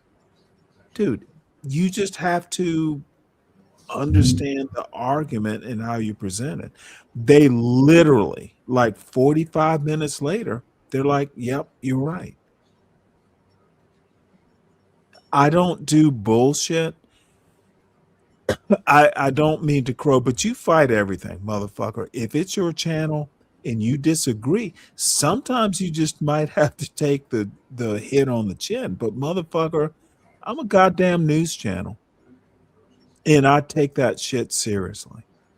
I don't take the people who appear on it seriously, but no, but seriously, how can I get a hit showing something historical? I want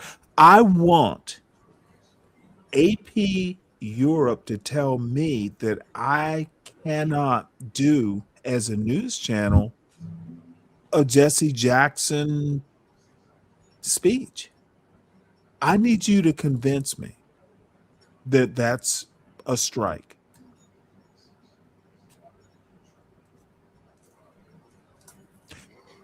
My point is that Nitish didn't fight hard enough.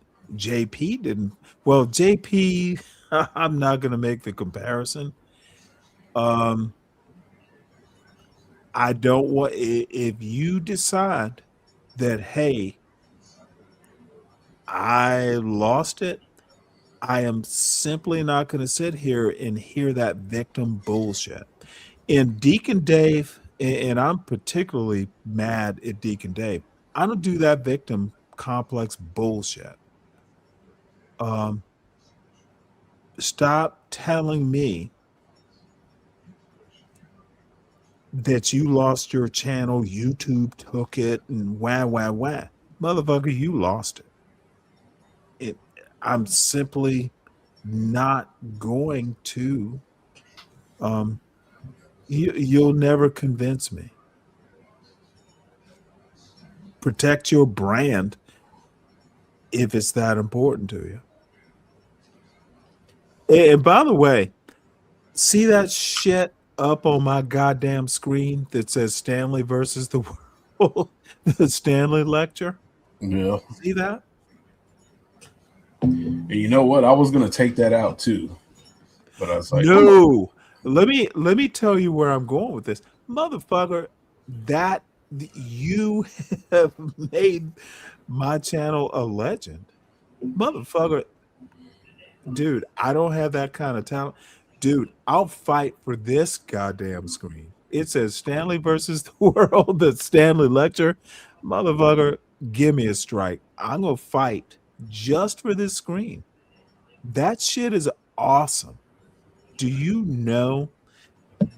You don't know how much this sort of stuff. Speak Radio.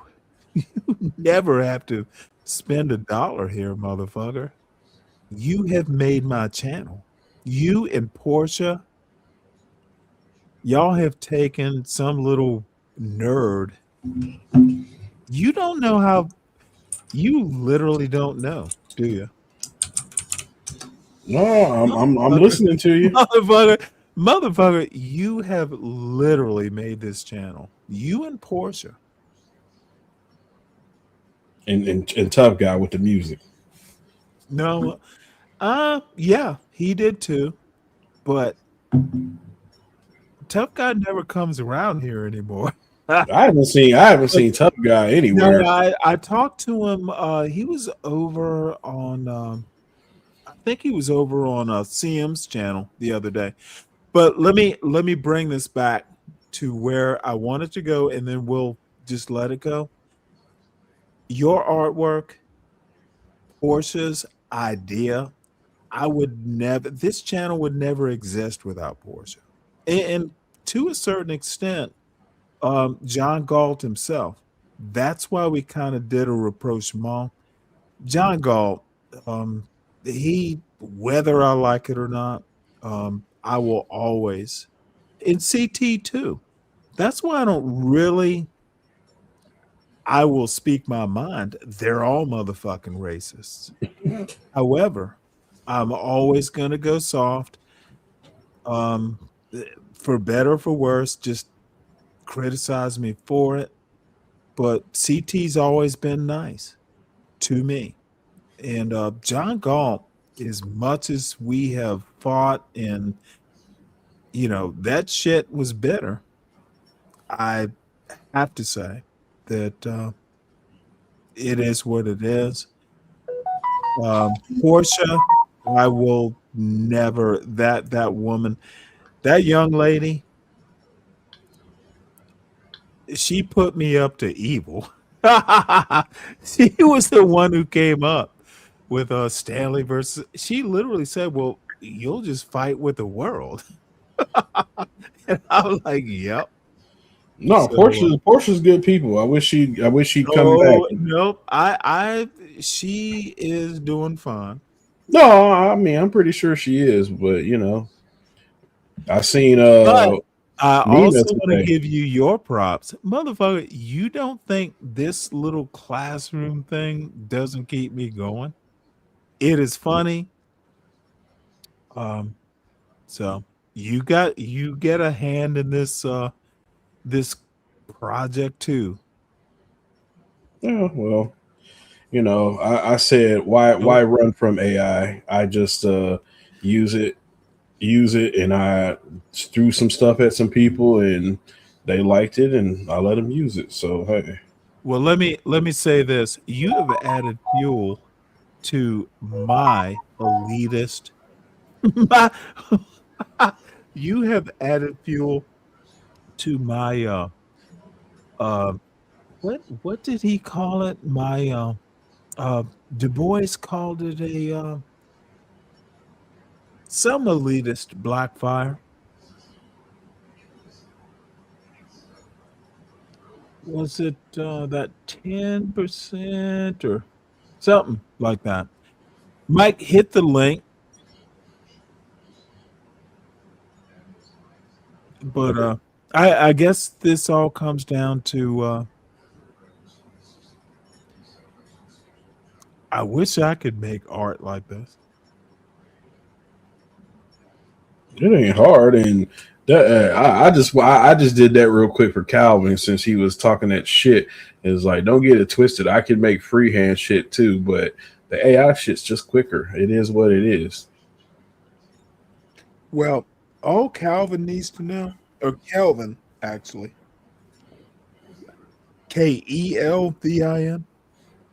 Kelvin, I guess that's what they were calling him. I mean, he go about Mega Band in the chat, but Everybody was calling him Calvin. No, Kelvin's he's a very young man. Don't beat him up too bad, please. But he can be a little whelp. he can talk too much, and you know, you're dude. Speak radio, just discipline him. Tell him he's some Brit. What's up? That explains it. No, dude. He is some. Now, oddly enough, at least according to him, he's actually elite. Like, this motherfucker has a PhD from like the MIT of Britain. He's not. Supposedly, he's not dumb, and I think he's probably who he says he is. He can answer difficult questions, except I'm not in his league, and it's a tough guy. Speak radio, don't run. Mike, don't run. Some of y'all are old goddamn friends. What's happening, nigga? I heard my name. We don't use the N word anymore up here. Can you not remember this, son? Nigga, who you son, Why your you always volume's do that down shit, low man? because you keep using the N word. You can turn up your volume if you can figure out how to not use racial slurs. What's going on, brother?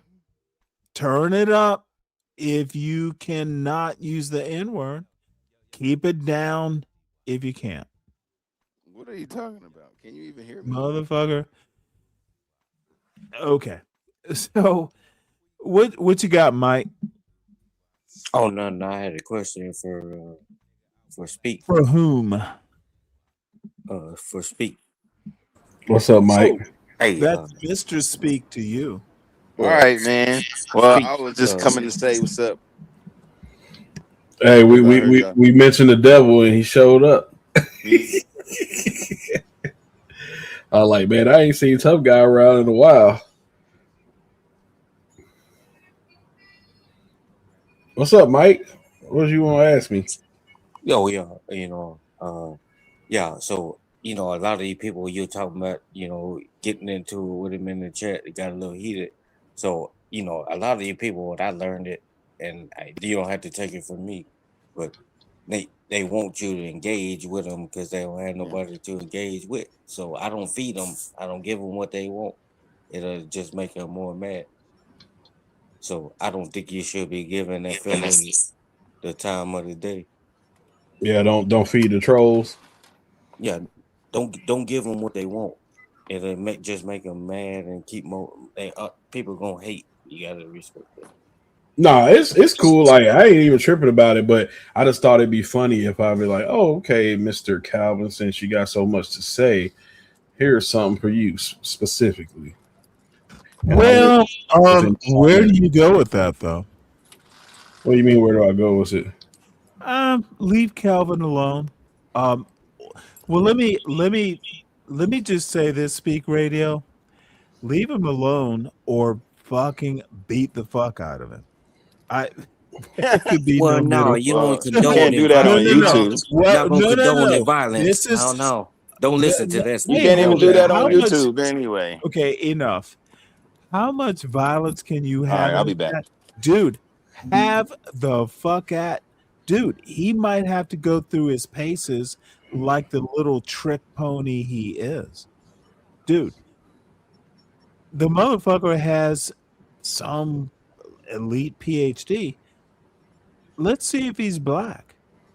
Because he thinks he is. No, seriously. Hey, Speak. I don't have time to do it. The motherfucker's over in London. He's not American black.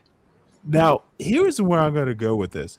Dude, you can like hop in and make some cute jokes and all this shit. Motherfucker, you're not American black. We will beat you. We will figure Kelvin is Kelvin. And I'm going to leave it at that.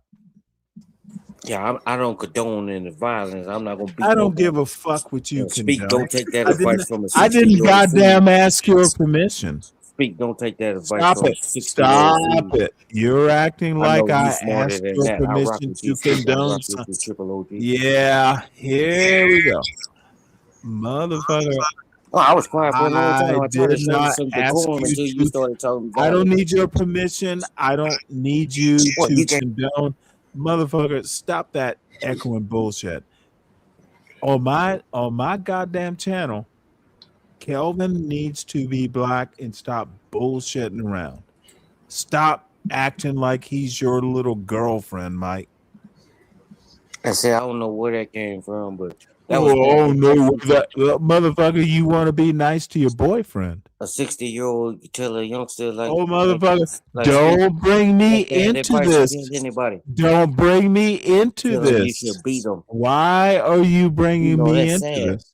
Of I an am age. talking about your behavior. Well, I'm talking You are about your not comment. talking about my behavior. I'm talking about your comment. I'm speaking on your Okay, comment. motherfucker, Trying I to stay didn't on ask topic you to here. talk about me. I'm talking about you. Trying to stay on topic here. It's not Okay, about you me. are literally being PhD diva right now. I asked Speak a question and Motherfucker, I then you need butt you in. to stay on topic, you little bitch. Well, haven't I been doing that? Okay, this is Well, literally shit, I've been this quiet is for a lot of literally years now. this is literally not what I want. Well, fuck what you want. Bitch, enough. Stay on topic. PhD. Stanley, you gotta say the fuck shit for tomorrow. Well, I've been staying Nope. on topic. Nope. It's gonna be tonight. No, we gotta get it tomorrow. What we gonna have for tomorrow if you get it all out tonight? We'll come up with some new stuff. Dude, tomorrow's show is gonna be a lot of a black I'm gonna hit your culture cash app. critique. I'm gonna hit your cash app. You know, I I don't don't fuck with you like that no more. you know, but it's I always support you. appreciated, but you don't have 'Cause to. I don't And dislike you or I nothing like want that. to go back. I just want you to tell the Kelvin, truth I and shut want up to Donald go Trump. back to Kelvin. Yo, just stop being nice to Kelvin. Well, Kelvin, you know, I kind of Mike, agree with Speak when you said Mike, you got an echo in there that's annoying. Yeah, you gotta turn off the echo Mike, cancellation. you got a tab or YouTube or something. You said turn off the echo. No. If you have a YouTube session open, turn it off. Please. Or mute it. So I just need to come in straight from StreamYard or what you Yeah, said? you're fine now. Okay. Are you on the Whatever phone? you did. Yeah, I'm on No, you my still got phone. an echo. I'm not at the crib. You on your phone, so you gotta hit that echo cancellation thing. Let me try that out. Is that what it is?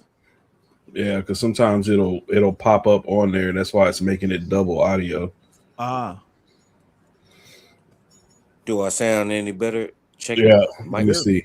Yeah, you. Oh wait, no, you still got it. Yeah, I turned the cancellation off. It Was it on or off? It was on when I looked at it. Well, on my side, it's not horrible. I can still hear it though. Okay, well, you know, it ain't no big deal. Just let me say a few things and I'll leave. I don't want to cause no harm to the stream. Well, it's not bad now. Yeah, let me see. See, Okay. it might be on my end because I hear the echo. Let me Yeah, see. it's not on mine though.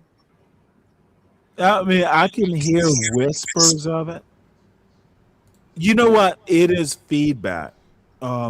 If you Mike, say something now. talk, it builds up and it feeds. Mic check 123. Mic check. Hello? Motherfucker. Kill a Speak Radio. I am. Let me just leave it. I'm a little inebriated, but I'm actually kind of having fun. I don't get to just let it go, but I am.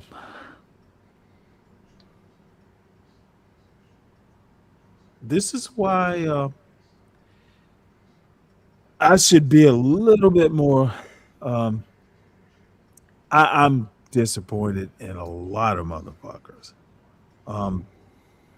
Dude, I tuned into some Sharon show today, and it was literally some dumb bullshit about Tommy Sotomayor talking about bashing black women, and what the fuck are we doing?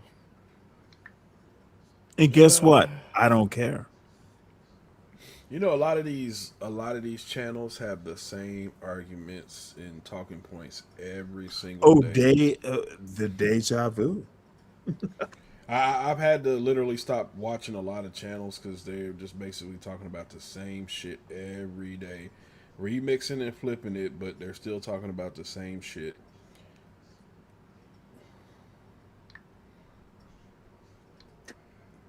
Yeah.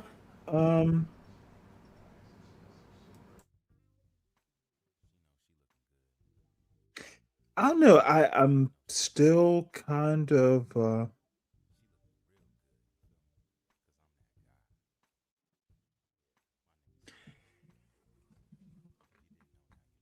Mike, bring your dumbass up here.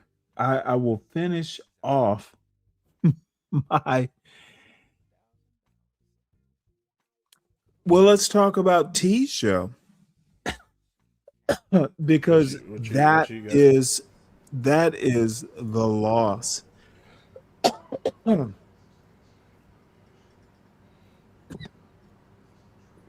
As far as, and I'm willing to go in on this 777, dude. I used to love going over to T show, like seriously.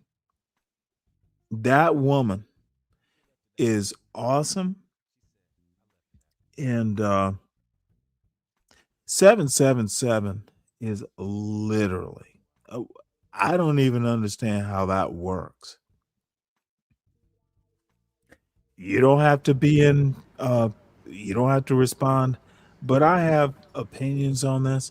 777 is literally a fucking opioid addiction of YouTube. Hey, well, what I told her about 777 was the same thing I told Bob, and both of them had took offense to me saying that. And I just simply told them, hey, look, stop letting that motherfucker come to your channel and take over the shit. Call your subscribers broke and make everything about fucking money.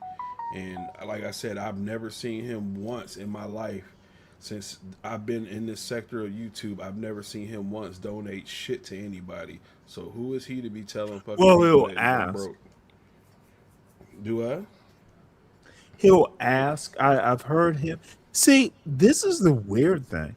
$50 for tea. Let me And wait, before you go with that, and like I said, no, you go. This ain't nothing that I wouldn't tell T to her face. Me and T have got shit. I tried to, dude. And you know me. You go first because you know me. I'll just you'll really go in. But no, I was just gonna say there ain't nothing, and like I said, like this is the thing that I hate with YouTube. Like, okay, I don't see you really do it. Yeah, you ask people to support the show. Okay, cool, and you keep it moving. But when you make it about the money, that you're not really in it for because you love doing it. You're just like I peeked in the other day, and at the end, she's like, "Well, I'm gonna go end this because it's been 3 hours and I ain't even got a Cash App." And I'm just like, "Oh my god!" We've had this argument before, right? And I was like, "Hey, look, sometimes the money comes, sometimes it don't." Oh my god, I need your help on this. You are kind of like a Matrix person, but I'm not teasing you that much. What the fuck happened to her? And look, the channel, let me tell you how that woman, her sister, I still T was like, after a hard session, motherfucking and this is like late at night, like way back in the day, overnight. It was a hard session of Solid Snake and motherfucking 12th Man. They were beating me up, and I'm just trying to. I used to go over there to listen to T.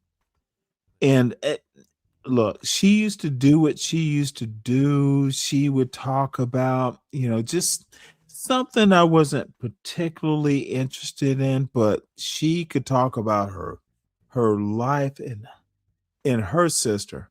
I'm sorry, I will always have a crush on Mola. Um, I am too old, but I'm just gonna say it openly.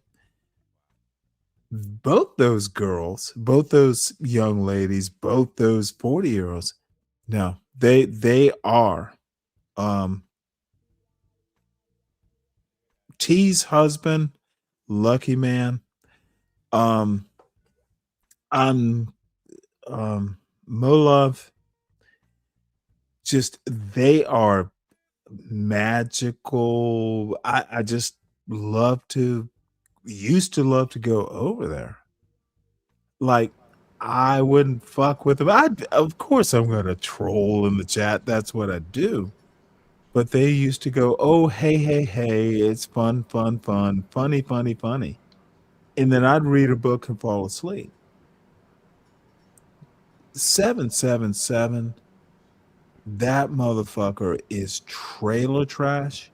And I do not now I think, at least as far as I know, I don't get it. What in the fuck?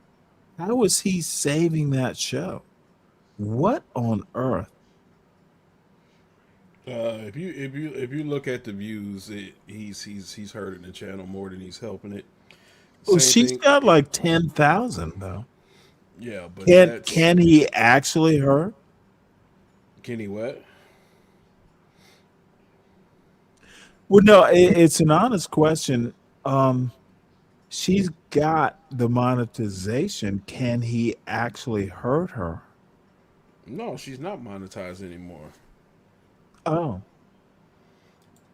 She's got like 10,000. Yeah, but that came off of, most of those subscribers came off of when she did that streaming that versus thing. That's where those subscribers came from. Now, see, that's the thing. Like, when you do something like that, you don't retain those people, because it's a lot of fucking Indians and shit like that subscribe when you do those, when you restream something like that. And those people, they don't come in for lives. I mean, you can even, I hate to bring this guy up, but Angry Man's channel, like, that's why they say, like, going live is like, that's not where people make money on YouTube. If you look at all the biggest content creators, they don't make money from live streams. That's not where they make their money from. They make it from advertisement, the views, and stuff like that.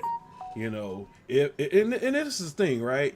So I've watched a lot of different streamers through my time on YouTube, and one thing I noticed about, like, the bigger people, or the people that people just really watch, they don't have to get on here and be like, "Hey, I need y'all to hit the Cash App. I need y'all to do this." They don't do that shit. Yeah. When they go live, people just start throwing money at them because they enjoy watching their content.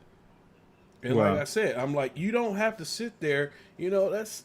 I rock with Izzy, but I can't stand the spamming in the chat every 2 seconds. Support the show. Let's do Really? good business. Why do you like Izzy? I mean, I watch him from time to time. Well, no. Are you really into that business stuff? Because I know it used to. Look, John Galt gets irritated by any black man who. Look, John Galt thinks everyone needs to be in the hood with him, and Izzy's not that.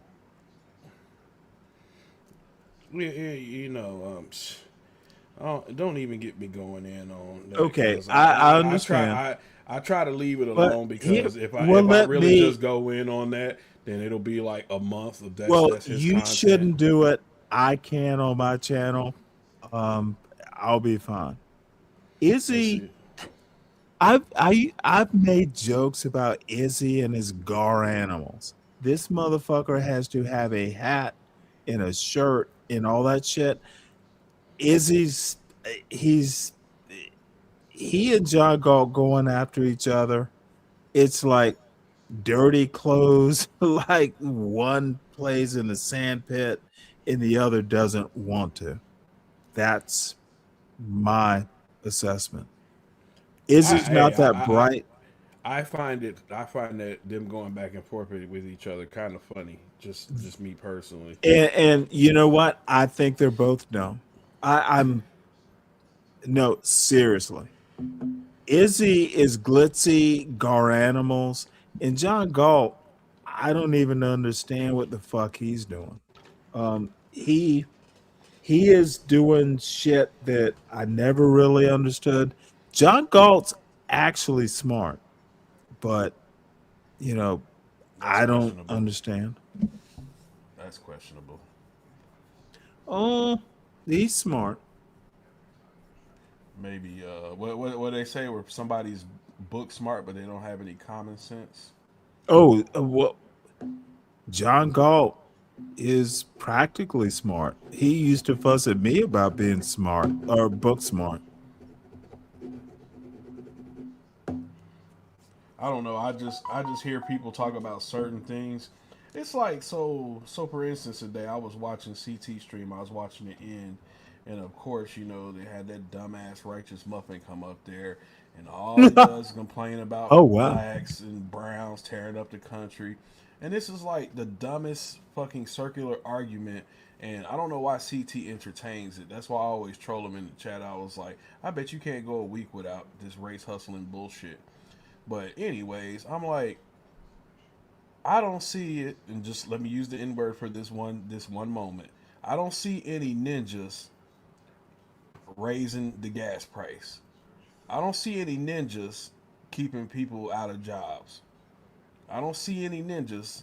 So what some little ninja is doing on the corners of Baltimore is affecting the whole country. You people are so fucking stupid. That's why the country is failing. Because y'all don't see the writings on the goddamn wall. You just try to look for people to blame. And it's people with faces that look like yours that fuck this country up.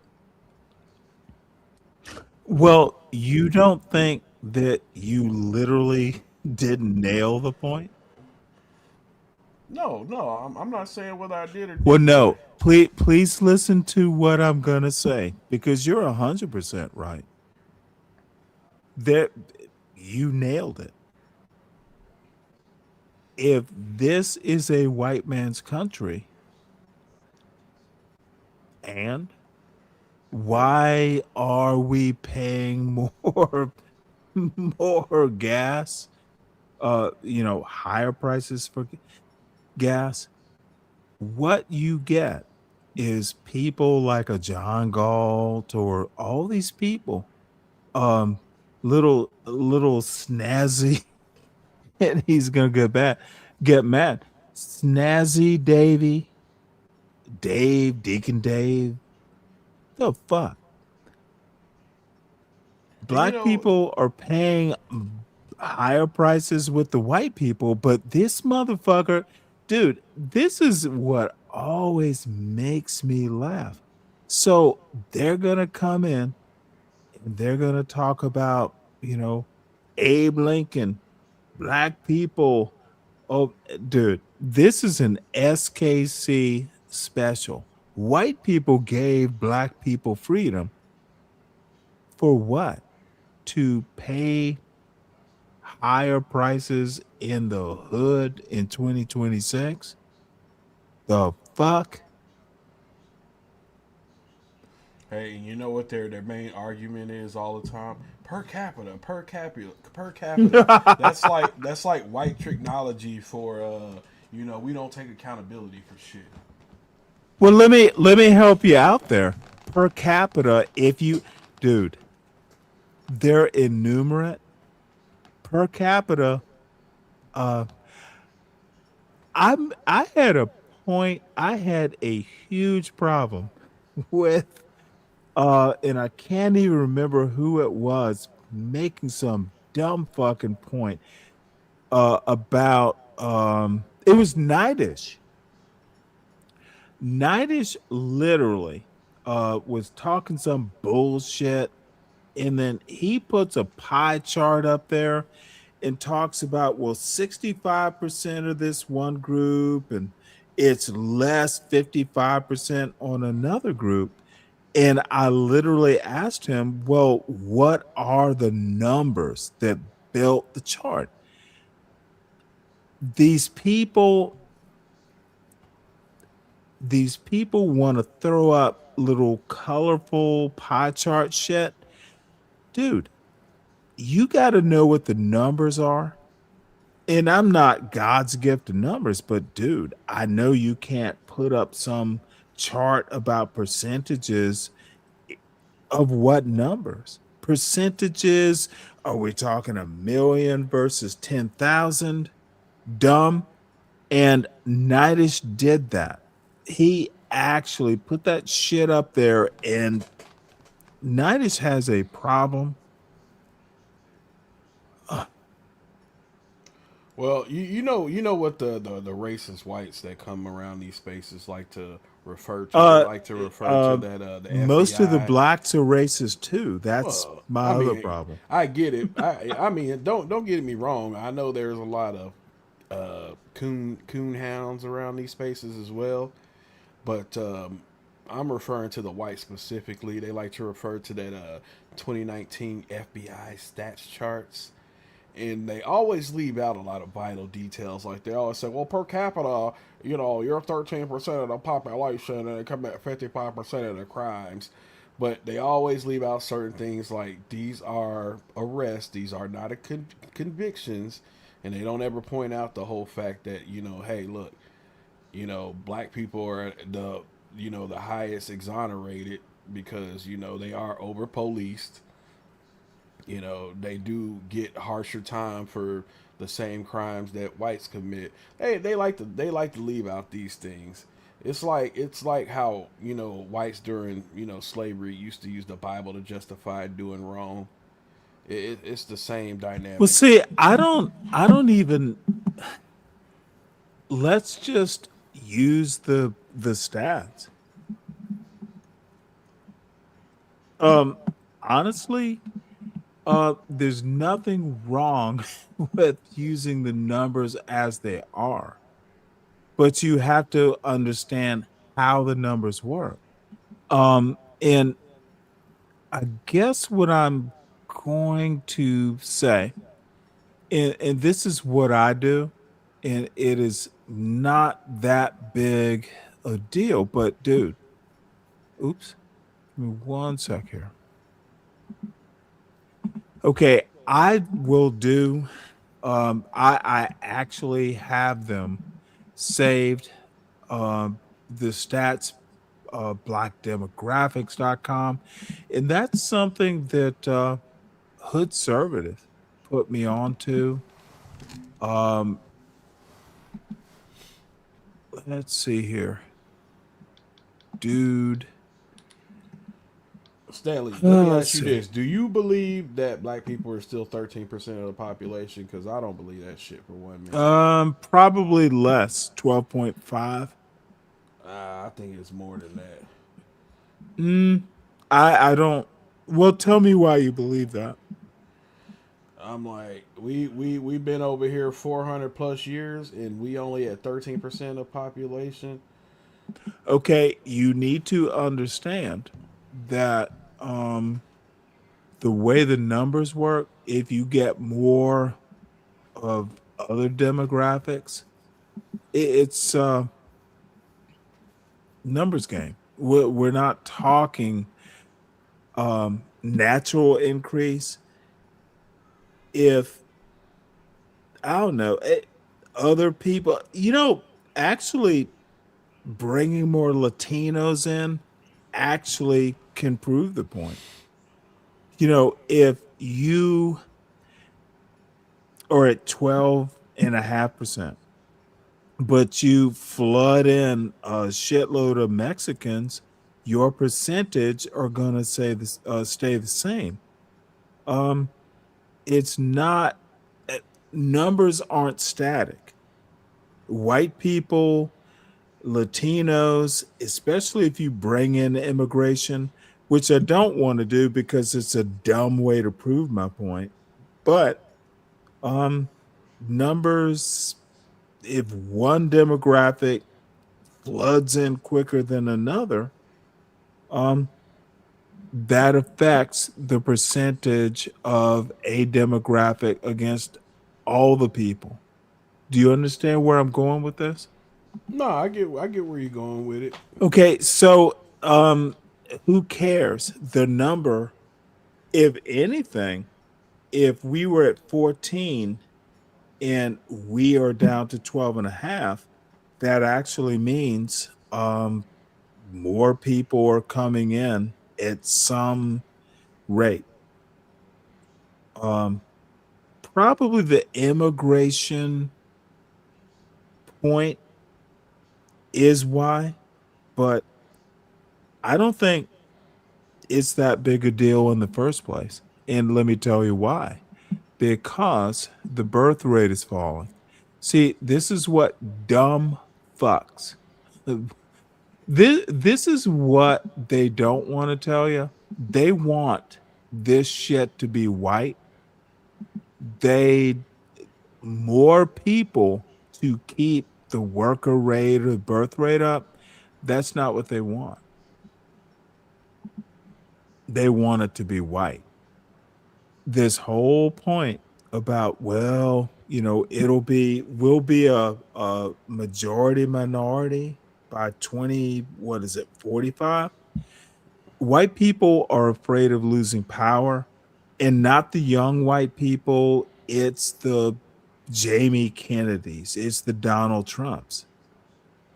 Yeah, well, they'll be dead by then, so it won't even matter. Oh, but they're training their successors. That's the problem. They're training the Charlie Kirks. And I understand you don't need to say it, but there are thousands of Charlie Kirks. Yeah, well, there's Tucker Carlson, who isn't, he might even be a little younger than me. White supremacy has its successors, and we'll be okay. But don't think that everything's okay. Well, unfortunately for them, though, their oligarchs and elites sold them out for fucking cheap labor and high profits. No, I don't think they're not raising their little sons and daughters to be that way. But I will make this joke. Their little elite daughters are marrying people like me. Yeah, No? well, I'm talking about those little elite white girls know what's going on. Yeah, but I'm talking about like the people that really run shit. Like, that's why I can't stand a person like Righteous Muffin, because he's always like, Oh, he's fucking speaking French. You didn't do shit.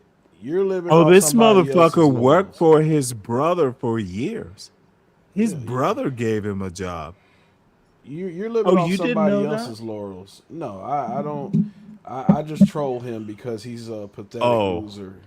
You know what Righteous Muffin is, and people like him, like the B Braves, all those fucking cornballs that come up on CT's channel. Okay. They're like the black people that still cry about fucking white supremacy and all this shit.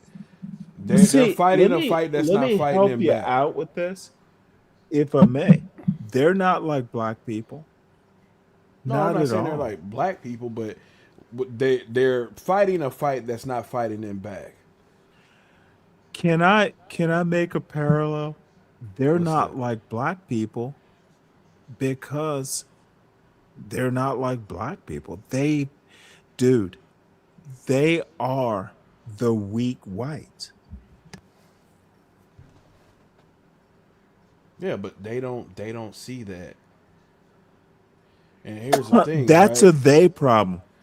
Yeah, but And well, no, here's the go thing, ahead. right? So, this is what bothers me with them, right? So basically, it's like, yeah, we can be average or below average, and they still think that they're better than a black person that's out here that's done it, that's actually got shit going for them. That's the issue I have with them, because it's that, oh well, as long as I'm not black, and even Bob said But that on the that stream. is, I need to ask you a question. And this is going to be a slow walk because you already answered. You didn't know that's American history? Okay, literally. Back in the day, you could be a Frederick Douglass on a ship, and some little righteous muffin motherfucker will come up to you and go and ask you for your ticket. And dude,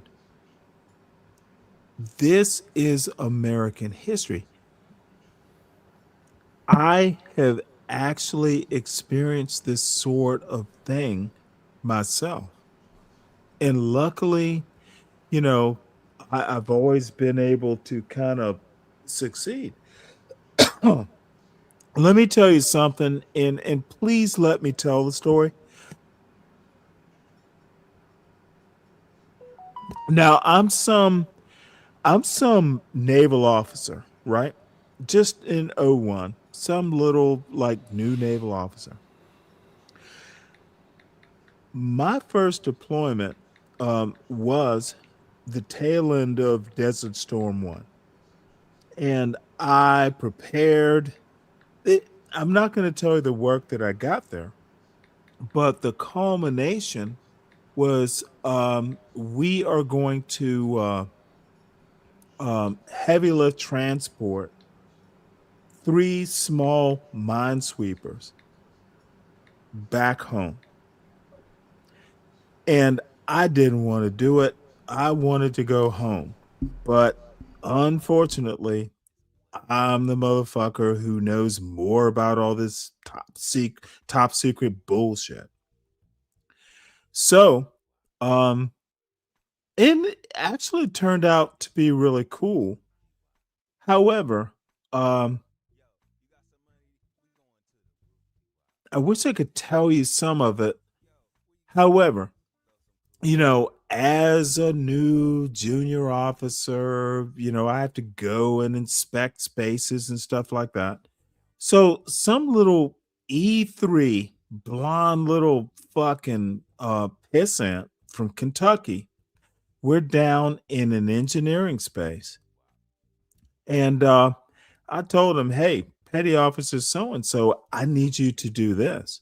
And I guess he was just having a bad day. So he looks at me and he goes, no, nigger. And I was like, what? Petty officer so and so? You heard me. No, nigger. So, you know what? I did not lose it. So I left it in the good part, in the salient part. Please stick with me on this one. I'm a black naval officer. I earned my goddamn bar. So, um, you know, didn't lose it. I'm like, okay, petty officer so and so. So at the end of the day, um, I went and talked to my captain, who was actually my captain. I'm like, well, so and so, said this. And he went and somehow or another talked to this petty officer and all this stuff. So he pulls me back into the captain's cabin and he goes, well, hey, Stan, we're in the middle of the Suez Canal. We're in the middle of the Med, or we're in the middle. Do you really want to make a big deal of this? So I'm the only motherfucking black officer in this crew. And I literally was like, so you're going to let some little motherfucker, and I'm thinking this in my head, you're going to let some little motherfucking E4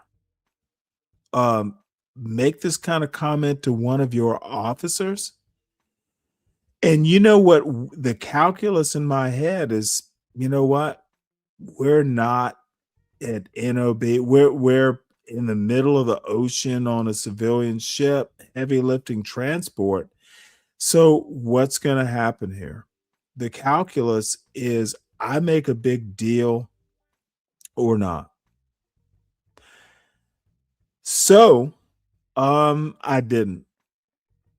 So this motherfucker got away with it. Now, here is where I need your attention, Speak. So we get back to Norfolk, we go through all, we decom the ships and stuff. At the end of this whole thing, I get assigned to a bright new shiny destroyer, which was great. So there's a warfare qualification that, as a naval officer, as a warrior, you get it's like your combat infantry badge or something in the Army, your sub dolphins, it's your warfare qualification. So I got my warfare qualification. I got a Navy Achievement Medal. I worked for it. I actually did perform like exceptional, but I can't help but think, well, motherfucker, I got my warfare qualification, which is something as an 01 doesn't happen except with exceptional. Like, I got my dude, I reported to my second ship. I was an 01 with my warfare qualification and a Navy achievement. Did I get it because I sucked it up? I know I performed. I don't know. What would you do? I don't know. Speak. I'm here. No, I literally I sucked it up, but I don't know. It literally made my career. I literally was in some school and I had like a motherfucking like 04, like a lieutenant commander go, well, an ensign with a SWO qualification, with a warfare qualification, and I'm a black officer. That makes it even better. And back then, I was trim, I was 6 feet, I had that haircut, and I speak like I speak. Dude, I was killing it. I had my little gold warfare. I had my little Navy Achievement Medal. I used to, dude, I had 6 ribbons. And, the classy thing is you only wear your top 3 in your warfare qualification over that. So you don't like motherfucking like, hey, I have ribbons if I have my achievement and my goddamn SWO qual over that shit. But did I sacrifice? Oh, you most definitely did. No, sacrifice what? You took one on the head for the bigger goal. No, but motherfucker, I believe me, dude, I'm motherfucking 60, and I'm cutting you off. But what was I gonna do? Like, force my motherfucking captain, CO, commanding officer, to deal with some dumb fucking Kentucky bred E4, the reward, and it maybe, I'm not sure, was my pride. Dude, when I heard my goddamn captain go, "Are you going to make a big deal of it?" He was a white officer. And some Kentucky bred bullshit Kentucky Fried Chicken motherfucker. And I really was hot. I really, you don't know how much I came to motherfucker, let's force it. And I just didn't. But I won in the end. But that's what the black officer, all this dumb, it's probably bullshit, but I won in the end. But was it winning? What do you think? And I know I've asked you this before. Sorry, I'm a little drunk, so I'm repeating myself. No, you're good. I mean, sometimes you just gotta suck it up, and Well, then why can't, dude? But I won. Yeah, you won in the end. No, motherfucker, dude. When I looked my captain in the eye, and he asked me, "Do you really want to make a big deal of it?" I won when I recognized that, oh shit, I'm not going to win. I can either and I had no clue I was going to get a warfare qualification and all this, but I did.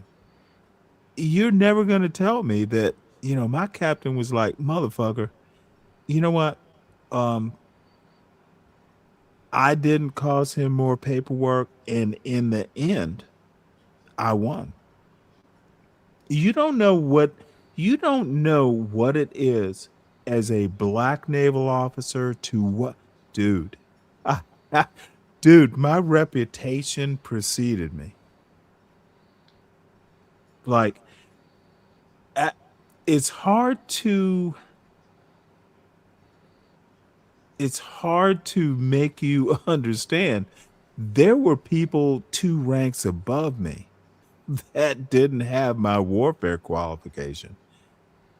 So as a black man on a black naval officer, that shit is kind of rare, at least back in the early 90s.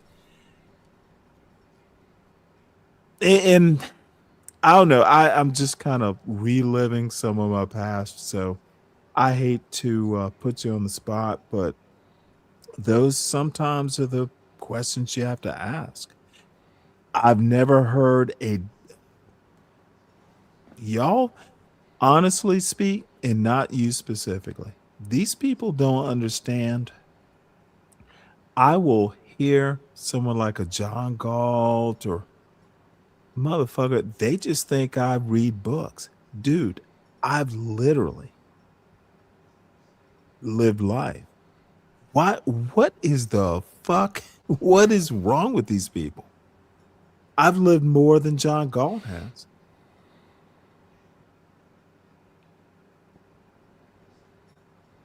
Yeah, I mean, come on, you have people like CM saying you didn't travel.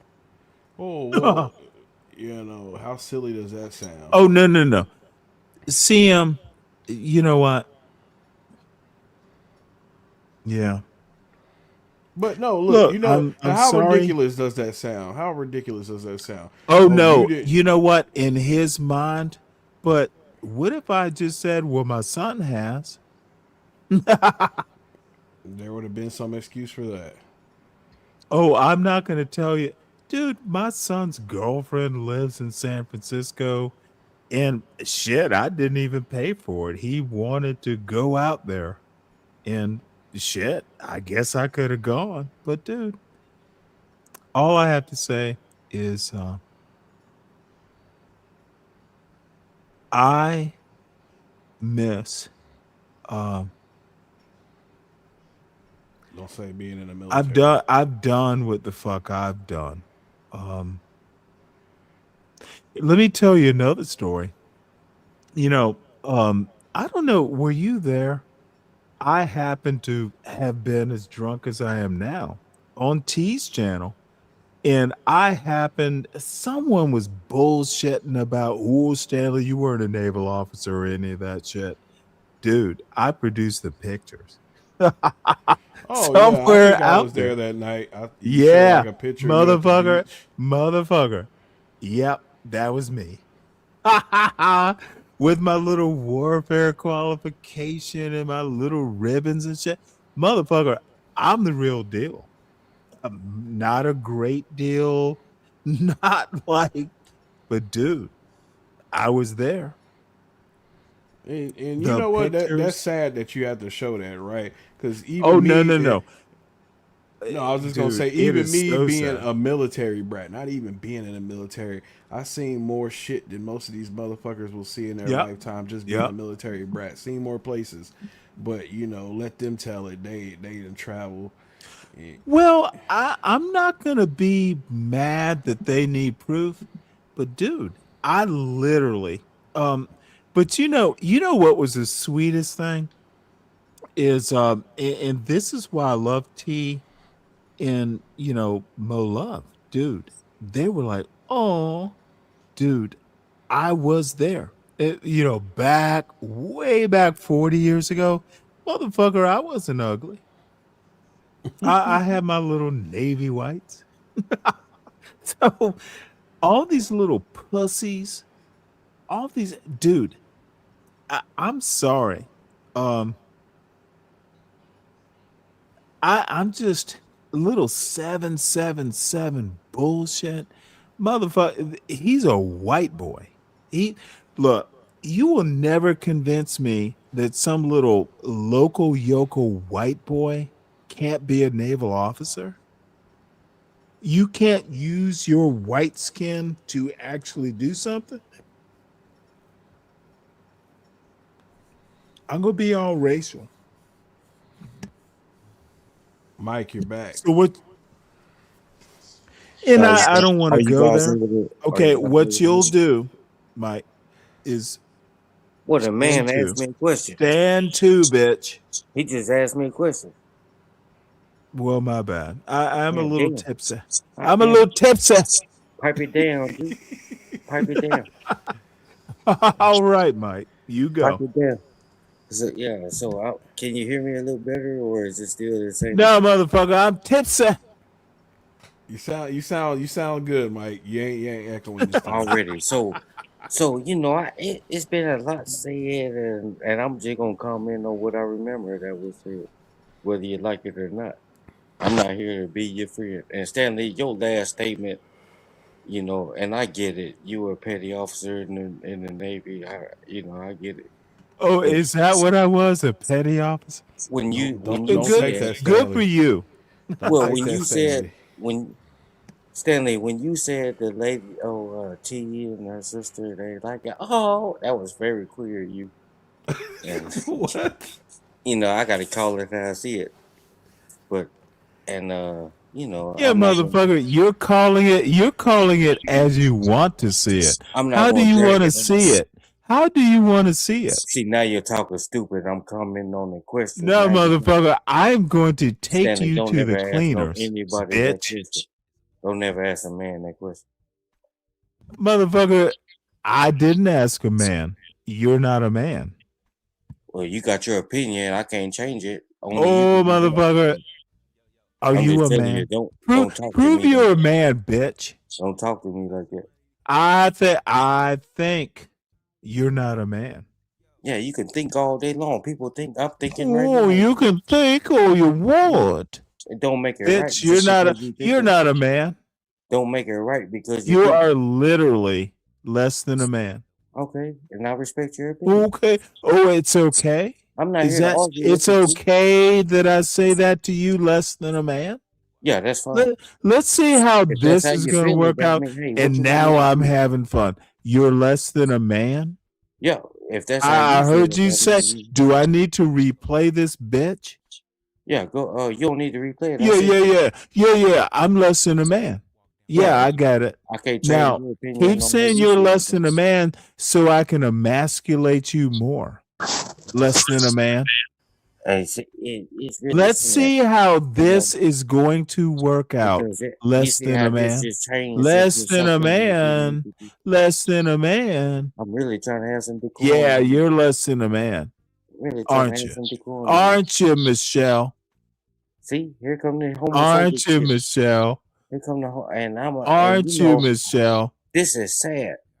This is sad. I'm so sad that I'm not a man, Michelle. But speak, and you know what I was telling you earlier about Oh, speak, save me. 'cause I ain't I'm got your time. damsel in distress. Nah, you sounding stupid. So we give Oh, this shit save me, DLC and look at. speak. Oh, save me, speak. So you know, Oh, and it's not motherfucker. about. So you're going to speak radio when you can't deal with your Well, daddy?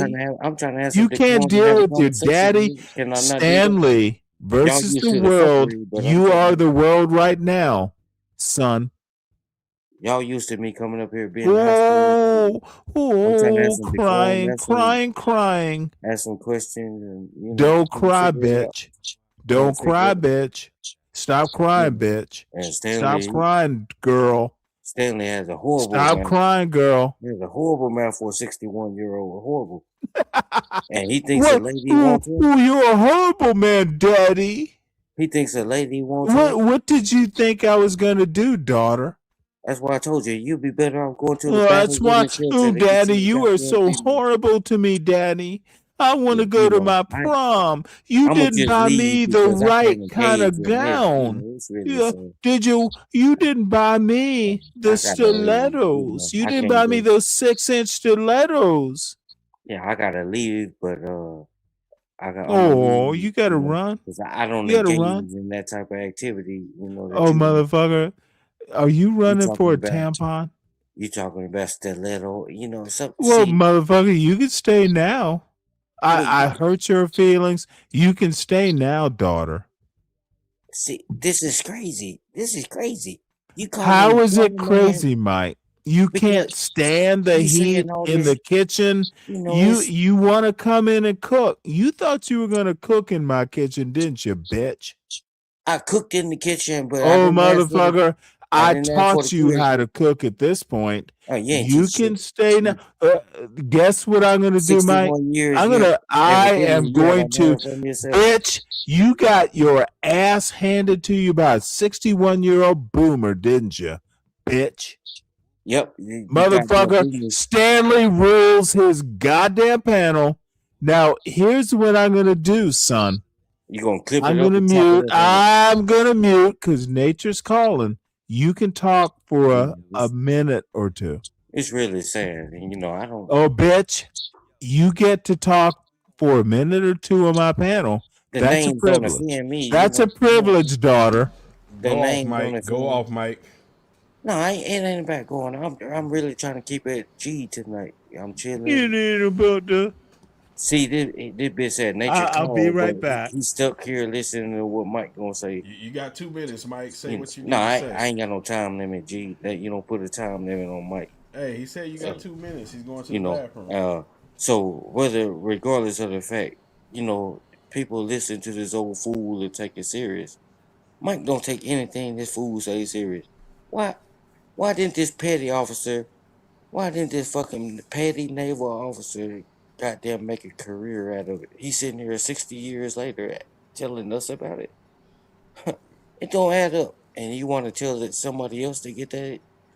You want to tell somebody else to get their shit together. You couldn't even make it. Usually, well, the people I know that's been naval officers, and I do know a few, and I can call them right now. Sure, Mike ain't got nothing to lie about it. Don't call him right now, Mike. You So might get cussed I out. tell these motherfuckers, you know, these motherfuckers tell me, usually these people make careers out of stuff like that. And Stanley comes here thinking his chat is in the fucking military, and I'm not standing for it. He wants you to salute to him. He wants you to stand at attention when I can't do that. He signed up for that shit. I didn't force it. Well, let me know when you're done. Okay, I'm about to land the plane, but you Wait, signed up for that shit. motherfucker, how can you? I need you to salute me in the chat. I didn't fucking force you to do that. You signed up for that. and now you're trying to make it because you wouldn't say it Ooh, like it's everybody else. interesting. We So who we you on the gonna streets. wait? Hold it. I heard you say you're gonna call someone to talk Navy. I know a couple of Navy officers. Okay, Real quick. call one. Why I would I would call them at love. 12 o'clock I at would night? love to talk That's with very someone disrespectful. who actually knows Navy.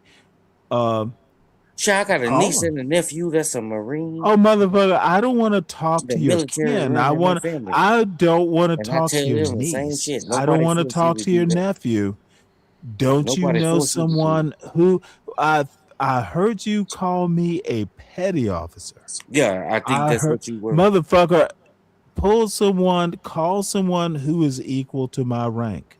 I think Can you you're a do petty that? officer, and you Okay, probably what I need you to do is stop thinking and call someone. they probably put you in a recruitment statement I don't station, care and you what they couldn't might handle it. probably do. You Let's couldn't see handle it. what your bitch ass will do.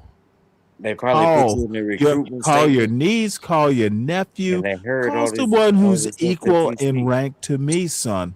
Okay, can we go one Okay, at a I am time? literally going to dominate you as usual. Can we go one at a time? Okay, What what I need you to do is act We're on not trying to your be. threat. I'm not trying to be combative. Act on your threat, bitch. You know, you being Act combative. on your threat, bitch. What you mean threat? Act on your threat, Oh, bitch. you got to Let's clarify see what that. you can do. I just need you to do. Well, that might be old fashioned now. Just let me know when you land your plane. And Bitch, I'm ready. Call your petty officer.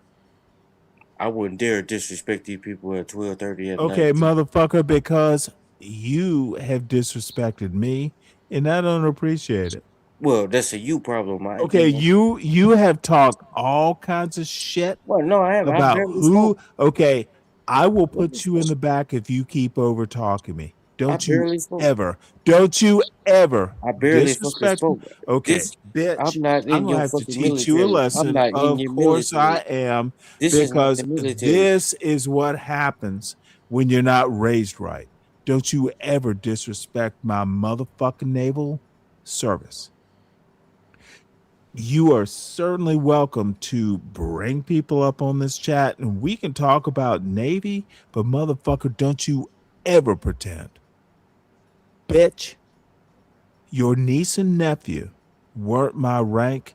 Shut the fuck up, Mike. Let's move on. This is your chance. Well, just so I'm clear, You heard, you don't need to be clear. Oh, I do. You do it. You motherfucker don't. When you Dude, state misinformation. seriously, why are you doing this? Well, I it's was not doing clear. nothing. I'm not. I doing was nothing. literally clear.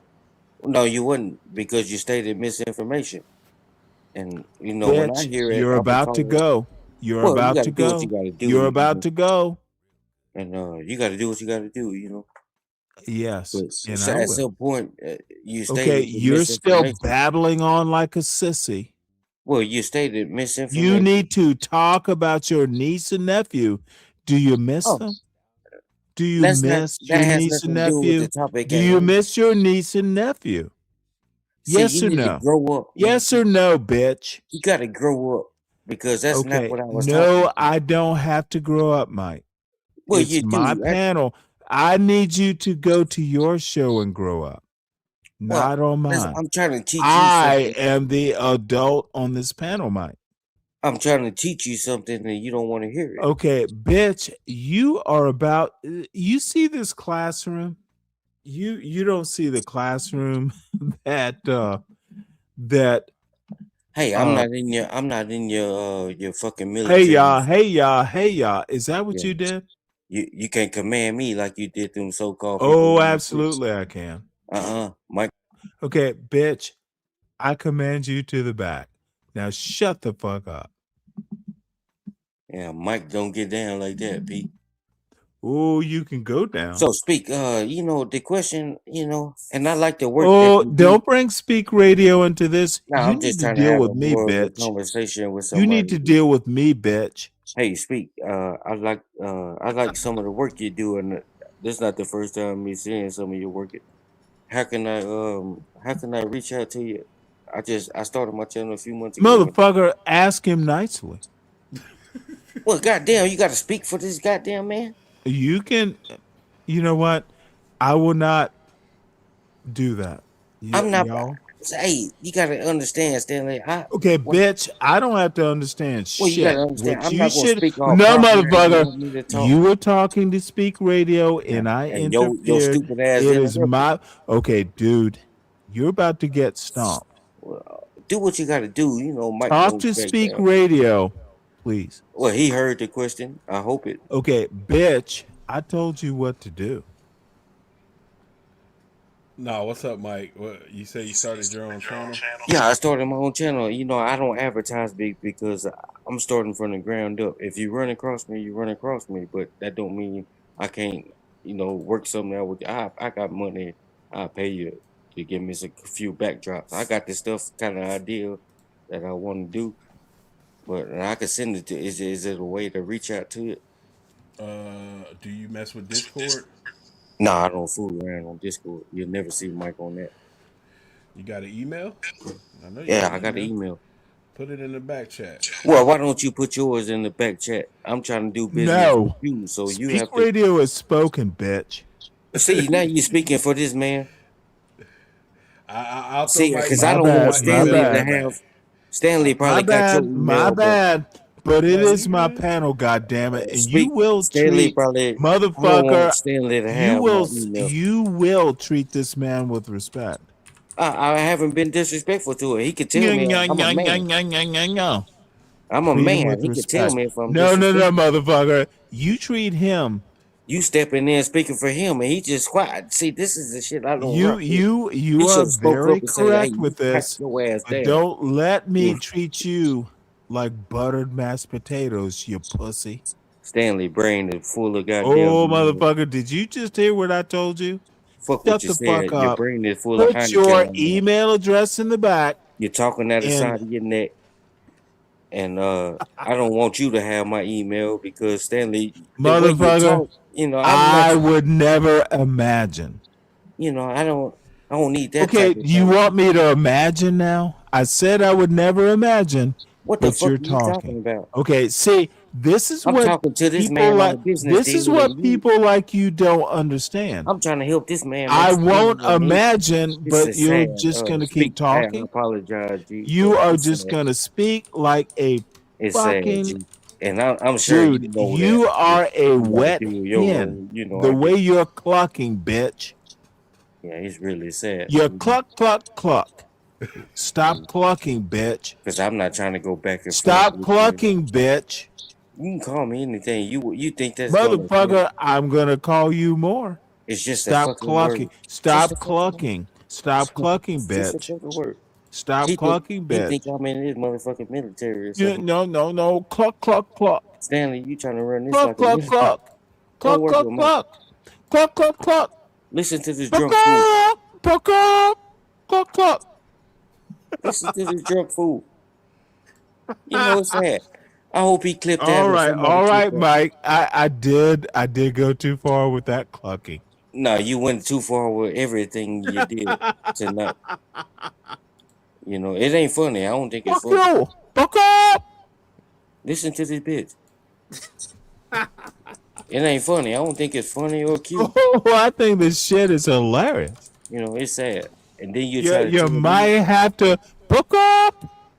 then you're trying to talk to me like you got some sense and you want Oh, affirmation. motherfucker, don't make me put you in the back. Well, that's all you can do. Motherfucker, you are on my panel suffering I was the bad I was joke. trying to make a You business are deal. suffering. Motherfucker, you can put your dumb ass in the back Your yourself. stupid ass You don't interjected. need me to run. It's okay. Go ahead and run, If bitch. that- no, you say you Fuck gonna up. Run, bitch. Run, bitch. You can literally put yourself in the back. You Nah, don't he need me gon- to do it. he gonna pick You me. He gonna want put me in the back and this, make it don't you, seem like Mike? I left. You Watch want see what I to said. hear. You want to Mike- be on Mike this don't panel, run. don't you, Mike? You know, Mike don't Don't run. you, Mike? He You gonna put want to me in be the back here and with make the it seem like I cool left. people. You want to be here with the cool people. You know, it's really sad. And I gotta get up here when I hear this type of shit and call it Oh, I out. 'Cause gotta nobody get else up do it. here. Nobody else do it. You know, y'all listen to them, and you know, hey, you might learn one or two things from. What am I But gonna learn, Mike? you might learn one or two things from Stanley, but you know, it don't Oh, make him. It don't give me make him the end one. all be all. Just give me one, Mike. And I haven't learned shit since I've been here. These whole 4 or 5 years I've been here. Haven't learned one goddamn thing from Stanley. You know, it's really sad. And he has Speak nerve enough to have, radio. Yes, sir. Stanley has nerve enough to have a classroom with chairs and little. Oh, You motherfucker! This is like don't see no white kids in there. Okay, wait, you're looking for white kids? Yeah. Why are you looking for white kids in this Because classroom, Mike? Because no, Mike, Mike. Why are you looking for white kids?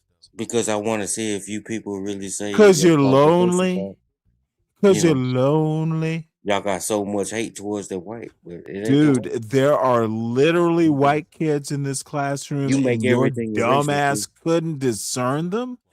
I just Mike, think that. I'm gonna have to worry about you now. Oh, don't worry, Are you you might go crazy. colorblind, bitch? See, this is sad. You know, it's sad. Oh, it's better than sad. You know, when you put a picture of like classroom like you teaching, but you How do talking, you making all spell? Can you spell picture? you I'm making all. curious. Do you spell it Pitcher? See, you making all How do these you spell empty jokes. How do you spell know, picture? it's sad. I need you to spell You picture. got a backdrop and Can acting you like one of the spell kids picture, in the Mike? chair. You Mike, acting like one of the you kids in use the the chair. word. You use the P word. Can you spell it? Hey, I'm not in a spelling bee. Okay, hey, I can spell hey. Can you spell picture? Damn, Stanley, when Go ahead, bitch. you know, Go ahead, bitch. Spell it. Spell it. Spell it. listen to this bitch. You know, it's sad. It's sad. Wait, hold it. Can you spell bitch? Listen to this motherfucker. Can you spell bitch? And he has nerve enough to speak on. What letter does bitch start with? Bitch. I'll wait. Well, you gonna keep waiting because if I'm not gonna give you the response you're looking for. I am just having a. You know what? I wish Mariah would come up here. Well, see, Mariah, you're not gonna speak on Mariah. Mariah's not coming up here, bitch. Mariah is a spell picture. I'm not in no fucking spelling. Is it Picture or Pitcher? Do you know the difference? Well, when I said picture, oh, you don't know the difference now, do you? It triggered you. You stuck on picture, so it triggered you. Oh, you know what triggers me, Mike? It's really sad. Shout out to Don Trump. Mike, would you allow me to tell you what's triggering me right now? You can say whatever you like to say. Oh, I know I can. But my question to you, would you like to know what's triggering me right now? No. Would you like to know, Mike? Would you like to know? Of course, you're gonna say, Mike. That's a yes or no question, Mike. You know, I don't answer yes no you would like to know, or no, you would not. You're not like in to control know. of me. I don't. Can you figure it out? Can you figure you it saying out? you saying I'm your issue right now? No, but mine. Damn. Yes or no, Mike? Do you want to know what I'm thinking, or this do you not? motherfucker, he's so far gone. He don't know whether he going or coming. Please don't do. But you know he won't clip this and Filipino post it. bullshit. You know he won't clip it and post it. My paka. You know it's sad. It's sad, and he has nerve enough to come up here with a backdrop of a school. Oh wait, hold it. Did I just come up here, or am I the panel? You know, it's sad. You know, when you have a backdrop. Did you come up to my panel, or did I come to my panel? My paka. You know, my paka. And then got nerve enough to say what at the you top. talking about? Then got nerve enough to say, look at the fucking top, the Stanley lecture. Look what the fuck it say up over that board. The Stanley lecture. What the fuck lecture you giving anyone? You know what though, Mike? I must thank you for for supporting this silliness. You know, it's really sad, you know. But Oh, how is it sad, Mike? well, it's sad because you got nerve enough to come up here. Oh, wait, hold it. Come up to what, motherfucker? Well, This you is got my nerve enough channel. to wake up. What am I coming up to? Okay, listen, I'm gonna explain it, and it ain't gonna. It's gonna be quick. All right, Mike. So you got nerve enough to come up here. Well, first of all, you got nerve enough to wake up in the morning, watch you a couple of videos, and I'm going live. But today, it's today is just something that you did when you put the school board up here, like you got these little kid chillings out here, you know, like you a fucking teacher or something. What the fuck are you teaching? You been making noises all fucking night. Talking stupid. And you want to come down on Mike? You done lost your motherfucking mind. Is you cool? I can't call it. I might call it looking ass. You know, at some point, Stanley, 60 years, it did you a disservice. Because that's just I'm speaking on me. You could take it how you want. Well, I think 60 years did you a disservice. Cause really, man, it's sad. It's sad. And you call me sad, and I get it. I respect your opinion of me, and I hope you do the same. I'm not with violence and none of that. If you don't like me, just carry on. Don't say nothing to me. I'm not here to bootlick or be your friend. Isn't that a song, If You Don't Like Me? And see, you think about the queer shit. Well, before you go on too far, no, I'm done, G. folks. The Saturday show is brought to you by, let's see, SKC, Deacon Tired of this Dave, goddamn recognition. CKJ3, Speak Radio, of course, and Speak Radio does so much more than just mere dollars. Mike 123 and Ryan Bardwell. Shout out to Ryan B. That's my dog right there. Oh. Ryan B. What does the B stand for? Do you pronounce That's what I call B it. when? Okay, let me ask you a question about B Ryan is his B. last name. Can I ask a question about Ryan Bardwell? You can ask all your fucking names, all the questions you want. Do you call him B when it's in your mouth? See, this is sad. You know, I'm not gonna stand for this shit. You know, Mike Wait, hold it. Did you just hear what I asked? You know, this is sad. Okay, I need to have an answer. At some point, it becomes disgusting what you're doing. You know, somebody got to call it. Hold on, sir. I think you might have misheard what I asked. Somebody got to call it out. When you mention anything about Mike's 123 mouth, you don't do that. You know, you cross the line. You know, you don't do that. What line did I cross, Mike? Yeah, I don't play like that, G. Real shit. You is that what you told Ryan? That, man. I ain't told Mariah nothing, but I hope she's doing well. No, Ryan. RYAN. No, Ryan B. Now let me, because you might have misheard me. You might have misheard me. No, so I ain't here's my nothing. question. You mentioned my Here is my question. I'm talking about RYAN. Yeah. What did you tell him when you mispronounced his name? And you know, it's really sad that did you call Ryan by another name? I call him Ryan Bardwell. You call him Ryan what? Ryan B or Ryan Bardwell. Oh, is Bardwell. I'm not trying to. Well, are you able to be that articulate? Bardwell, is that his name? Bardwell. Goddamn. Wait, hold it. I know you and Ryan have some intimate moments. See, are you always able to be? You know, sick. Now you make a projection. You know, this defamation in character. You know. Oh, I don't think I'm defaming. Well, you are defaming my character right now, because you know everything you're saying is false. Do you think your character is who I'm impugning?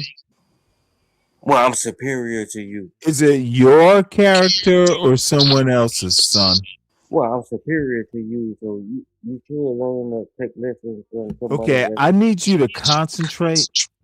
Is it your character Fuck you or mean they Ryan's concentrate? that I'm in? Okay, dude, I'm getting all kinds of echoes. Can Fuck we you stop mean that? concentrate? Like I'm a stew head. He think I'm a stew head. Oh, you know what? You know what? This might be a good time to. He think I'm a fucking stew head. Do I? And you know, it's quite impressive that Speak Radio hasn't said one word. You know, it's quite impressive. I don't You know how know, you do. Speak Radio is probably bored as fuck. Well, I don't think he No, bored. He wouldn't I'm be here. letting y'all get out your stuff. I'm letting He you. I'm wouldn't just be here listening. if he was bored. I don't think it. I ain't got no problem with He Speak. would. He wouldn't be here. Yeah, no, I ain't got no problem with Speak. You don't like the questions I ask. You know, that's a you He problem. wouldn't be here. Yeah, I don't think he'll be here. Jesus Christ. Do you ever hear yourself, Mike? I'm not. Why the fuck would I want to hear myself when I'm saying it? Oh, You know, I'm saying what I stand on it. no, I'm saying what I said. You know, I'm not one of the bootlickers. Motherfucker, you are literally I'm not your bootlickers. 2026 Urkel. Now you're making. See, this is the type of shit. Oh, that's it. Hey, And it's when I just start my getting on impression. when I start roasting your ass, Stanley, I don't want to hear shit. Motherfucker, let's start it now. Roast me, bitch. When I start roasting your Here, ass. here we go. It's gonna be a roast off. No, it ain't gonna be that. Mike, when I call it, I'm waiting, bitch. The ball gonna roll. I'm waiting, bitch. You ain't worth it. You know, that's what I'm trying to tell you. I'm not worth it. Because at some point you gotta understand. You know, Oh, I'm so sad. You know, at some point you came I'm up here so making all sad. these noises. I'm not worth it. And you know, I think you are the weakest motherfucker ever. Okay, that's your opinion. You know, I can't be mad at your opinion. I can't change it one way or the other. Mike, I do need to do this again because I have to admit you are always nice to this See, I'm show. not looking for no motherfucking. Oh, I don't care. This shit is sad. You get to sponsor the show, bitch. This is sad. You know, it's sad. Really Read sad. your name, bitch. Read all. Let me do it for you. Sponsored by SKC, Deacon Day, the CKJ3, Speak Radio, Mike 123, and Ryan Bardwell. This shit is getting queerer and queerer by the day. And you know, Oh, you can only make it queer if people don't call this if shit out, you're they feel queer, like it's Mike. okay because nobody calls it out. Don't make it bigger. People don't call it out. You know, it's really sad. They think it's okay because they can just say it and get away with it. Stop making it bigger. You know. But you know, that's neither here nor there. But Oh, I know, Mike. Stop making it bigger. You see, it's sick. It's Come sick. on, Mike. It's sick. And Donald Trump was right. That's why I rock with him. Mike. Let it go, Mike. Donald Trump is right. Oh, Donald Trump is ahead of your life. Mike, are you done now? It's really sick. You know, I don't have nothing more to say, you know, because you're a sick individual. What's sick, Mike? Well, if you play this back. Oh, it's Donald Trump is ahead of my life. You know, does he nibble?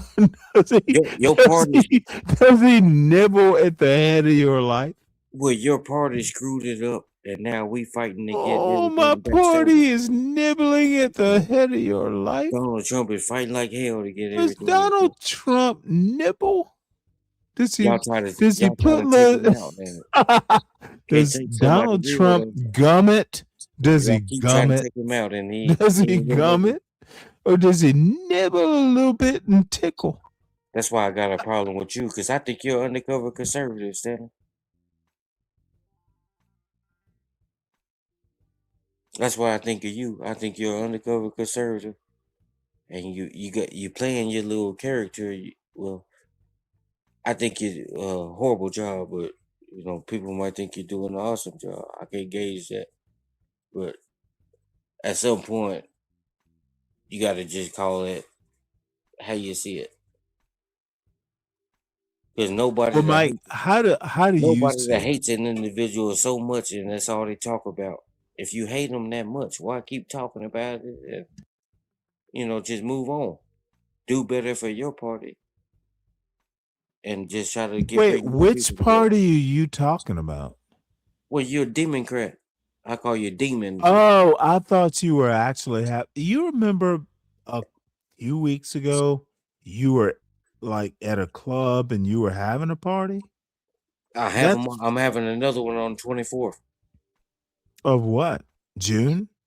Yeah, right before Labor Day. I'm at, I think one Oh of my you God, really? Memorial Are Day. we invited?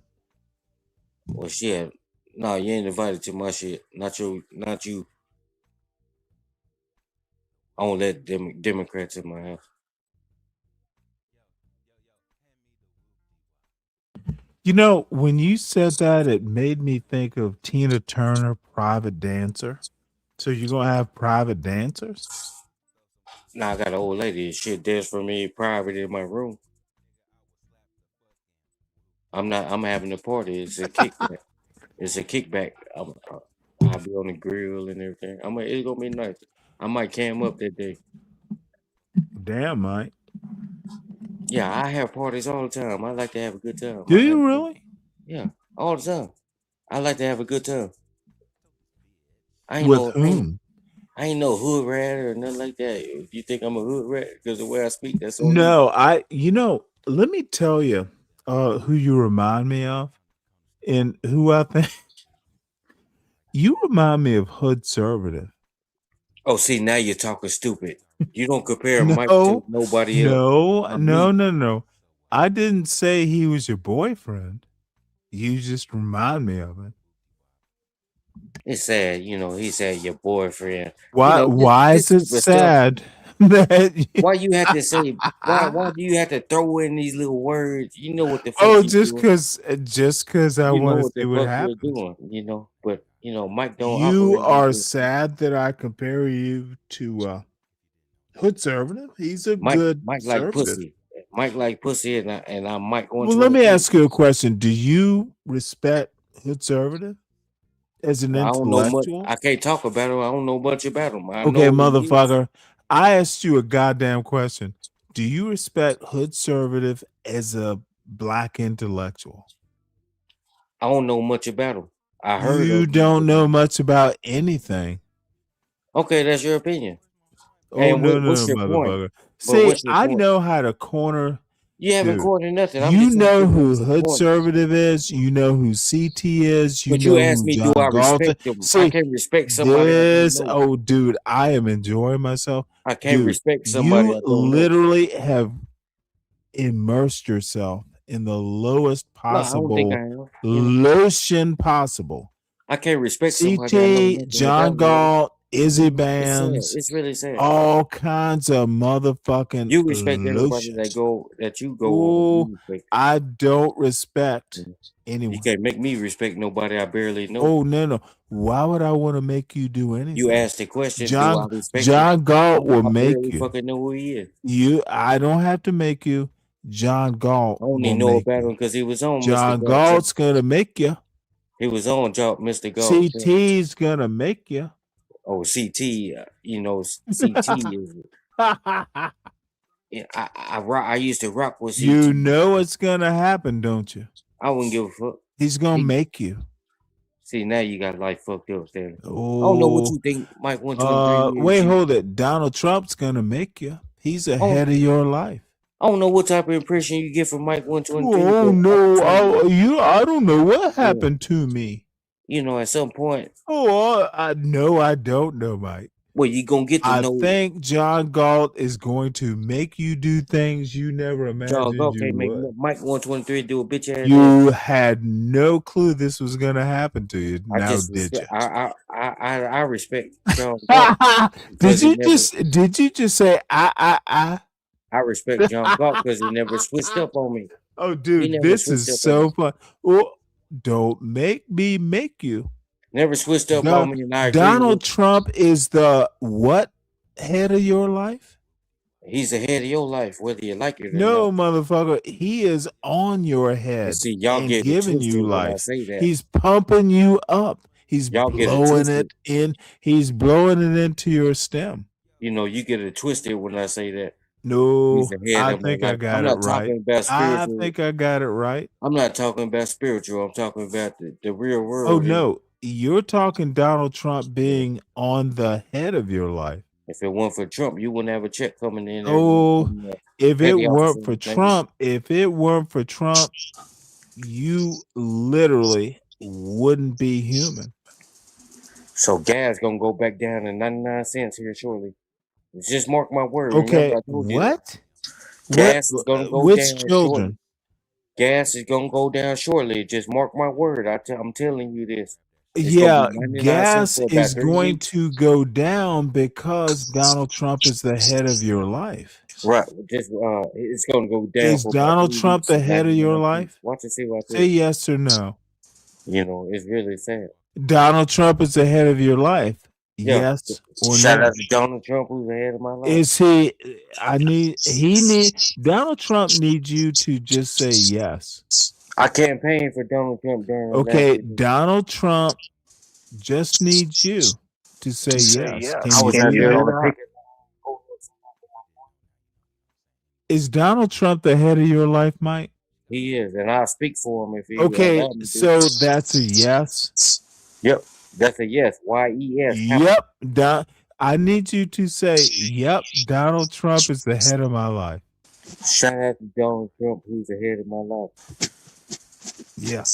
Thank God. Finally. Okay, and what's your point?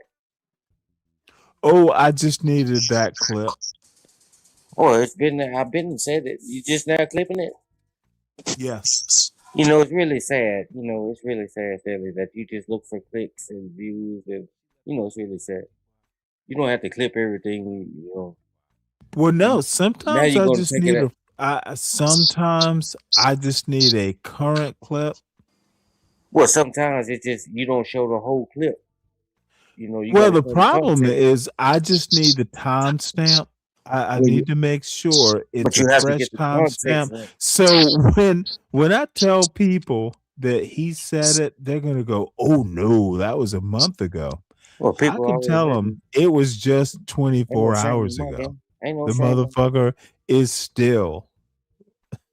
Ain't no It's the shame in Mike head of 123 his life. game, G. Ain't no shame in Mike 123 game.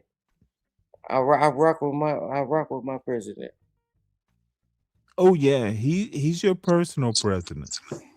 JD Vance, he up next. It'll never be another Oh my Democrat. Lord. JD Vance is just the one holding the napkin to wipe Donald Trump's lips It'll never after be he's another. done with the head of your life. It'll never be another Democrat president. Okay, you don't get the joke. Donald Fuck your Trump joke. is It the don't head matter. of your I'm not trying to life, laugh. and JD Vance is wiping his lips after he gave you the head of your life. I'm not watching. You don't see that chain? You know, I'm not here to be making jokes. Okay, let me help you out. I don't Who's need the the help. head? I'm not handicapped. Who's the head of your life? I'm not handicapped. Who What you want is to know? the head of your life? You want another clip, don't you? Mike. Who's the You head want of your another life? clip? You want Who- another clip? I hear you say constantly, Donald Trump, head of my life. You know, it's really sad. Is Donald Trump still the head of your life? We went down that road. Okay, I don't know how to ask you this question again. Is Donald Trump the head of your life? We went down that road. You just trying to Okay, get the motherfucker, clip. I You trying to need get a the yes or timestamp no. and the clip. Is This Donald Trump Yeah. the head of your I life? peeped the game. I recognize. Yeah, you know what? This is typical. We went down I that road. can't. Why are you Okay, getting mad? dude, we might have to cut off conversation You getting because you mad. We can't went down that answer road. a straight question. Is Donald Trump the head of your life? We went down that road already. Is Donald Trump the head of your life? That road has already been traveled. Okay, motherfucker, why are we still talking? Can you Well, not you asking me a answer this? question. I'm just. I need you to answer this You said, question. "Why are we still talking?" You asking me a question. We traveled Is this Donald highway Trump the before. head of your life?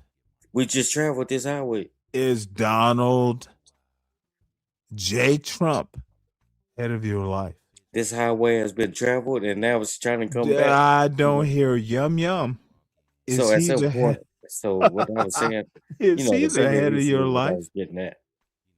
All right. You know, Well, I y'all cannot talking get down a on them, and straight then now answer. you're trying to make it. Apparently, Donald Now you're trying to Trump's make it like Donald Trump's hula girl. Dude, I'm done. If you cannot be forthright about him being the head of your life, we can wait. I'll the deal road with you was tomorrow. already traveled. So why do we need to cross it again? I'm not trying to go There back. is no we, son. Well, you crossing, trying to cross the road again, and we already been there. What, like a chicken? I'm not a chicken. I'm not crossing a road. You're a chicken with your head cut off. You don't know Okay, what the fuck you're listen doing. to what I just said, son. Fuck what you I'm said. not I'm a trying to tell chicken, you and that, I'm not and crossing the road, I'm not son. your son. Just to be clear. You are my son for Now, this. you For gonna stop you are disrespecting my me. son for now. Oh no, you got Mike fucked up. Don't make me treat you like a son. You're not gonna put these type of labels on Mike.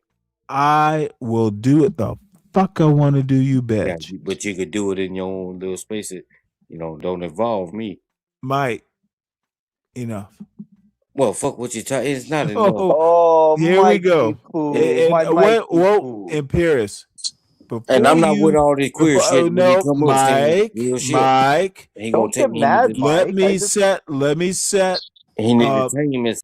Okay, please. We're not doing racial pejoratives and all that no stuff. racials. No, I was up because Thank you, Lord.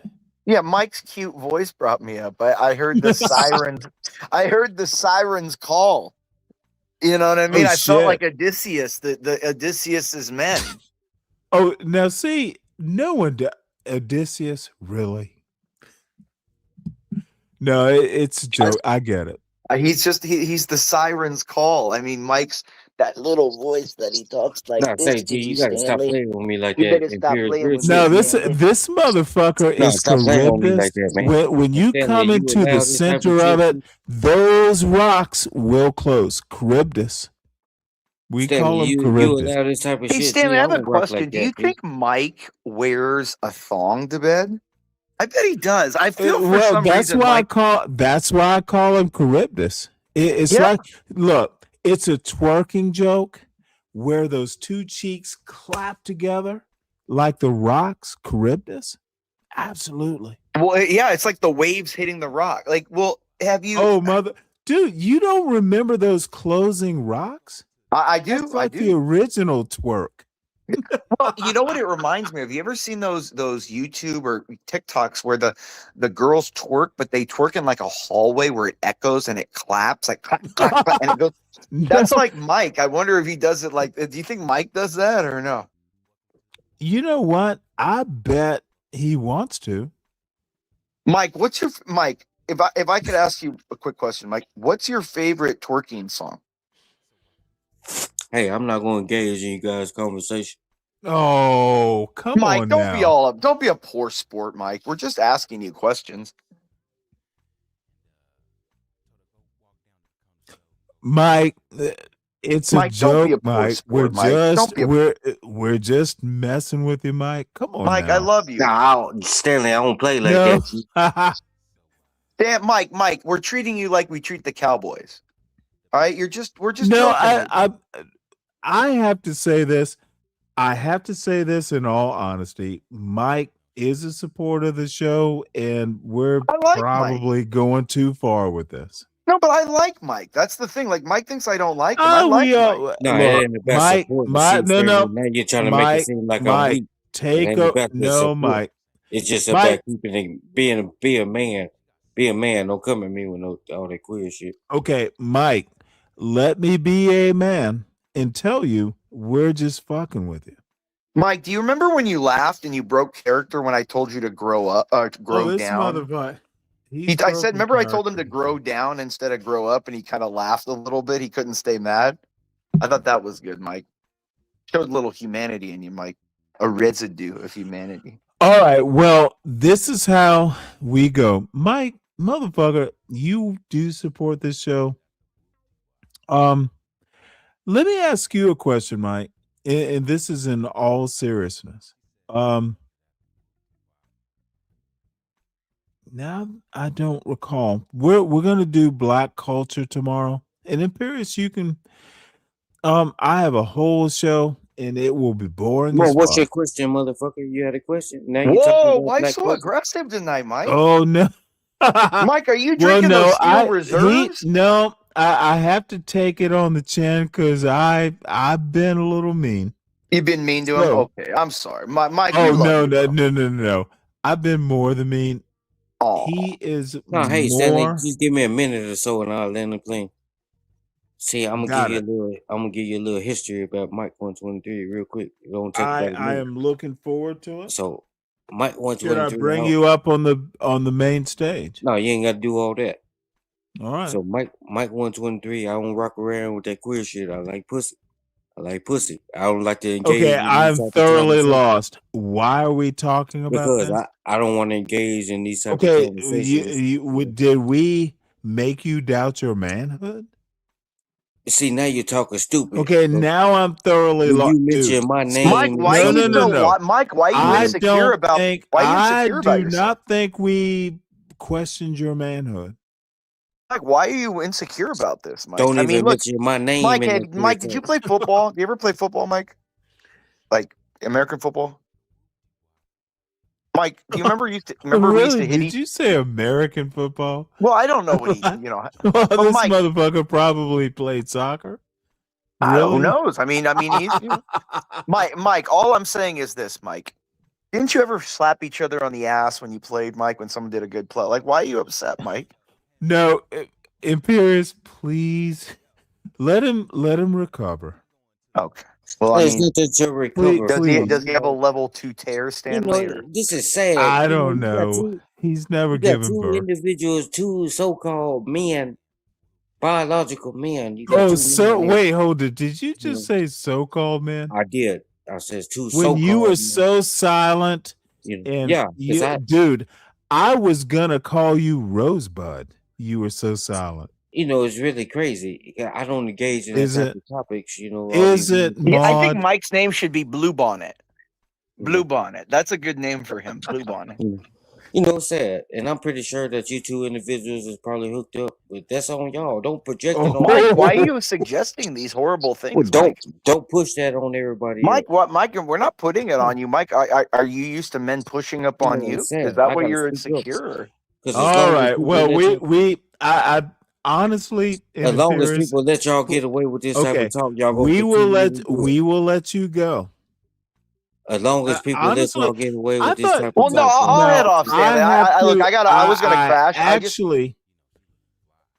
I actually have to push back a little bit. Mike, push back. Yeah, Mike, don't just play just the tip. I mean, push it back. ain't nothing to push back from. I'm pushing forward, and you You're motherfuckers, pushing forward, Mike. We're pushing forward. We're what's that? thrusting forward into the new world, Mike. As long as people We're going engage balls in deep. the debate, We're going balls deep into I the gotta future, stop. Mike. No, in all honesty, I sense something wrong. Mike, Dirty Dude or Mariah. Look, what's going on? Mike, are you actually okay? You usually push back. Hold on one sec. Mike, you usually push back better than this. Well, see, Stanley, that's what you don't No, understand. you get to talk. I had a viewing I went to tonight. Another one at a Okay. relative, another one at the funeral tomorrow, and it's really Oh, I'm sorry I don't. about that, Mike. Now I'm not looking for condolences and all that But I shit. mean, okay. just Well, as no, a that's human my being, bad. I mean, I don't wish that had on no anybody, He pleasure. asked Mike. me the question, and I'm trying to be truthful. Yeah, but I'm No, being truthful. it's I mean, my as a bad human then. being, I don't wish that on No, anyone, I'm Mike. I'm just chilling. I Mike, Stanley, my thing is I don't like that.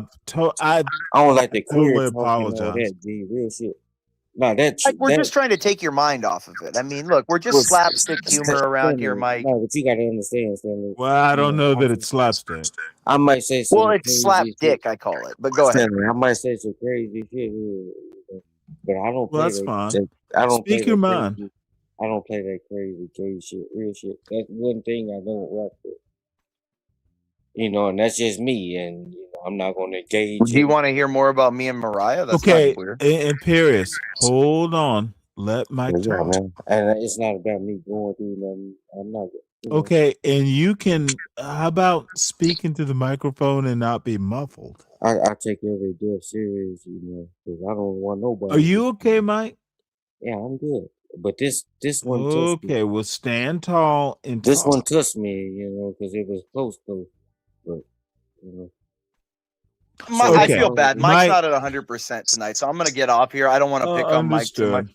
Mike, I love you, bud. You know, just know, Mike, I am always there to spoon whenever you need me. I'll always be here. Stanley, you have a good show. I always enjoy it. Have a good one. Salute. No, I'm Wait, telling you, is God's on the truth though. If I'm lying, God will motherfucker? strike me dead right now. If I'm lying, I drop dead while I'm talking. No, Mike. I went to a viewing What just I a few do, hours ago. Mike. Look, I twisted. thought, Mike, I was just messing with you. I had no clue. This is on me. It is Oh no, I don't on. blame nobody. You No, doing you. nope. You doing you. Nope. I doing did you. not I read the just don't room never right. rock with It that is my crazy fault. shit, It you is know? my fault. Nah, you ain't got to take. It ain't no. It's not your fault. Motherfucker, I being fucked you. up. No, you being you. You being you.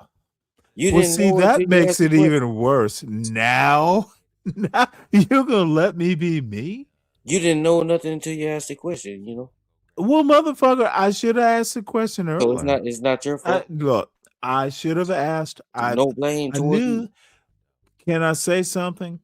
I Say whatever you knew like. you weren't usually. Usually you're a little more pushback. Yeah, I'm a little more wasted and all that. You know. No, you're a little bit more like I'll punch you if you punch me. Oh no, I ain't And with I violence. missed that See, part. don't put that I on missed Mike. it.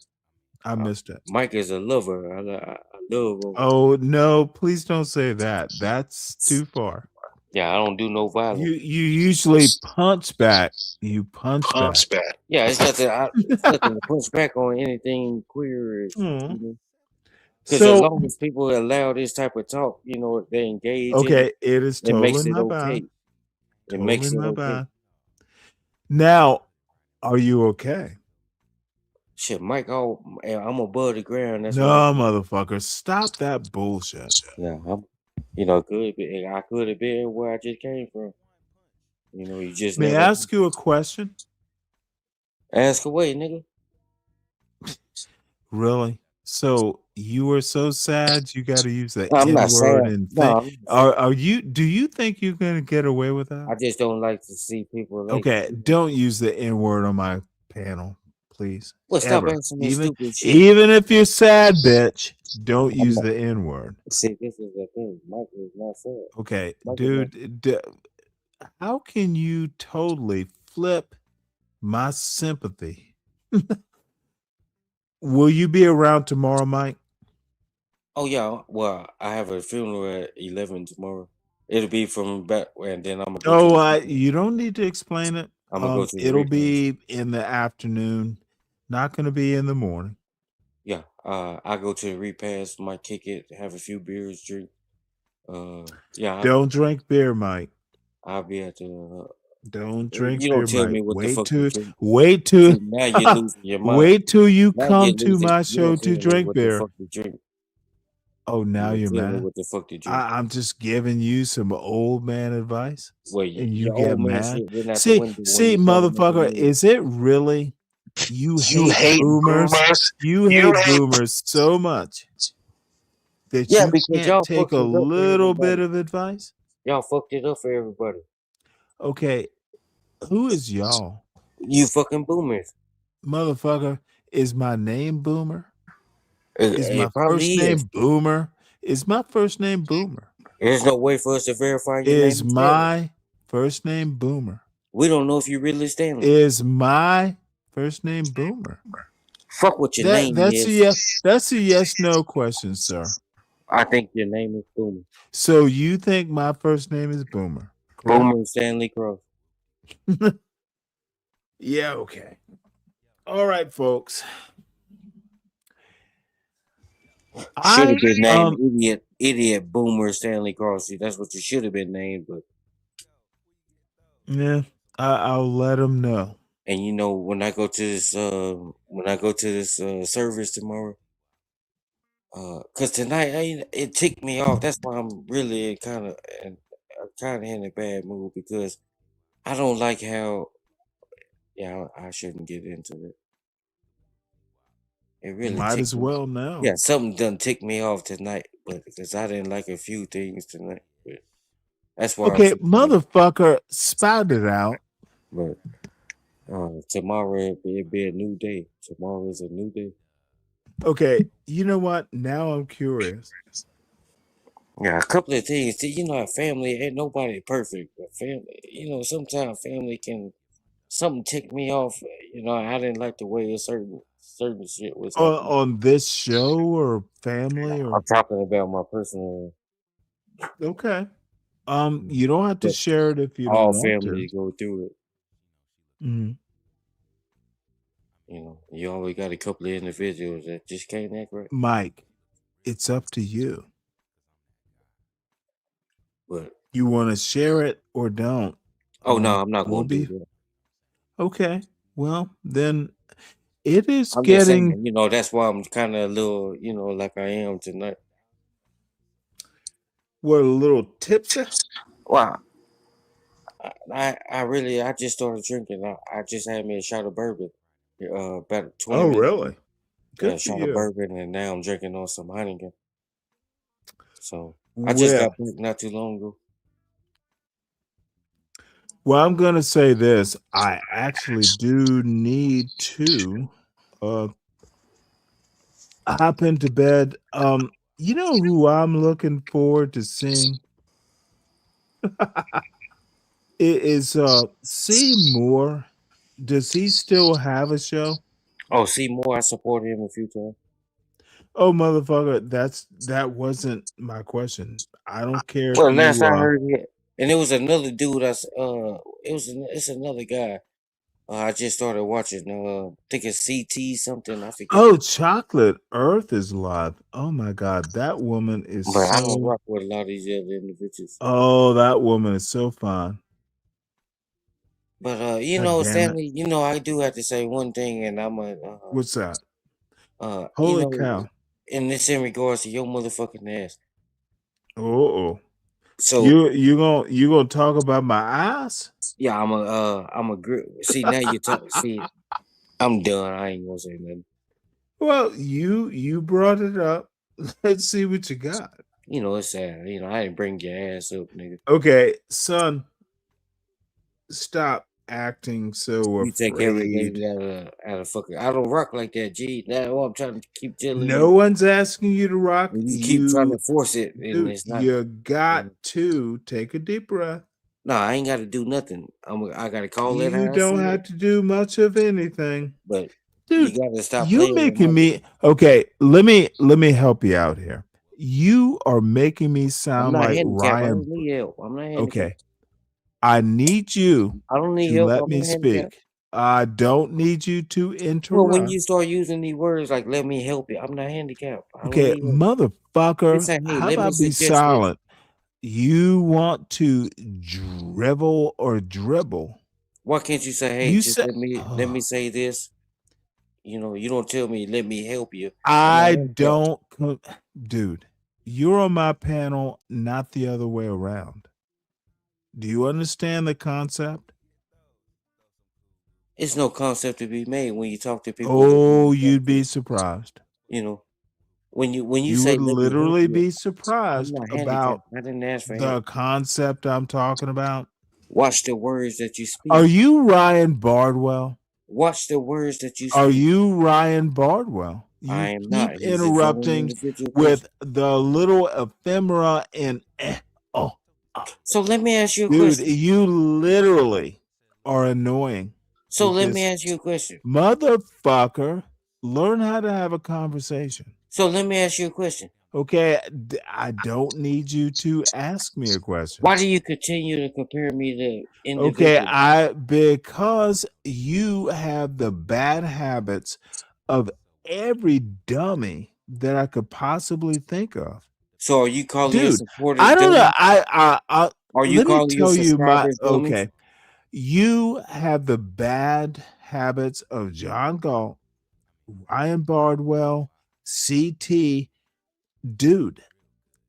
It Are you is so calling your annoying. subscribers You dummies? have you are literally everyone else but you. You I always been literally my are voice not like you. you.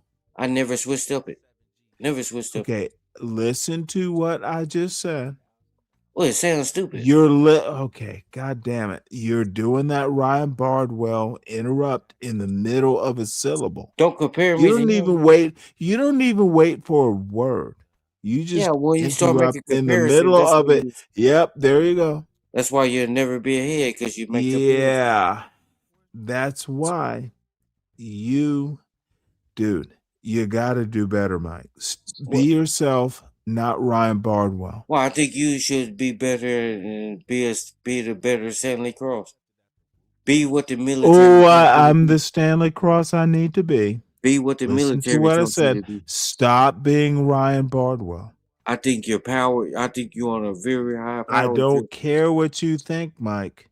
Stop thinking that I care what you think, Mike. I think your You petty must officers is on a power trip. Mike, you must This understand is not the that military. okay. I am literally gonna have to give you my honest thoughts. This is not the Mike, military. Mike, you keep bringing up the military. Because that's how you trying to control it. Nope, not even. When somebody Can I ask you a question? You interrupted. Oh no, bitch! You gonna say what I tell you to say? You know Do that you type of actually shit. think I give your intelligence regard? Oh no, I'm studying to be Okay, then, bitch, if you don't think I'm giving your intelligence regard, yeah, because you it might makes no difference to me you whether you do or might don't. want to actually understand what I just said. You don't Well, understand it what makes just no happened difference to me. Your okay, opinion makes no difference to me. Mike, you don't understand what just happened to you, do you? Nothing happened. You said a bunch Really? of gibberish. You jaw jacking, you doing a lot of jaw jacking, but you ain't saying nothing. You know, Let me ask you a question. I'm Can I studying my ask you PhD right questions now in now? criminology. Okay. You're gonna have to talk. Got it. I'm trying to be a forensic pathologist, if you know what that is. Okay, what you're doing is boring me, and I'm literally done. I'm getting my PhD in death science is what I'm doing. Good. I've been working on that for the past 6 months. And when I graduated, I'm gonna be live. Mike 123 gonna be live. All righty. So let me tell you one more thing before I get out of here. You know, Stanley, you gotta do better so you can be better. You know, that's all I can really say. Do better so you can be better. Put the bush cans down. Put the bush cans and the cigarette stick down. Grow up. Grow up. If I could give you any advice, it'll be just Stanley. You gotta grow up, OG. You're a quadruple OG. Well, not even oh no, you passed that. What they call God damn it. It's right on God damn it. Right on the brain. But yeah, you up there, but if you haven't learned after all these years, shit, you know, Mike just gonna take you for a joke. But shout out to the shout outs. It was good seeing Miss Shower, you know, good seeing Miss Shower come in. Shout out to Mariah. Mariah. Shout out to Mariah. She never switched up on Mike 123. Shout out to Mariah. And don't let Mike You know, y'all got your opinions of Mike, but you know, sometimes you could be wrong. Could be wrong. Just never know who you're Let me talking to. ask you a question. Just never know who you're talking to. Okay, you might want to. We don't have opinions of you. Well, obviously you do. You just said No, I actually don't. you just said all this negative Okay, shit towards which me. part of we don't have opinions of You just said all this negative stuff towards me. Ooh. You know what I think of you? Do you remember Okay, saying that? may I ask you? You got to talk for a couple minutes. Okay, and you had to talk Now, for a lot. what I want to ask you and Mariah, since she's laughing at you, Mariah, do you have an opinion of Mike? Well, her opinion. I'm not asking for her opinion. Her opinion. You know, I can care less about you. I asked Mariah. I did I've not always been ask respectful Mike. to you. I did not ask Mike. Okay, let's see what she say then. I eagerly await. Until then, I didn't ask for these people's opinion. I said I could care less, one way or the other. It's not gonna make me. You don't have a choice but to care less. Yeah, it's not gonna bother me or nothing. I'm gonna still sleep good at night. Still wake up and eat good. You know, I'm still gonna be Mike. She has an answer. Read it. You read it. You asked her the question. Dude, I'm ready to go read a book. It was a Mike 123 question. You read it. So she says, Madam Mariah says, I find Mike 123 funny with this little goofy face. You know, I don't come here to be funny. I just come here. I think I keep it real when I come here. You do. I think I keep it real. You know, regardless of who like it. What happened to C Moore? Is he Oh going no, I live don't be on tonight? this channel all the time, man. Yeah, I bet you do. You remind me of him. See, now you're talking stupid. See, this is the type of when you try to make these Wait, these I comparisons, Mike. cannot say one word What's that? with you little old YNs. Why are y'all so triggered? It's not triggered. You stop comparing Oh, it's not individuals. triggered. No, excuse it.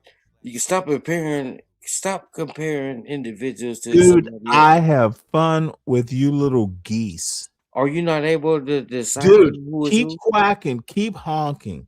Are you not able to decipher who is Is who? that a honk honk? You're not able to decipher who is who?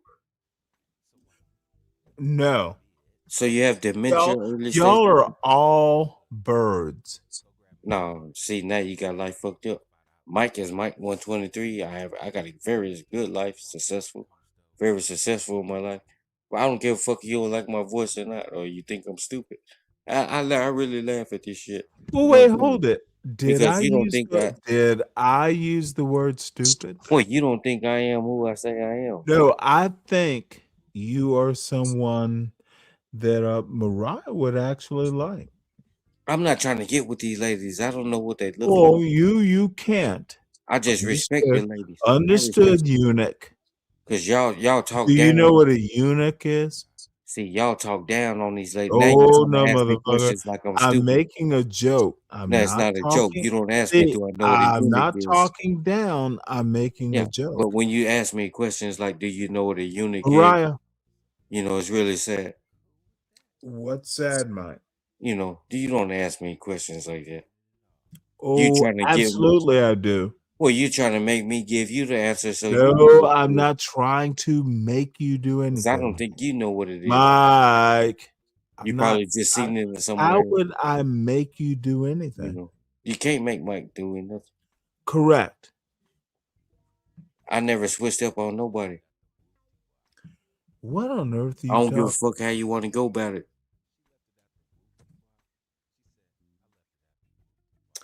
All right. Well, I am going to shut this down.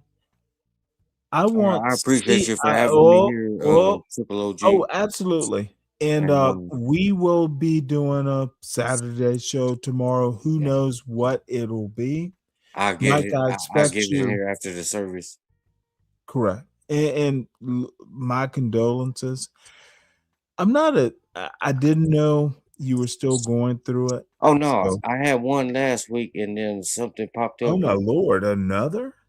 Yeah, something popped up the day, like not even hours in between. That's why I'm a little fucked up about this one. Oh, Because this okay. person, my cousin, I wrote my cousin, but this person was so close to. All right. So, Mariah, Bobby. So, I don't know. Got to get out of here. It is awfully late. Thank you all for having me here. Shout out to all the Salute to beautiful you. ladies. Oh, and by the way, before Don't let you these go, men hype y'all. hold on. Before you Nah, ain't go, no hold on. let me salute you, bitch. You Nah, contributed you gonna to watch the how you Sat. talk to me. Okay, You you You're contributed not to gonna the call me no Saturday bitch and get show, away with that. so I can't thank you. I No. cannot thank you for Well, what you're is not gonna wrong call with me you, a bitch. son? You're not gonna call me. What is wrong with you, son?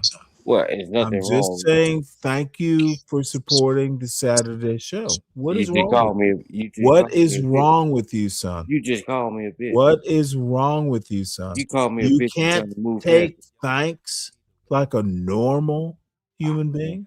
I didn't ask to be put up on the screen, and I didn't ask to be publicized. You didn't ask for a lot of things, son. I didn't ask for that. But you're not gonna call me a bitch and just skate right past it. I called you son. I didn't call you a bitch. You want me to call you a bitch? That's what you said. That.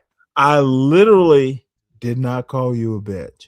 See, now this jerk motherfucker, he don't know what the fuck he's saying right now. So Okay, enough, Mike. Shout out to all the beautiful ladies. I need Seymour. I need Seymour to bring his weak and ignorant ass up online so I can troll in his chat and have fun.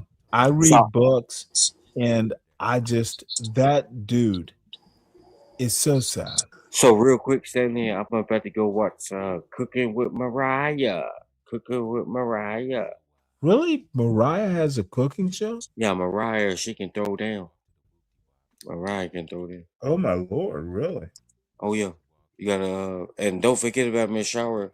Miss Shower, she got the presentation on board.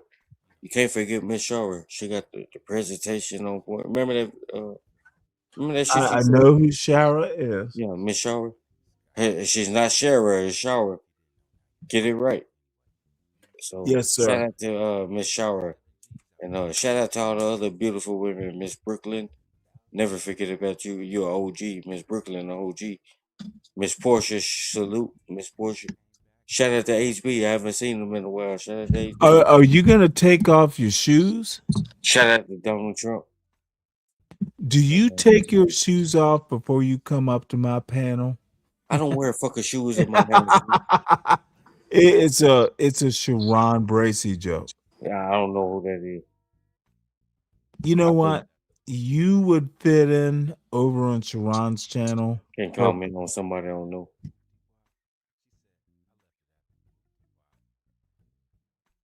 All right, folks. I am out of here. So Michael 123, but I'm out of here on that. Someone tell Pussy Seymour to fire up a channel. So real quick before you end it, so Oh, my Lord. Mike 123 is gonna leave the channel, but Mike 123 got a half a bottle and some few beers left, Heineken. So I'm up for the rest of the night. So Have fun, Mike. I'll find something to get into. I sent my old lady for Mother's Day. She's somewhere having a good time. I need to check on it. Oh wow. Yeah, I sent her she's doing a girls trip for Mother's Day. I asked her, what do you want to do? Mother's Day is Sunday. I asked her what you want to do. She was like, I want to go out with my girls, So I love my lady and I give her whatever she asks for. Salute. So so shout out to all these other beautiful mothers. Stanley never mentioned Mother's Day to you ladies. Shout out to all the beautiful mothers. Mike 123 respect you. Hope you guys have an awesome Mother's Day. If you don't hear from Mike 123 again, you'll catch me on the flip side. But happy Mother's Day to the beautiful ladies. And you got to be a real biological woman. Shout out to the beautiful women. So yeah, that's all I got to say. And appreciate you for having me here. Triple O, quadruple G, whatever the fuck you are. Okay. Appreciate you having me. See y'all later. Tell Seymour to expect me in his chat. Mariah, Bobby, and chat. I had a whale of a time. So see y'all. Good seeing Mariah.